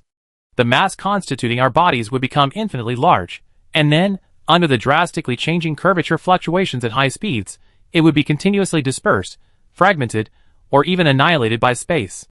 This is why the speed of light in the universe is so special. It can actually be considered the fastest speed at which everything as a whole can maintain its overall state under the curvature that pervades the universe. Moreover, only photons with zero rest mass have the possibility of traveling at this speed. Beyond this speed, no matter can maintain its overall state amidst the curvature fluctuations. Simply relying on ordinary propulsion, even sublight speed, is impossible. It would only accelerate to near this region before being directly mass energy equivalenced by the fluctuating spatial curvature. There is no possibility of indefinite acceleration. Only a warp drive can enable a spaceship to travel at near light speed. It can maintain a relatively constant curvature within a certain space around the spaceship through minute adjustments to the curvature, much like creating a small, flat, unaffected curvature bubble in space. On the surface of this curvature bubble, there's a highly tensile membrane that propels the entire bubble forward at extreme speed by creating fluctuations in the curvature of space. Shinshur's explanation was very simple and easy to understand. It allowed many people who hadn't yet studied this area to grasp the concept, especially for the liaison officers who hadn't undergone the modifications. Even though this explanation isn't entirely accurate, omitting many details, it's highly applicable to explaining the current state of travel, and even interstellar warfare at sublight speeds. Why is communication between warships easier at these speeds and distances? Because the membranes of all warships within the fleet have achieved specific curvature parameters. In other words, when these membranes approach a certain distance, they connect in actual space to form a larger membrane. The space inside this membrane is flat and uniform, without any curvature changes causing mass energy conversion, and even allows for certain jumps in signal transmission within the membrane. This not only facilitates communication within the same fleet using warp drives, but more importantly, it makes interstellar combat at sublight speeds possible. As long as the membranes are consistent, it's possible to maintain a relatively stationary warp bubble with the enemy. This is the warp bubble battlefield. This further highlights the importance of warp drive technology in such sublight speed combat. The calculation and fine-tuning of warp are all accomplished by warp drives. A more powerful engine can not only forcibly merge into the enemy's bubble to launch an attack, but also choose to disengage from the bubble battlefield at any time, while a weaker engine, even if caught and beaten, will find it difficult to escape. There are many other uses as well. Therefore, having understood this, everyone finally realized which technology gave them the greatest confidence in launching a prisoner-of-war operation against the reconnaissance forces. Their engines are more powerful. In other words, what we need to do first is to identify the target, and then merge into their same warp frequency bubble to launch an attack. A senior liaison officer asked a concluding question about the operational plan. You forgot the most crucial step, Shinshur reminded him. We not only need to merge into their warp bubble space, but also fine-tune the entire stable warp to a certain extent to achieve the effect of blocking intelligence. After all, it's impossible to transmit intelligence out of such a warp bubble without knowing the specific warp parameters. All information will be sealed within the warp bubble. Ah, I see. Some who weren't familiar with the specifics, such as the liaison officers, finally understood why Shinshur was confident in conducting a capture operation while maintaining absolute information blockade until they could completely take over the enemy's entire reconnaissance and communication system. The reason is this. But this also means that if the enemy discovers something amiss first and forcibly breaks free from warp travel, they must quickly destroy it to prevent it from sending signals. Chapter 121. Even though the probability of receiving brief, non-continuous signals in interstellar space is low, it still carries a higher probability of exposure than direct destruction. However, if too many reconnaissance warships are destroyed, the main foreign force behind them will also become alert. This is the biggest challenge in achieving the previously mentioned strategic objective. If reconnaissance forces could be easily captured or even controlled, their necessity in interstellar warfare would be diminished. But because of the threat from the Dake base, this is a strategic objective that the human fleet must achieve with all its might. Some soldiers have already realized that they are likely facing an interstellar boarding invasion. The entire operation must be swift and efficient, completely controlling the enemy warships in the shortest possible time. Frankly, as the space fleet's first battle, using such informal, classic tactics, these senior commanders all felt the pressure. However, they were also quite certain that if they won, and won spectacularly, it would be the most memorable first battle of their entire careers. They could even brag about it for a lifetime. First, we need to identify our first target, Shinshur explained after introducing the basic concepts of warp bubble battlefield warfare, then went straight to the point. Their warships were also equipped with energy detectors, and as the distance closed, the probability and accuracy of detection would increase. Especially since they had already pinpointed the enemy's approximate location. Based on current detection capabilities and records from the future world, the Voran fleet's reconnaissance forces could be roughly divided into 4 squads, and numerous scattered, freely navigating reconnaissance warships. This is a basic and typical interstellar reconnaissance squadron formation. Each squadron consists of approximately 50 to 80 warships, arranged in a 4-cornered diamond formation with 1 ship at the front, 2 at the rear, and 1 at the stern. This planar reconnaissance formation often implies that it possesses a clearly defined and undisguised target. Its trajectory is roughly on the same plane as the target. Based on the star map, it's quite obvious that the target is Earth. This undisguised nature indicates that the Voran's information still holds the view that Earth is merely a primitive life-bearing planet, and even if intelligent civilizations have arisen there, they are only Earth-level natives, and even if they have ventured into interstellar space, they have only just entered that level. This makes it perfect for an E-class nomadic fleet like theirs to cultivate. And this understanding is undoubtedly more advantageous for the human fleet. A typical formation has a typical way to break it. Shinshur didn't say it directly, but looked at the senior commanders before him. You should know which reconnaissance team we should take out first. Report. A former Western Alliance Special Operations elite named Relaz Amber, now captain of the B-13 ship in the human First Fleet, quickly reported, the rearmost team should be the priority target. That's right. Shinshur nodded. Because of the relative speed, signals sent by the forward troops can be received by the troops at the rear in the shortest time. Therefore, we should take out the rear first, then split into 2 teams to deal with the 2 middle teams, and finally encircle the forward reconnaissance team. Indeed, it was simple and easy to understand. If the Voran fleet had realized that their enemy would be a technologically superior fleet, their reconnaissance forces should have slowed down and deployed more reconnaissance squads in 3 dimensions. They could have even used warships with more advanced warp drives to conduct large-scale patrols of the entire reconnaissance formation. Unfortunately, they weren't aware of this, or rather, they were unwilling to incur greater losses. Of course, they maintained a minimum level of vigilance. That was regarding the freely sailing warships, whose numbers were not fully ascertained, but were likely over 100. Soon, someone raised this question. We are also a fleet, so such isolated warships should naturally be dealt with quickly by splitting up forces, Shinshur answered without hesitation. 1 ship found, 1 ship eliminated. I give you 2 against 1. I estimate that during the entire march, we won't encounter more than 20 ships.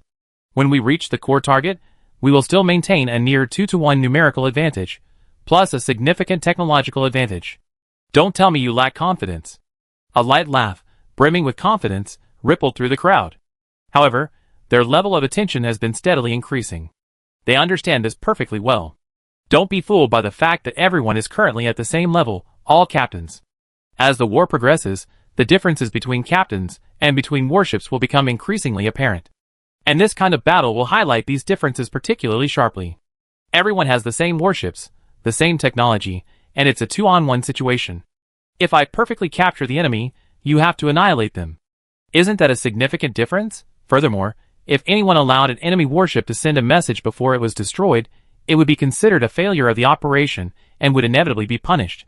If such a failure ultimately led to the failure of the entire war, the punishment and demotion would be irrelevant. Because then, one would become a sinner against all humanity. Next, Shinshur once again discussed and finalized the details of the tactics with everyone. This became the norm during the subsequent voyage. The entire human fleet, including Shinshur, consisted entirely of new recruits. Even though this was a war in which they theoretically held a clear advantage, they still couldn't afford to be careless. Every detail needed to be discussed and refined, and the related training had to be strengthened, and strengthened again. The war atmosphere within the fleet continued to spread with the frequent meetings of the high command. All the soldiers knew that the moment of actual combat was drawing ever closer. Their training became even more frantic. Especially after a month of warp drive, Commander Shinshur officially announced that the most outstanding warriors would be selected from the entire army to carry out the most difficult and important operation. The fighting spirit was ignited throughout the fleet. No one was afraid. Having stepped onto the interstellar battlefield, retreat and fear would only bring more suffering. Glory and victory were the pursuit of every warrior. Did everyone hear what the commander-in-chief said? Yu Wenhua immediately contacted all his subordinates, his mind filled with unparalleled determination and burning fighting spirit. I can tell you, that set of Star Hunter equipment. I'm going to get it. I'm going to participate in this most important operation. I not only want to personally wipe out those Vorin, but I also want to return with victory and glory. And I need help. Does anyone want to come with me? Me. Captain, I'm going too. The most vehement reaction came from Zhou Rui, the youngest soldier. After several months of energy training, all the soldiers had largely mastered emotional control, which was one reason why even some new recruits weren't afraid. Everyone could examine their own hearts. They understood what they truly wanted.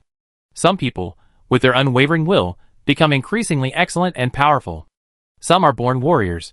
Zhou Rui was one of those people. When he first enlisted, he was filled with enthusiasm but lacked confidence because he felt his personality was too impulsive, often easily startled, completely lacking the composure, decisiveness, and fearlessness of an elite warrior. However, in that special energy-related assessment, he unexpectedly achieved excellent results. Forget the past, you possess the potential to become the strongest warrior. These were the words the examiner said to him after seeing his results. Zhou Rui felt he would remember them for the rest of his life.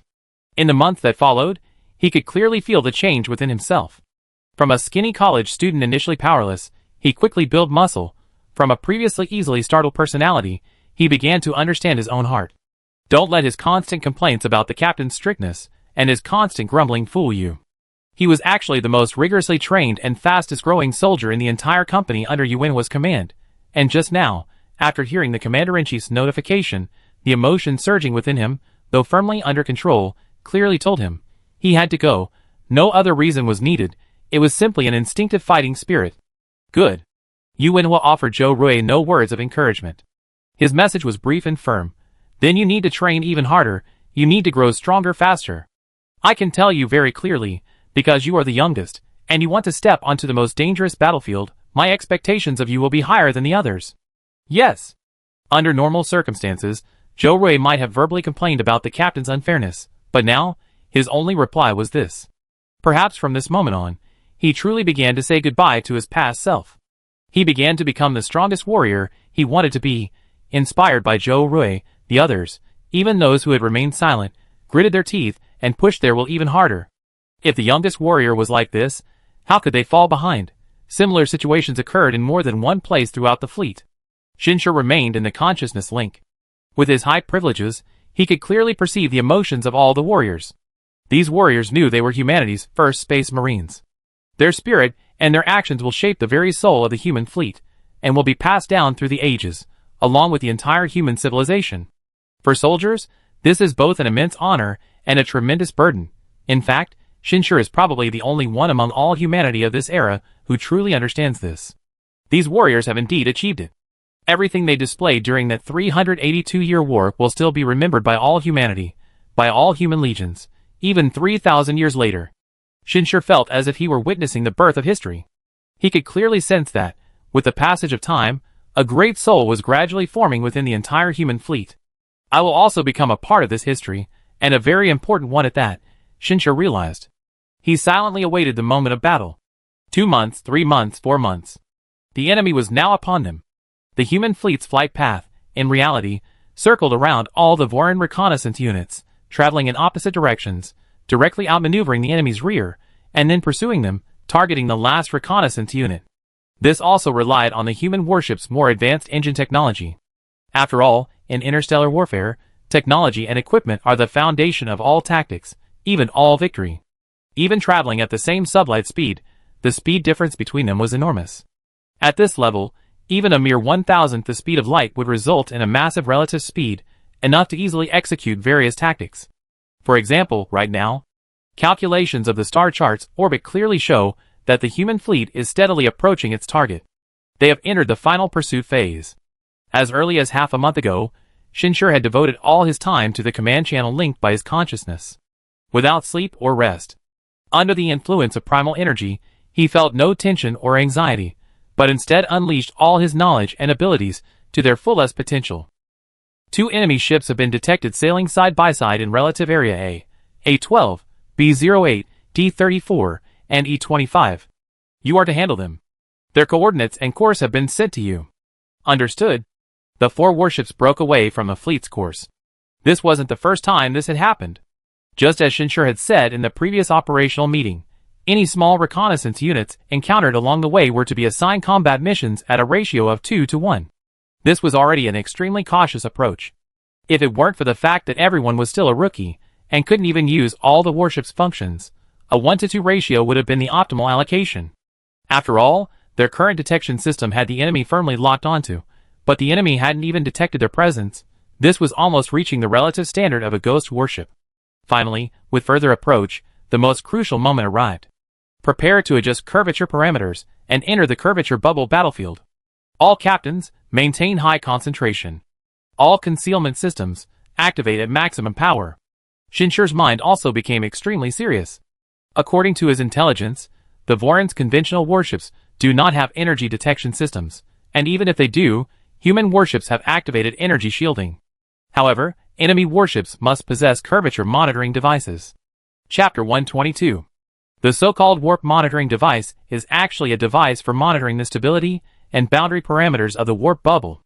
Its original purpose was to ensure the performance of the warp engine remained within normal limits. After all, warp drive is extremely dangerous. A malfunction in the warp engine could cause the warp bubble to collapse, resulting in the entire warship being unable to decelerate in time and being completely annihilated by the enormous mass expanding at sublight speed. Not even wreckage would be left. This is the final fate of countless warships. This warp monitoring device can detect any unstable changes in the warp bubble, especially fluctuations that are most likely to occur the moment another warship enters. Therefore, it is also used to detect the approach of ghost warships that conventional detectors cannot detect. The other captains also maintained a high level of concentration, focusing all their attention on the parameters to ensure that no warship would encounter problems at this moment. They had conducted numerous drills for this. Careful, slow down, go slowly. A faint, almost imperceptible sound seemed to echo in everyone's minds, as if 2 fragile bubbles had perfectly merged into one, without the slightest tremor. Entry successful. Shinshur's message reached every captain. There are 61 enemy ships in total. Targets have been assigned. Everyone, move towards your assigned targets and act according to the tactics.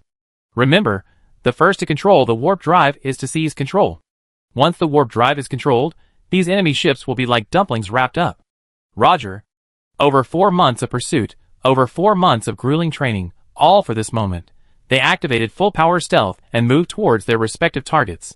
Thank goodness there's no air in outer space. As long as their stealth technology surpasses the enemy's detection technology, even at point of close range, not a ripple will appear. This is the ghost tactic in interstellar space. And within this small warp bubble, as the relative distance closed, everyone, for the first time, clearly saw the enemy invading Earth. The surface of the Voran warships wasn't the most commonly used liquid metal, but rather hard armor. In areas not covered by armor, large patches of scale-like structures were visible, and within the gaps in these scales, dark red flesh and blood were visible. These warships gave the impression of monsters clad in iron armor. Although both were biological warships, the Voran warships were significantly different from human warships. To those who had never encountered a spaceship before, the Voran fleet's ships might seem far more ferocious and powerful. But for those who had undergone extensive training, they could see poverty beneath their flesh and metal exteriors. That place, it's a damaged area. Chen Feng even pointed to a screenshot of his target and said to the others. Shinshur couldn't help but glance at the screenshot Chen Feng had taken. Indeed, the scales there were different from the others, bearing the appearance of fresh scars. It's not just there, it's found in many places. These specially processed and modified biological tissues retain the original characteristics of biological tissues, namely, self-repair properties. This type of biological warship was designed to conserve resources. According to the intelligence I received, the Voran fleet has suffered 2 devastating defeats in the past few centuries. They are nearing their end, otherwise, they wouldn't be known as hungry wolves and hyenas. Therefore, we humans are their only remaining hope for replenishment, and they won't give up easily. Shinshur's words sent a chill down everyone's spines once more. How miserable the Voran are after their home planet is occupied, and their civilization destroyed is irrelevant to humanity. But the Voran want to invade human civilization to leech off its lifeblood. They are absolute, mortal enemies. The high-level consciousness channel gradually fell silent, but in reality, all the captains had already projected their consciousness to their comrades in their respective fleets. Star Hunter Squadron, all ready. Cruiser ships, stand by. Gentlemen, although we are all new recruits, I believe our abilities are no weaker than any space marine. Humanity will prevail. Gentlemen, may good fortune prevail. There is no God in the vast universe. Therefore, valiant human warriors, there is no need to pray to God. From the moment we cast aside our frail flesh and take up arms, we are our own gods. At this moment, on Chen Feng's warship, rows of warriors completely clad in black armor were also ready. They were the most important Star Hunter squadron in this interstellar boarding invasion. All members underwent the most powerful modifications. Their armor and unwavering will were the guarantees for completing this crucial mission. Compared to the various encouraging words from the other captains, their captain, Chen Feng, uttered only a brief statement, "Prepare for battle." This single sentence caused all the warriors to salute in unison.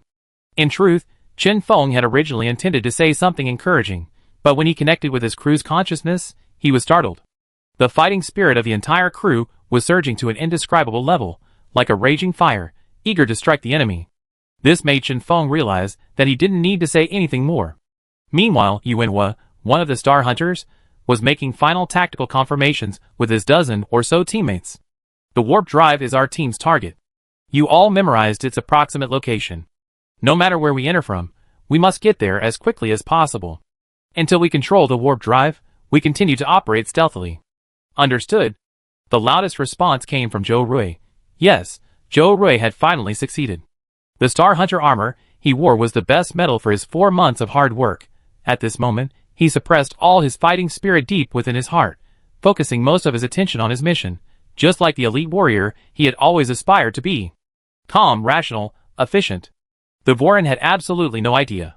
The humans they planned to invade and cultivate had actually come to them first. Counter-reconnaissance channel established. Check equipment. Prepare for action. The commander's voice rang out over the command channel, and everyone fell silent. In their modified bodies, they no longer needed to check each other's equipment. With a mere thought, their retinal projections rapidly scanned the entire functionality of the modification and external devices, including all types of weapons. The next moment, the air inside the cargo hold was rapidly sucked out, and everyone began to levitate. They lost gravity. All of this was to ensure that when the hatch opened, the internal and external environments were identical, causing no disturbance, not even the slightest leakage of gravity. Then, the instant the hatch opened, a series of black figures leaped out. Zhou Rui followed closely behind his captain. Because it was an infiltration operation, he suppressed his flight speed to a minimum. The instant he flew out of the hatch, he saw an incredibly dazzling world. In the distance, there were vast, constantly flowing streams of multicolored light, the light outside the warp bubble.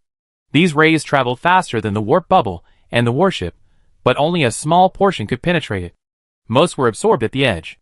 Besides that, what attracted the most attention was the warship before them. It was so clear, as if it were the only thing existing in this luminous sky. This was also their target. Don't scatter. Don't go outside the counter-surveillance tunnel. The route has been planned for you. At the same time as the operations commander's voice rang in his ears, Zhou Rui and the others clearly saw a virtual tunnel appear in their vision. At the very front, a meteorite of moderate size was hurtling towards the enemy ship at a certain speed. This is the flawed reason for intending to use meteorites to transfer damage to the outer armor. Yes, there are indeed meteorites within the warp bubble, quite a few in number. Some were included during activation, and others were absorbed by the rapidly moving warp bubble during the voyage. While they don't reach the terrifying speed of light, they still possess the potential to penetrate barriers, and even allow some debris to pierce the outer armor. The Voran fleet generally doesn't concern themselves with this level of damage, because their warships are known for their rapid repair capabilities. Even if a large hole is created, the biological self-repair mechanism will quickly restore them. Zhou Rui closely followed the squadron. At this moment, there weren't many Voran actively engaged within the Voran warship. After all, unlike humans, they had embarked on a voyage of over 150 years from the previous battlefield to the solar system.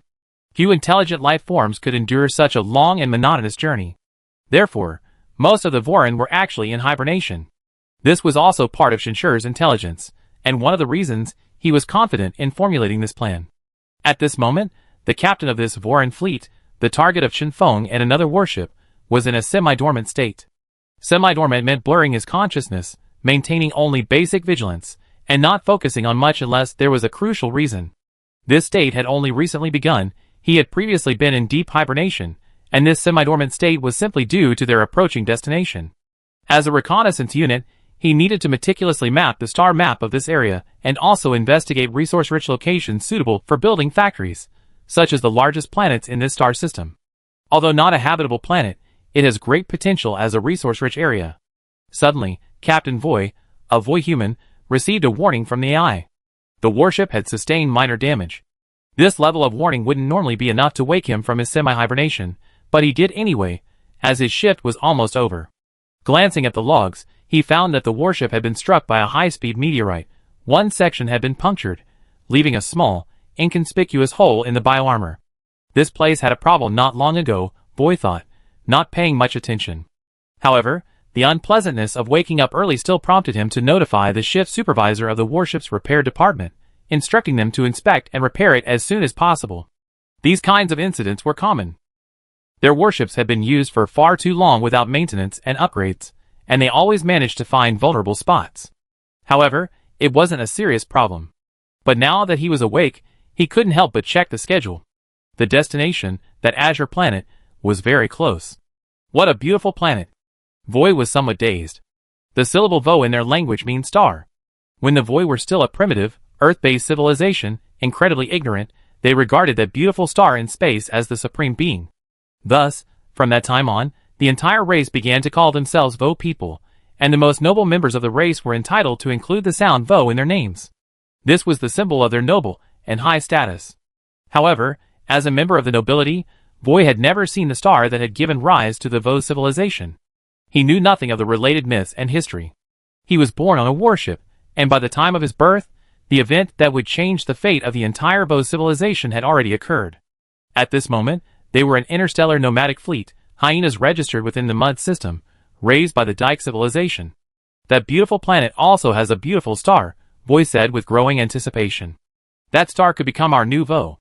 If the number of indigenous intelligent life forms on it were greater, and the potential for breeding was higher, then perhaps we could advance to D-class through breeding.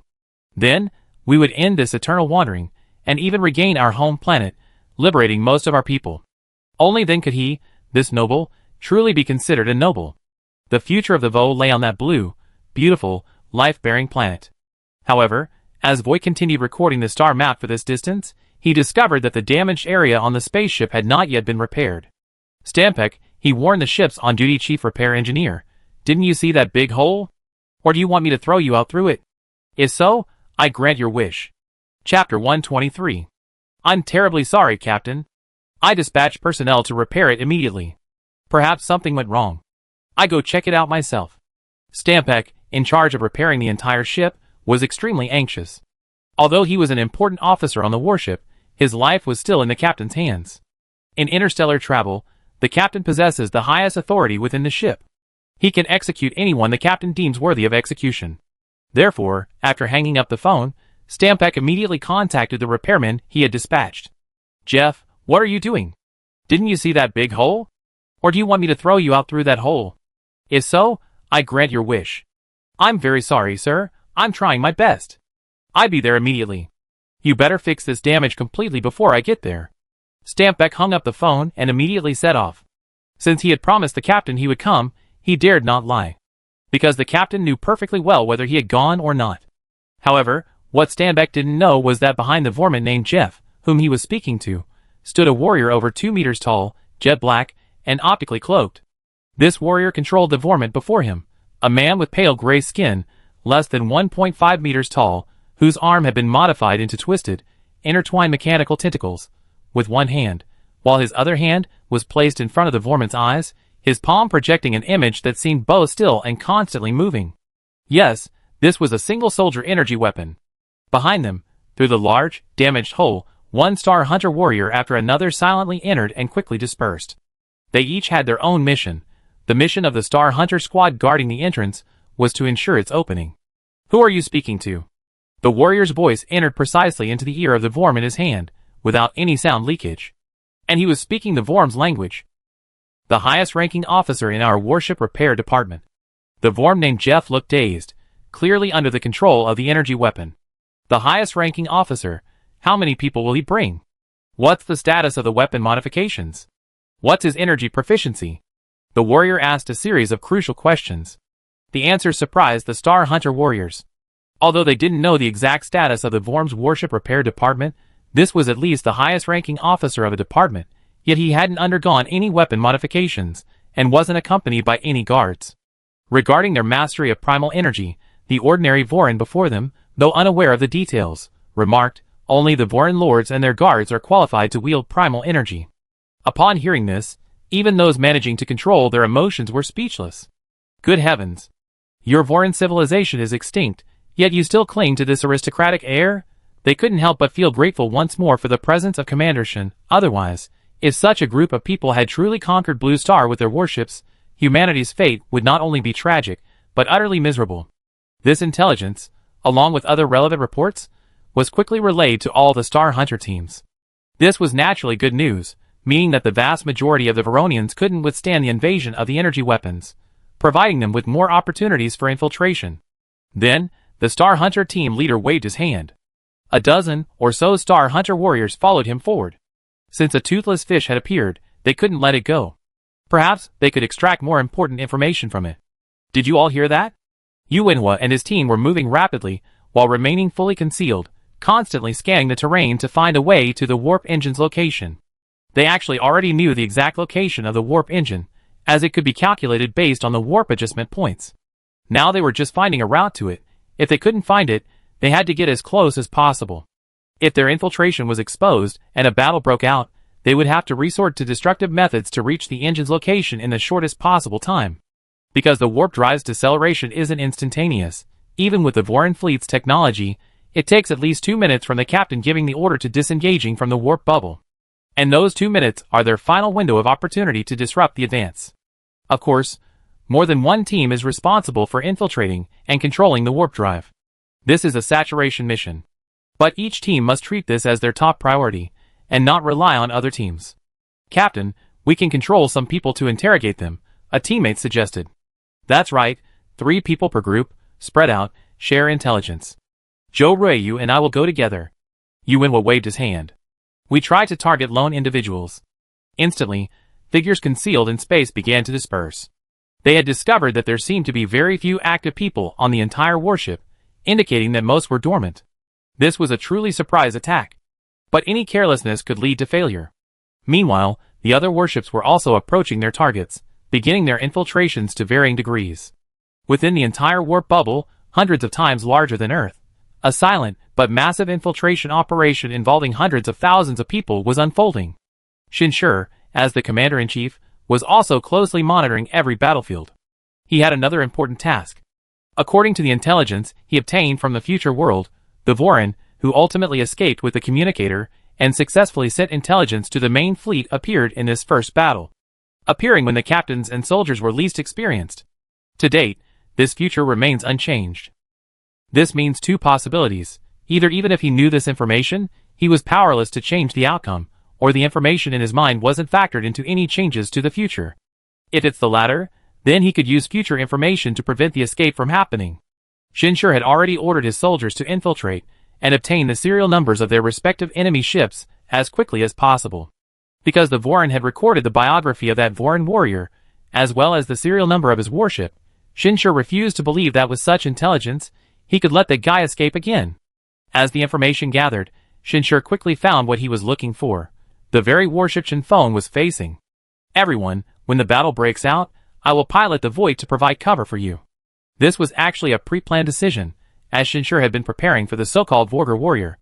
The others weren't surprised.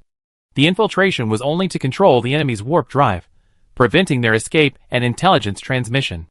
But once this was exposed, the enemy would certainly struggle desperately and try to reclaim the warp drive. Battle was inevitable. The Void was one of their greatest weapons. Shinshur had even been standing near the hatch beforehand, maintaining a mental link to receive intelligence as quickly as possible. Upon identifying the target, the Life Evolution device's outer armor was instantly donned on him. He then burst through the gap in the hatch that had just opened, entering the Void, which had been sailing nearby, in the shortest possible time. Then, without anyone noticing, the Void turned and accelerated towards the enemy ship Shinfeng was assigned to. If it were any other warship, such obvious and rapid movement might have been detected by the enemy. However, the Void's anti-detection system was far superior. If my guess is correct, the captain of this warship must have discovered something by chance. If he still didn't make it in time, it might mean that the reason history didn't change the moment I learned the intelligence is that I couldn't actually change anything because of that intelligence. Shinshur kept a close eye on the warship while monitoring the changes in the future information database. Although the future world doesn't record the specifics of the Vorin's escape, it's not hard to deduce what likely happened. Currently in warp drive mode, to escape, the warship first needs to break free of the warp bubble, then decelerate, then shut down the warp engines, and enter normal navigation. Only by completing this series of procedures can it avoid being directly disintegrated and annihilated after the warp bubble collapses. And until the final step, the human warship has far too much time to simply destroy the enemy ship. The only reason they didn't do this is because of the warrior still inside. In other words, the most likely scenario for this oversight recorded in future history is that the warrior's evacuation time was slower than the enemy ship's time to enter normal navigation. This requires an extremely fast reaction from the enemy. And the control of this entire process rests with the captain. At this moment, Boy noticed that the hull hadn't been repaired yet. Stanpek. Boy was genuinely annoyed this time. His previous annoyance was merely feigned, because fear is an efficient way to manage a warship, but now he felt his authority was being challenged. If he didn't respond soon, some stupid and weak bastards might think they could easily fool his orders. "I'm terribly sorry, Captain." Stanpek's voice sounded incredibly panicked. "I'm working hard to repair it. It only takes a little time." Meanwhile, the damage was indeed showing as being repaired at an accelerated pace. "You're demoted. Your lieutenant will take your place. Now go and accept your new position." Boy showed no intention of forgiving him. Not being executed was already the best forgiveness. "Yes," came Stanpek's utterly dejected voice. The call ended abruptly. The human warriors, hidden behind Stanpek, breathed a slight sigh of relief. When they realized Stanpek had directly contacted the enemy ship's captain, they immediately understood it was bad news. Energy weapons could indeed hypnotize a life form instantly, but this hypnosis only suppressed the deep consciousness, forcing it to obey orders only with its surface consciousness.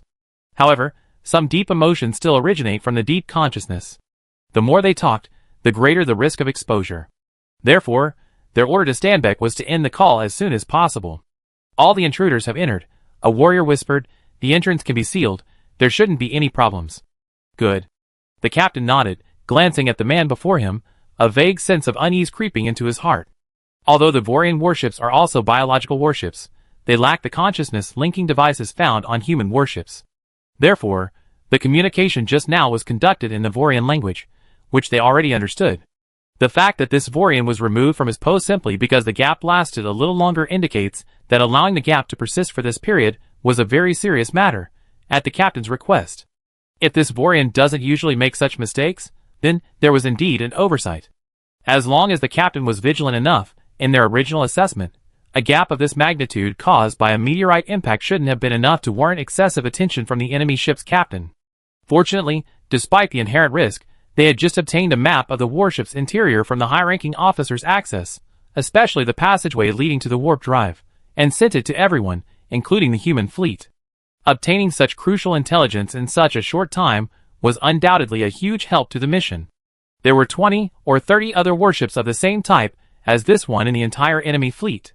Inform the commander of the conversation with the enemy captain earlier, the captain instructed, glancing at the not yet fully closed breach. We then search for other weak points for evacuation. Leave 2 more people here to guard. This intelligence was transmitted directly to Chen Feng in the shortest possible time. After a moment's thought, Chen Feng forwarded it to the Voight.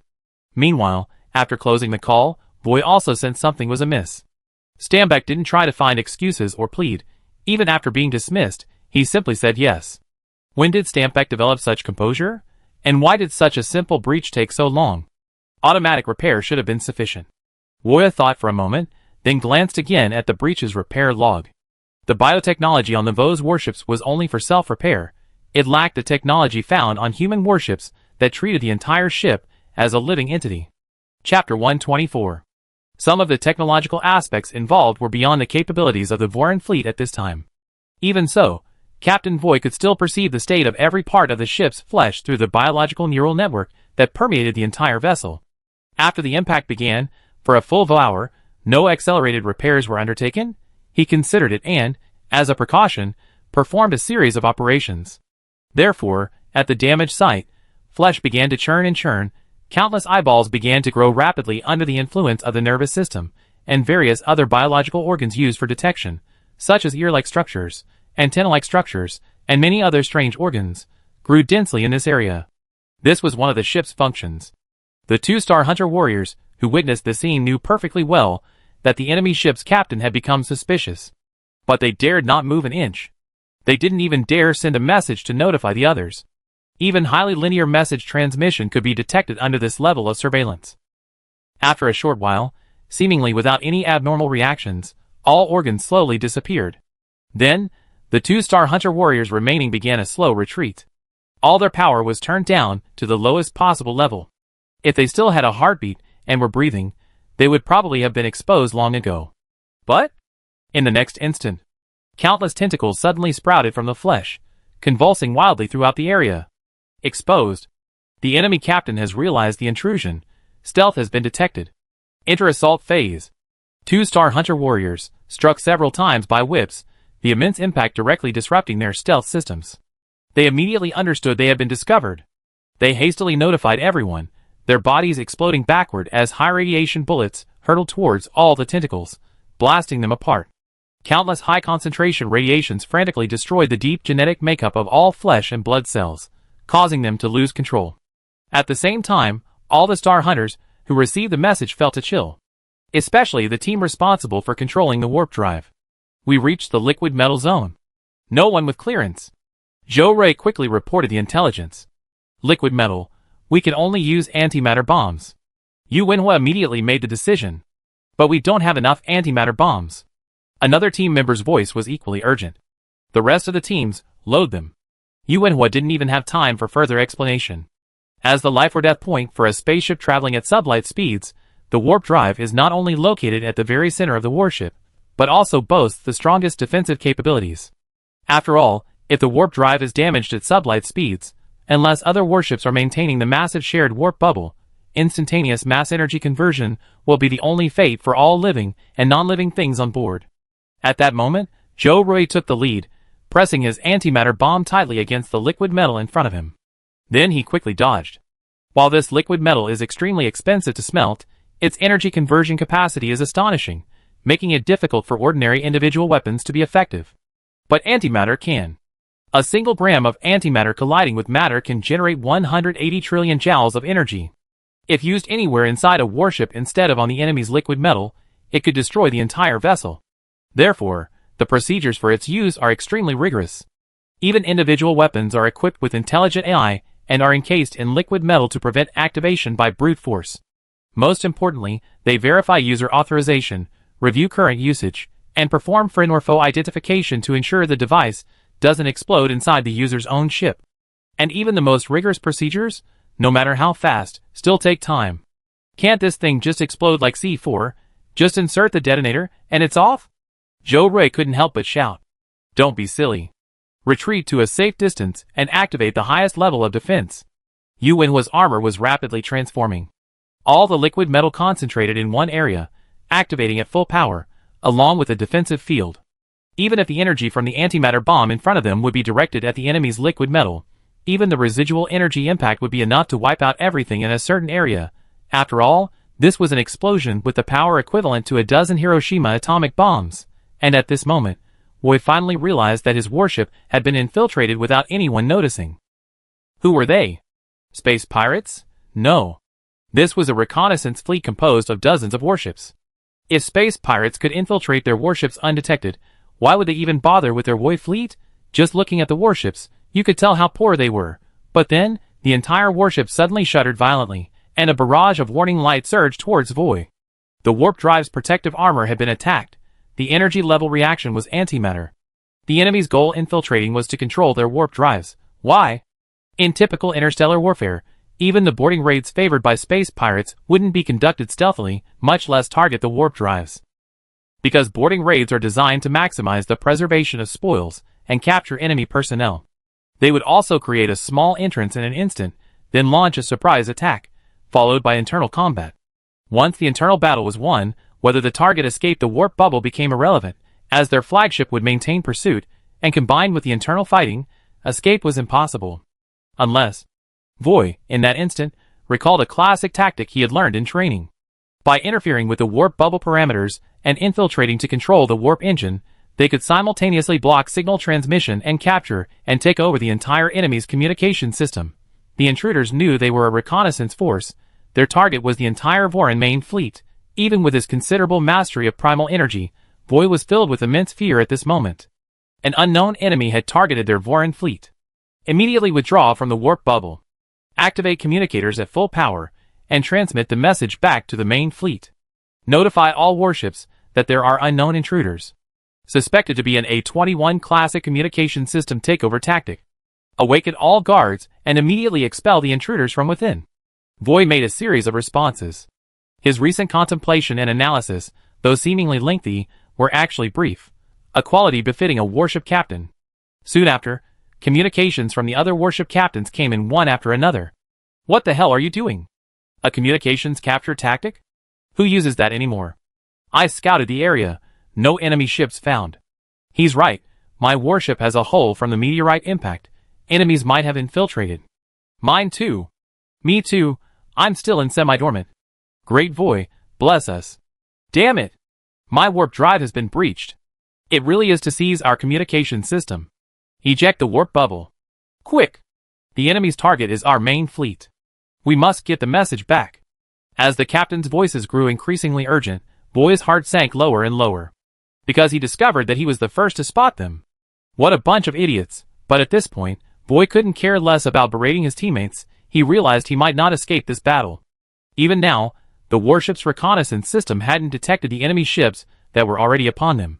Even the enemy forces that had infiltrated the fleet were equipped with extremely advanced devices, and judging from Stanpek's reaction just now, the enemy likely possessed considerable primal energy technology, D-Class. At least a D-Class civilization's fleet. How could a D-Class civilization dare to attack them? Weren't they afraid of the Dake civilization? Could they be a civilization outside the Mud system? But there hadn't been any reports of D-Class civilizations outside the Mud system appearing in this area. The message must be sent back. Voy knew that if the Voy fleet still existed, he would still have some value as a prisoner, as a slave. If the Voy fleet was also ultimately destroyed, his only fate would be to become a source of energy. The thought of that end filled him with immense fear, even with his considerable expertise in energy manipulation. Once the warship leaves the warp bubble, all smaller warships disengage. Escape on their own, transmit intelligence at full power regarding the attack by the D-Class warship. His energy manipulation skills and extensive command experience proved invaluable, and Voy issued a series of operational orders. Boom! Another deafening roar shook the entire ship. This was the fourth time. Voy could clearly see that at least 7 enemy squads had reached the final defenses of the warp engine, and the liquid metal protection was nearing its limit. What are the escorts doing? Get over there. He also activated all the automated defensive systems inside the warship, launching a full-scale attack on the intruders. Meanwhile, Outside, Qin Feng had already made preparations for the aftermath.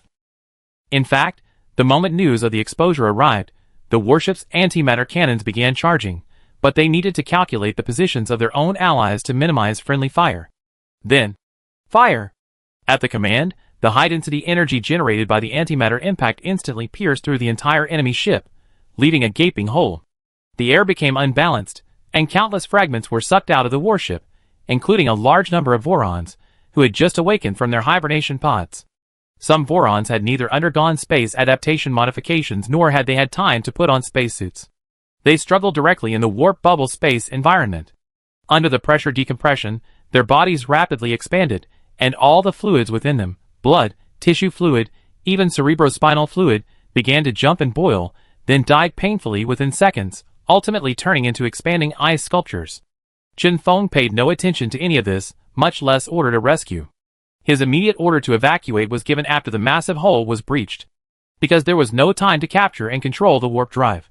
According to the plan, regardless of whether all the soldiers evacuated, he was to completely destroy the enemy ship in the final moments before it escaped the warp bubble, but setting aside the risk of his own soldiers sacrificing themselves, the timing was extremely difficult to control. If he was too fast, more soldiers would be unable to escape. If he was too slow, the enemy might have already escaped the warp bubble. Qin Feng's heart was heavy. He hadn't expected his first interstellar operation to face such a perilous situation, but even more disheartened than him were the mission personnel inside the warship. Abandon the mission, break out with all your might. The enemy is here. Yuanhua roared, maintaining defenses, while launching a frenzied attack on the surging Vorian escort. The scorching plasma weapons left gaping, molten holes, in the already ravaged warship and the enemy. Only a tiny bit left, Captain. Zhou Rui's voice was filled with frantic despair. Just 2 more antimatter bombs, and we'd break through completely. Obey orders. Yuanhua was equally unwilling. Of all the battlefields, it was theirs that ultimately encountered problems, and failed to complete the mission. Even if it wasn't their fault, as a whole, they and all their comrades shared the same fate, victory or defeat. Victory and defeat belonged to everyone. However, the captain had given the order, and they had to obey unconditionally. Yes, sir. Zhou Rui's mind beneath the armor was filled with frustration, but he could only vent it in the battle, covering his teammates' retreat. But just then, a higher command authority took over the on-site command and ordered, "No need to retreat, continue the mission. The enemy can't escape." It was Commander-in-Chief Shen. Qin Feng was surprised to see a black figure, whose armor was different from the others, rush into the enemy ship through the large hole. So fast, although he knew the Commander-in-Chief would inevitably head towards his location, he hadn't expected him to arrive so quickly. However, he also breathed a sigh of relief. Since Commander-in-Chief Shen said they couldn't escape, then they absolutely couldn't escape. He no longer needed to make the painful decision to bombard his comrades. The soldiers, who were preparing to obey orders, were overjoyed. The Commander-in-Chief is here. Order received. Anyone else have antimatter bombs? Detonate both at once. I have one left. Provide cover for C3. XH-434 squad is about to arrive at C3. They will open fire from the 37-degree direction. A series of voices came through the command channel, and some of the Star Hunter squads that had already charged out turned back to the ship's battlefield. Chapter 125. Captain! Zhou Rui looked at his captain, his voice betraying his excitement. Stop the retreat. Return to the stronghold and prepare to take control of the warp engines immediately. Yuanhua's emotional control was even stronger. He didn't say a word more, giving the order directly. At the same time, one after another, the human-made small fighters that were already prepared engaged in fierce combat with the numerous individual small fighters that rushed out from the Voran warships within this warp bubble. The entire warp bubble battlefield was now fully open, just as expected from the beginning. Even with the warp engines under control, the Voran warships showed no intention of surrendering. Small fighters continued to pour out from the Voran warships. These small fighters also used biotechnology, looking like birds with short, flat wings and wearing metal armor.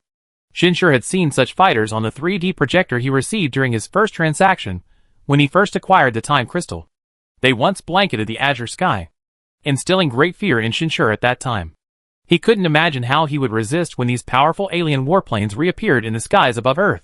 However, now that he actually saw these alien warplanes with his own eyes, everything changed. Because humanity possessed far more powerful personal combat aircraft. These flat, black warplanes, with their extremely high maneuverability, seemed to blend into this black, curvature bubble of space. Their high speed and stealth made it impossible for the Vorin to lock onto them. They could only watch as dense barrages of attacks rained down, each time involving a dozen or so warplanes surrounding one of their aircraft, leaving it no escape, quickly destroying it before swiftly moving on. But compared to these fighter jets, the spherical warships that shone brightly on the battlefield were the true nightmare of the Vorin. Those were space fire fortresses. Countless turrets of varying sizes moved across their spherical surfaces, their dense barrage causing them to glow intensely, resembling miniature suns radiating heat and radiation, bringing terrifying destruction wherever they went. Besides these, there were massive defensive warships like shields, their black liquid metal displaying their wealth to the Vorin. There were also reconnaissance warships, warships rescuing the wounded, warships transporting combat supplies. As various weapons were continuously unleashed, the amount of debris in space gradually increased, and all the captains focused their attention to the highest level. Everything learned and trained over the past few months was now being unleashed. Shinshur wasn't too worried about the rest of the battlefield. History had already proven everything. His focus at this moment was entirely on the one historical juncture that needed to be changed. In fact, Shinshur had already arrived when Shinfeng had just blasted through the enemy ship, though he lingered nearby for several seconds, pondering a solution. Since he had uttered those words, he had naturally found the answer. Control of the warp drive ultimately rests with the captain. The Void has located you. Shinshur's figure sprinted rapidly through the enemy warship. It wasn't that the Void's escort crew hadn't noticed this extraordinary suit of armor. However, the weapons on Shinshur's armor unleashed a dense barrage of attacks in an almost continuous line within a very short time. Each high-energy bullet pierced through an enemy in an instant. In an instant, anyone within Shinshur's safe zone was doomed. Not only were the Vogr guards stunned, but even some human soldiers were dumbfounded. More advanced weaponry? That's certainly a factor. But that's not the main reason. The truly crucial factor is that anyone attempting to attack Shinshur will be subjected to a powerful mental attack in an instant. No need to control their consciousness, a mere second's pause is enough to kill them. Some enemies equipped with powerful defensive devices will even deliberately lower their defenses in that instant. This is not only due to Shinshur's enhanced origin energy mastery, but also to the powerful support provided by the Void. Too strong. Zhou Rui, watching the commander-in-chief move with such ease, felt his heart, which had almost ceased to exist, begin to race. The commander-in-chief is too strong. No wonder the Corps said that individual origin energy technology combined with powerful weaponry makes for the most powerful warrior in interstellar space. Don't be distracted.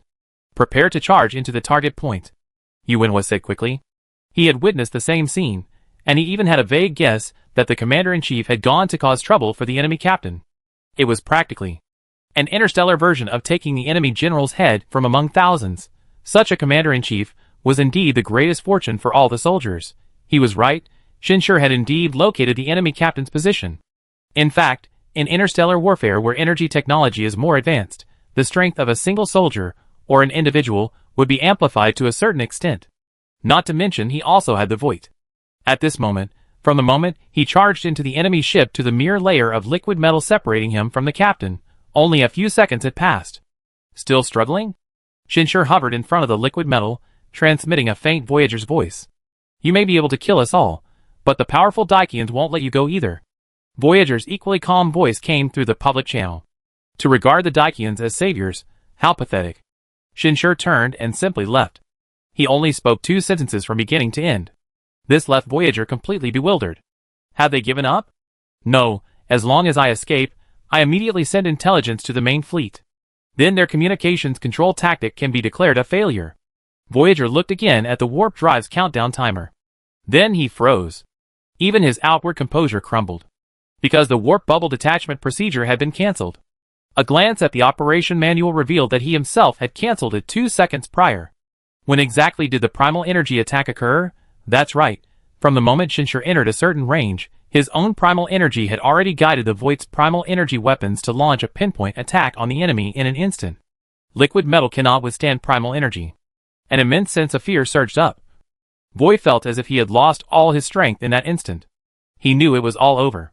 The Void people possessed such a powerful enemy, yet their main fleet was completely unaware. No message could be sent back. Great Void, why do you treat your people like this? Void had never felt such despair as he did now. Meanwhile, with the detonation of the final antimatter bomb, the liquid metal guarding the warp drive finally reached its limit, completely expanding and hardening, losing its powerful energy absorption capacity. A path could easily be carved out using only the high-energy plasma device. Zhou Rui and his team, already prepared, along with 3 other squads, rushed inside almost simultaneously. Before them was a massive metal ring. The space in its center appeared like flowing liquid, constantly contracting towards the center, and then expanding again, until the difference was imperceptible to the naked eye. This was the warp drive. Don't approach within 8 meters. When activated, anything within that range will be absorbed and trapped in an eternal spatial collapse. Yuanhua whispered warily to the others, then raised his gun and shattered the spatial platform connecting the entire warp drive with a single shot. This startled many. Didn't you even look carefully? What if you hit the wrong target? Was the lesson a waste? This kind of small weapon won't damage the warp engine itself. It's not that fragile. Yuanhua pulled out the controller he had been carefully protecting, aimed it at the warp engine in front of him, and cautiously pressed a button. It's done. Due to its extremely important and unique nature, the warp engine was designed from the outset with its internal energy structure in mind. Furthermore, once it loses connection to the control terminal, it automatically stabilizes its previous warp parameters and grants certain permissions. At this point, the terminal that initiates control can relatively easily acquire these 2 permissions. One option is to maintain the current state, and the other is to exit the warp bubble, gradually decelerate, and eventually shut down the warp engine. This design philosophy aims to minimize damage to the warp engine and the resulting mass energy equivalence.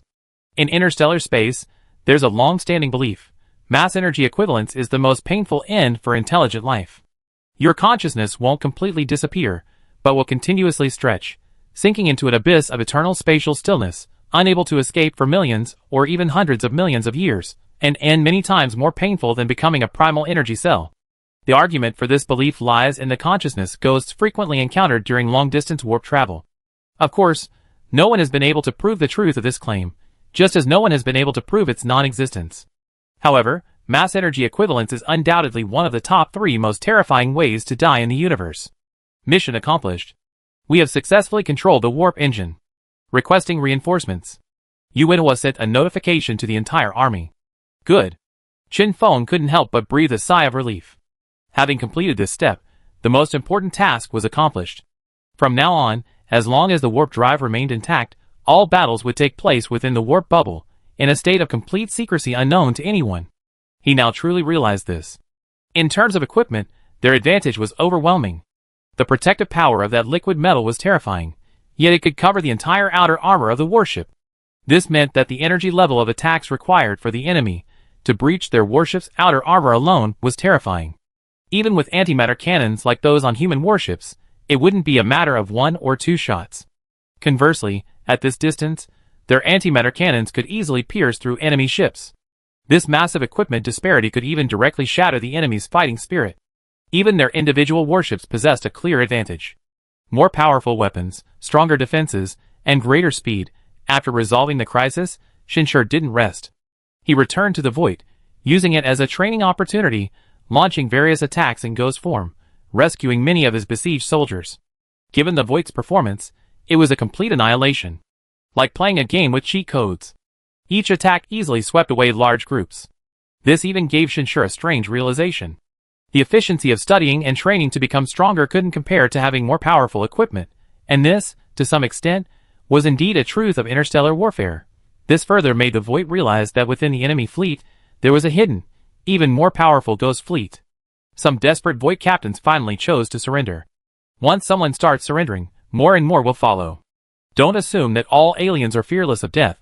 This is also related to the culture of civilized races and individual will. Shinshur wasn't surprised by this. Only when the last enemy ship surrendered and all the survivors laid down their weapons did Shinshur leave the Void and return to the biological warship he had originally been on. Connecting to the consciousness network.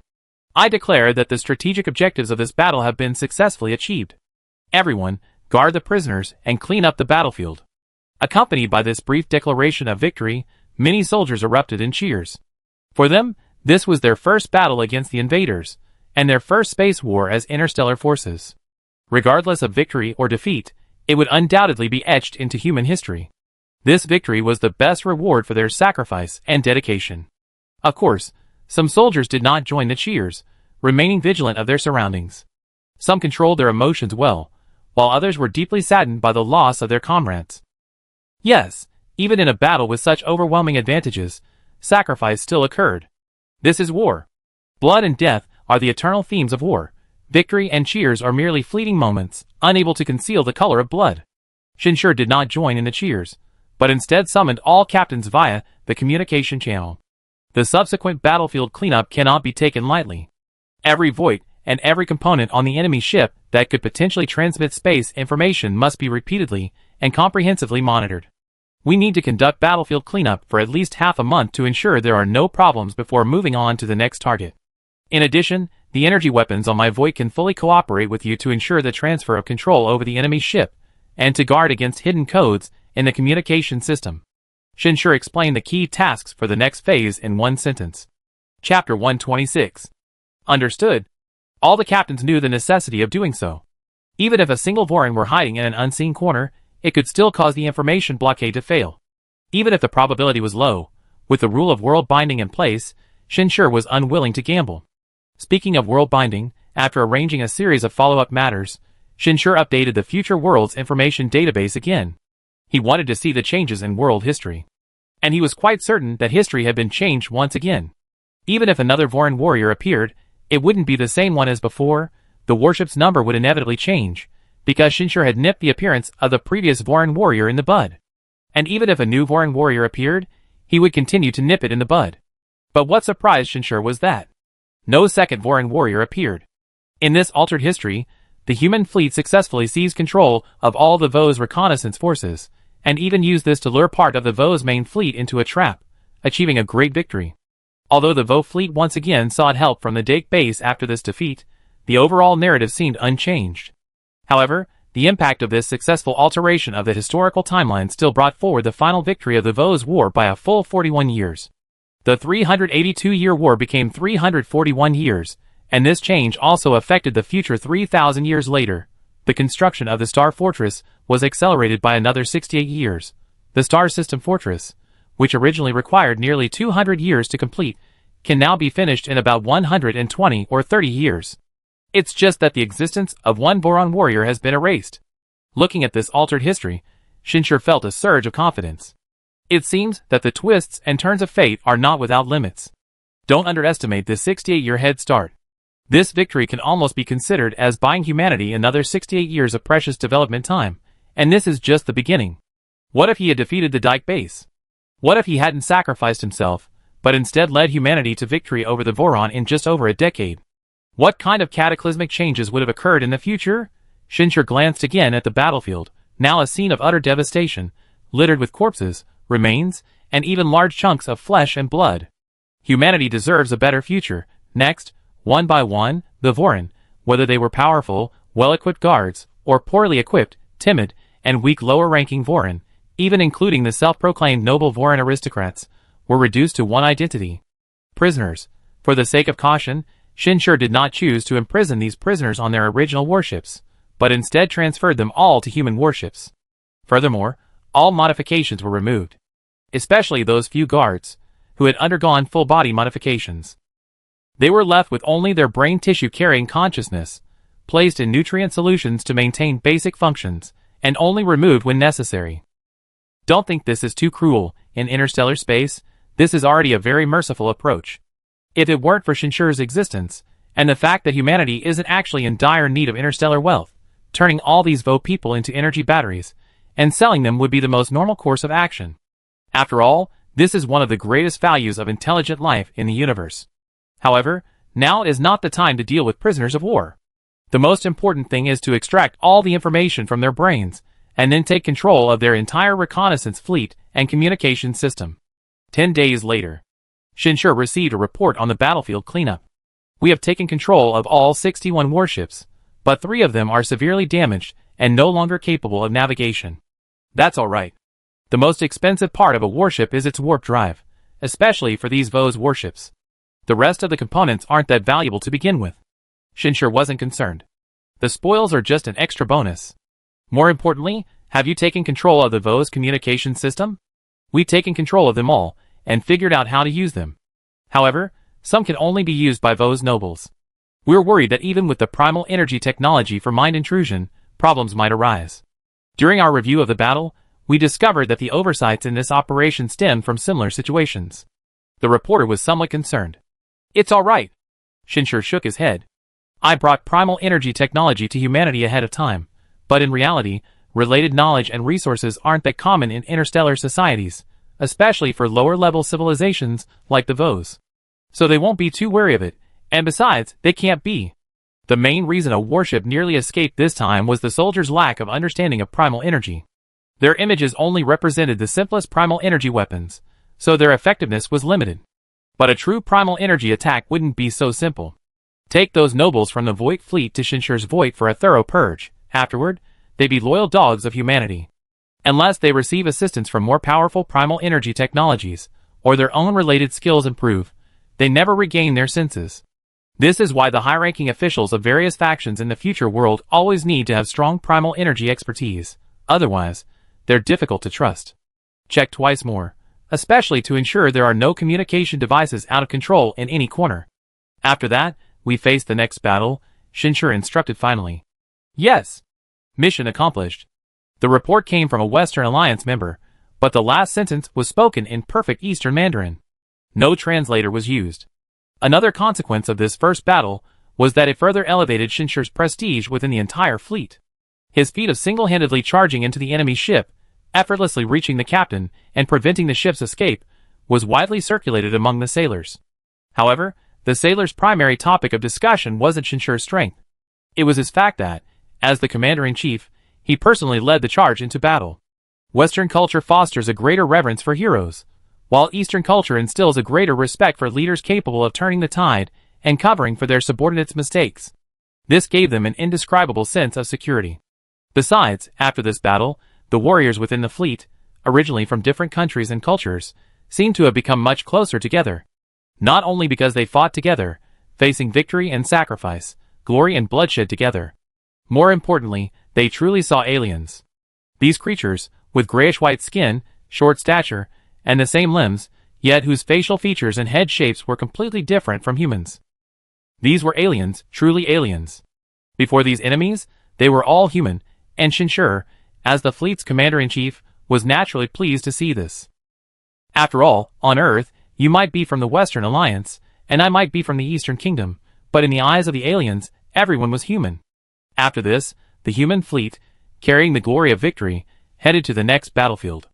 With the experience of this victory, the warriors were more adept at facing the next similar battle. They were more vigilant and more experienced. Therefore, when dealing with the second VO reconnaissance team, the fleet's casualties and losses were significantly less than the first time. Even Shinshur could see that these were originally the most elite human forces on Earth, beginning to advance into mature interstellar units. By the time they finished off the third VO force, they had been on the expedition for 6 months. And they only had less than 3 months of sublight speed travel time left to reach their home planet.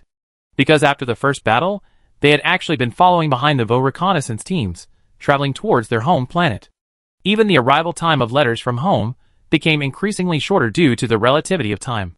Often, a letter received 4 months prior would be followed by another 3 months later.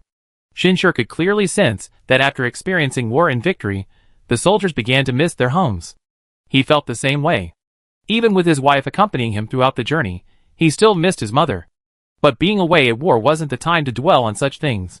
Faced with the growing homesickness within the fleet, he could only find other ways to cope. Various activities outside of training increased. For example, a fleet-wide simulated battlefield competition was held. Each squad engaged in fierce combat within the consciousness network. Later, Shinshur even used the Voran escort team as sparring partners, promising small rewards for victory to motivate them to give their all. As a result, with equal equipment, these Voran escort teams displayed an extraordinary wealth of experience, even surprising the human soldiers. You're nothing but a bunch of rookies. On the consciousness combat platform, a Voran guard captain, who had led his teammates to victory in a simulated training match, shouted in front of all the humans, "If it weren't for our superior equipment, you couldn't possibly have defeated us." These words made the faces of the human warriors, who had lost the training match before him, extremely grim. Even the soldiers watching were equally furious. However, they couldn't refute him. Because they understood that what the other side said was true, their combat experience and capabilities were still significantly inferior. Their victories in the previous battles were solely due to their far superior equipment. Now, in simulated training with identical equipment, the gap immediately became apparent. How could the soldiers who had won 3 consecutive battles not be spurred on? "Captain, let's go!" Zhou Rui stared intently at his captain. "Are we just going to watch a bunch of prisoners act so arrogantly? Go, and if we lose, they only become more arrogant." Yuanhua also wanted to teach these Varnins a lesson. However, he had to admit he wasn't confident. These Varnins' tactics weren't based on textbooks at all, they adapted quickly to the actual situation. This caught some textbook-following human soldiers off guard, causing them to panic and ultimately lose. But most of them hadn't even fully mastered the textbooks. After all, the types and tactics of interstellar warfare were as vast as the ocean. Extremely vast and complex. It's simply not something that can be learned in a short time. To truly master it, and incorporate one's own understanding is even more difficult. Is no one else willing to come up? The voice of the Vorin Guard captain echoed throughout the consciousness space. "According to the promise your highest commander made to us, we should now have a body capable of movement. May I ask when this promise will be fulfilled?" What a bastard. Zhou Rui couldn't help but curse. This Vorin Guard captain named Fiki indeed harbored some disdain for these warriors of a race called humans. It wasn't just because these were merely interstellar recruits. It was also because he realized that these warriors, after their defeat, actually showed him a kind of reverence. Yes, in the Vo's mindset, the weak silence in the face of the strong's mockery was reverence. They actually revered these prisoners? It was utterly ridiculous. If it weren't for the disparity in equipment, how could he have lost to such a group of weak warriors? Fiki's heart was filled with an increasingly intense resentment, which was why he had gradually become bolder, from the initial fear and anxiety during the simulation matches to realizing the reverence these weaklings showed. This current posture wasn't even the first time. "No one's replying to me." Fiki spoke again. He knew that after each victory, the corresponding promises would be fulfilled quickly. But he was somewhat enjoying this moment. It was as if he wasn't a prisoner, and these weaklings before him were the true losers. But just when he thought there would be no response this time either, a voice appeared. "How dare you allow mere prisoners to shout like this before you?" It was a voice of high authority, and with it, a figure appeared in this space of consciousness. In an instant, even Fiki, the Vorian captain of the guard, couldn't control his fear. The Vorian warriors behind him were even more pathetic. They all prostrated themselves in terror in a flash. Because they knew that the person before them was the highest authority in the fleet that had captured them, the one who controlled their fate, and a powerful being who wielded immense primal energy. Chapter 127. Shinshur's appearance surprised all the human soldiers. Upon hearing Shinshur's words, all the soldiers felt even more ashamed. Especially those standing before Shinshur, the human soldiers who had just lost the training match, all lowered their heads, silent and speechless. "Heads up. Attention!" Shinshur raised his voice. "Yes, sir." All the soldiers stood up straight. The Vorin, including the Vorin Guard captain, who had been so loud just moments before, were now completely prostrate on the ground, extremely fearful and uneasy. "Answer me loudly," Shinshur said, looking at the soldiers before him, in a deep voice. "Why did you allow a group of prisoners to shout in front of you?" "Report." The squad leader's face flushed red, but he still had to shout, "Because we lost the training match." The rest of the members behind him had similar reactions. In the consciousness platform, everyone's emotions are often harder to hide. Moreover, in such a setting, before the commander-in-chief, who had provided them with powerful equipment and led them to victory after victory, how could they not feel ashamed to recount their defeat? Especially seeing the Warren people who had become so terrified after the commander-in-chief's arrival. These soldiers felt they had tarnished the commander-in-chief's honor, and even the honor of humanity. However, faced with his answer, Shinshur raised an eyebrow. Just because of that? The captain and many of the soldiers were somewhat confused by Shinshur's meaning, and they were all stunned. "Is that all? Just because you lost a training match, you've forgotten the effort and sacrifice you made to achieve victory? Have you forgotten that those before you were merely defeated opponents, a group of prisoners of war?" Shinshur was indeed somewhat disappointed. But he understood that this wasn't the soldiers' fault. These soldiers simply hadn't truly adapted to interstellar warfare, to fighting against different interstellar races.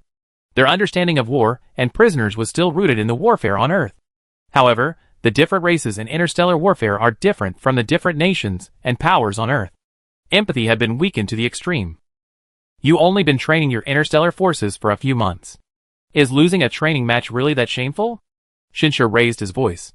Or do you think that if you were the prisoners, the enemy would respect your individual abilities just because you lost a training match?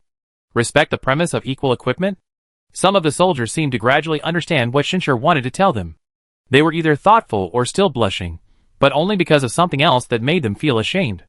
I made you train with all your might so that you can better utilize the power of your equipment, increase your survival rate on the battlefield, and defeat stronger enemies. It's not so that you can show respect to a group of defeated prisoners. Shinshur looked at everyone, his voice growing louder. The emotion he conveyed was even more resolute. Remember, interstellar warfare is different from any war we fought in the past. Here, only true victory matters. If we lose, even if our enemies are just a bunch of stupid, weak aliens that could be crushed with a single finger, we will still lose everything. And don't expect any respect. The enemy will only laugh at us for having great individual strength, but being able to charge into their guns with tattered shields.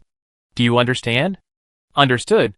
The squad leader in front of Shinshur, and all the soldiers watching, stood ramrod straight and shouted at the top of their lungs. This included some captains, who had rushed over upon hearing of Shinshur's appearance. They also felt a pang of guilt. They had initially allowed these Vorian prisoners to shout so arrogantly, thinking of their experience and strength. Indeed, they were more powerful, intending to use this to motivate their warriors to continue their efforts. However, they only realized then. How could they do this to repay the powerful equipment the commander-in-chief had provided? How could they do this to their comrades, who had sacrificed themselves on the battlefield? This status as victors. It belonged to them, but it didn't belong solely to them. Sometimes, people only need a shift in mindset to realize how ridiculous their past beliefs were. Shinshur turned to look at the Vos Guard captain named Fiki. Because of your stupidity, I decided to use a different method to motivate you to train our warriors. If you lose 10 battles, you will be turned into batteries. Thank you for your mercy. Fiki trembled, his heart filled with remorse. But he dared not utter a single word of protest. Not being turned into batteries on the spot was already the greatest mercy. His remorse stemmed from his initial belief that the entire race was equally foolish, but now, it was clear that the opposing fleet's highest commander was a true interstellar commander. Had he known this, he would never have made that gesture. Regret is pointless. As for promises, that's what Shinshur wanted to tell the warriors. Promises to prisoners are meaningless, because humans need neither their gratitude nor their respect. Besides, such promises would only earn them mockery.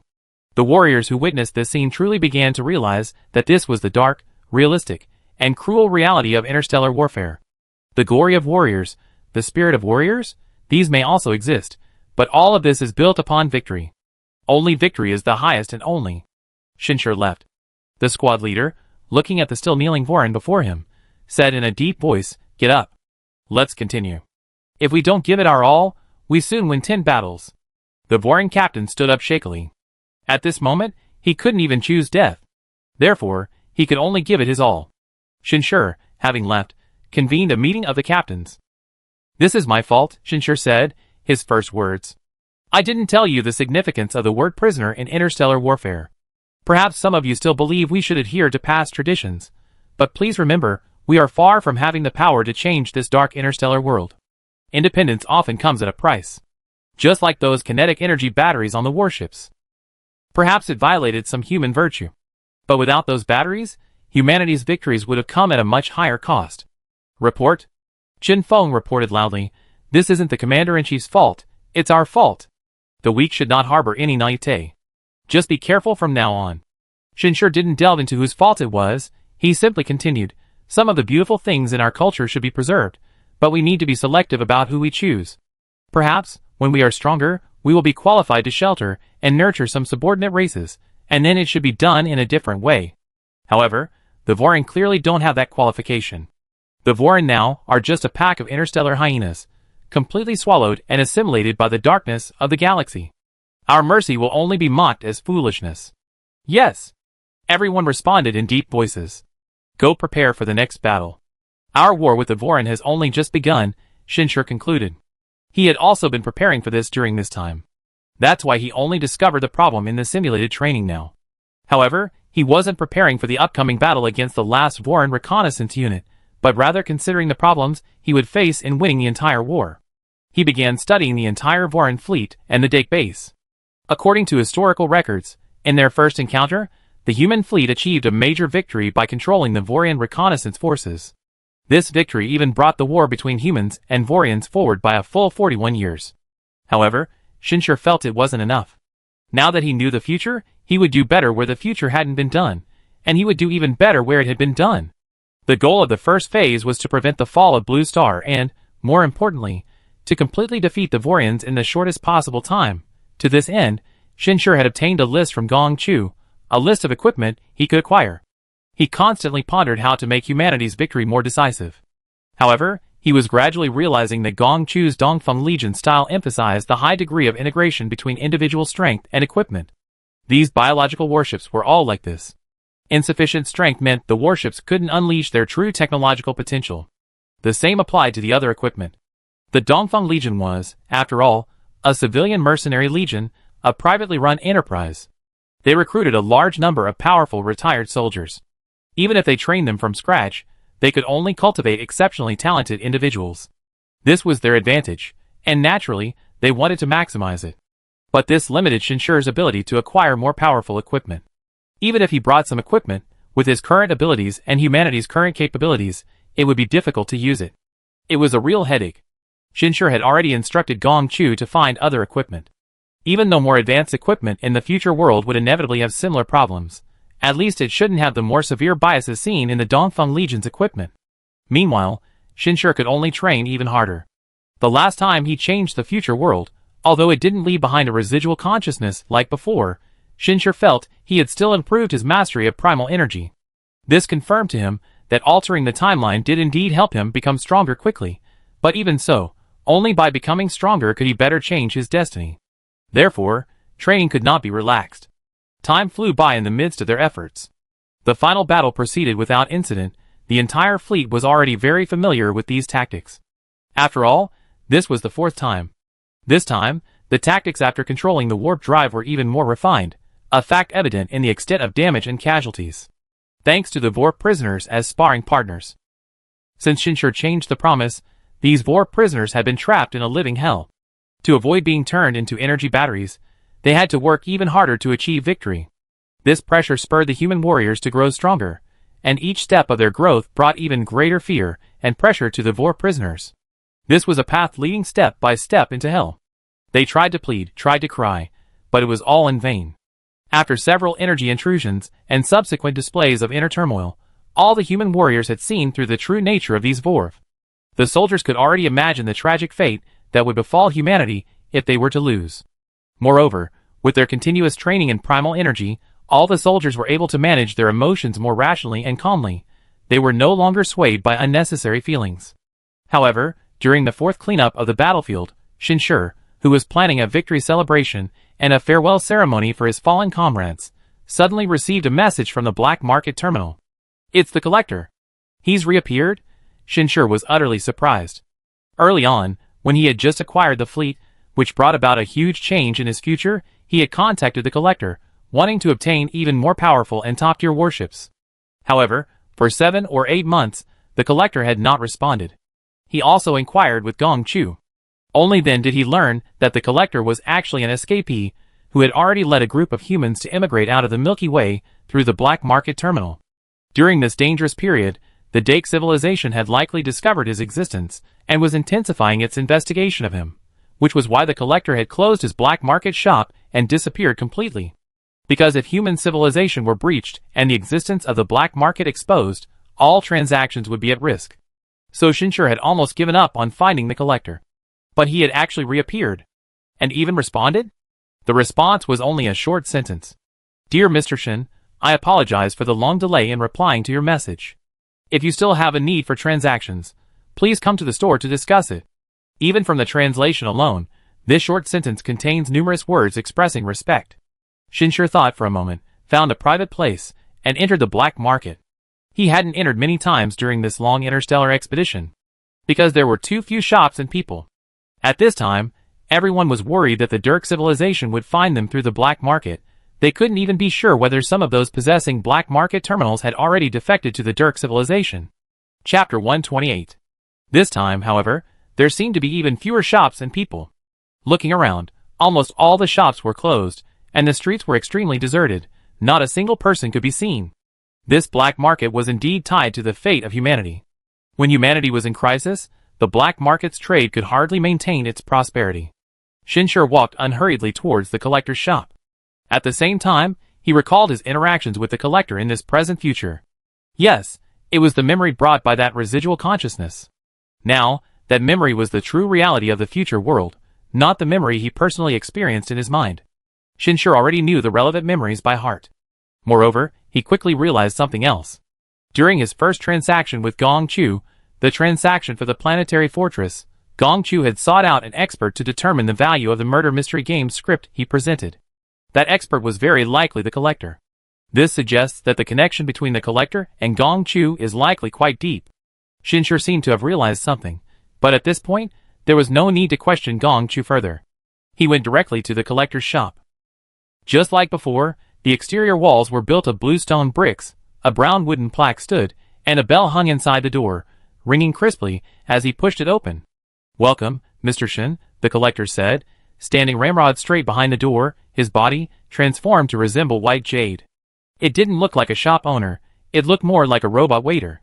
Initially, Shinshur even doubted whether what was before him was human. Of course, now he understood that for humans in the future world, this was a relatively ancient form of modification. It prioritized practical function over appearance. It's like modern people wearing elaborate ancient clothing. It might not be very comfortable, but it represents culture, a remembrance of history. While humans in the future world have lost their original culture, they are also creating new ones. "Mr. Collector, you've been gone for quite some time this time," Shinshur said slowly as he approached. Although still anonymous, Shinshur was no longer as nervous as he had been initially.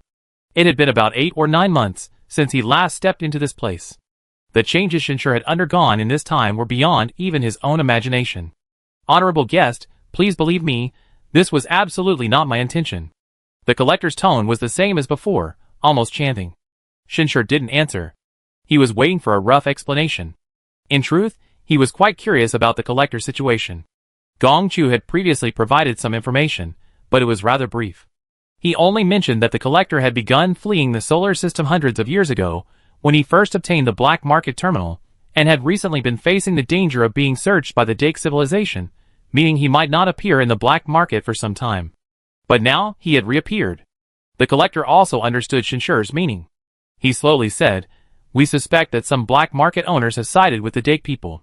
This is, of course, an extremely foolish decision, but fortunately, the limitations of the black market terminal prevent such people from revealing the black market's existence to the Dake people. They can only rely on black market transactions to find some escapees, like me, to prove their worth to the Dake people." Shinshur's heart sank slightly. When any power faces a crisis, traitors are always more likely to emerge. This was no exception. But the thought that such people also had the qualifications to be here, and could even remain anonymously hidden among them, made Shinshur uneasy. Fortunately, the black market itself possessed extremely high secrecy. It was like a primal energy seal, forbidding anyone from possessing it to reveal its secrets. Furthermore, it wouldn't allow these secrets to be unearthed. This was a restriction imposed by the human who initially found the relic that served as the core of the black market. If it weren't for this, humanity couldn't have possessed such powerful black technology for hundreds of years without being discovered by the Dykes. After all, it didn't belong to just one person, and more people involved always increased the risk of exposure. Gong Chu told me that for the past few centuries, you've been searching for a safe place to revive human civilization. That's why you're so attached to the artifacts from the Earth era. You want to be the inheritor of human civilization, so you can't possibly submit to the Dake civilization.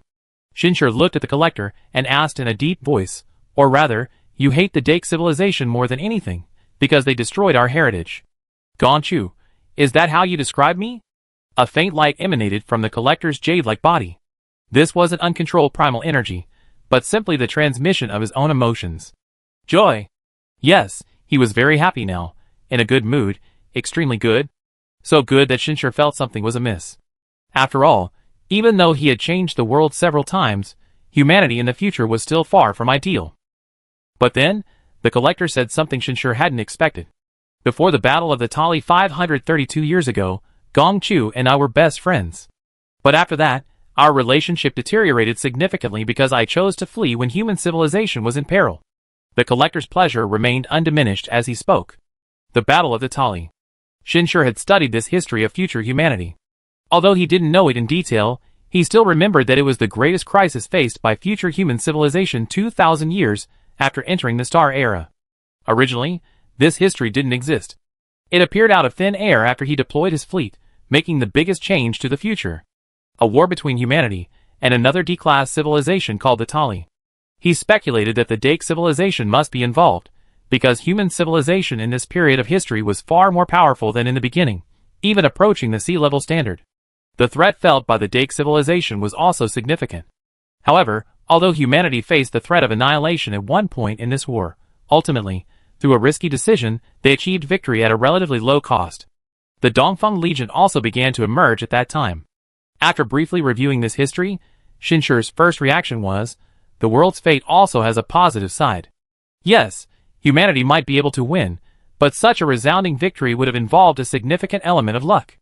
This inevitably made him think that perhaps humanity still existed 3,000 years later, and was still quite powerful, so the world's positive trajectory was at play.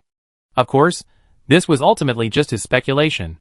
At this moment, Xinshur was focusing more on the collector's words. I understand. In Gongchu's eyes, I am weak and competent. I have failed my talent. Even now, Gongchu still thinks so, and of course, I don't deny it.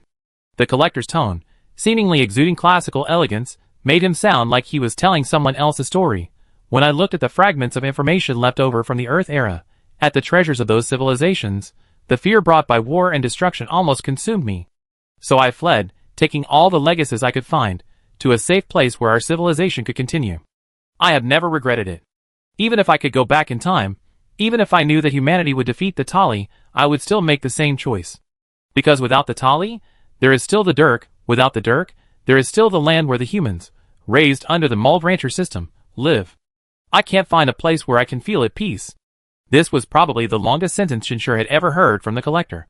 In the future, humans will rarely speak such long sentences, especially powerful individuals with extraordinary mastery of primal energy, because they can easily convey their situation. As the collector spoke, the emotions he conveyed shifted once more. Xinshur sensed his unwavering resolve and determination, and an intense passion for the preservation of civilization. Xinshur understood that this emotion was intentionally projected, yet even so, it was not feigned.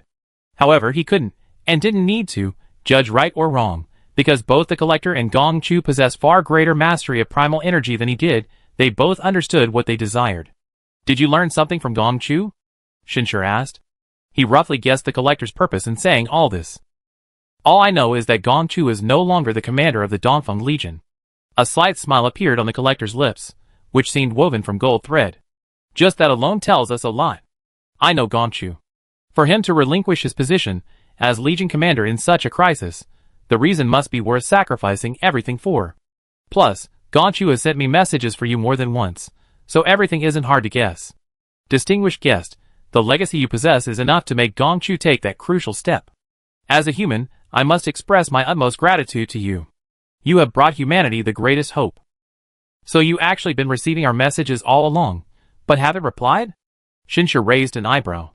Although he only sent that one message to the collector a few months ago, Gongchu must have sent it more than once. Yes, I was in a very difficult situation for a while. Even though I obtained those unparalleled treasures from you, I was unable to protect them. So please forgive me. For this, I am willing to give you some compensation as an apology, which I will be sure to satisfy you. The collector bowed slightly, performing an apology ceremony of the highest standard in the future world. Xinshur wasn't particularly concerned about the compensation. He was more interested in what the collector had said. So you think you're safe now? Xinshur asked. While that might sound a bit overconfident, yes, I'm in a safe place now. Not to mention the Dake civilization, even a more powerful B-level civilization might not be able to threaten my safety. The collector's cheerful tone returned. So that's where his cheerfulness came from? Xinshur's eyes brightened slightly. He actually said that even a B-level civilization couldn't threaten his safety? As far as he knew, within the mud system, being rated B-level meant being a truly powerful civilization. Even a more powerful A-level civilization wouldn't easily destroy a B-level civilization. In fact, the last recorded destruction of a B-level civilization was 5,300 years ago, more than 2,000 years before modern times, because it severely violated the rules of the mud system and attempted to break away, ultimately angering the rancher who personally destroyed it. In short, that was a powerful civilization that modern humans, future humans, and even the Dake civilization could hardly touch. And the collector actually had the confidence that even a B-level civilization couldn't threaten his safety? Could it be that he had completely broken away from the mud system? Shinshur guessed that the entire vast universe couldn't possibly be ruled by a single rancher, but information in this area was too scarce, so it was just a guess. Just tell me directly, Shinshur said to the collector, unable to guess the answer. I don't intend to hold on to all the civilization inheritances I possess, but the prerequisite is that you can give me what I want. That's the unchanging rule here. Of course. The collector stopped beating around the bush. He still exuded a pleasant mood, even abandoning his unique tone, and slowly said, I am currently in the Celestial Palace. Celestial Palace? Shinshur had never heard of this term before, but it was clearly a paraphrase. He immediately searched the database using the black market terminal. The results showed quite a few entries. However, only one item truly met the collector's definition of safety. After quickly skimming through the information, Shinshur was equally startled. Have you found the legendary Gus land? Gus, a transliteration. It's also a legend. Rumor has it that at the edge of the Milky Way, sometimes spaceships in warp drive mode encounter an undetectable, gigantic warp bubble at extremely high speed. If your trajectory happens to be on the trajectory of this warp bubble, you have a chance to travel to the legendary Asgard. That's a powerful civilization. A perpetual travel civilization. A civilization that built its homeworld into spaceships, where the entire civilization, the entire race, lives forever within the warp bubble. Chapter 129. The infinite universe holds infinite possibilities. This is a phrase found in many interstellar civilizations. No civilization or individual can know the secrets of the entire universe. Even ranchers are far from it. Therefore, countless legends exist in the universe. Legends about the land of Gus are not few in the publicly available records within the mud system, because many people have been there. According to legend, Gus in the Gus language means the abode of the gods. Therefore, it can also be translated as temple. However, the translation on personal terminals is Celestial Palace. Clearly, this indicates that in relevant materials, this mysterious civilization is more accurately described as a celestial palace. Legend has it that at the core of their home planet, there is an incredibly massive warp drive that maintains the existence of the entire warp bubble, and it has never stopped for thousands, perhaps even tens of thousands of years. This means that this civilization is forever in a state of warp travel. They will never stop traveling. They even occasionally perform warp jumps. Legend has it that they possess an incredibly powerful primal master who gathers the primal energy of the entire race, shielding everything within their warp bubble, making them undetectable by any probes. Yet, they actively invite ships that approach them. This is because it is their only means of communication with the rest of the interstellar civilization. In Asgard, you can trade technology with them, all sorts of powerful technologies. You can choose to stay. As long as you abide by the rules and bring them value, you can remain there indefinitely. You can also leave, but once you leave, you may never find them again. Because they have no coordinates, no navigation charts, and no anchorages, they simply drift aimlessly, evading the plunder of more powerful civilizations. Rumor has it that they have used this method to continuously develop, and they have at least reached the power of a Class B civilization within the mud system, or even greater. Therefore, many within the entire mud system hope to find it, reach it, and even reside there permanently, because it holds a precious existence that is extremely rare even within the mud system. Safety. However, Asgard is not a philanthropist. Inviting other ships in is to accelerate their own development and to acquire various resources. Therefore, everything inside is extremely expensive. Once it loses its value, it will be ruthlessly discarded. Some have even sold their ships, sold everything they could sell, only to remain as the lowest-ranking wanderers. After losing everything, they are either expelled and die in the boundless universe, or they sell themselves, becoming batteries after enjoying their final moments. Upon initial arrival, it may be a paradise for all visitors, but in the end, it will become a hell for many as well. The so-called Palace of Immortals is such a place. Even so, countless people still flock to this place. Even Shinshur, after quickly reading through all the related rumors, felt a similar desire to explore it. Putting everything else aside, if the rumors are true, it is at least a powerful civilization that can be visited relatively safely. Even just a glimpse would be incredibly helpful in broadening one's horizons and expanding one's understanding. After all, the vast amount of knowledge humans possessed just 3,000 years later had already greatly broadened Shinshur's perspective and understanding. How much more so would it be from a civilization that was at least a B-level within the mud system? You really found the land of Gus? I mean, are you there now? Shinshur looked at the collector, unable to resist asking for confirmation. Of course, The collector replied affirmatively. After confirming its existence, I spent a full 115 years trying to find it. It was incredibly difficult, but 3 months ago, I finally encountered it and received an invitation. Now I'm inside the entire massive curvature bubble, a curvature bubble with a diameter of nearly 0.3 light-years. Shinshir couldn't help but gasp inwardly. 0.3 light-years in diameter? Is that still a curvature bubble? You see, a curvature bubble is named a bubble because it possesses some of the basic characteristics of a bubble. For example, the larger it is, the easier it is to break. The warp bubble battlefield they fought against the Voran reconnaissance forces, for instance, seemed quite large, but in reality, it was only a few tenths of 100 astronomical units in diameter, and this was a warp bubble space composed of dozens of warships. How many astronomical units is 1 light-year? Over 60,000. Shinshir felt his understanding of warp bubbles and warp engines had been refreshed once again. He simply couldn't imagine how powerful this civilization's technology and warp technology was. Moreover, this model of civilization also held a certain allure for him.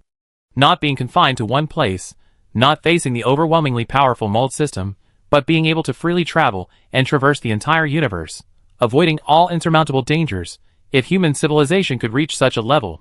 This was a future that would send shivers of excitement through his very soul, but unfortunately, Shinshir was acutely aware of just how difficult this would be.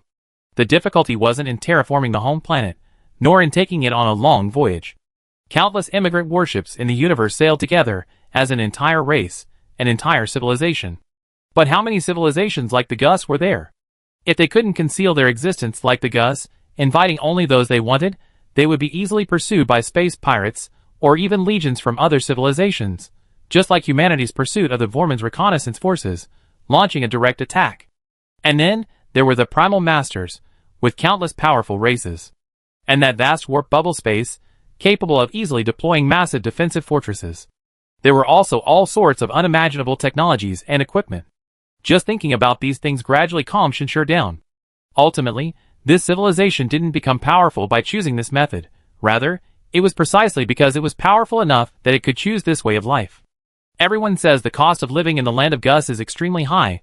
Shinshir roughly guessed why the collector had returned to the black market. With your resources, can you settle down there? You are the commander of Gongchu, and I have no need to hide anything from you, the collector said quietly. Even if I sold everything I accumulated over the past few centuries, I could only survive there for a mere 23 years. Shinshir was also stunned by this number. 23 years? In interstellar space, that's just the length of a short voyage. Shinshir didn't know the collector's true wealth, but this collector had lived through several historical upheavals. Even in the very beginning, he could easily produce the Void, a top-tier and extremely expensive warship even among D-class civilizations. It's clear his wealth is considerable, otherwise, he wouldn't be an antique collector. Collectors don't collect treasures to sell, but 23 years? Even. Shinshir had already raised his expectations considerably, but even so, this was still far too outrageous. The biggest problem is that I can't obtain residency rights, only temporary stay qualifications. This means that if I stay longer than a certain period, the costs will increase dramatically, the collector explained. This is essentially to expel people like me. Quick transactions, then quick exits. That's the treatment people like me face. Shinshir keenly noticed that the collector had used the phrase people like me twice. This made him frown again. He already pretty much understood. This rule was designed to force people like the collector to quickly empty their wallets, deplete their value, and then leave. But what kind of person was the collector? A top-tier collector in a near-sea-level civilization, reduced to such a humble position? This made Shinshir feel uneasy. After all, the collector was also human, and a future human who had become stronger after Shinshir altered the future several times. If collectors are treated like this, then even if he finds this ancient land, his situation will only worsen. Someone like you. What do you mean? Shinshir couldn't help but ask in a deep voice. What other requirements are there?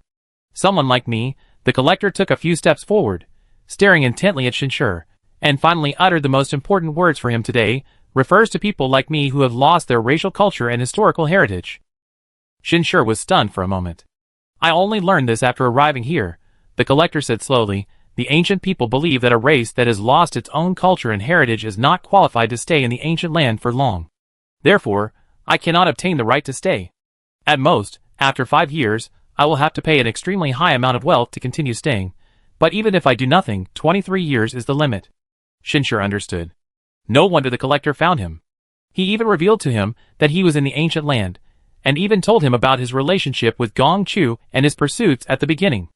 Ultimately, for these people of the future world, isn't his greatest value precisely the culture and heritage that has been lost to the future? This is true for Gong Chu, and it's true for the collector. Shinshur had no objection to this. He came here to trade. However, he still couldn't quite grasp this answer. But culture and heritage only concern the final hurdle to becoming a primal energy master, Shinshur asked. Do the Gus people really expect every stranded outsider to become a primal energy master? This was what he couldn't understand. After all, as far as he knew, even in civilizations with complete traditions, not everyone could become a primal energy master. The inheritance of history and culture was necessary, but it wasn't the only requirement. Although Shinshur didn't yet know what it took to reach such a level of primal energy mastery, he knew that primal energy masters weren't cheap commodities in interstellar space. But after Shinshur asked this question, the collector's emotions shifted once again. They became dejected, even subtly disappointed. Perhaps this is discrimination by the Gus, or perhaps there are reasons we don't yet understand. After all, their exploration of the primal energy realm far surpasses our comprehension, but the collector's tone also turned heavy. History, culture, and heritage are not merely about reaching the level of a primal energy master. They are the spiritual power of a race, the greatest difference between us born in the universe and artificial life, and the most important bond that allows each race to unite, develop, and grow stronger. Therefore, I understand the Gus's actions. Because individuals like us, without history and heritage, after being separated from our race, are merely walking corpses driven by individual desires. What value can we create? Shinshur could hear the collector's strong emphasis on the inheritance of history and culture in his words. Yes, he didn't resent the Gus. He only resented himself for losing everything, resented the Dake who took it all, and even resented human civilization for failing to protect all that brilliance. That's why he chose to leave during humanity's time of crisis. In his heart, those treasures from the past were more valuable than anything else. In Shinshur's view, this was clearly somewhat extreme. If human civilization ultimately perished, then even all historical records, all culture and heritage would only serve as tombstones for humanity. However, Shinshur didn't try to say anything. It was the same point. The collector's mastery of primal energy was far superior to his own. He didn't need to change anything because he knew perfectly well what he wanted. Therefore, facing the collector's disappointment, Shinshur simply said calmly, I truly cannot understand your emotions, because I have never lost our human culture and heritage, and humanity's history in the Earth era has always been etched in my mind. Therefore, I cannot comprehend your feeling of losing all of this. After these words, the collector suddenly looked at Shinshur, and a powerful light erupted from within his jade-like body. This indicated his intense emotions at that moment. As expected, Mr. Shin, you are a descendant of a great hero. Your Yuan clan is the same Shin clan that disappeared more than 2,600 years ago. I knew it. How could humanity's greatest hero allow the Dake civilization to destroy everything we value? Chapter 130. Even with the collector's profound understanding of origin energy, he was so excited at this moment that he was almost incoherent. This was enough to show the shock he felt. Ultimately, his understanding of Shinshur's identity and the content of the transaction between Shinshur and Gong Chu was only speculation, without concrete confirmation. On the other hand, the idea that humanity's heritage had never truly been severed had always been a fantasy he had developed after studying history. A desire limited to the possibility. He knew that period of history, after humanity, led by the great hero Shinli, defeated the Vorin, the Dake civilization was truly alarmed by the emergence of a race with an origin energy master. If it weren't for the rules of the mud system, the Dake civilization would have wanted to destroy this race and civilization outright. Because the emergence of an origin energy master meant that their culture and heritage could support a second, even a third, a fourth.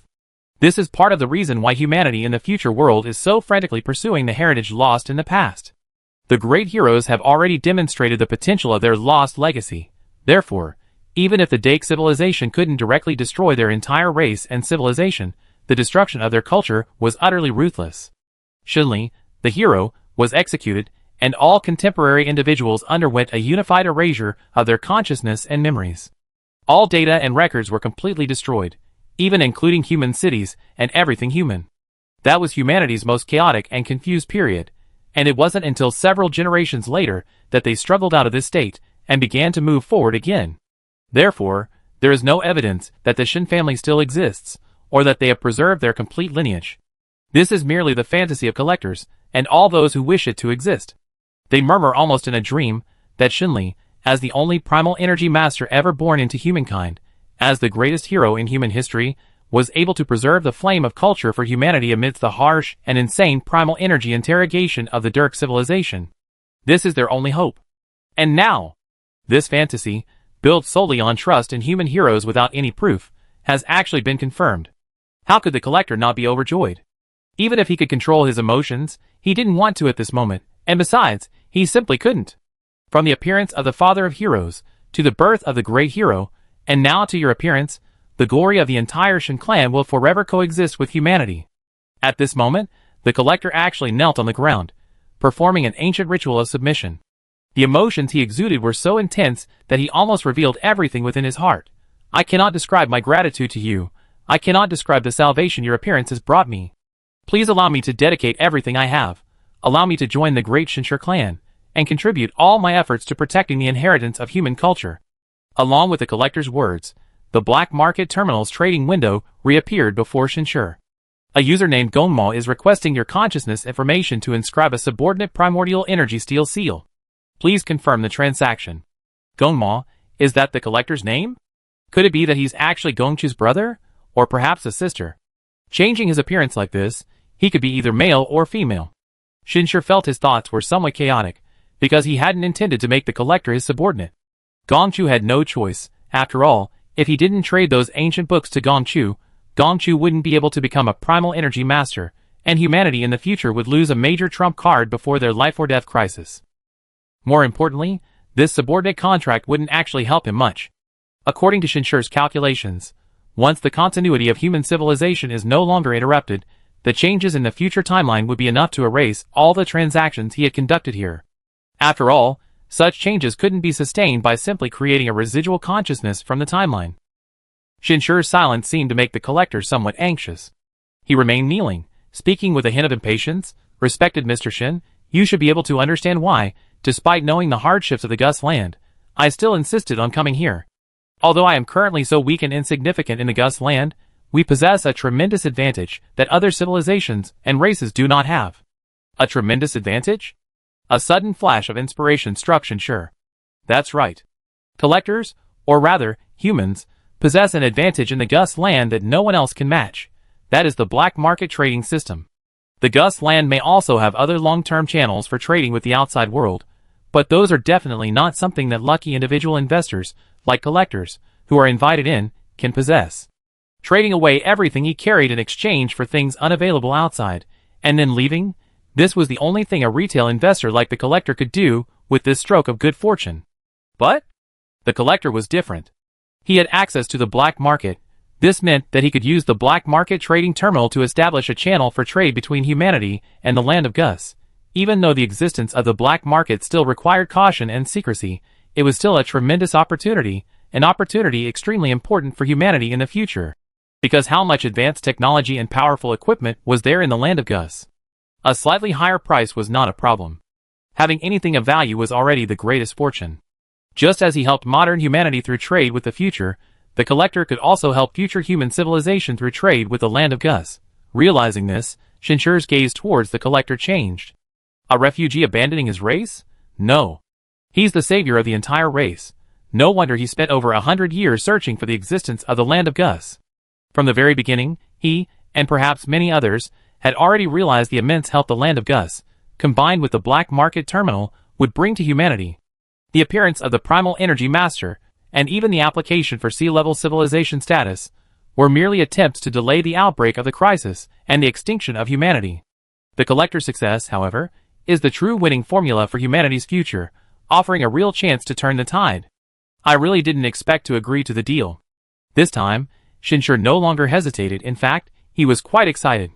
He wasn't the only one trying to protect human civilization and change its fate by using every means at his disposal. The future world's Gongchu, the collector, the many warriors and soldiers of the modern world, and even countless others, were all doing the same. He wasn't the sole bearer of human civilization's destiny. My path is not lonely. With the instruction to agree to the transaction, a series of messages rapidly popped up before Shin. Transaction confirmation received. Information being transmitted. Information transmitted. Witnessing the transaction. Transaction witness complete. The primal energy seal has been self-engraved. Currently under review. Review complete. Confirmed as a subordinate seal inscription. Without harming the inheritance of human culture, you could issue any command to the user named Gongma. Transaction complete. Shinshur keenly realized that although both were subordinate seals, and both allowed the issuance of any command, there were certain differences in the prerequisites. Gong Chu's premise at that time was without endangering the survival of the human race, but for the collector, it became without endangering the inheritance of human culture. The difference between the two is still crystal clear. I didn't expect that the boss's name would be the same as that of the father of heroes. The collector, having also obtained Shinshur's name from the black market terminal, exclaimed in realization, "Does the boss want to emulate the sages and become a changer of human destiny? Just based on the inheritance the boss brought back, he is absolutely qualified to inherit the name of the father of heroes." Shinshur, In the present-future reality, when Gong Chu first learned his name, he had the same reaction, as he had gained from the residual consciousness. There was no need for him to explain further. Indeed, no normal person would suspect that the person before them was the same great figure who had sacrificed himself 3,000 years ago simply because of a shared name. However, this was only the case for now. Even if he always concealed his appearance, as history continued to change, as transactions increased, and with this one name, these two would eventually become suspicious. Well, let's take it one step at a time. Perhaps one day the timeline will be completely reshaped, and all of this will disappear without a trace. For some reason, Shinshur felt a slight pang of reluctance when he considered this possibility. After all, Gong Chu and the collector before him had become the largest part of the power base he was building in the future world. Especially since the collector was now in a powerful civilization. Thinking of this, a burning desire welled up in Shinshur's heart. Because he had realized that, with the help of collectors and the black market terminal, not only could the humans of the future world potentially gain something from the land of Gus, but he himself might too. Shinshur hadn't forgotten.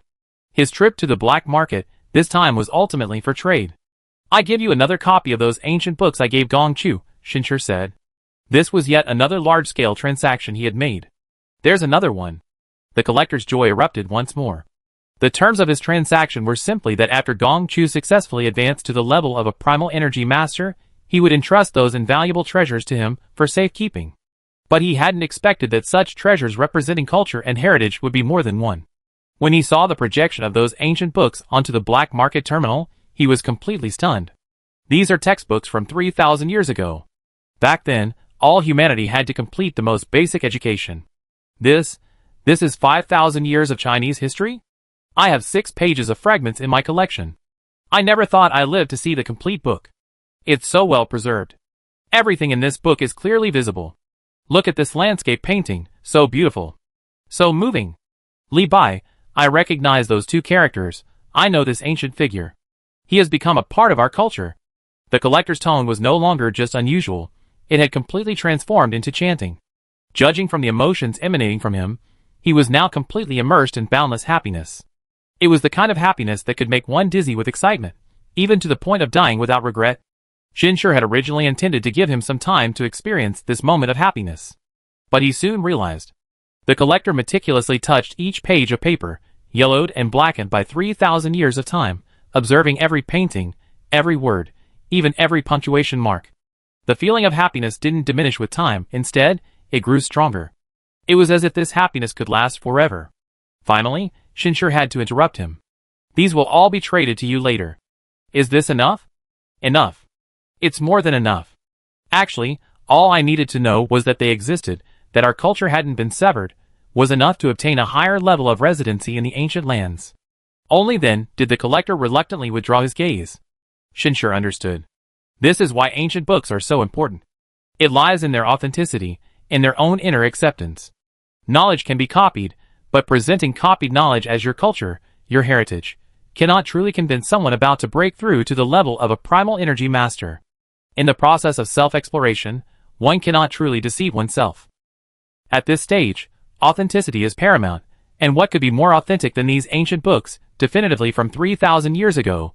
It is also based on this principle that when the collector sees these ancient books with his own eyes, witnessing this tangible heritage originating from 3,000 years ago, his mindset changes. He knows that the culture and heritage of his race have not been severed. From this moment on, he is no longer the unqualified inhabitant, as the Goose people said, because he can confidently accept the Goose people's scrutiny. The Goose people's scrutiny, too, is based on his self-awareness. In that case, I need an even stronger warship. Shinshur stated his requirement without hesitation. How powerful a warship can you acquire now? Boss, do you need a more powerful warship to protect your safety? The collector suppressed his excitement, becoming respectful and serious. Is the enemy very powerful? Chapter 131. Slightly inferior to the Dake civilization, but still belonging to the sea-level civilization, Shinshur said. The Dake civilization 3,000 years ago was indeed considerably weaker than the Dake civilization 3,000 years later. However, it had also been at the sea level for over 1,000 years. Therefore, Shinshur's statement was correct. A sea-level civilization's fleet? The collector asked again. No, not yet at the level to confront the entire civilization, only possibly possessing a few warships, Shinshur said. The collector visibly relaxed. He had already guessed Shinshur's deal with Gong Chu, but from Shinshur's decision not to bring the Dongfeng Legion along, he could see Shinshur's concerns. Although the Shin clan had preserved the past heritage of human civilization, after thousands of years of fleeing, their strength was likely not great.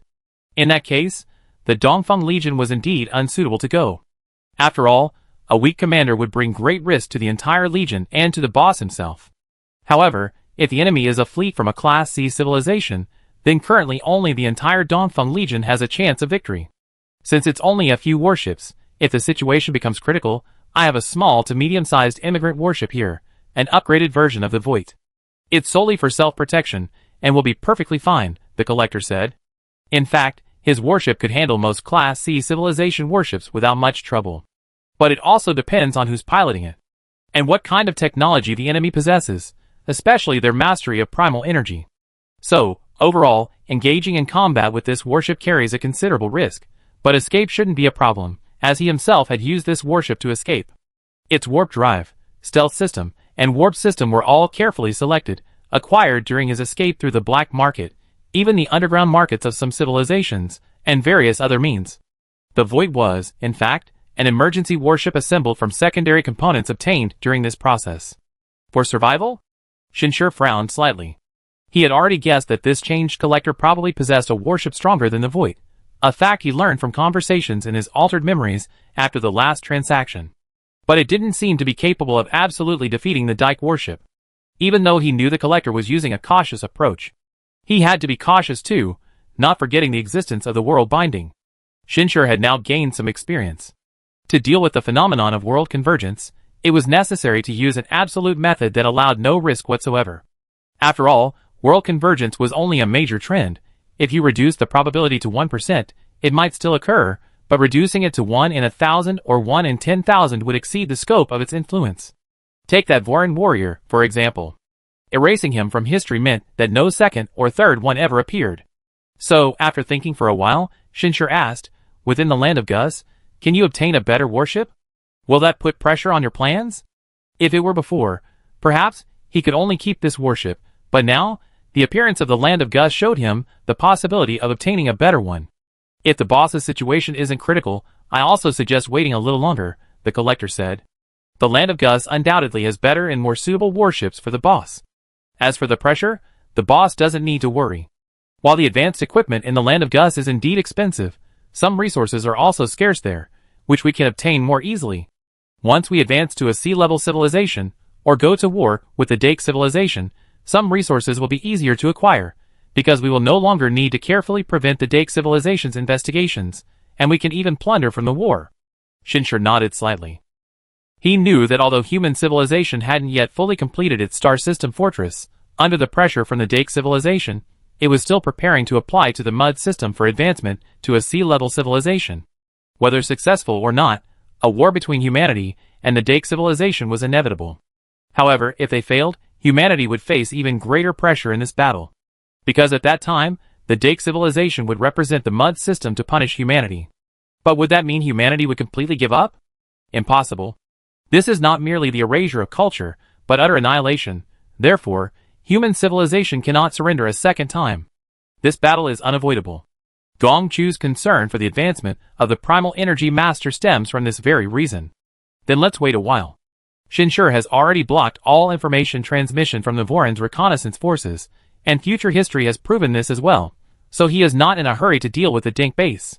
Since a backup was already available, waiting for a better one wouldn't hurt. He glanced at the time, not intending to leave, and asked, "Tell me about the land of Gus." He was now quite interested in this land of Gus. It was the most powerful civilization he could possibly know about so far. "Yes, sir." The collector bowed elegantly. Then he began his narration. Compared to the dubious rumors in the database, the collector, who had already arrived in the land of Gus, naturally possessed a more authentic and profound understanding. However, according to him, he was currently only on the edge of the land of Gus, not qualified to venture deeper. Most of the people here, like him, came from civilizations that had lost their culture and traditions, a common situation among lower-level civilizations within the mold system. But even on the periphery, it remained incredibly vast and prosperous. The place I'm in is called Tauri City. It's actually a giant planet about the size of Jupiter. About 1,400 years ago, the Goose people pulled it into the curvature bubble as a resource extraction site. After the resources were exhausted, they rebuilt the ruins into this marginal city. Although it's under the Goose people's control, some rules are deliberately relaxed. As a result, a large number of wanderers, who have lost all their wealth and are unwilling to leave, are stranded here. The Goose people can capture them at any time. With the huge stagnation fees they owe, there's almost only one outcome: they be turned into energy batteries. With the collector's explanation and the images he showed, Shinshur had already formed an image of that place in his mind. He didn't know what lay deeper within the land of the Gus. But this Tally City was a place brimming with both glamour and darkness, order and chaos, opportunity and risk. Moreover, this situation was deliberately created. It could even be considered a form of animal husbandry. Except that the rancher's animal husbandry was a cage-like operation built with weapons and violence, while the Gus people's was a free-range operation built with cheap food and enticing, elusive bait. Almost everyone who ultimately became a battery believed they could reap the benefits of changing this outcome before that day arrived. Didn't they know that this was the Gus people's purpose? Impossible. The Gus people made no attempt to conceal their intentions, and this level of planning was practically an open conspiracy in interstellar space. However, in this interstellar world, there were too many reasons, too many causes, that made these people willing to risk everything to stay here. To change their own destiny, to change the destiny of their race, their civilization, or even if leaving would mean becoming a battery anyway, in the hearts of these various intelligent beings, each possessing some degree of mastery over primal energy, opportunity is more important than the risk of becoming a battery. My next goal is to first establish a foothold in Tally City, the collector conveyed, his voice carrying a similar unwavering resolve. The treasures you brought grant me the basic qualifications to reside here long-term, while the black market and human civilization offer me the possibility of rapid development. With these two factors, perhaps I can find the opportunity to realize my aspirations here. What was his wish? It was to protect the culture and history of human civilization, ensuring its continued transmission through generations. Shinshur knew. Just like those who ultimately became batteries, for this wish, even at the risk of losing everything, even becoming a primary energy battery himself, the collector wouldn't back down. After this, I can't help you much, Shinshur said with a hint of regret. Please don't say that, esteemed boss. The collector stepped forward, maintaining his usual elegance, and expressed his sincerest gratitude to Shinshur. Everything you've given me is the prerequisite and foundation for my goal. Your and your clan's contributions to human civilization are beyond my comprehension. Moreover, you already fulfilled my greatest wish and dream before today. As he spoke the last sentence, his gaze involuntarily returned to the books, each page. Shinshur could clearly feel his obsession, his fervor. Perhaps initially, like Gong Chu and most others, the collector's emphasis on these cultural traditions stemmed solely from their intrinsic value. But now, it seems to have become his lifelong creed. Shinshur thought of the vast, seemingly endless sea of ancient books, and even various entertainment-oriented cultural works in modern society. Perhaps, he could offer the collector some inspiration. Now that you're my subordinate, I won't let you work for nothing. From now on, every time you bring me something, I entrust you with some ancient books for safekeeping. How about that? After speaking, Shinshur immediately realized that his last two questions were completely unnecessary. Because a burning light once again shone from the collector. Energy was truly a wonderful thing. It could fully express emotions that were difficult to convey through words alone. For example, at this moment, Shinshur fully recognized the collector's excitement and gratitude. Although, theoretically, after becoming a subordinate, One shouldn't trade with their boss. Just like Gong Chu, what Shinshur offered was something the collector couldn't refuse under any circumstances. Afterwards, Shinshur chatted with the collector for a while, but not for very long. Although the collector had been in the land of Gus for several months, he had actually only been exploring its rules. There were still many things he didn't know. Furthermore, the land of Gus was still too far away from Shinshur, so Shinshur didn't ask too many questions. There would be plenty of opportunities later. When Shinshur left the collector's shop and stood once again on the now unusually deserted street, he couldn't help but feel a little sentimental. In interstellar space, you can never truly imagine what will happen next. He thought for a moment, then instead of leaving the black market, he went to the shop owned by Gong Chu.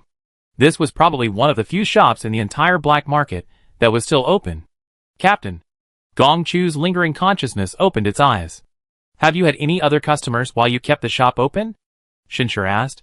Yes, though very few, but at times like these, people actually need more security services, Gong Chu explained briefly. The Dake civilization's malice towards human civilization is now completely undisguised. Therefore, recently, many nearby D-class civilizations, and even some space pirates, have been trying to plunder human civilization. They consider human civilization to be on the verge of destruction, believing that even if they were to plunder human ships or even bases at this time, humanity wouldn't have the time or energy to retaliate. The Dongfeng Legion's mission during this period has been to tell them, impossible. You should be close to becoming a primal energy master by now, Shinshur asked. 6 months, Gong Chu replied. This is several months earlier than the time Gong Chu previously told Shinshur, naturally a result of Shinshur's alteration of history. It has made Gong Chu's foundation even more solid. Especially with the additional war. As a participant in that war, Gong Chu's abilities in all aspects, especially his command capabilities in large-scale fleet warfare, have grown considerably. During this time, I have completely controlled the enemy's reconnaissance forces, but I would like to ask how to fully utilize this to achieve greater results. This is why Shinshur came here. He had come to learn from the past. In the past, he had always worried that because this battle was too similar to one from 3,000 years ago, Gong Chu would see through it. Therefore, instead of sending such an exceptionally talented Legion commander to the Puritan Church, he had instead buried himself in books and research. But after this period of time, and after a comprehensive study of the ambush battle recorded in history, he discovered that this was not a problem at all. Chapter 132. The reason is simple. The decisions he made in this historical account were all based on the premise that no further transactions would occur. In other words, given the significant growth of the future world, he should be better prepared. Since the decisions he intends to make differ from those recorded in history, there's no need to worry about being overly observed. When the topic of military affairs came up, Gong Chu's expression and emotions immediately became serious. Commander, are you sure you completely control the reconnaissance forces, and that no intelligence is leaked? I'm sure. Influenced by Gong Chu's tone, Shinshur also became serious. All the battles were conducted within the curvature bubble. I had previously encrypted and modified the curvature bubble. No information will leak out. In that case, we can certainly make full use of this, Gong Chu said. This battle is very similar to the battle commanded by the father of heroes 3,000 years ago. Since you, Commander, have inherited the name of the sage, you cannot tarnish that name. Under better conditions, you should surpass the sage. Therefore, the subsequent main battles should achieve even greater results. That's what I think too. Shinshur felt a little strange hearing Gong Chu use the term sage to describe him, even though he knew it was just a translation. Commander, have you ever heard of a curvature oscillator? Gong Chu offered his suggestion. A curvature oscillator? Shinshur was taken aback. Of course he knew about it. In fact, in the very first history he learned, the Voss used a warp oscillator from that Vo base to destroy the fortresses and barriers built by humans, and finally turned the tide and invaded Earth in one fell swoop. In that historical account, he could only flee. But hearing the name of this secret weapon from Gong Chu's mouth now clearly held a different meaning. The warp oscillator is a crucial technical standard in the mold system, a requirement for civilizations applying to become Class C civilizations. It represents a new level of exploration into warp, a level not limited to warp engines, Gong Chu explained. Moreover, Class C civilizations often undertake the task of setting up monitoring points at nodes. It can prevent the operation of most warships' warp and jump engines, and can destroy most devices at a fixed coordinate using warp oscillations. Therefore, it has wide applications in warfare. As Gong Chu continued his explanation, Shinshur nodded repeatedly under the anonymous, multicolored light. It was actually quite easy to understand. Leaving aside its destructive power, simply blocking warp and jump engines was already an extremely important function. This meant that it could forcibly force enemy warships to exit warp navigation and force them to decelerate rapidly. Wait a minute. Shinshur suddenly realized the significance of Gong Chu's proposal of this device, because it meant that war could be detached from the warp bubble and brought onto a conventional battlefield. That would greatly increase the variety of traps that could be set up. Ambushing a fleet in warp engine mode using traps wasn't so easy, because warfare within a warp bubble required warships equipped with warp engines. Therefore, both the traps Shinshur set up in the latest historical records and the space defense deployment of the planetary fortress were actually near the planet. At that distance, an enemy targeting the planet would inevitably have already withdrawn from the warp bubble and entered a deceleration state. However, such traps are only effective initially. Afterward, the enemy will inevitably become aware, realizing the technology the other side possesses, and will probe more cautiously. This is why, in the earliest history, even after humanity's planetary fortresses were completed, the Voran fleet was still able to reach Earth. With enough numbers, any trap can be detected by small fleets. But warp oscillators are different. They force the enemy to exit warp drive within a specific area of their route, forcing them into a trap. This can extend the entire battle line to a considerable distance. It is also an indispensable part of the construction of star system fortresses. In wars between civilizations of sea level and above, warp oscillators have spawned a series of supporting tactics. If you, Commander, require them, I can provide a certain number of warp oscillators, as well as other related tactical devices, Gong Chu said at the end.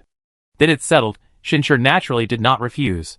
Just as he had told the soldiers before, in interstellar warfare, the most important things are technology and equipment.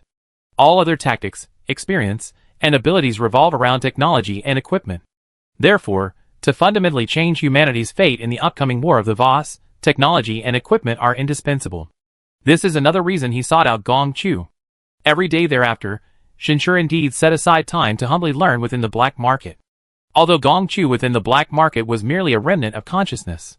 But even this fleeting glimpse of consciousness was more than enough to teach Shinshur, the novice commander.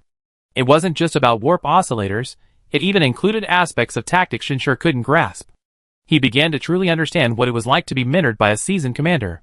In simulated war command scenarios, Gong Chu was always adept at identifying his mistakes and comprehensively upgrading his operational plans, invaluable experience that was difficult to acquire through the learning device. This even made Shinshur regret not seeking Gong Chu's guidance sooner. But it wasn't too late. After all, the real war with the Voran hadn't even begun. This period of learning had broadened Shinshur's perspective on interstellar military affairs and clarified his next steps. Next, we will turn back and return to Blue Star, Shinshur told the others. They were now very close to Blue Star, maintaining warp acceleration. They could return in 3 or 4 months at most. The others naturally had no objections. Thus, carrying a total of 182 captured warships and a large number of Vorian prisoners of war, they began their full-speed march towards Blue Star. Every soldier felt the same excitement upon learning they were returning to their home planet. Not only because they would see their families again, but more importantly, because it was a triumphant return. As soldiers, although their expedition had only dealt with some Vorian reconnaissance units, it was, after all, their first interstellar war, and a resounding victory. In fact, this was the first time the fleet had sent news of victory back to Earth. After all, during previous victories, the remaining enemy fleets had been on their route for sending signals back to Earth, so sending news of victory, and even letters home, had to be halted. Now, the fighting had temporarily ended, and not only were reports of these 4 complete victories sent back, but also information about their impending return voyage. They could already anticipate the excitement of the people of Earth upon receiving this news. Another month and a half passed. Finally, the liaison officer, who had been anxiously awaiting war updates from the soldiers stationed far from home for months, received what he had been waiting for. In fact, months ago, after all contact was lost, the High Command of the Human Federation had already guessed the reason. During these months, not only the soldiers on the front lines were learning and growing, but those remaining on Earth were also studying, especially the officials who were gradually regaining their youthful vigor. Some with strong willpower rediscovered the intense study habits of their youth, otherwise, they would find it difficult to maintain their position and power. And today, Earth finally received news from the expeditionary force, a victory report. After a brief meeting, they decided to broadcast the good news to all the people, and to publicize it extensively, In fact, during this period, the sudden cessation of letters home had caused some restlessness among the people of Earth. Even though the Human Federation's internal propaganda department had repeatedly offered explanations, various voices continued to emerge. For example, messages like the human fleet has been completely annihilated, humanity suffered a crushing defeat, the Human Federation is covering up the truth, and all soldiers have perished. Even though few believed these claims, and some who spread even more exaggerated rumors were arrested, the families of the soldiers who went to war, without letters from home, found it incredibly difficult to bear seeing such messages. This was especially true for some families with deep emotional ties.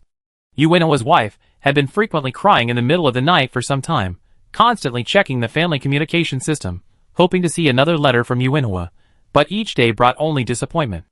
As these days dragged on, her life deteriorated. If it weren't for her son becoming more sensible, she might have even developed health problems. And on this day, she finally saw the little red dot she had longed for on her phone.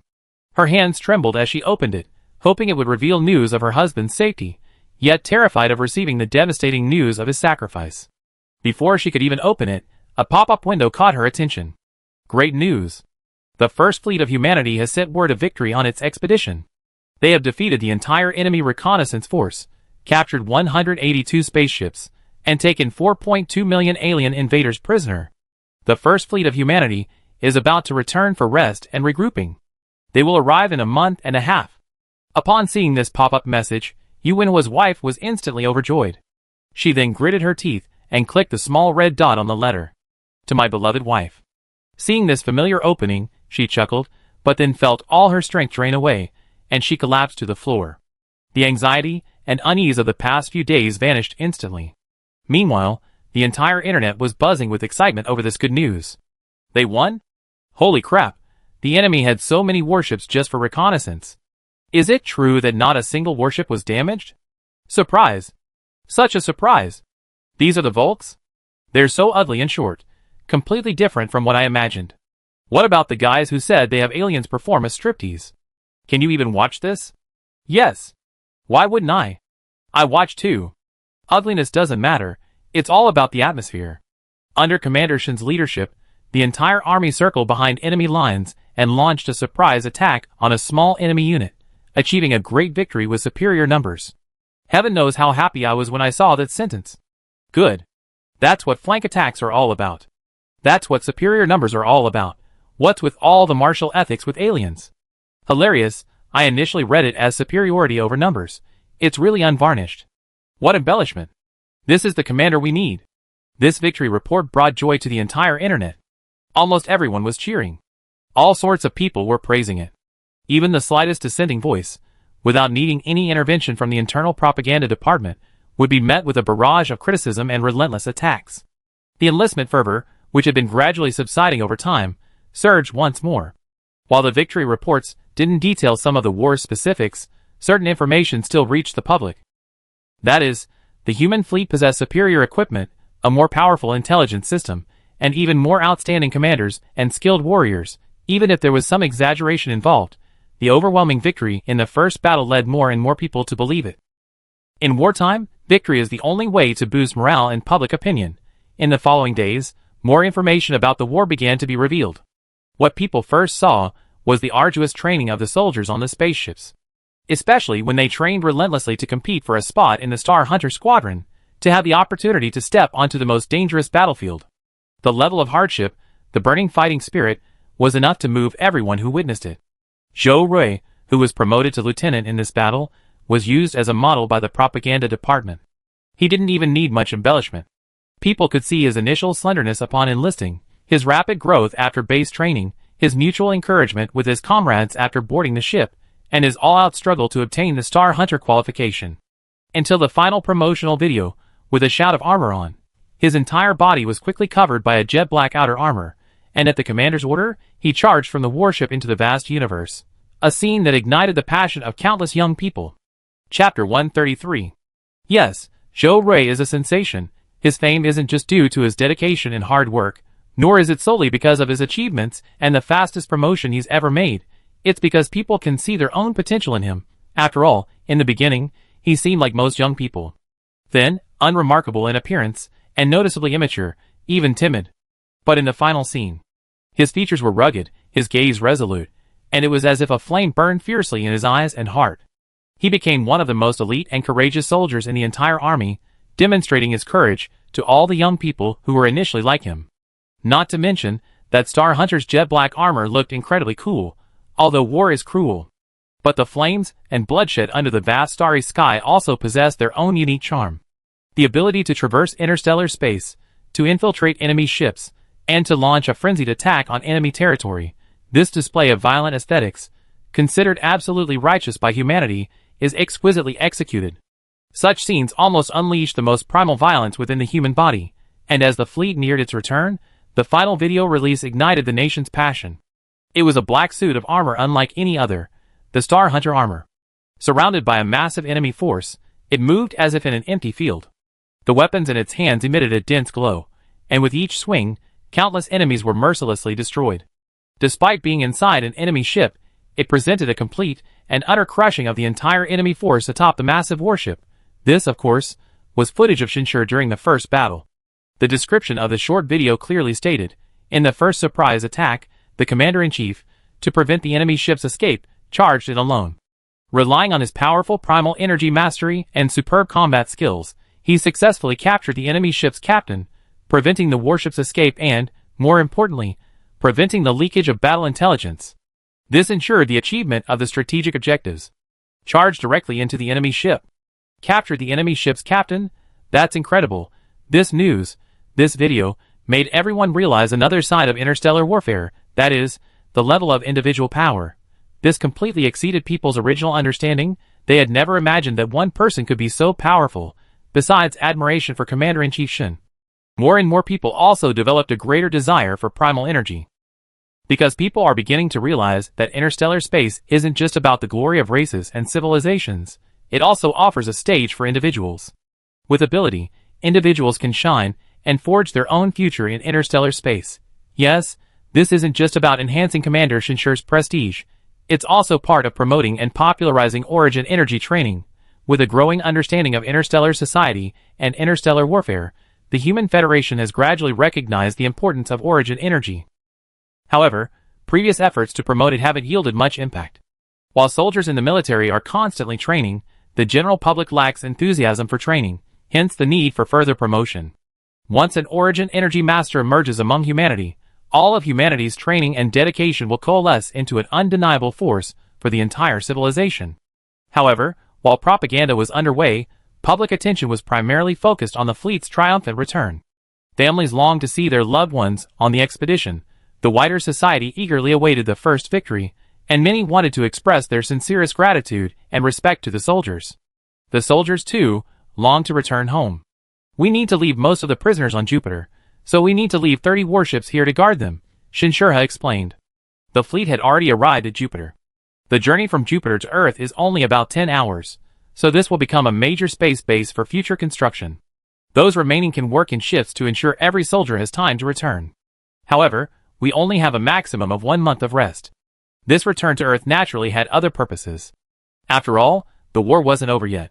Although the main fleet of the Vorin wouldn't arrive on Earth for at least 2 years, they actually only had a little over a year left to prepare. All the warriors understood that although they longed to go home, only by truly defeating the enemy could they truly reunite with their families. This was merely a temporary rest.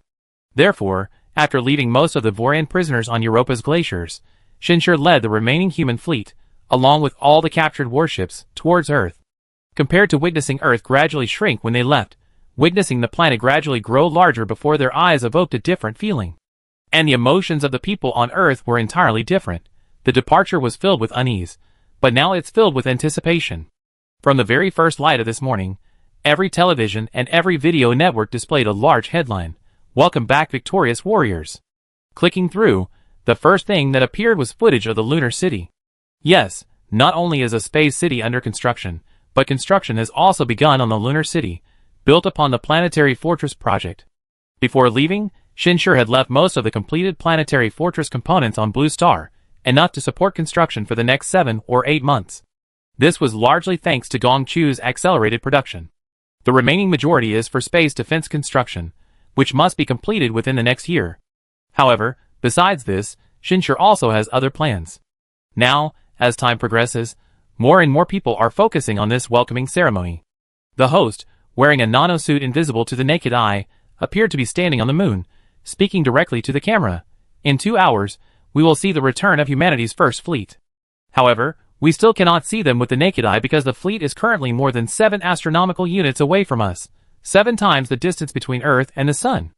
Over the past year, knowledge about space has been rapidly disseminated throughout society. Even elderly people have grasped some basic common sense. Like this, live broadcasts from the moon have occurred more than once during this period. Society, as a whole, is rapidly adapting to these changes. Now, to my right are representatives of the family groups welcoming their triumphant return. They will personally welcome their family members home. I will have the privilege of interviewing them. Hello. To the right of the host appeared a woman of ordinary appearance, but whose face still bore an uncontrollable expression of excitement. Hello. She looked visibly nervous as she faced the camera. Please say hello to everyone and introduce yourself. The host's tone was very friendly. Hello everyone, I am Captain Yuinhua's wife, and this is our son Yu Jingwu. Yuinhua's wife pulled over a boy of about 13 or 14 years old. Oh, so you are Mrs. Yu. Could you briefly describe your feelings to the audience? The host asked. Of course I'm excited. Very excited. Yuinhua's wife's voice also became excited. For a while, I didn't receive any letters from home, and I saw many voices online saying that period was really difficult. I even mentally prepared myself for never seeing Lao Yu again, but thankfully, he's coming back. That was indeed a tough time.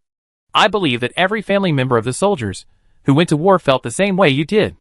All of humanity must thank you for your sacrifices and forever remember the soldiers who lost their lives in this first battle against aggression. It is because of their sacrifices that all of humanity has won, and that we have this triumphant return before us. The host was clearly prepared, but her affectionate voice and sincere gaze also reflected her true feelings. Yes, some returned, but others lost their lives in space. This fact, coupled with the emotional outburst of Yuinhua's wife, creates a poignant contrast. Under the guidance of the propaganda department, some netizens have even begun to reflect on their actions. I must apologize to Mrs. Yu and to all the families. I also participated in forwarding some of the rumors some time ago. Me too, I also want to apologize. I'm heartbroken, I regret it so much. Does anyone know where I can donate to the families of fallen soldiers?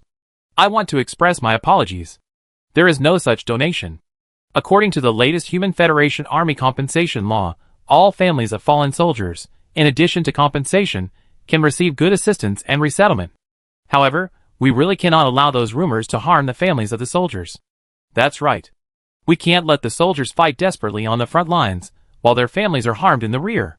During this period, the Human Federation began to place increasing emphasis on the cohesion within the civilization and on the quality of its citizens. Through learning, they have gradually come to understand what kind of civilization can survive longer and go further in interstellar space. They have learned what a powerful civilization in interstellar society should look like. Humanity has the foundation, but also many problems. Therefore, in this era of unprecedented change, it is the most important opportunity to fully build cohesion and improve the quality of individual humanity. Of course, this also requires continuous guidance and the sustained efforts of humanity's leadership and all of humanity. And this was exactly what Shinshur had hoped to see.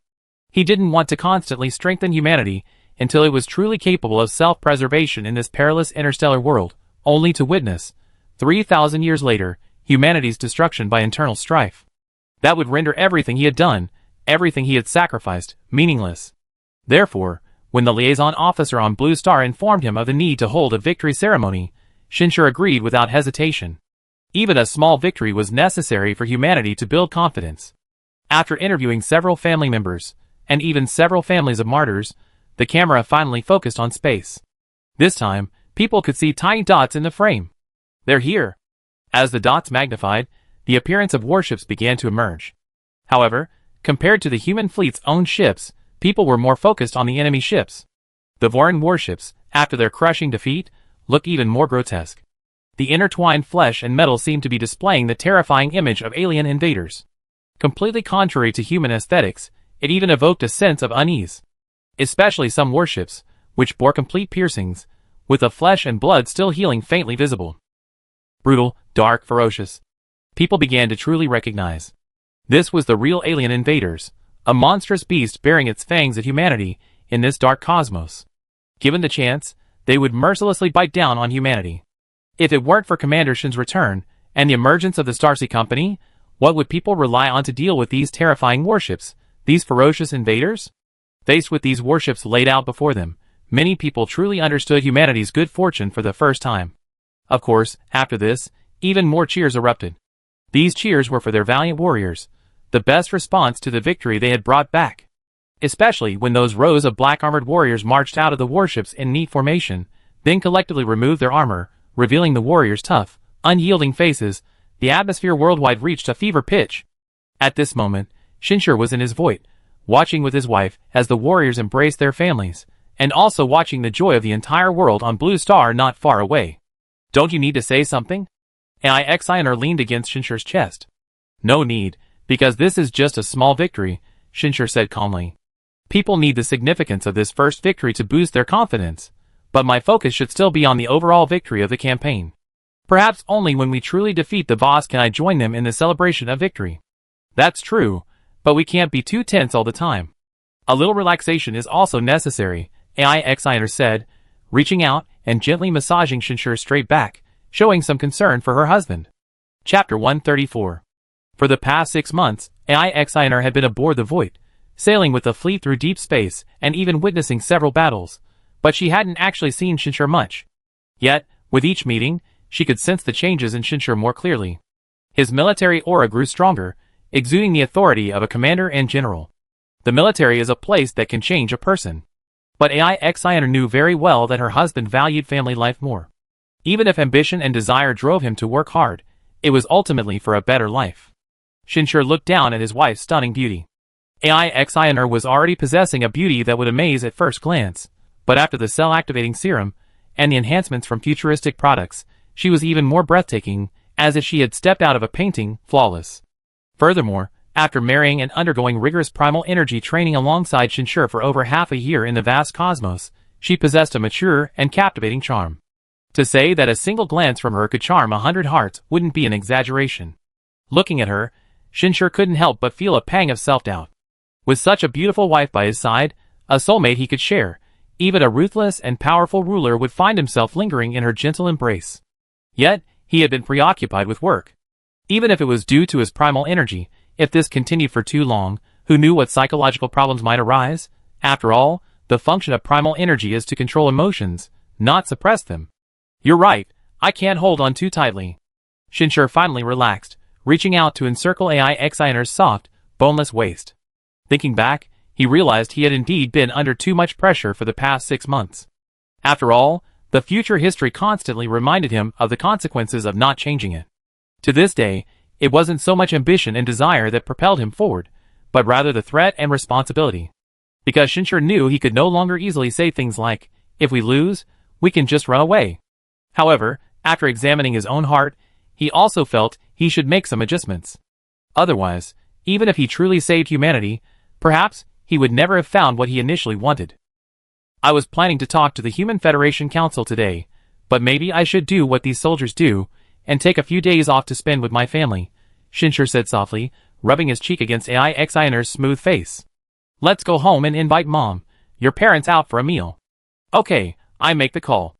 AIXINR was also very happy, tilting her head back to give Shinshur a gentle kiss before making the call. Watching her talk to her family, Shinshur felt as if he had returned to the beginning, when he was just an ordinary college student. Because this scene had appeared in his dreams back then. Almost a year had passed, and he had almost forgotten that he wasn't even 24 yet. Let's take 3 days off. Shinshur stood up and stretched. The first day with Mom and my in-laws, the second with my wife, and the third with my wife again. AIXINR, who had just returned from a phone call, overheard this. Her face flushed slightly, but she said nothing, even showing a hint of anticipation. Shinshur was suppressing her emotions with her primal energy. She had been doing the same for the past 6 months. With the decision made, the rest was simple. The others naturally had no objections to Shinshur taking a break. In fact, even if Shinshur wanted to convene a Human Federation meeting today, it wouldn't be so easy. The fleet had just returned, and there were many things to discuss and manage. For example, the resettlement of the captured warships, the need to arrange for the soldiers from various countries to return home, and the resettlement of some prisoners. 3 days was still too short, At least 4 or 5 days wouldn't be enough time. Of course, Shinshur ultimately only had 3 days of actual vacation time. Starting from the 4th day, he lay in his home, unable to continue his intimate moments with his wife, still managing to dedicate considerable time to handling various matters. Mainly, he offered advice. Despite holding the title of Supreme Counselor of the Human Federation, aside from the position of Supreme Commander of the Human Fleet, he only held the title of Supreme Advisor to the Human Federation Council. What does that mean? It means offering suggestions on various matters. It's not that Shinshur couldn't have more power, but rather that he had rejected all other positions. Greater power also means greater responsibility. If there weren't truly no more suitable candidates, he wouldn't want the position of Fleet Commander-in-Chief either. Look at how he's practically become part of the military lately. You see, controlling both the Star Sea on Earth and the Star Sea in space is enough to guarantee his influence and the life he wants. More power also means more burdens.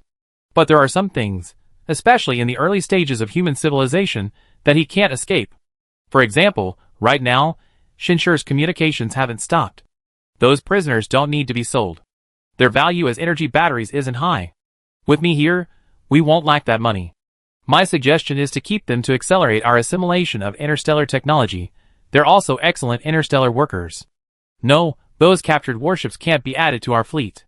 That would pose a huge risk to the lives of our soldiers. Our soldiers have even greater potential for growth. If they're equipped with the same gear as the enemy, our casualties will likely be enormous. So I suggest using them as civilian ships. Of course, that's after the war. During the war, they serve as transport ships. Building space cities? I have no suggestions on that. If I had to say something, we just need to be prepared for continuous demolition and reconstruction. In my opinion, such cities are still too backward, far from meeting the minimum standards of interstellar cities. Energy training is indeed important for civilization, but in the short term, its greater role is in improving individual skills. I have no suggestions in that regard either. The construction of the planetary fortress will be adjusted, including our tactics. I will discuss this in the upcoming meeting. Furthermore, now that I'm back, more warships can be received, and the number of interstellar troops needs to be increased. This series of phone calls covered a wide range of issues. He also had a large number of documents to review. Most of them concerned the development and changes on Earth during his expedition. Shinshur selected some key points to review. It must be said that humanity possesses a high aptitude for development.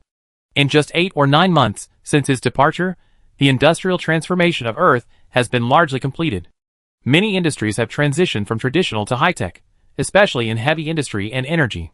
High-energy batteries are now in large-scale production and have essentially replaced traditional combustion engine industries in the new heavy industry. New high-energy battery cars have even begun to be sold to the public at very affordable prices. However, production is limited, so sales cannot be fully liberalized. Its certification serves only as an incentive for transformation and large-scale construction, stimulating further investment in these areas. Nowadays, owning such a new type of tram is not a symbol of wealth, but rather a symbol of honor. At the very least, it signifies a tangible contribution. Furthermore, humanity is now capable of independently producing some small to medium-sized space-related industrial components. The report specifically mentioned a space excavator. Calling it an excavator is a metaphor, representing the machine's role in large-scale construction, much like the excavators on Earth, possessing wide-ranging applications.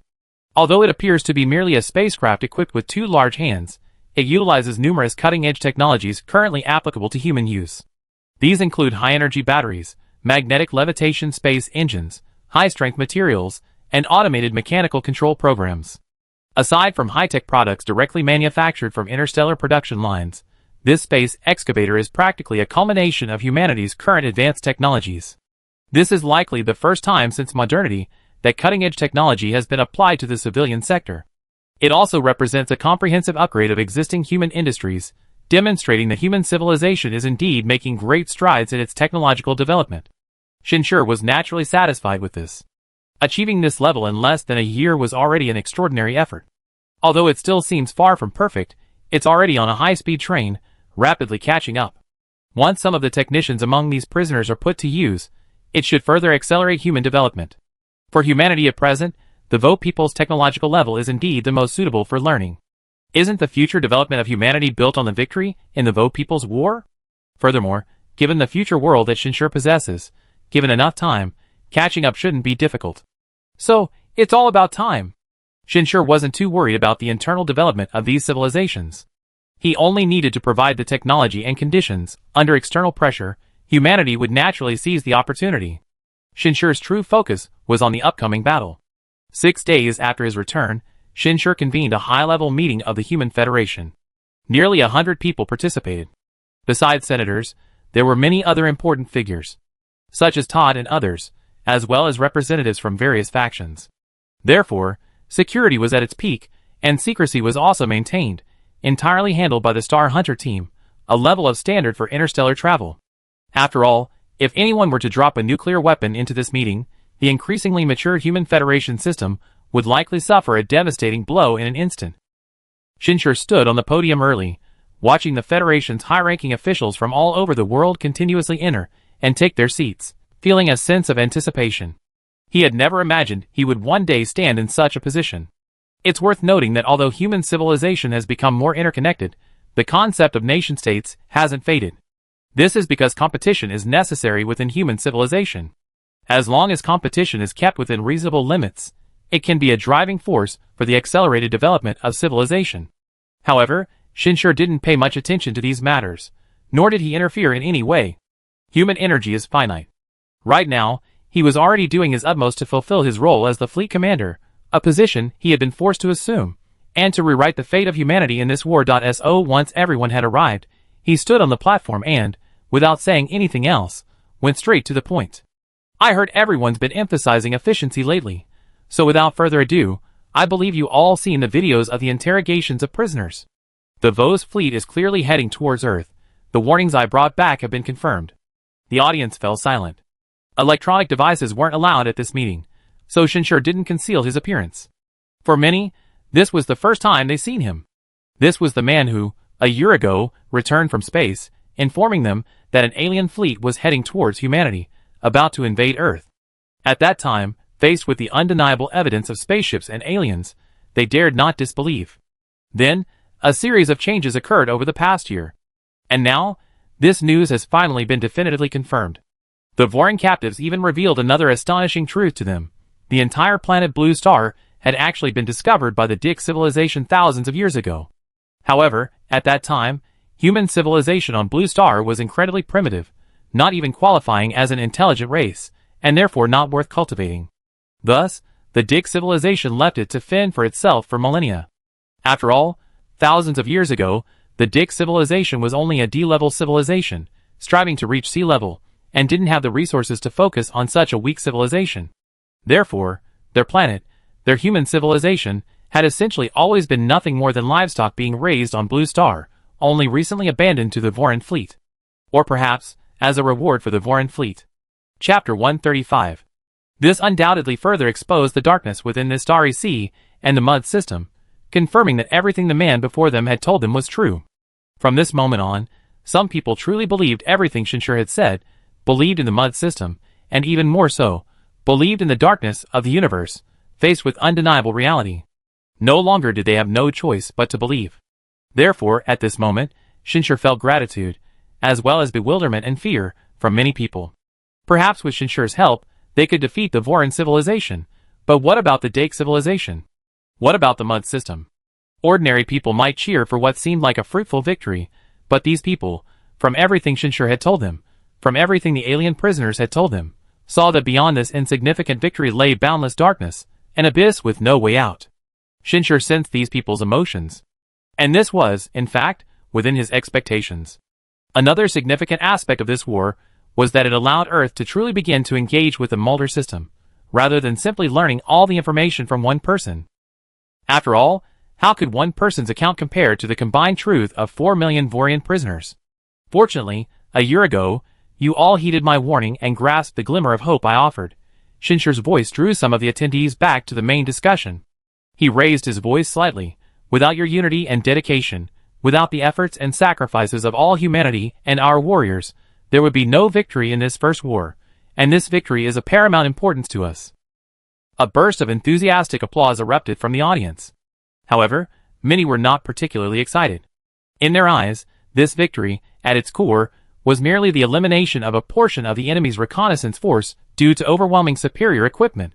While the raid itself was indeed a major victory, its primary effect seemed to be only slightly delaying the discovery of their resistance by the Dake base. This fact could not be concealed once the main fleet arrived. If the Voran fleet then notified the Dake civilization, or even a higher-level civilization within the Mud system, would an indigenous civilization marked thousands of years ago dare to resist the Mud system's domestication? While not all, some did begin to despair after learning more about the reality. Shinshur observed all these reactions. However, in front of everyone, a slight smile played on his lips. Since I said I wanted efficiency, I won't just use flowery and exaggerated language to boast about this victory. When I say it's significant, I mean it literally, without any exaggeration. Shinshur's gaze swept around the room. The applause had died down, and the entire hall was silent. People were simply looking at the man who had once brought about a miracle, and he spoke slowly and clearly. This victory not only delayed the Dake civilization's attack, but also allowed us to lure the Voran main fleet into a trap, while simultaneously gaining more support from the Star Sea. Really more support? A slight murmur of unease even arose among the crowd. Some couldn't help but show their surprise. Shinshur's words sounded a bit convoluted. But those present weren't fools, so they quickly grasped the information contained in Shinshur's words. Delaying the Dake civilization's attack and luring the Voran main fleet into a trap, these weren't the most important things. The truly important thing was the last sentence. Gaining more support from Shanghai. Those qualified to sit here all knew the truth behind the warships and planetary fortresses provided by Shinshur, and even the various other technologies, equipment, and support. Personal loan projects from Shanghai. And Shinshur's personal connections within Shanghai. The Shanghai he referred to here wasn't the Shanghai company on Blue Star, but the incredibly mysterious and powerful Shanghai Interstellar Society in the universe. They could have more support? That's right. Since I said it, it means I already received confirmed information. Great. After receiving further confirmation from Shinshur, some couldn't even hide their emotions, their faces beaming with surprise. After all, strictly speaking, the only one who can truly help them resist the aliens is Shanghai. Even if Shanghai is only doing so because of Shinshur's relationship and value, it is still their true source of hope. Now, they have officially come into contact with the Mert Interstellar Society through the Voran prisoners, and have clearly witnessed the power and cruelty of this interstellar society. In general, only interstellar powers of equal strength are qualified to deal with such a massive interstellar force. All they knew of at the moment was the other interstellar society Shinshur had mentioned. That was Shanghai. Everyone, please be quiet. Shinshur raised his hand. Instantly, the room fell silent. Everyone stared at Shinshur, their eyes filled with undisguised fervor. After all, this was a matter of life and death for all humanity. First, we need to acknowledge that Shanghai's greatest advantage over Mute remains their concealment. They have located Mute's position, this place, within the Milky Way galaxy, while Mute has no idea where Shanghai's headquarters are. This means that as long as Shanghai needs to maintain this advantage, they cannot appear openly. They must hide themselves as much as possible. Remember, with powerful primal energy technology, it's difficult for intelligent life to conceal its secrets. Shinshur had already planned out the entire logic before coming. One lie often requires more lies to cover it up. Fortunately, Shinshur was simply rephrasing the facts. Faced with tangible support, no one doubted it. Even if they did, they would at most assume there were some secrets they couldn't know. Therefore, the high-ranking officials below the stage all nodded, accepting this explanation. This was probably why they hadn't seen any other Starsea people yet. They hadn't expected Starsea to launch a large-scale military campaign, which would signify a formal war with the Mutter system. The crowd had calmed down and were able to listen attentively to Shinshur's explanation. However, what I know for now is that Starsea is indeed very wary of the Mutter system. They want to obtain more information, which is part of the reason we have a chance to get more support, Shinshur continued. Upon hearing this, some people seemed to understand. One person even raised their hand and, after receiving permission, asked, "Can I understand this to mean that the Starsea wants to use our human civilization as their front man, or their agent, to gather intelligence on the Mud system?" This was indeed the thought of many at that moment. Of course, even if it really was a front man, it was an opportunity that countless civilizations dreamed of. Without such an opportunity, they would only be farmed and reduced to energy batteries. That's both right and wrong, Shinshur said. With the current strength of our human civilization, including the Voran fleet and even the Dake civilization, we are far from qualified to participate in this level of confrontation. So, strictly speaking, the one willing to provide us with more support isn't the entire Starsea, but rather a certain force within Starsea that I'm relatively familiar with. The previous loan was also obtained from them. The reason for providing more support is simply that our victory has shown them our growth potential, our ability to defeat the Vorin, and even the possibility of us posing a certain threat to the Dake civilization. Therefore, for Starsea, this support is more of an investment in the future, or perhaps a casual move. This explanation is clearly more reasonable. Even if Starsea really had to choose a front man, there's no reason to choose such a weak humanity. Within the entire Mud system, there are countless more powerful and valuable civilizations to support.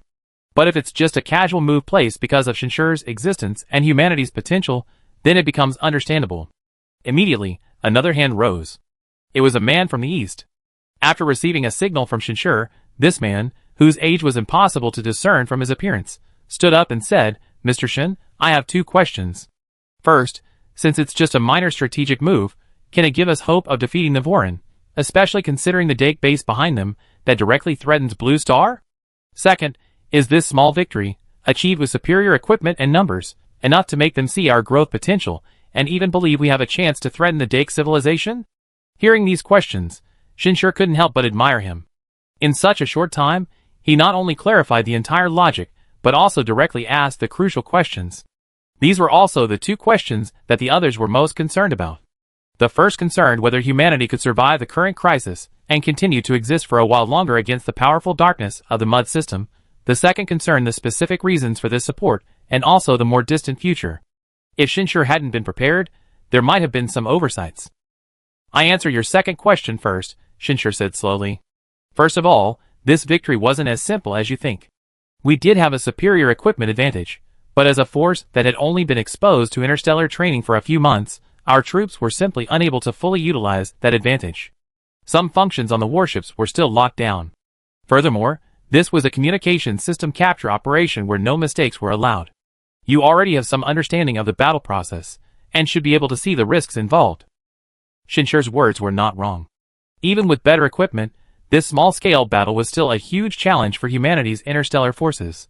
In fact, in previous future historical records, it had all ended in defeat. If Shinsur hadn't used his special ability to directly obtain specific intelligence from future historical records, the result would still have been the same. Moreover, the impact of this victory on the entire campaign is not as simple as you think. I can say that without the existence of the Dike base, this victory alone would be enough to lay half the foundation for the entire Vos campaign. Shinsur once again threw out a piece of military information that had previously only existed in his mind. Sure enough, everyone was taken aback. In their past understanding, the main reason for choosing this tactic was to delay the time it took for the Dike base to discover their changes. But directly laying half the foundation for victory?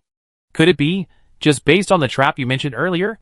The person who asked couldn't help but ask again. "That's right, a trap." Shinsur nodded. "This is the answer to your first question. If we rely solely on ourselves and my meager loan, the traps we can set up will have limited effectiveness. However, with further support, it's a completely different story. It can maximize the subsequent gains from our current victory. And this is the strategic preparation we must fully implement next. We need to set up even more powerful traps in more distant places. This is more difficult than building a planetary fortress, requiring far more effort, but these traps are of a very high level, and can even be considered a small part of a galactic fortress. Yes, using warp oscillation periods in conjunction with other devices to set up traps is a common tactic of galactic fortresses. Of course, their strength is far inferior to that of a true galactic fortress. But the enemy is only an E-class fleet. Shinsur can guarantee that once the Vorin fleet enters the trap, it will bring them a huge surprise. After these words, a few noises arose again in the audience, with people briefly discussing among themselves. They are no longer primitive natives ignorant of interstellar space. After this period of learning, many have come to understand the concept of a galactic fortress, a concept exclusive to C-class civilizations, prepared for enemies of C-class or higher. Its equipment and technological requirements far exceed humanity's current imagination. After all, even a single planetary fortress has already left all of humanity in awe. And support related to galactic fortresses is merely a casual side move. It can only be said that the gap between interstellar civilizations is also far beyond their imagination, but regardless, this is a great thing for humanity. As for putting in more effort, putting in effort is already far more fortunate than standing still in despair, unable even to struggle, So gradually, joy reappeared on most people's faces. Of course, some couldn't help but ask about another undeniable matter. Chapter 136. Counselor Shin, a Western Alliance member, raised his hand and stood up, asking with considerable worry, "Can the threat of the Dake base be resolved with this increased support? You said that the Dake civilization's warships possess warp technology, capable of directly warping from a node base to right in front of our blue star. With such technology, traps set up over long distances wouldn't be very effective, would they?" Ever since Shinshur last revealed the existence of the Dake base, it had become a persistent nightmare for many. His words, "As long as I have hope, humanity has not yet reached the point of despair," had become the greatest source of support for many during this time. And now, the time had come to confront this nightmare was fast approaching. Faced with this question, Shinshur remained silent for a long time. His silence slightly intensified the unease of some. Until they heard Shinshur say, "Regarding the Dake base, I already asked someone to help me acquire a truly powerful warship, far more powerful than the Dake civilization's warships. For this, I even mortgaged some of my assets in the Star Sea. Even if it doesn't succeed in the end, I already have a backup warship that's equally formidable. In short, I just want to tell you that although the enemy is powerful, all our efforts are not just a meaningless struggle. If we win this battle decisively, it will at least buy all of humanity a valuable period of development time. Only by becoming strong can we achieve true security." While saying this, Shinshur even let his emotions run wild. He was now capable of doing the same. But this wasn't just about showcasing his primal abilities. More importantly, it was about instilling his confidence in everyone. This was the main purpose of today's meeting. Human development and the transformation of civilization are currently still top-down. Therefore, even if most of humanity loses faith and falls into despair, the leadership must maintain confidence and be able to fully drive development. This is the true power to change destiny. After Shinshur finished speaking, applause quickly grew from scattered to dense, starting from someone. In fact, by the end, everyone in the meeting stood up, giving Shinshur the warmest applause, and unlike before, this time, Shinshur could clearly feel the renewed fervor and motivation in the people before him. It seemed that the purpose of this meeting had also been achieved. Following this, Shinshur gave a more detailed presentation at the meeting about the history and technology of the Dake civilization, which helped to alleviate some people's fears. Even within the Milky Way galaxy, let alone the entire universe, the Dake civilization wasn't considered powerful. They were at best a minor overlord within 100 light years, barely possessing a degree of sovereignty within the Mold system, but overall, they were still under the strict control of the Mold system. After the meeting, Shinshur could clearly sense that many people were more relaxed.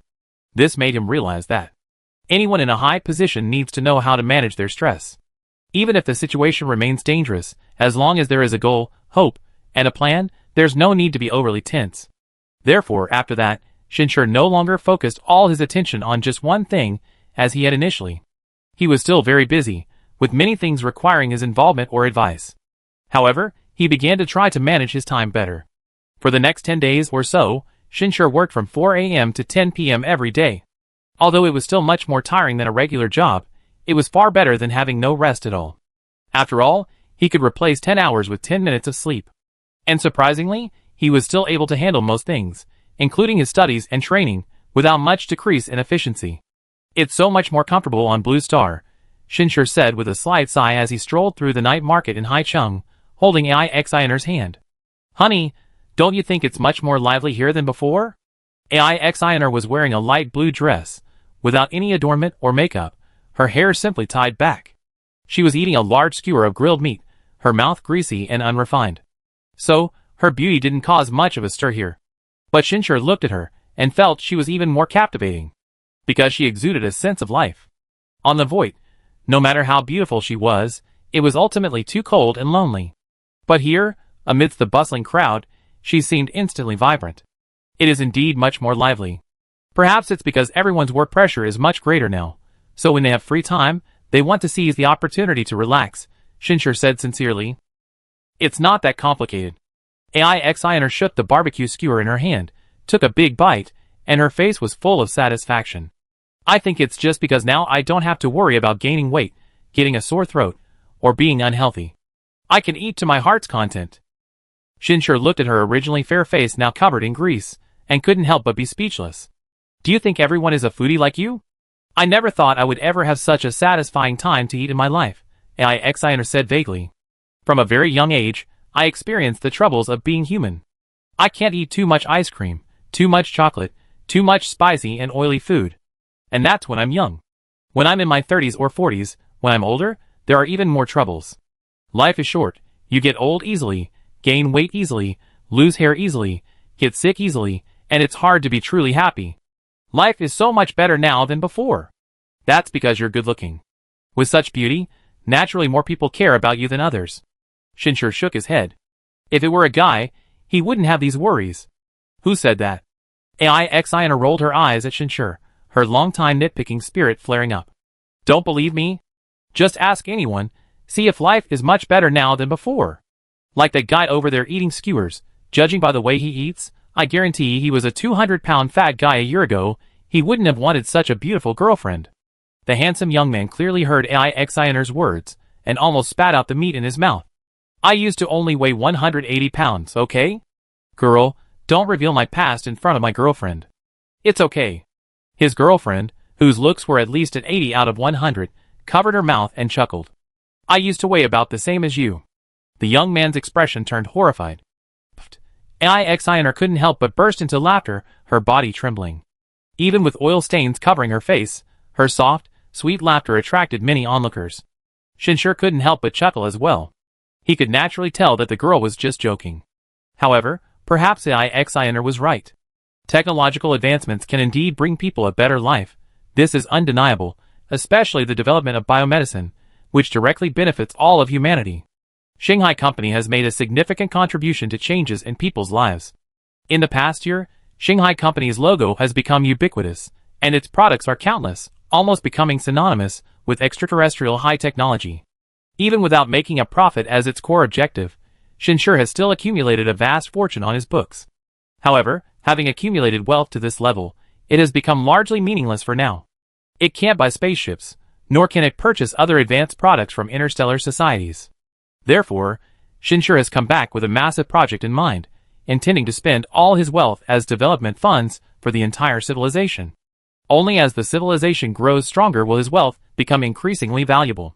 Speaking of which, the number of employees at Starsea Company has now become extremely large, which may allow them to play a leading role in future deep space projects. Shinshir found himself unconsciously thinking about work again, until a steaming hot chicken wing was stuffed into his mouth.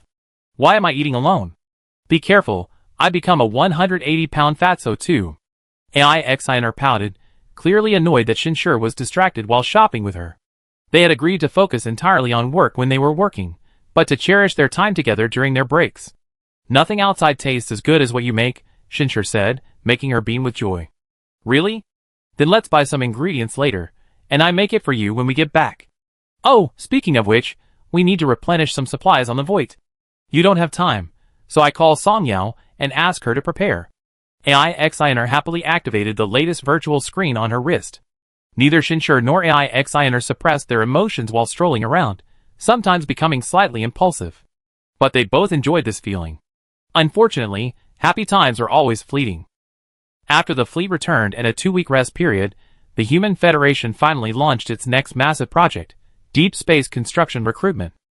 This recruitment campaign, launched with the highest standards, swept the globe in just one day. It included a large number of directives and arrangements, as well as open recruitment, with virtually no limit on the number of applicants initially. And the top recruitment project was none other than the Jupiter base. Yes, you read that right. Due to the needs of the war, the Human Federation needed to build a large-scale industrial production base on Jupiter, primarily utilizing the planet's abundant resources. Human technology is naturally not yet advanced enough to reach this level of development. This relies on the technology of the captured Vorin and the automated factories established by Gongchu based on Shinshir.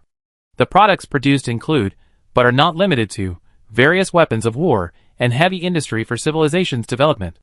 Although production will be primarily automated, a large workforce will still be needed for initial setup and testing.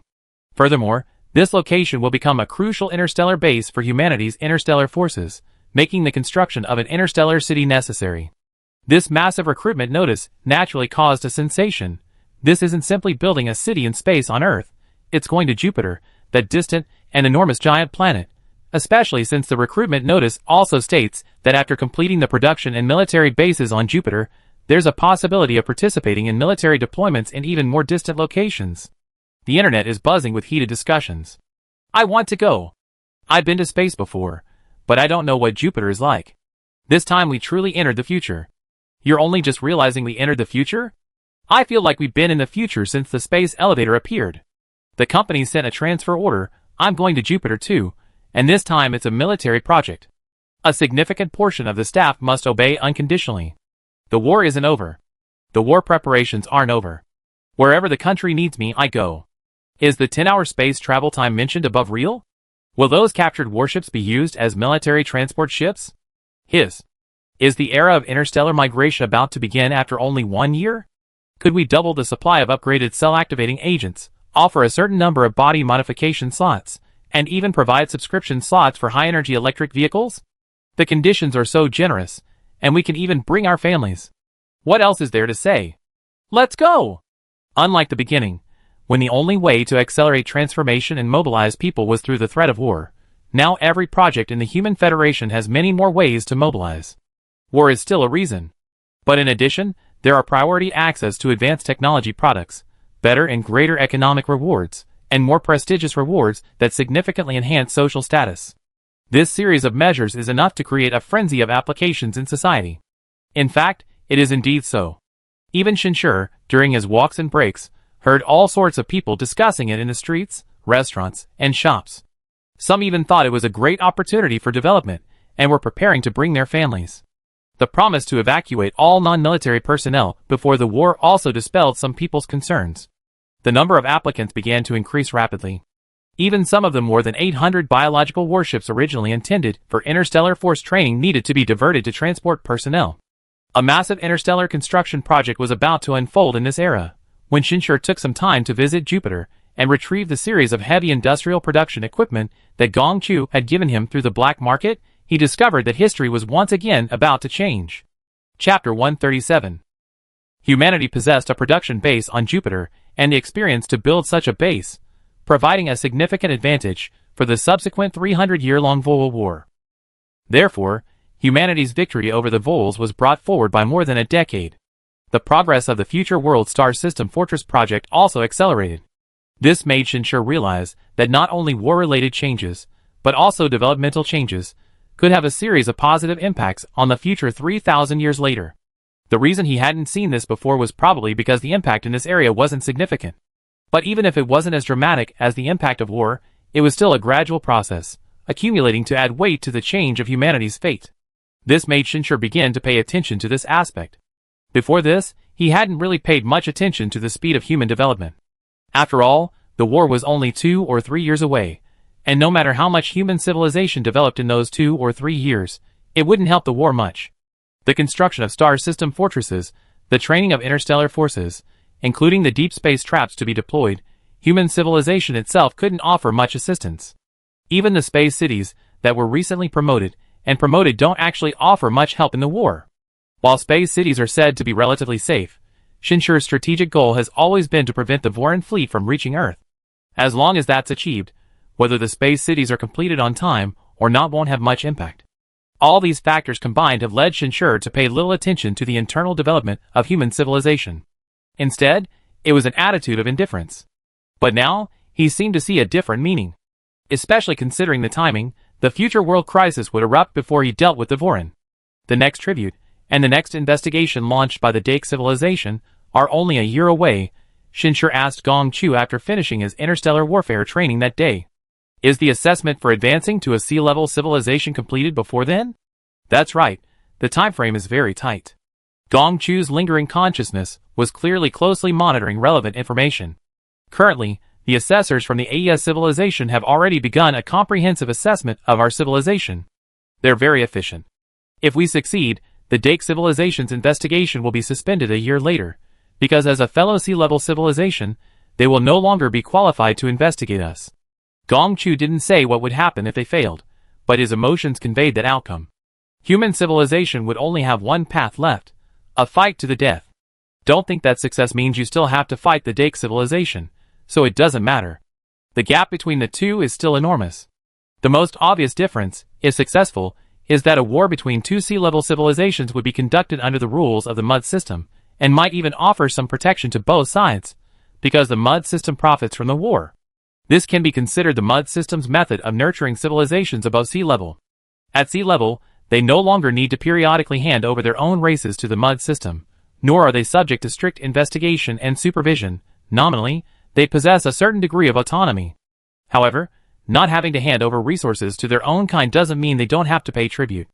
Every so often, a Class C civilization still has to hand over a massive number of energy cells to the entire mud system. But if they don't hand over resources to their own kind, where do these energy cells come from? The answer is from lower-level civilizations under their jurisdiction, and from wars with other Class C civilizations. Yes, within the entire mud system, wars between civilizations are constant. They rely on war to plunder each other's intelligent life, then use that to create energy cells to supply the mud system. The stronger the civilization, the less it sacrifices itself, and the faster it can develop through plunder. The leader of the Vo people, according to historical records, died in a war between the Dake civilization and another Class C civilization. And this is why the Dake civilization in the future world is so wary of human civilizations that have barely reached Class C strength. Each Class C civilization has its own territory under its jurisdiction. The distance between human civilization and the Dike civilization is so close that if human civilization were to advance to Class C, it would almost immediately threaten the Dike civilization. However, if humanity fails to advance, and the Dike civilization discovers evidence that the human universal black market terminals violate the mud rules, then the war between human and Dike civilizations will no longer be a war between two Class C civilizations. Instead, it will be the Dike civilization punishing human civilization according to its rules. At that time, human civilization will not be able to obtain any war support from the mud system, nor will it be protected by the mud rule that intelligent life must not be massacred in war. This means that the Dike civilization can freely use various means, including but not limited to microbial weapons, weapons of mass destruction, and energy-destructive weapons, to launch a devastating attack on the entire human race. The level and difficulty of the war will be drastically different. This is the true significance of this review. What are the chances of passing the review? Shinshur asked this crucial question. Not optimistic, Gongchu said. What are the main problems? Shinshur asked again. The mud system's review is very rigorous, but strictly speaking, we haven't met all the standards of a Class C civilization. Gongchu's tone was clearly heavy. First, there's the star system fortress. We still have a part that isn't finished. Although this part is insignificant compared to the entire star system fortress, its incompleteness will become a huge flaw in the entire fortress. Shinshur nodded slightly. After this period of study, he completely understood. The most important part of the star system fortress is the anti-warp system. The influence range of the warp oscillator must almost cover the entire star system, making it difficult for any enemy fleet to directly warp into the star system's interior. It's like an incredibly tall and majestic city wall, but with an inconspicuous dog hole in one corner, allowing the enemy to sneak in at night for a surprise attack. Then, no matter how magnificent the rest of the wall is, it can be considered a failure. Secondly, we still have some shortcomings in other technologies. Only a few key standards have met the requirements, but the review also includes an overall assessment of technical capabilities. From Gongchu's emotions, Shinshur could already tell that he didn't hold out much hope. Given the current level of human civilization in the future world, barely reaching level C isn't really a problem. Under normal circumstances, they have a good chance of passing, because the reviewers don't want to have to come back every few decades. Moreover, the more C-level civilizations under their control, the greater the benefits for ACE, a B-level civilization. However, the current situation is that the Dake civilization is closely monitoring the review process. As a long-established C-level civilization, the Dake civilization undoubtedly wields more influence within the ACE civilization than a mere D-level human. Under their influence, coupled with humanity's inherent shortcomings, the chances of success are slim. Are you prepared for failure? Shinshur sensed something. My advancement to a primal energy master is the best preparation, Gongchu said. Although the Dake civilization possesses more than one primal energy master, as the invaded party, they cannot gather too many individuals from their race. Therefore, we still have a glimmer of hope.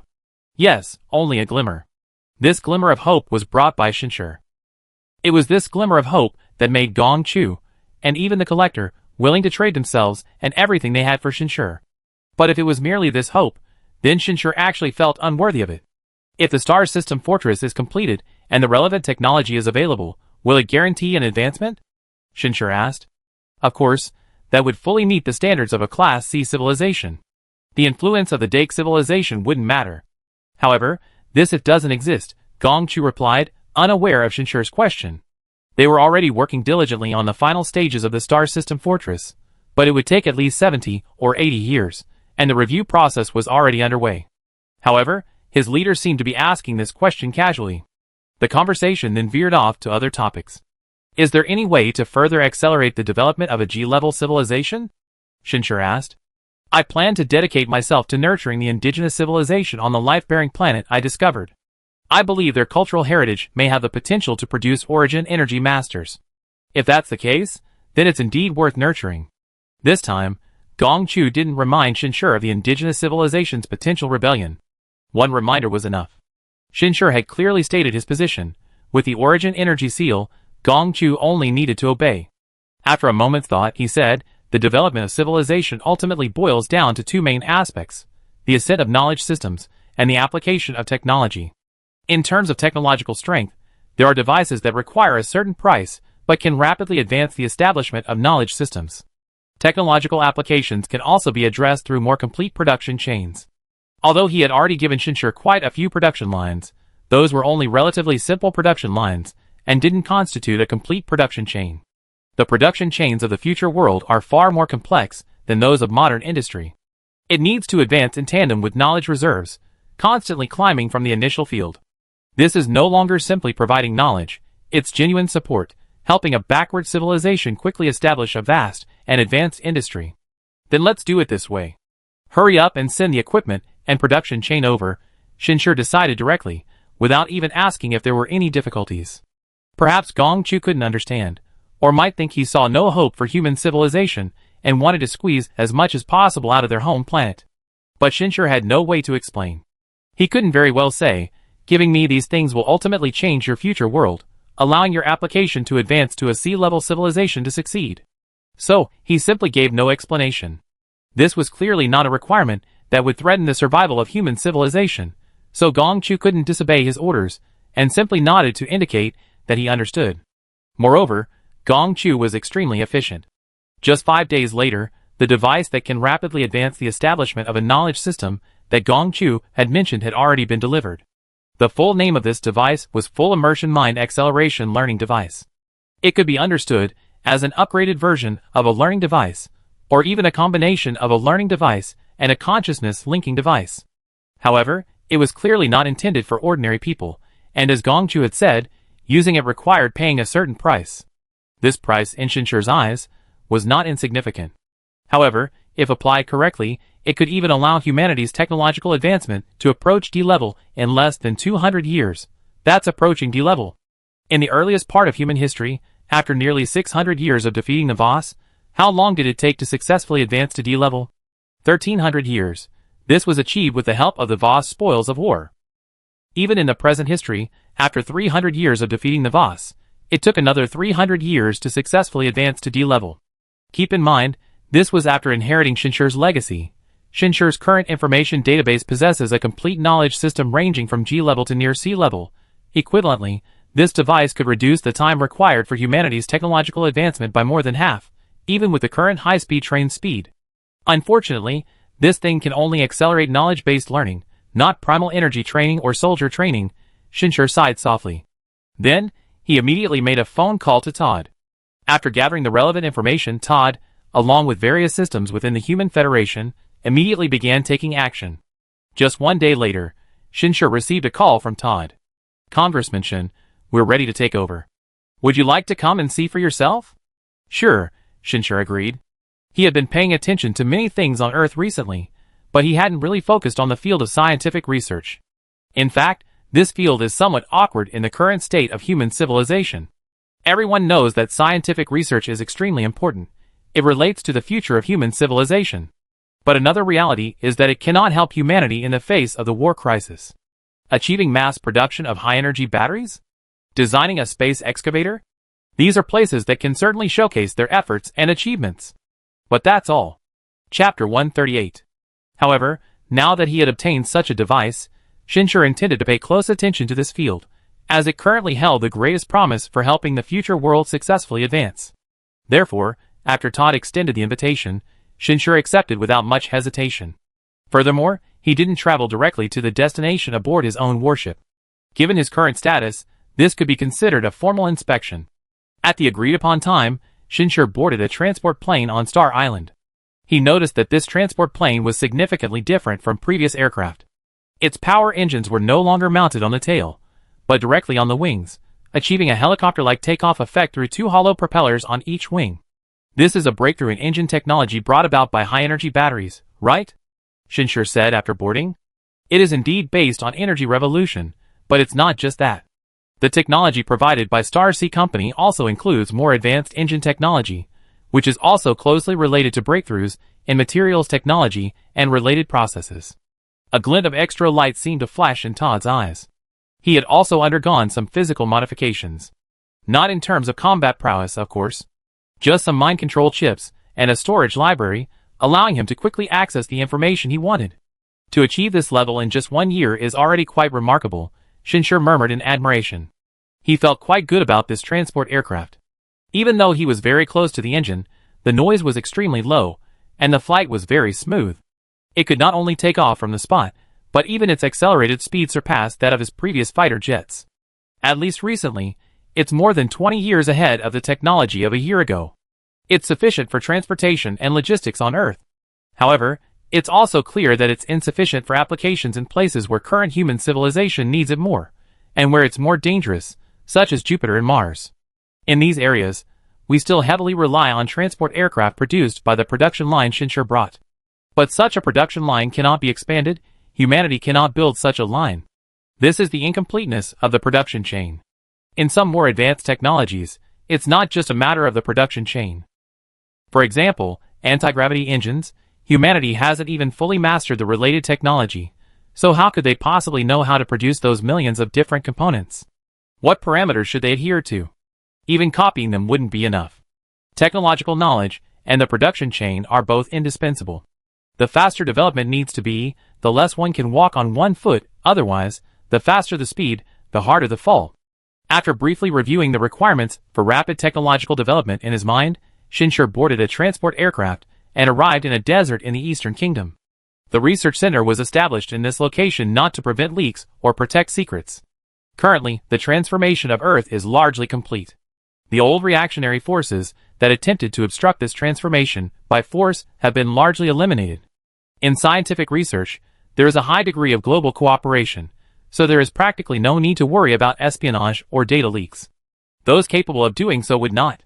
And the few who might want to, the Human Federation's Patent Technology Examination Department is not to be underestimated. Scientists no longer need to hide their identities or cut off contact. They can chat freely with their family and friends at any time. The reason for establishing research bases in sparsely populated areas under such circumstances is simply to ensure safety. Yes, some scientific research is extremely dangerous. Nuclear energy research goes without saying. A nuclear explosion would bring devastating disaster to the surrounding area. While high-energy batteries are very safe to use, the research process is far from safe. It can be said that most researchers in the field of extraterrestrial technology are risking their lives. Although they cannot yet play a role comparable to soldiers, they are just as great. I should have paid attention to this field sooner, Shinshur thought with slight regret after learning this information. Although he hadn't met the scientists yet, he was already looking forward to their surprised and delighted expressions. And when the transport plane landed, Shinshur saw a group of people who had been anxiously waiting below. They were all wearing white lab coats, many wore glasses, and some looked rather haggard and aged. This was almost unimaginable in today's human civilization. If even physical modifications could be accomplished, what about nearsightedness? With the help of cell vitality agents and other related auxiliary agents, the vast majority of them could maintain youth, health, and high spirits. How could they look haggard? Shinshur looked at Todd. We spare no effort in supporting researchers, Todd said, as if he could see what Shinshur was thinking, with a hint of helplessness, but for the past year, most of them have been in a near-mad state. Some haven't even had time for a small modification, and the cell vitality agents are struggling to support their high-intensity work. Counselor Shin, don't be shocked later. The scientists on the entire planet have been most stimulated by your appearance. I understand, Shinshur said briefly. He could roughly imagine the feelings these people were experiencing. Indeed, that was exactly what they were feeling. From the moment the transport plane appeared, shouts erupted from below. It's here! It's here! Counselor Shin is finally here. My idol. I have so many questions to ask. Is that the device that can multiply scientific research capabilities? It should be. They had such a device, yet they didn't bring it out sooner. Dean, you have to have a good talk with Counselor Shin later. I do my best. The person addressed as Dean by the many researchers was none other than Su Xinghe, the retired senior researcher. But at this moment, although Senior Su looked haggard and disheveled, he no longer appeared to be over 70 years old. He looked like he was only in his 40s or 50s, and his eyes were bright and piercing, showing no signs of fatigue, but rather in a state of high excitement. After the transport plane landed, he, as the head of the research institute, was the first to step forward, completely ignoring Todd, and went directly to Shinshur, firmly shaking Shinshur's hand. Welcome, Counselor Shin, to inspect our work. You finally arrived. We've been waiting for you for a long time. Is there some difficulty you need my help with, Elder Su? Shinshur didn't put on airs in front of this senior scientist, shaking his hand in return, and asked softly. We hope that a scientist from interstellar space can guide us. Elder Su was truly unceremonious, looking at Shinshur with anticipation. Many aspects of the learning device are beyond our comprehension, making it even more difficult to conduct related experiments. If an experienced and powerful interstellar scientist could guide us, I believe our efficiency in climbing the technology tree could increase by at least 20%. No, more than 30%. The existence of the cosmos remains highly classified information on Earth. Aside from the 100 or so people at the high-level meeting that day, practically no one knows. Therefore, the group of scientists before them are also unaware. They only know that Mr. Shin has his own businesses on extraterrestrial planets, and that he returned with massive amounts of aid during a time of crisis for human civilization, even capable of providing humanity with over 1,000 spaceships. Given such capabilities, inviting one, or even many, highly skilled interstellar scientists shouldn't be a problem. Back when Donghua's science and technology were still weak, even a relatively unknown researcher from abroad would be highly anticipated upon arriving in Donghua, let alone interstellar scientists. However, Shinshurjin has no way to solve this problem. Getting people is easy.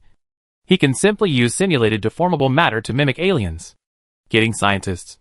There are some rather complex reasons behind this, but I think he won't need this anymore, Shinshurjin said with a smile, looking behind him. The upgraded learning device had already been placed down. Noticing Shinshur's gaze, the researchers realized what it was. Old Su even released Shinshur and quickly walked over. Is this that device that can accelerate learning efficiency several times over? Old Su couldn't help but ask. That's right, Shinshur nodded. Judging from its appearance alone, it was an enormous crystal sphere, with fine lines, almost imperceptible to the naked eye, extending from it. As more and more people gathered around, Shinshur simply walked up to all the scientists. Let me introduce this device to you. Its full name is the Full Immersion Thinking Acceleration Learning Device. Shinshur's words were merely the beginning. The researchers, already unable to contain their excitement and curiosity, began a lively discussion. Thinking acceleration? It can accelerate thinking?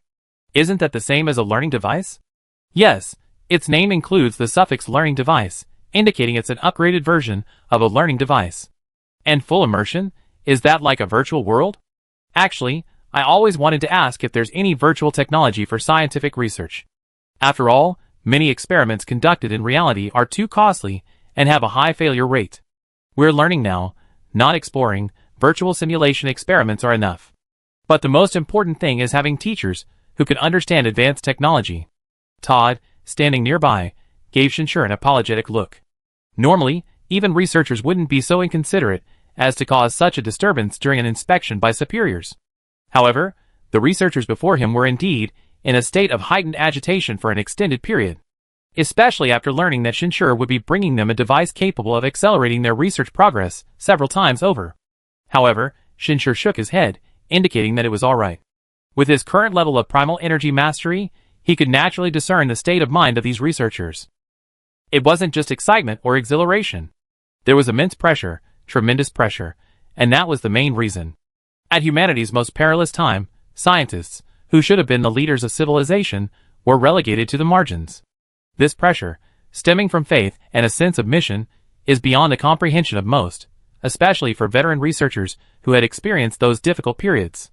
It felt as if they had returned to the days of tireless, desperate pursuit, only now facing even greater challenges, because what they were trying to catch up with was an immeasurably vast gap, so large that the end was nowhere in sight. Therefore, more than anyone else, they desperately wanted to improve their efficiency in catching up.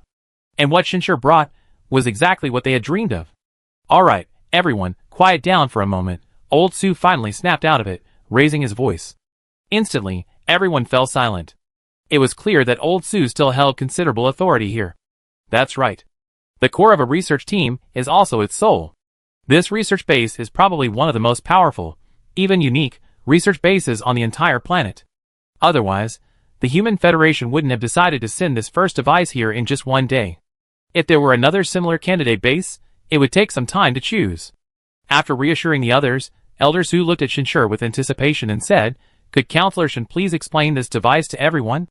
The others also looked at Shinshur expectantly. "Let it explain it to you itself," Shinshur smiled.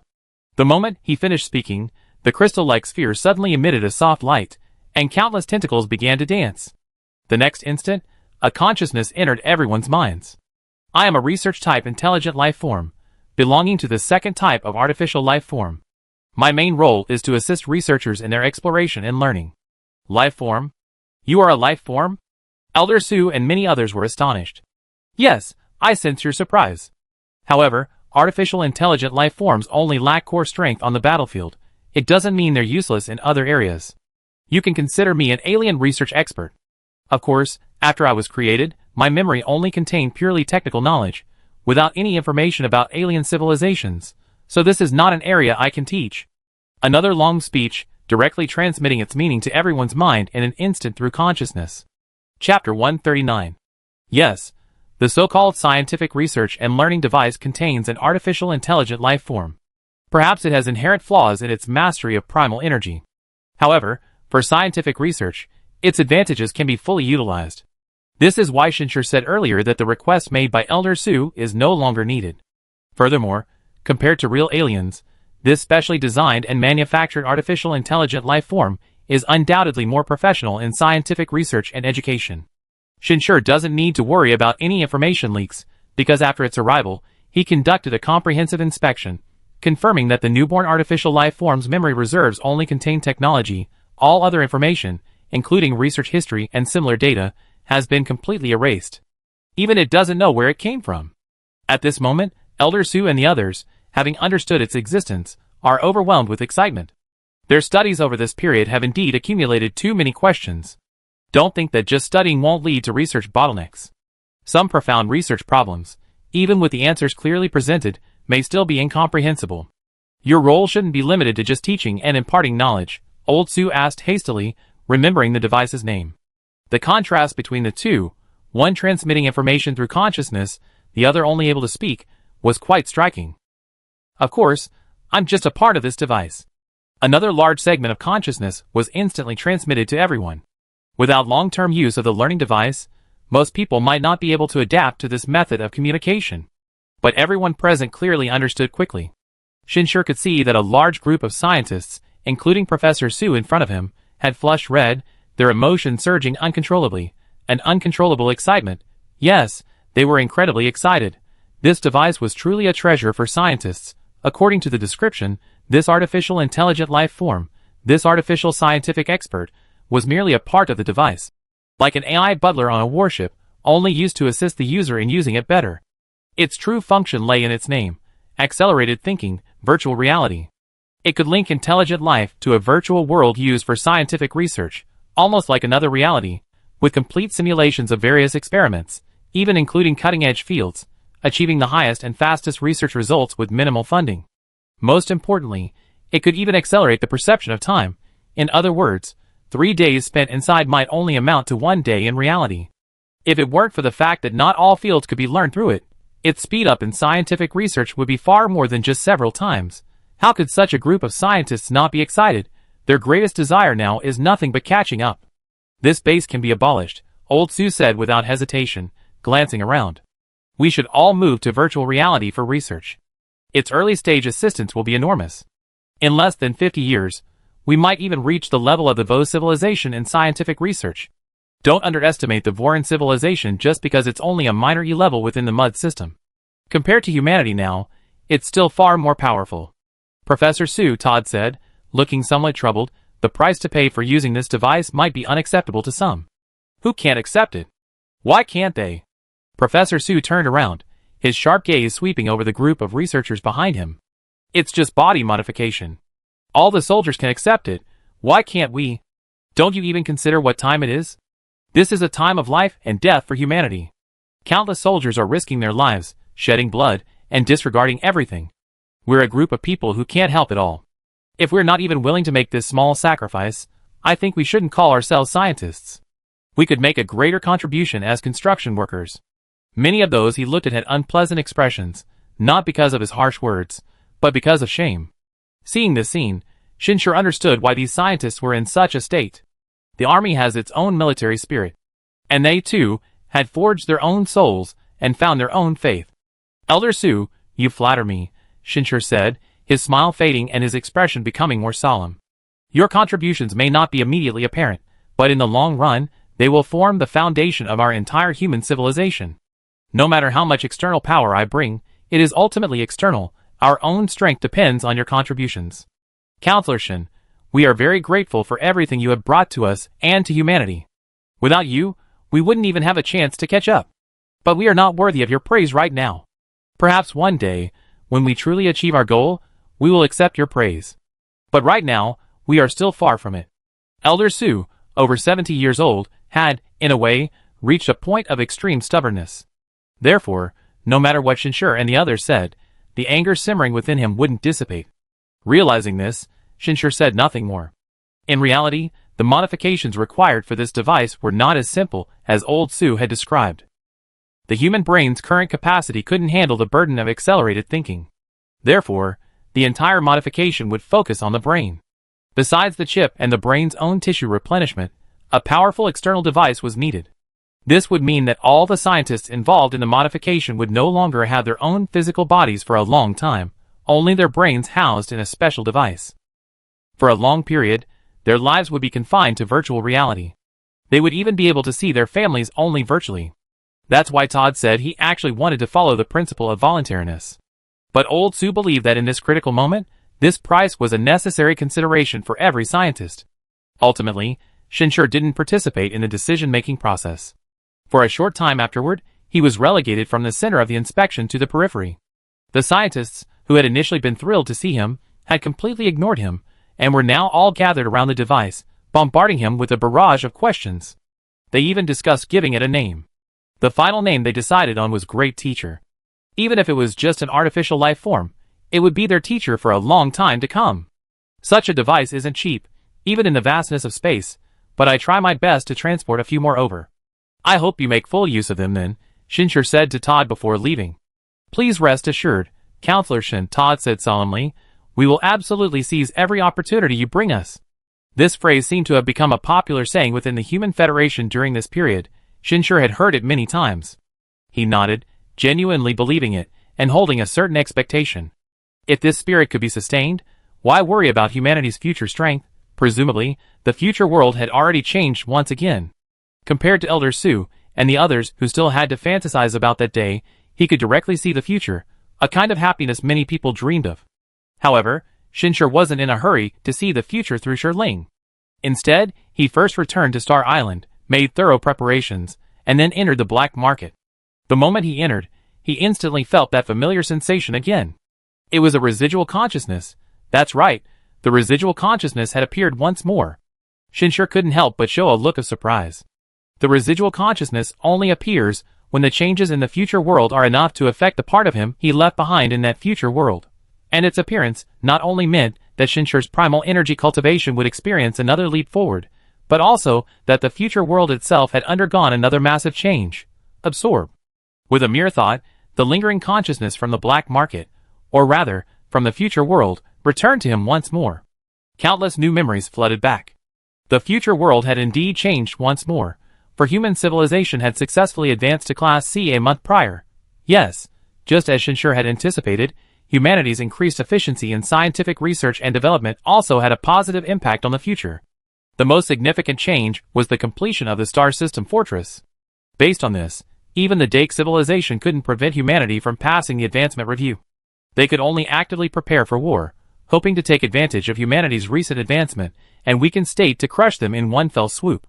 Therefore, Shinshur's transactions with Gong Chu and the Collector remained intact.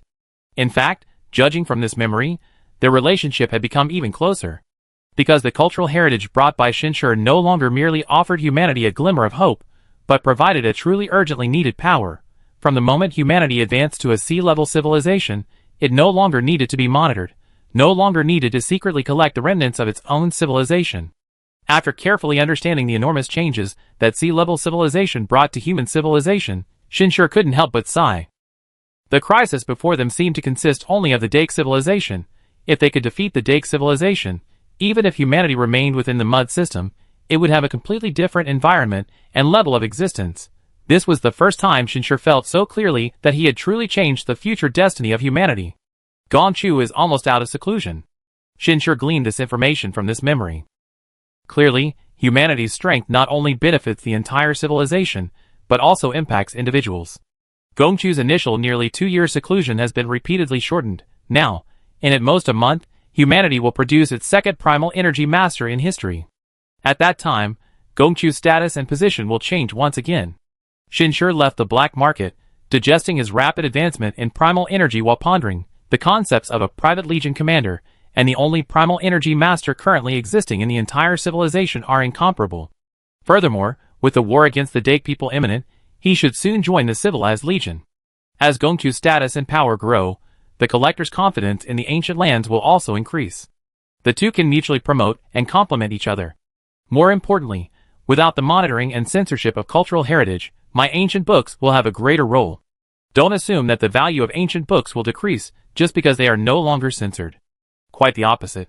After all, ancient texts, compared to printed copies, possess an irreplaceable value: authenticity. Authenticity is crucial for breakthroughs in primal energy.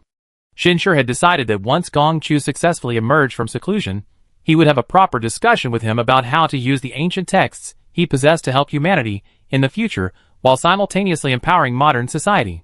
He hadn't forgotten. This change only altered the pace of future human development. It didn't alter the outcome of the war against the Voran fleet. Blue Star must not fall again. Having reaffirmed his goal, Shinshur looked up, as if trying to see through the thick ceiling to the vast universe above. The future human world had finally reached this point, possessing basic autonomy within the mud system. For him, who had been changing the future step by step, creating all of this, there was an indescribable sense of pride, but at the same time, a higher sense of mission arose within him. He hoped this wasn't the end for humanity, but merely the beginning. It was about time to set sail again. To create the greatest change yet. A dozen days later, after handing over all the upgraded learning devices and more sophisticated industrial production equipment acquired from the Gong Chu trade to the Human Federation, Shinshur prepared for his second expedition. Compared to the first, this expedition would cause an even greater sensation. Because 15 million warriors, all of them were now in his hands. They were the youngest, most outstanding, and bravest group of people in all of human civilization. Chapter 140. With such a large force, if this group were to suffer a crushing defeat, or even perish in interstellar space, not only would every household on Earth be shrouded in mourning and white mourning, but the courage and backbone of the entire civilization might be shattered. Even if a second such army were assembled, it would be difficult to maintain the same spirit and morale. It would only be a despairing, mournful force. While the general populace may not yet fully grasp this concept, they can sense the importance of this expedition. Victory will bring light to humanity. Defeat will bring utter darkness to the future. As always, while far from Earth, Shinshur sent a message to the entire army, including the new recruits, via consciousness link. But compared to the first expedition, this time, Shinshur's message was remarkably concise. This universe holds countless miracles and hopes, as well as countless disasters and despair. We are the ones who resist disasters and protect hope for the entire civilization and for ourselves. Therefore, this battle will not be the end, nor will it be the last. It will be the beginning of our legend, the beginning of us becoming the true guardians of civilization. This clear and concise message had an effect no less powerful than the previous one. Because Shinshur narrowed the significance of this war, which concerned the fate of humanity. He made the warriors focus more on the future, rather than fearing the present. This was also thanks to the victory in the previous battle, and thanks to the Human Federation's propaganda about the previous interstellar war over the past 2 weeks. There's nothing to fear. Humanity possesses superior equipment, weapons, and intelligence. Their predecessors achieved victory, and so can they. After 10 hours of sailing, the warship quickly arrived near Jupiter. This time, there was no stopping. Shinshur even ordered the captain's visual effects to be shared with everyone on board, allowing all the new recruits to witness the vast universe and their surroundings. This allowed them to clearly understand that they had left their original world and entered a boundless, expansive realm. Once they were far from Jupiter and had begun warp drive, the next step, naturally, was arduous training. Unlike last time, when various methods were needed to boost the soldiers' morale, this time, the veterans' morale was the best source of encouragement. After all, the new recruits weren't individually selected as captains and assigned to different warships. This time, the new warship captains were all chosen from commanders who had distinguished themselves in previous battles. They were already highly capable and had proven themselves in those battles. Furthermore, they weren't all commanders without troops, each led a group of elite soldiers. They would not only become the core commanders of the new warships, but also serve as instructors, training the new recruits. With such a group of veterans leading the new recruits, Shinshur felt quite reassured. Therefore, he didn't pay excessive attention to the situation among the new recruits during this period. It wasn't until more than half a month into the warp drive that he summoned the captains for a questioning. "The soldiers' enthusiasm for training is very high," said Captain Zhuang Wenfu. "Although there are no enemies yet, we have simulation competitions, veterans, and captured foreign soldiers to motivate them. In addition, we organized a fleet competition based on warships, with various simulated combat exercises between different warships. The rewards are generous, and the soldiers are very enthusiastic. This not only increases their motivation, but also enhances their cohesion." This Captain Zhuang Wenfu, 38 years old, was a former officer on Blue Star, holding the rank of major. He possessed outstanding command abilities and excellent primal energy talent.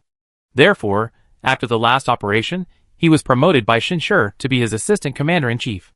Along with these other dozen or so outstanding commanders with command abilities, they all received special training from Shinshur. Even when busy, he would take time to pass on the interstellar combat experience and tactics that Gong Chu had taught him to them.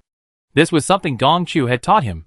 In interstellar combat, a fleet is best with only one corps, but it cannot have only one excellent commander. Because splitting forces is common in interstellar warfare, and once separated, maintaining constant communication becomes difficult, the success of a deployed fleet's mission hinges heavily on command capabilities. This is remarkably similar to warfare in the era of cold weapons. The abilities of generals have a profound impact on the outcome of war. Training more junior commanders is a crucial task for every legion commander, including his Dongfeng Legion. Training needs to be intensified, including for you all. The enemy we be facing next far outnumbers us. We must at least be able to utilize the warship's capabilities at over 80% before the battle begins. After saying this, Shinshur looked at another person, Old Li. "What about the construction personnel accompanying the voyage? How are their morale and condition?" This time, in addition to the 15 million soldiers, 3.2 million logistics personnel responsible for the construction of frontline bases also came along. They were aboard the Vos warships. Originally, this was also the soldiers' responsibility, but their main task now is training to quickly familiarize themselves with interstellar warfare.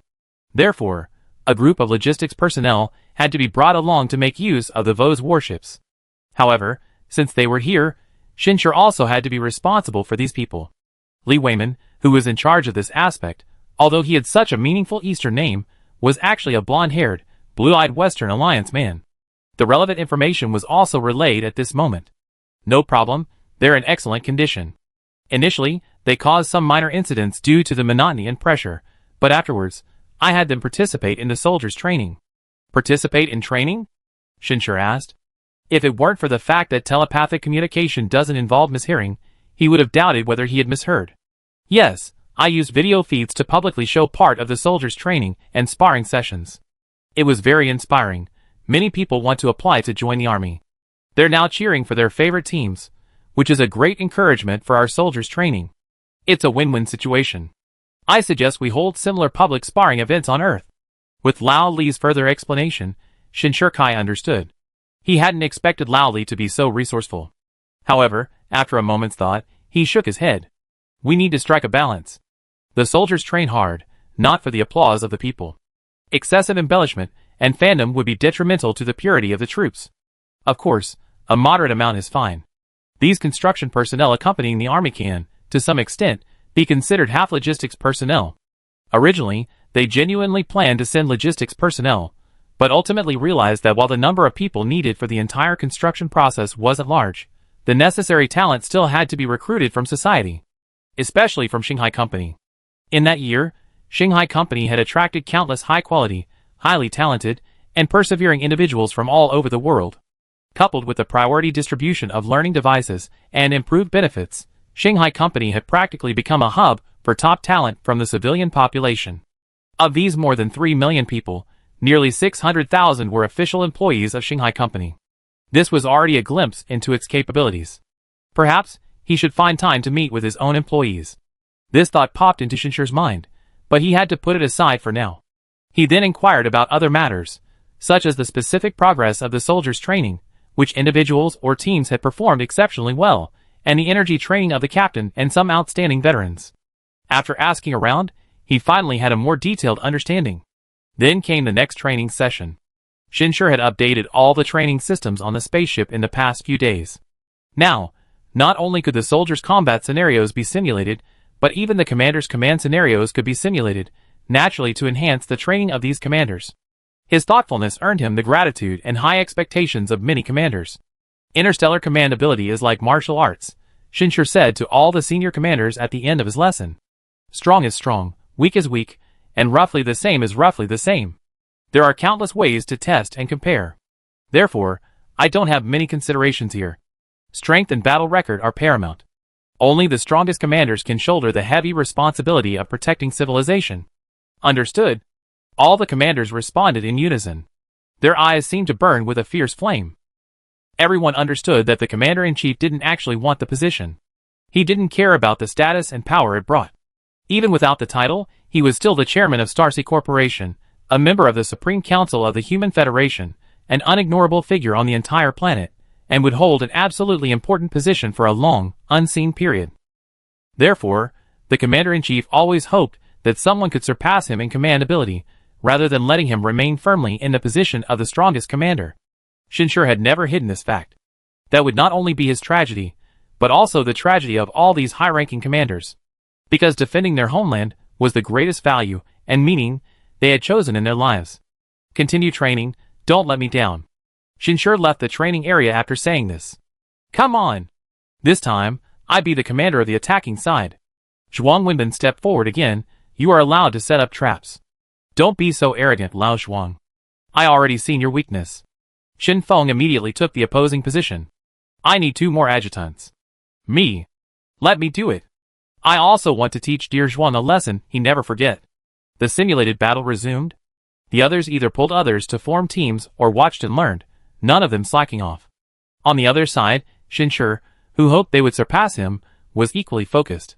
After all, he wanted to see truly powerful commanders emerge from among humanity, not for him to stop and wait for them. Unfortunately, only the records of the Vorin were found in this war history. Otherwise, I could directly look into the future to see who would be suitable as commanders. As for my son, forget it. Being a carefree and cultured rich second-generation heir, contributing to the development of humanity, is better than being a hero. Shinshir entered the black market again. He had been frequently visiting the black market lately, either seeking guidance from the remnant consciousness of Gong Chu, or learning more about the situation in the land of Gus from collectors. However, since the last successful advancement of human civilization in the future world to level C, he could clearly feel that the connection between Shirling and himself had deepened significantly once again. Moreover, it seemed as if some subtle change had occurred, to the point where he could clearly feel Shirling on the back of his hand without even looking. However, he still didn't know what the purpose of this connection was. And he didn't know to what extent the connection had deepened over such a long period of time. This thing didn't even have a progress bar. Shinshir even found a relatively safe time to secretly try touching time again.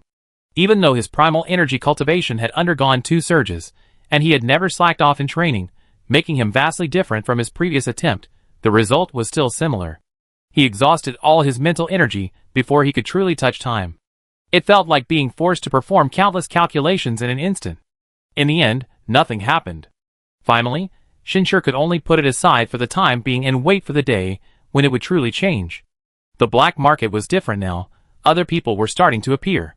Although most were anonymous, and the activity was far less than when Shinshir first arrived, the black market was now bustling compared to its previous quietness. This was clearly due to the successful advancement of human civilization. During this period, all of the Dake's investigations into humanity had to be halted. Those Dake who had remained within human civilization to monitor and inspect it began a frantic exodus. Yes, an exodus. Human civilization and the Dake civilization have officially declared war. In interstellar society, there is no such thing as ransom for prisoners. The only fate of being captured by a hostile civilization is to be turned into a nuclear energy battery.